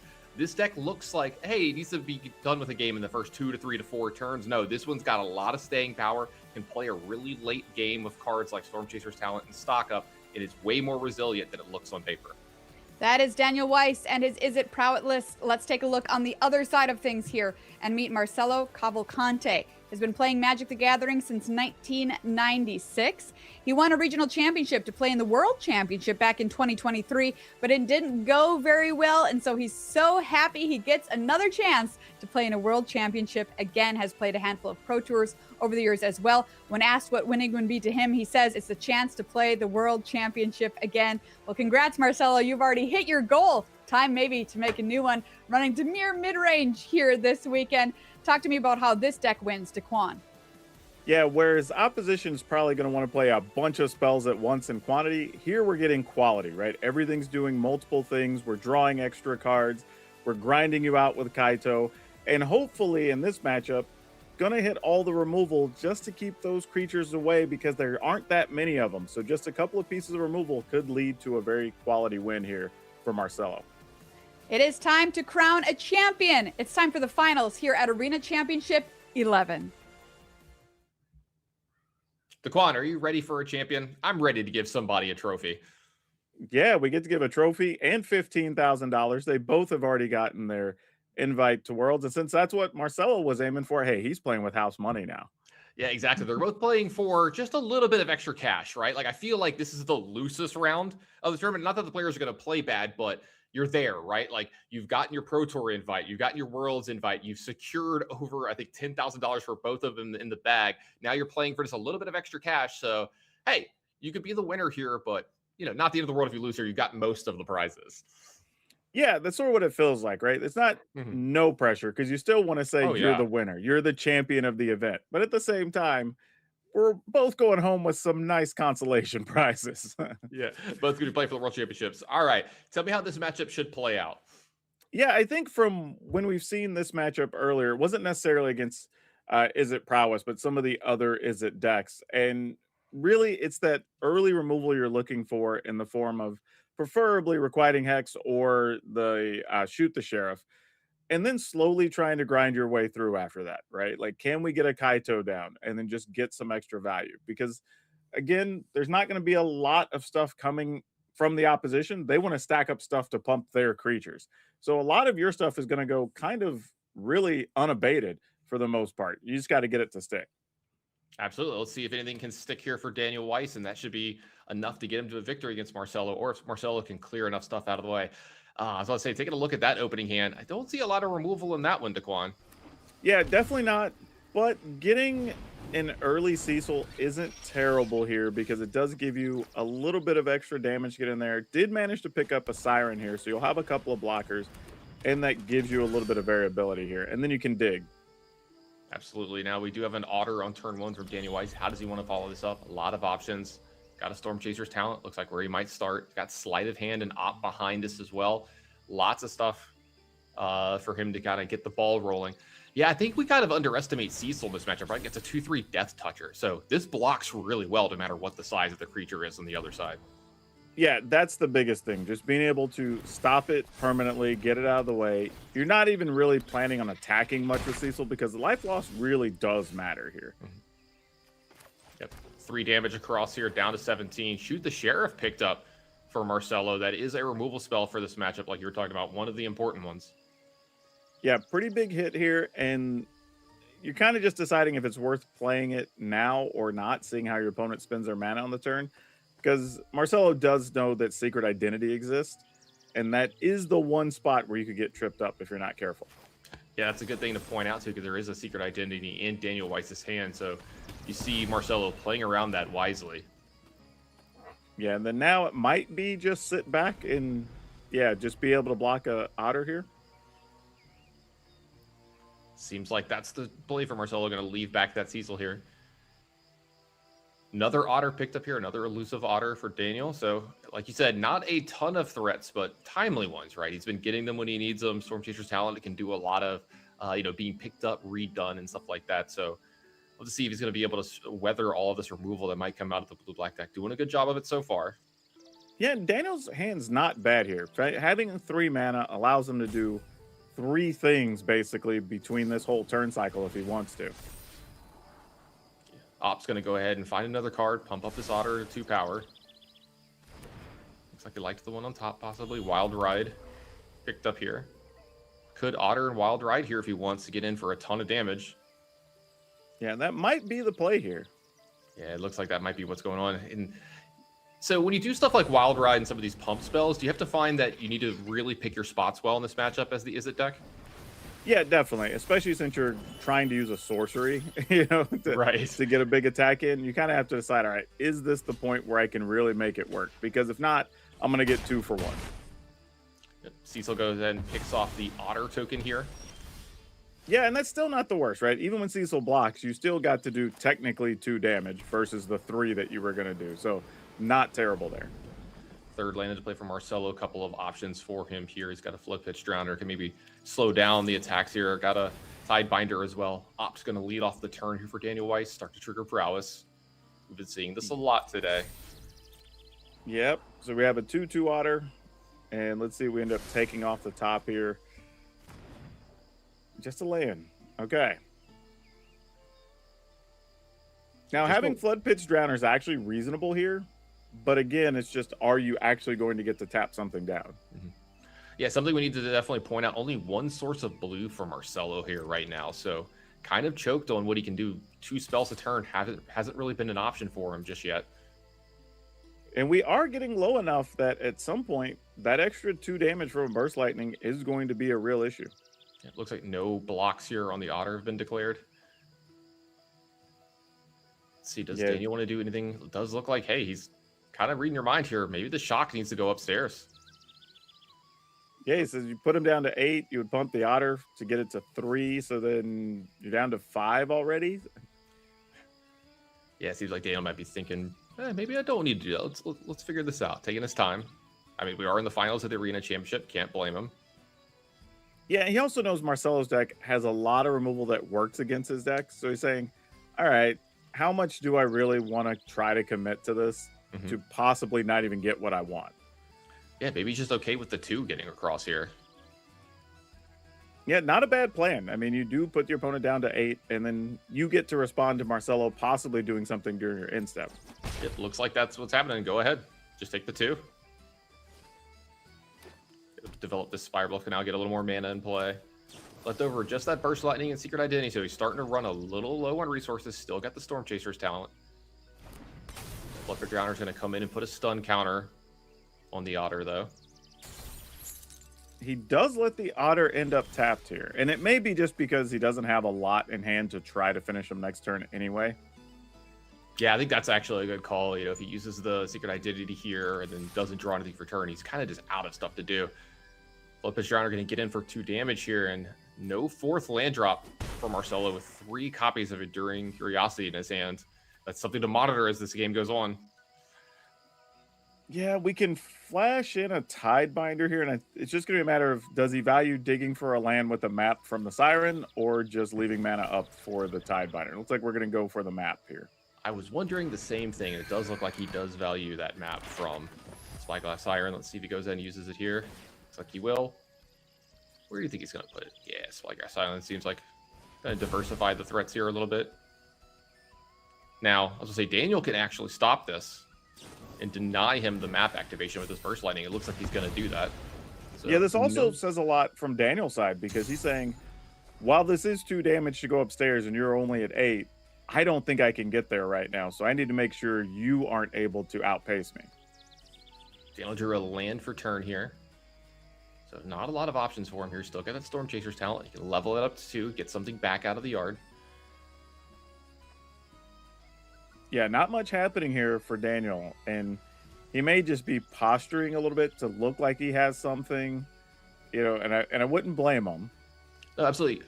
I've noticed that Daniel takes his time on most of his plays, right? Especially when there's mana up on his opponent's side, where it makes it look like at all times he's always thinking, which I can appreciate that, like always taking the same amount of time to make your plays.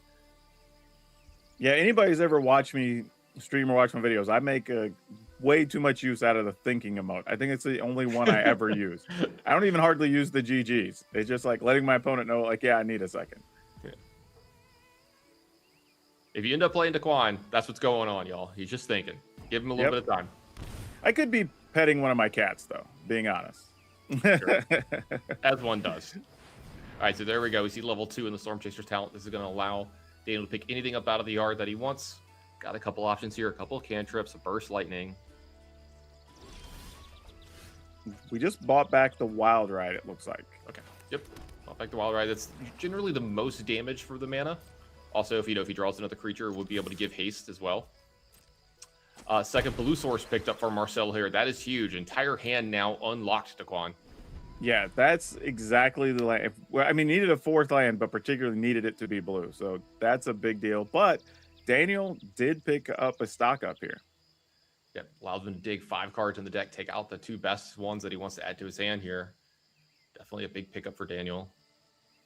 God, if Daniel's willing to risk it in the event that there's no removal or whatever, he could have a big turn here, but it's such a huge risk. All right. Let's see exactly what he wants to do after that, though. We've got the stock up. That is going to trigger prowess. Yeah, what are we snagging here? That's going to be the big issue. Oh, we got some goodies. All right, I saw a stock up, Storm Chaser's talent, and a slick shot show off here. So lots of different ways to go through. We've seen a lot of stock ups into stock up be pretty good for these decks here. You know, I talked about this at the top of the show on this, that these decks can play a lot longer than you think. And it's generally because of play lines like this, stock up into stock up, and then leveling up your Storm Chaser's talent to get stock up back or the exact card you need. These decks can play a lot longer game than you think. They have a lot of mana sinks too. Yeah, just having access to that many cards perpetually is really what allows them to grind. Yeah, it's looking like possibly taking the Verge and a Storm Chaser's talent here. Yep, that's what it's going to be.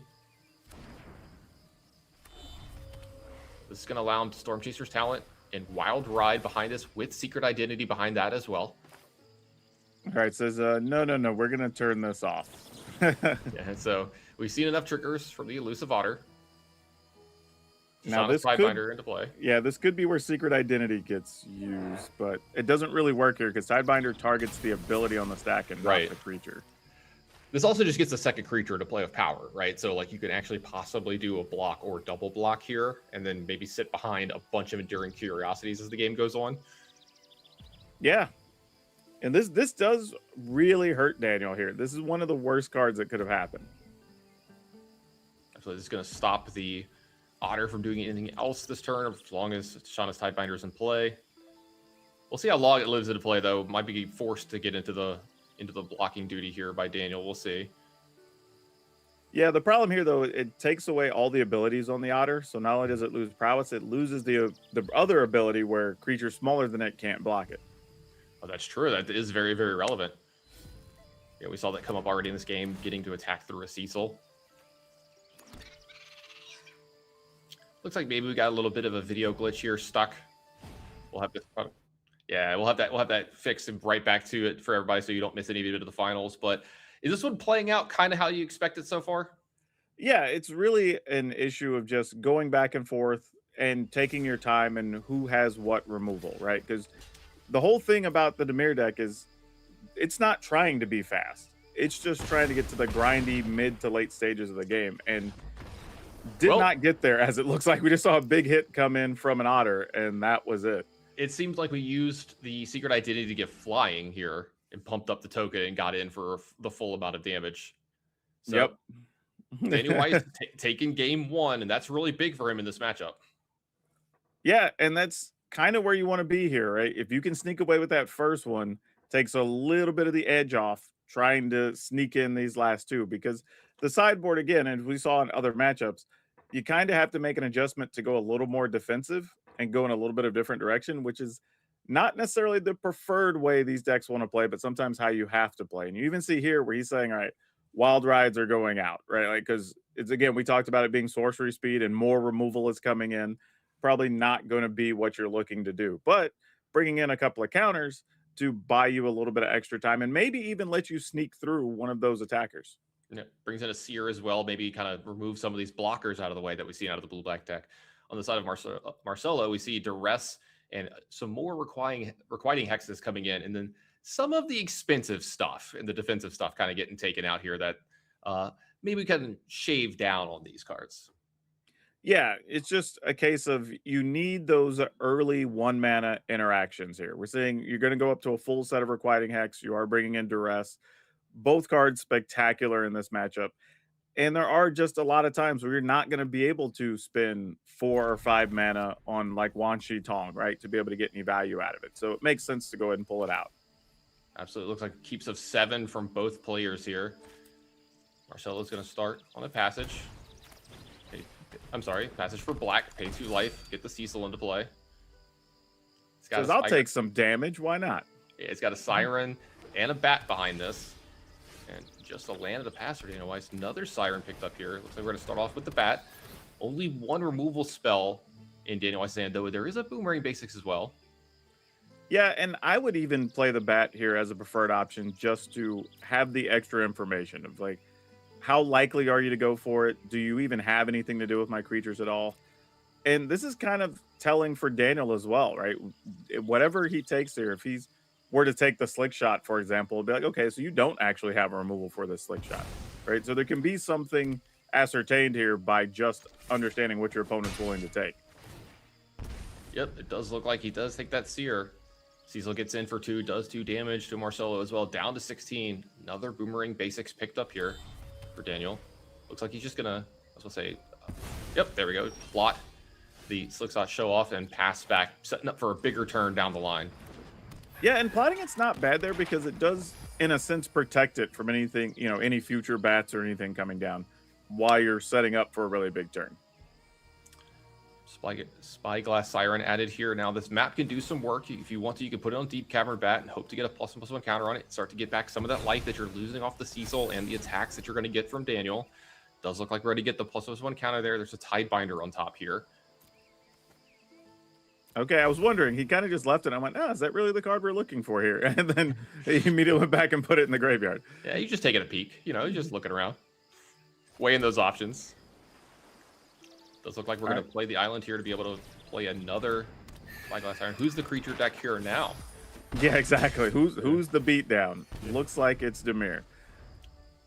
And that 2 life that he lost from Cecil gained back by the Deep Cavern Bat there. So nice for Marcelo to be able to have that kind of option. Looking back. Yeah, also a little bit of good and bad because you're never going to be able to flip Cecil to the big 4/4 life gaining side either. So that's just not in the works right now for Marcelo. He's just saying that's not even a thing he's concerned about. Looking back over to Daniel, no threats in the hand other than the one that we've seen plotted. Looks like it is going to get played out here this turn. Let's see how big and far Daniel wants to go. Going to start with a sleight of hand. Show off's now at a 3/2. I think there's a spell snare in one of those 2 cards. Is that what I just saw? I think so. We'll see what he picks. Will be shown here. It looks like another show off added to the hand. Still got access to Steam Vents here, so he can use the boomerangs if he wants. Yeah, and right now, this is probably the biggest attack that Daniel's going to be able to get in for a couple of turns. So he might just decide, okay, I'm going to try to get in 6-7 damage here and see if maybe this can set me up, especially with another slick shot coming. But the problem becomes, do you want to wait till you have both slick shots online before just blowing it all up? Yeah, I'm wondering that myself. I don't know if 6 or 7 damage from actually gets it done here. Like you can, I was gonna say there's the chance that Marcelo might go for a double block here. I don't know if he would ever do that against open mana in this matchup when the 1 block is just good enough. Do you think he would ever double block here? Double blocking's so tough here, right? Because this already looks like a bit of a suspicious attack. Right. And he only left 1 mana open, so you're not really worried about taking lethal damage here or even putting him within lethal range. But he's saying, like, I'm willing to go for it here because the sirens aren't that valuable. Yeah, this will... Oh, he's going to let this happen. Okay, nice. Just go ahead and let that trade happen and plot for the next turn here with another Slickshot show off, put around duress off the top for Marcelo. That's pretty nice. It should get at least 1 spell, you would think. You see the Boomerang Basics already, but now you get to look at the rest of them. Yeah, Basics are very interesting here because there are several lines where you could bounce the bat, get the other removal, use that to remove something else, right, and still clear the way for a slick shot. Yeah, that's a really good point. Looks like he is going to take possibly one of those basics. Yep. Leave the secret identity back as well. Another map here can go off to the Deep Cavern Bat, possibly make it a 3/3 and start actually netting some life here off these attacks. Bitter Triumph on top. Got to believe he's going to possibly keep that one as well, too. Yep, that one's going to stay right there. This Deep Cavern Bat's going to be a 3/3. We're going to attack in for 5 and gain a little bit. Oh, spoke too soon, maybe. Okay. It is going to stay there, it looks like. Yeah, the only hesitation there is because he knows already that Daniel does have secret identity in hand. Right. So it's probably just like, okay, I kind of want it, but when am I going to get to use it? That's a really good point, yeah. Another land off the top here for Daniel Weiss. Yeah, just a land, not huge here. Yeah, he's got that show off. He plays this land that will be perfect information for Marcelo. It's the only card that's unknown on Daniel Weiss's side. And this actually becomes a tough situation because where we were saying you could bounce the bat, use the seer, and it looks like we're probably still going to do that. But then you're going to end up in a situation when he replays the bat, you're going to lose the secret identity and probably the slick shot as well. Yeah, I see that. And I think this line is correct and just like the one that makes the game go the longest. Do you think that's kind of what Daniel's going for, is just to make sure he doesn't lose over the next couple turns and maybe can find something to get himself back in this game? Yeah, I guess you could also just sit on the seer and just don't use it so you don't lose a card to the bat. Yeah, I wonder if you go ahead. Looks like you're just going to attack for 3 here. So it looks like it is going to be patience, like you said. Yeah, well, that's a lot of what we've seen in some of these matchups, right? Where everything is so incremental that's like, okay, I could do this, but the next thing's probably worse. So let me just get in for the little bit of damage I can and call it good. It puts you in a weird spot, right? Like if you use the seer, then they can start their turn. Marcelo can start his turn with deep cavern bats, take the secret identity, or make you, cast it, and then he gets to upkeep Bitter Triumph against you, or just cast Bitter Triumph when you don't play the secret identity. So it puts you in a weird spot here. This way, I think Daniel knows that too. I think that's exactly what he was thinking. He's like, I'm just gonna sit on the seer, have to kill the bat with it. You're just priced in and hope for the best.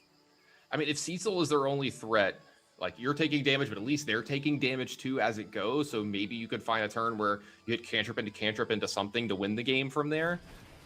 Yeah. Let's see. Deep Cavern Bat, like you said, that is the play for Marcelo. Which one are you taking here? Well, you might not get a choice. Yeah, you don't get a choice. Like he has to protect the secret identity here with only having a slick shot available to try to get the job done.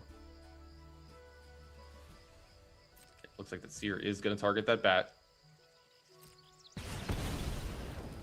And even then, I think Daniel is hoping to maybe chain like a couple of ops, a couple of some things, right? Just to see 2 or 3 cards in the turn. It looks like we're just going to go ahead and play the Bitter Triumph now with the cost of 3 life as well. I like this because you get to attack and then you get to flip Cecil. Right. Yeah. And you know that Daniel has no other play. So he had, if you could be low enough, there are combinations you could dive, but he has to find all the cards. I was going to say, you said this wasn't going to happen this game. I thought you might have spoken too soon. Yeah, here we are, right? We got the 4/4. There's a reef in this this land pile as well too, so that's another threat. So let's see, this top deck needs to be huge. That's a land. That's not going to be good enough. This could be where things turn around for Marcelo here for good.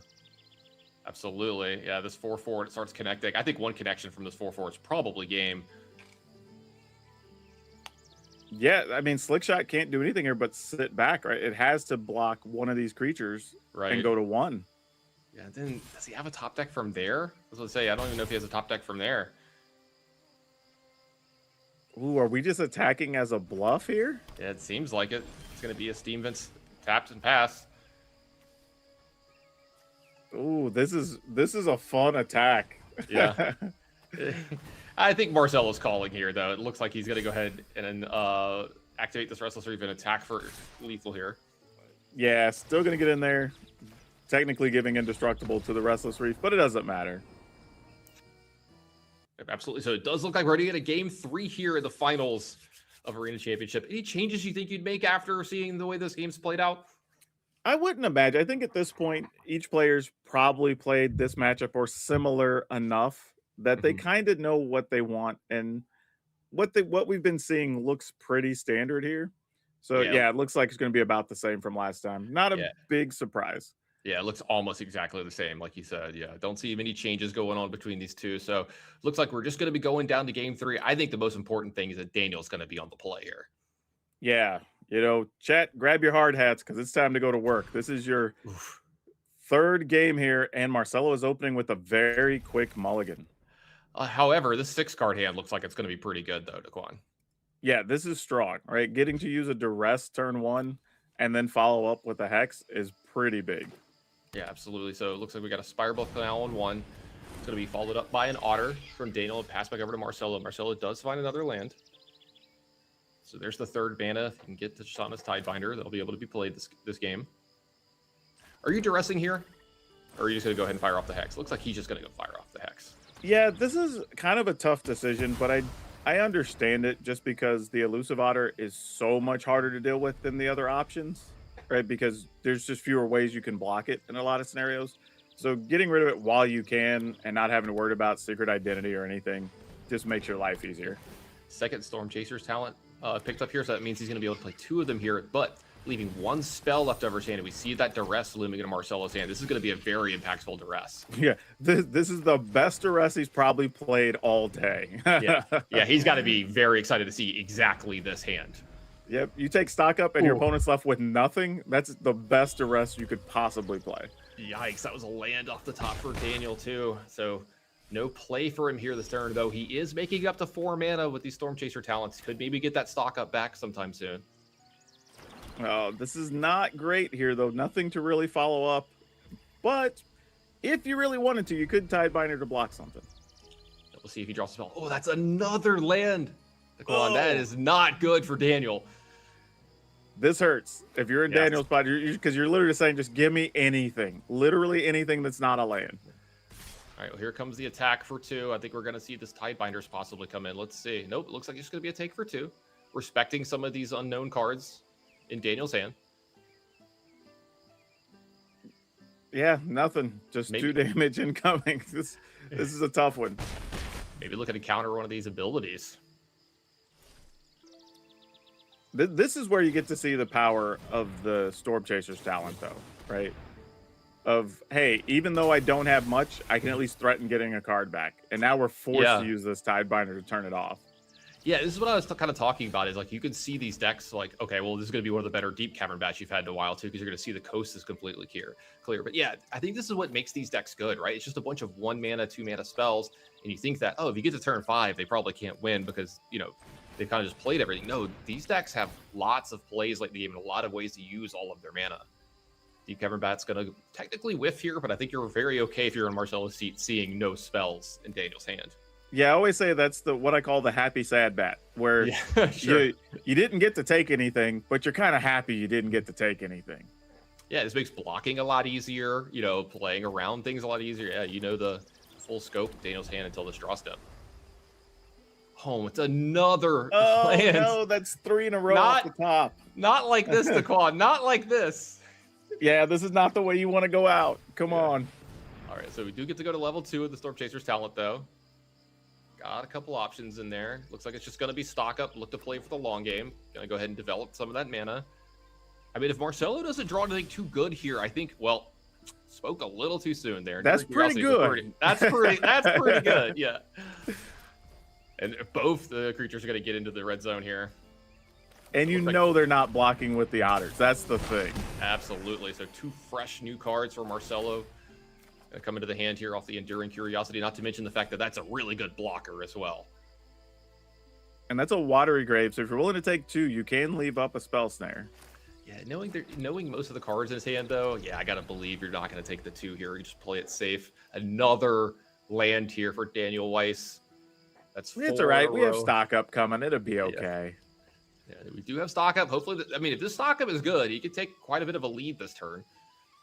He's got a lot of mana since he's drawn all these lands. It wouldn't be unreal here to bounce the Enduring Curiosity and try to get in for a bunch, especially if one of the other cards is, say, I don't know, like, you know, pump it up for 3 or something, right? Like a Wild Ride. Like, you could get your opponent within range. Yeah, absolutely. Let's see. Maybe another cantrip of some kind. You just get deeper into your deck while also pumping up your otters. So, looks like it's Seer and Secret Identity, Seer, Island. Ooh. Okay. That does create a real decision, though. Right. I don't think this is exactly what he wanted, but at least he's finally getting some spells. Yeah. I mean, they are relevant here, though, right? Like, you could take down a bat so they can't gain life. You could still chump block one of the other creatures. You could just get rid of the Enduring Curiosity. You could turn one of your creatures into a big blocker as well, right? What is it, a 5/4 or whatever? A 4/3 with the... so that's an option as well. Yeah, I'm wondering if he's going to consider, you know, the fact that, look... Or 3/4, I'm sorry, not a 5/4. Sure.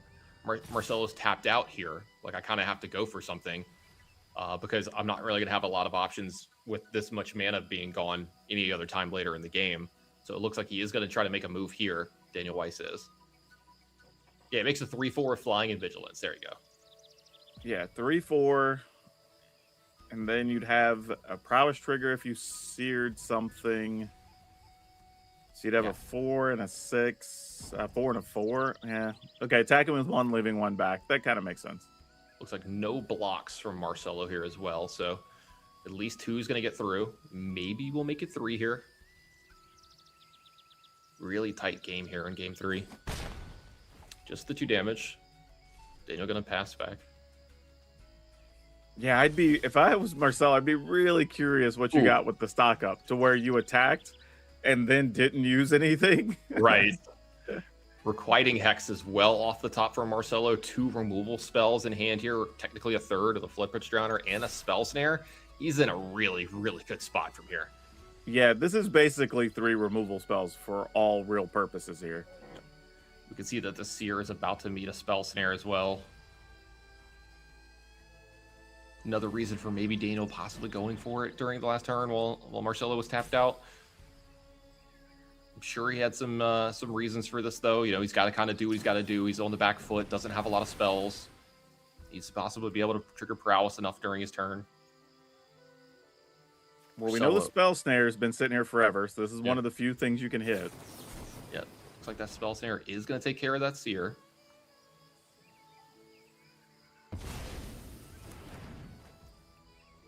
Yeah, this is might be it. Marcelo might be about to crown himself a champion.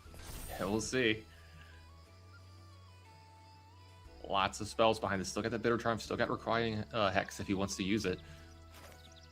Looks like he's just going to go ahead and use Flood Pitch Drowner, though. But maybe I could see this. See if he commits to trying to protect it. If he has a way to do it, then you respond to kill it anyway. Yep, lots of ways to do this around something like Secret Identity as well, like you said. It just looks like he's going to go ahead and let him block, though. I would say after taking 8 here, you'd then be saying Daniel has to find a way to win on 1 turn. No, absolutely. And I wonder if they just, I was going to say, he's just going to let damage happen here. He's perfectly okay with trading one of his creatures here as a removal spell, because he's still going to be drawing a ton of extra cards off during Curiosity. Still got a ton of removal spells. Picks up another bat. And a land. That bat might be helping slam the door shut here. Yeah, I was going to say, just another way to take a look at the hand. You see the Secret Identity, 2 lands here. Plus, I mean, Lifelink has been pretty relevant here in this match. Really great. Yeah, and here's the thing. Once you take the Secret Identity, you can now just use Requiting Hex and just get rid of the 1/1 anytime you want. Right. Yeah, you don't have to worry about that anymore. Another land off the top for Daniel. So many here in this last game. Yeah, and a good and bad thing for Daniel was when he hit the stock up, there was 4 relevant spells there, and you only got 2 of them, unfortunately. Yeah, absolutely. Still not technically over, though, right? He has at least 1 more turn. And we can still buy back a spell with the other talent, because only 1 got used. Yep, that's right. You can still do something. There we go. So the talent is going to pick something up out of the graveyard. The question is, what's it going to be? Yeah, I was going to say, what even gets you out? I mean, like, do you have to get stock up here and, like, just hope stock up gets you out of this? It looks like he's getting a Seer. Okay. Okay.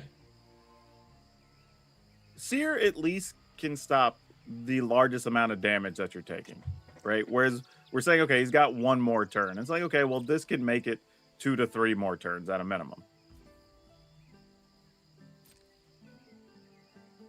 Now, admittedly, Marcelo will still be drawing a lot of cards in the process, but, you know, you got to take what you can get. Flipwitch Drowner going to come into play here. Try to tap down this 1/1. Yeah, and I'm not really sure. Like, I think if you're going to use it, you just go and hope he doesn't have a Spell Snare for the Seer.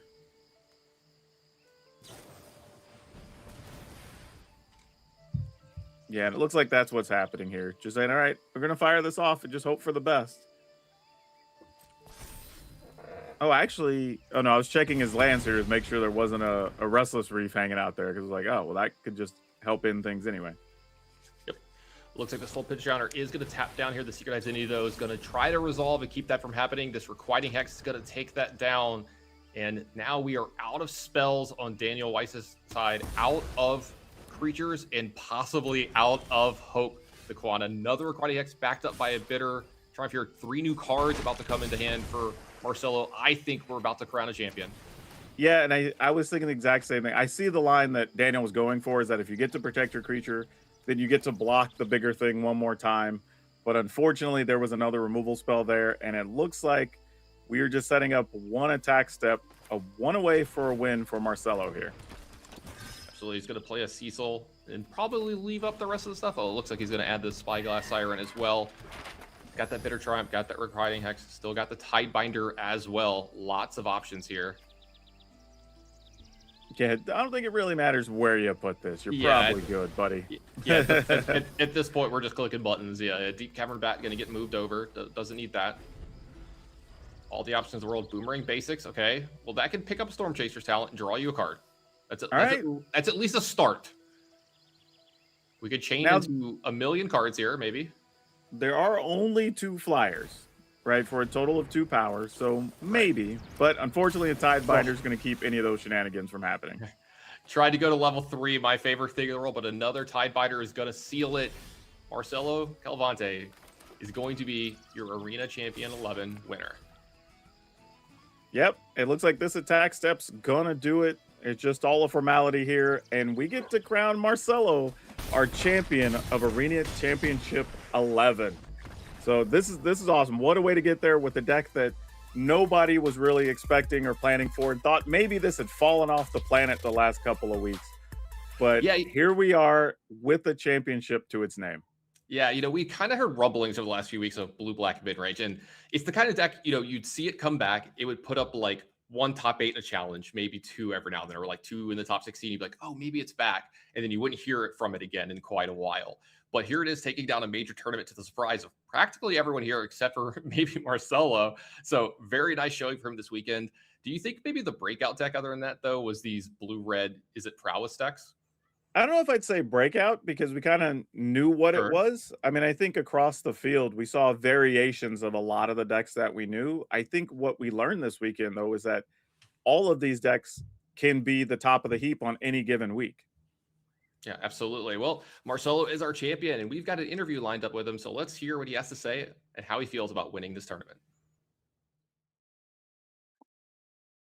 Hi, Marcelo! can I call my son? Congratulations! I'll call my son and the wife. Yeah, get the wife in here, Say- man. Let's meet the missus. Vem, filho. Vem aparecer na câmera. Hi, this is João. Hey. Hi, guess what, bud? Your daddy's a champion. Seu papai How é cool is campeão. that? Volta aqui. Yes! Marcelo, congratulations. You are our AC11 champion. Unbelievable stuff. You brought a deck that fell out of favor, but it was your baby from the get-go, and you just absolutely crushed the field. How are you feeling right now? I still can't believe there are more feelings that I'm processing. The weekend was very hard because I love my family and my son, and I sent them to go to shopping, go outside, so I could stay alone at home. And I'm very thankful to God in first place, and to my wife, my son. So it's a dream come true. Absolutely, man. I mean, between the $15,000, the World Championship invite, and being champion, like, what's the best part about all of this? I think that it's the champion, being a champion, because I play Magic the Gathering for so long, since the Dark Steel set. and I became competitive, starting to playing RCQs, and so I'm playing for about 20 to 25 years competitively, and finally it came. I won. Oh, amazing stuff, Marcelo. Before I let you go and celebrate with your family, is there anyone else you'd like to thank? Yeah, sure. I would like to thank my family. I would like to thank Will Adele. It is everyone knows him, Yeah. but he is a mentor to me. A lot of decisions, playtestings, ideas, sideboard plans I made with him. I would like also to thank Leonardo, who also played this event, but unfortunately he went 0-3. And I would also like to thank all the Brazilians that are watching the stream, from people from Rio de Janeiro, that is my birth city, people from Ponta Grossa, Neto Cards, and also the Double Infinity Gaming, that is my sponsorship. So I want to thank everyone, and I also want to thank you for the coverage, for the organization. Everything went smoothly, so it was a great event. I'm very happy with all. Oh, Marcelo, we are so, so happy for you. I can guarantee you've made many, many fans this weekend. So go enjoy your victory, because you, Marcelo, are our AC11 champion. Yeah. Thanks. I hope I can keep playing. I love this game. I play it from a long time, and I hope it lasts forever. And I'll keep battling and trying to improve myself. That's what we love to hear. Marcelo, thank you so much. Enjoy your victory, and we'll see you at the Pro Tour and the World Championship. Thank you. Bye, everyone.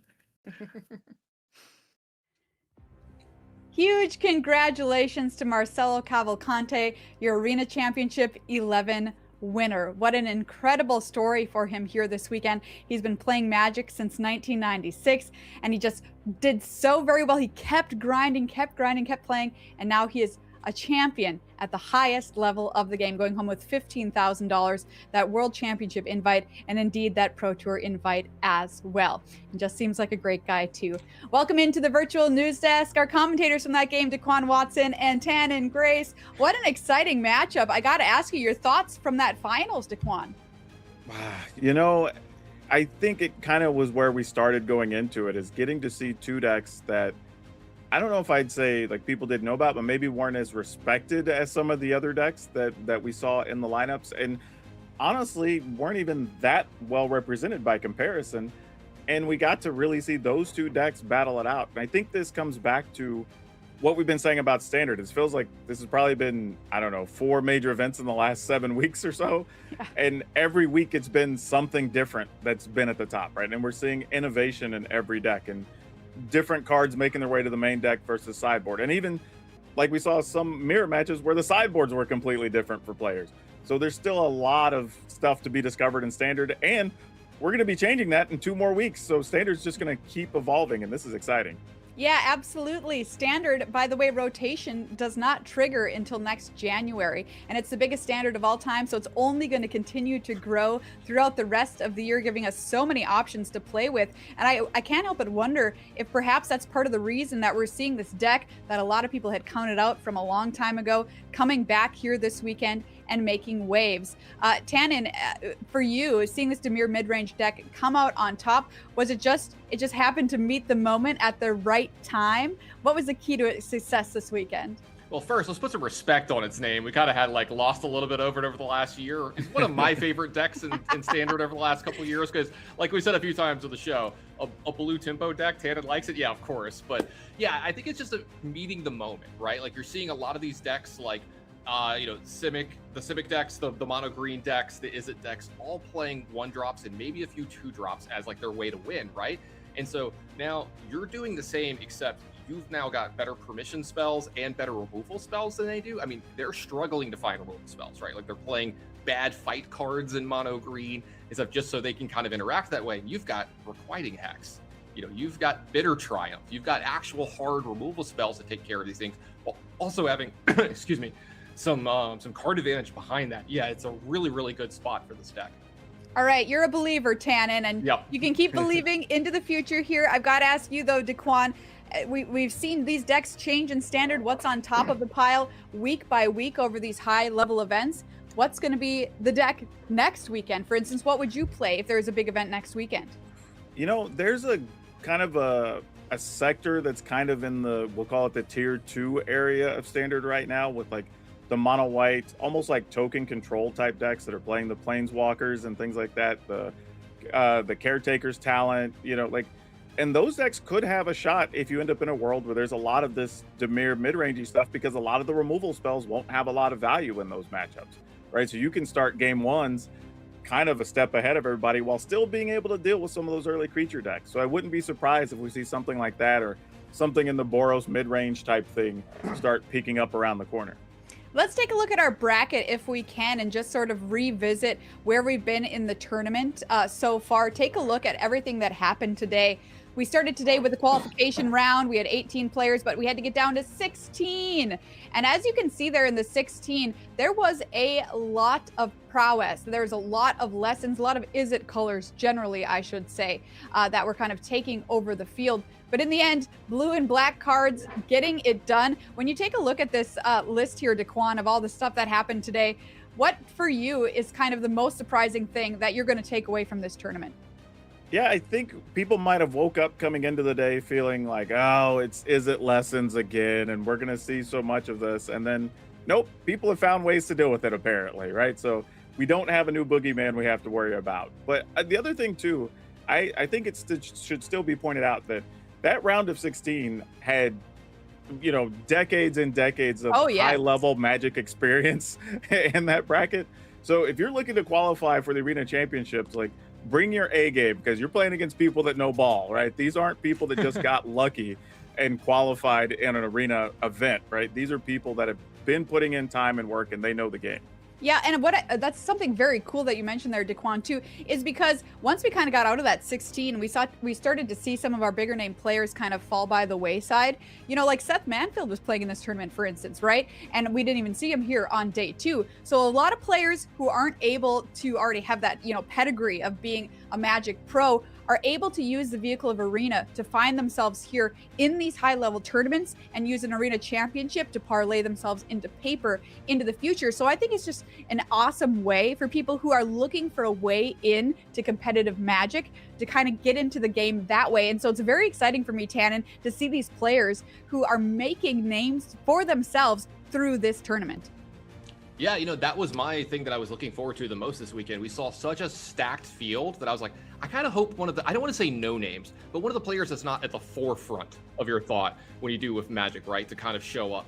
Now, don't take away from those players. You know, it's good to see Siggy get back on the Pro Tour. Oh, yes, yeah, absolutely. We had Sean get on the Pro Tour, too. That was like the best story of the entire weekend. You know, our level 3 judge getting on and getting to play as well. Just love all of that. And there's one thing I'm taking away from this tournament this weekend, and Daquan kind of nailed it. You nailed it too. Standard is healthy, baby. Get out there, play some Standard. Get on Arena, play it. I'm going to be playing it at my LGS. I might have to shuffle up a paper deck. Haven't done that in a little bit of a while. Hopefully I can remember how to actually shuffle cards and play them, but I feel like muscle memory will help me out a little bit there. Absolutely, a lot of cool decks to choose from. Hey, somebody was playing Cage this weekend, and that kind of deck is my style, so I got to see if that deck can really hang. Hey, if you're looking forward to more Arena Championships, let's check out the schedule for this year. Well, we can take the first one off the list. We did that this weekend. Coming up next, May 23rd through 24th, will be Arena Championship 12, which is historic. So if that kind of format appeals to you, you can still qualify for AC 12 right now. So if you want to see yourself here on the big screen playing for some serious cash, Pro Tour invites, World Championship invites, etc., you can qualify for that tournament. You can, of course, also qualify for the tournament coming up October 24th through the 25th, Arena Championship 13. That's going to go back to standard. If you want to know more, scan that QR code on your screen, learn how to start your journey, and you can go to magic.gg for more information there as well. Well, I'm going to ask you before you go, everybody, what was your main highlight or takeaway from the weekend, Daquan? Yeah, for me, it was just the health of standard, right? You kind of always walk away from Pro Tours going like, is this solved? Is this the thing? And then like what we've seen over the last 3 weeks has been like, no, right? There's constantly more innovation to be had, and it led to some really good games this weekend. Yeah, it absolutely did. Tannen, what's the highlight for you? The players themselves, getting to see people qualify for their first Pro Tour, get super excited about qualifying for Worlds, and just overall the camaraderie that we saw, and everyone just seemed to be in a really great mood this weekend. We saw a lot of fist pumps, a lot of emotion out of the players. I love seeing that part of the game. Yeah, absolutely. It seemed like a friendly tournament with a lot of awesome people playing it. Well, I hope to see you here all next time for the next Arena Championship. Thank you all so much for joining us. For myself, the crew behind the scenes, all of the players and the casters, thank you so much for joining us here at Arena Championship 11. You're like, this is over. I just got to make sure I don't mess this up.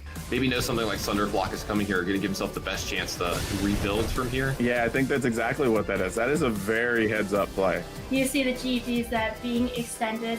Tony gave us a little bit of a wave there. Thanks, Tony. We're going to see Daniel Weiss with Is It Prowess take this one down 2-0 in very short order. These Is It Prowess decks, when they get to the elimination rounds, they just seem unbeatable. Marcelo Cavalcante with Demir midrange taking out the final Is It Lessons player in the field. This could be where things turn around for Marcelo here for good. Get to crown Marcelo our champion of Arena Championship 11. Marcelo, congratulations. You are our AC11 champion.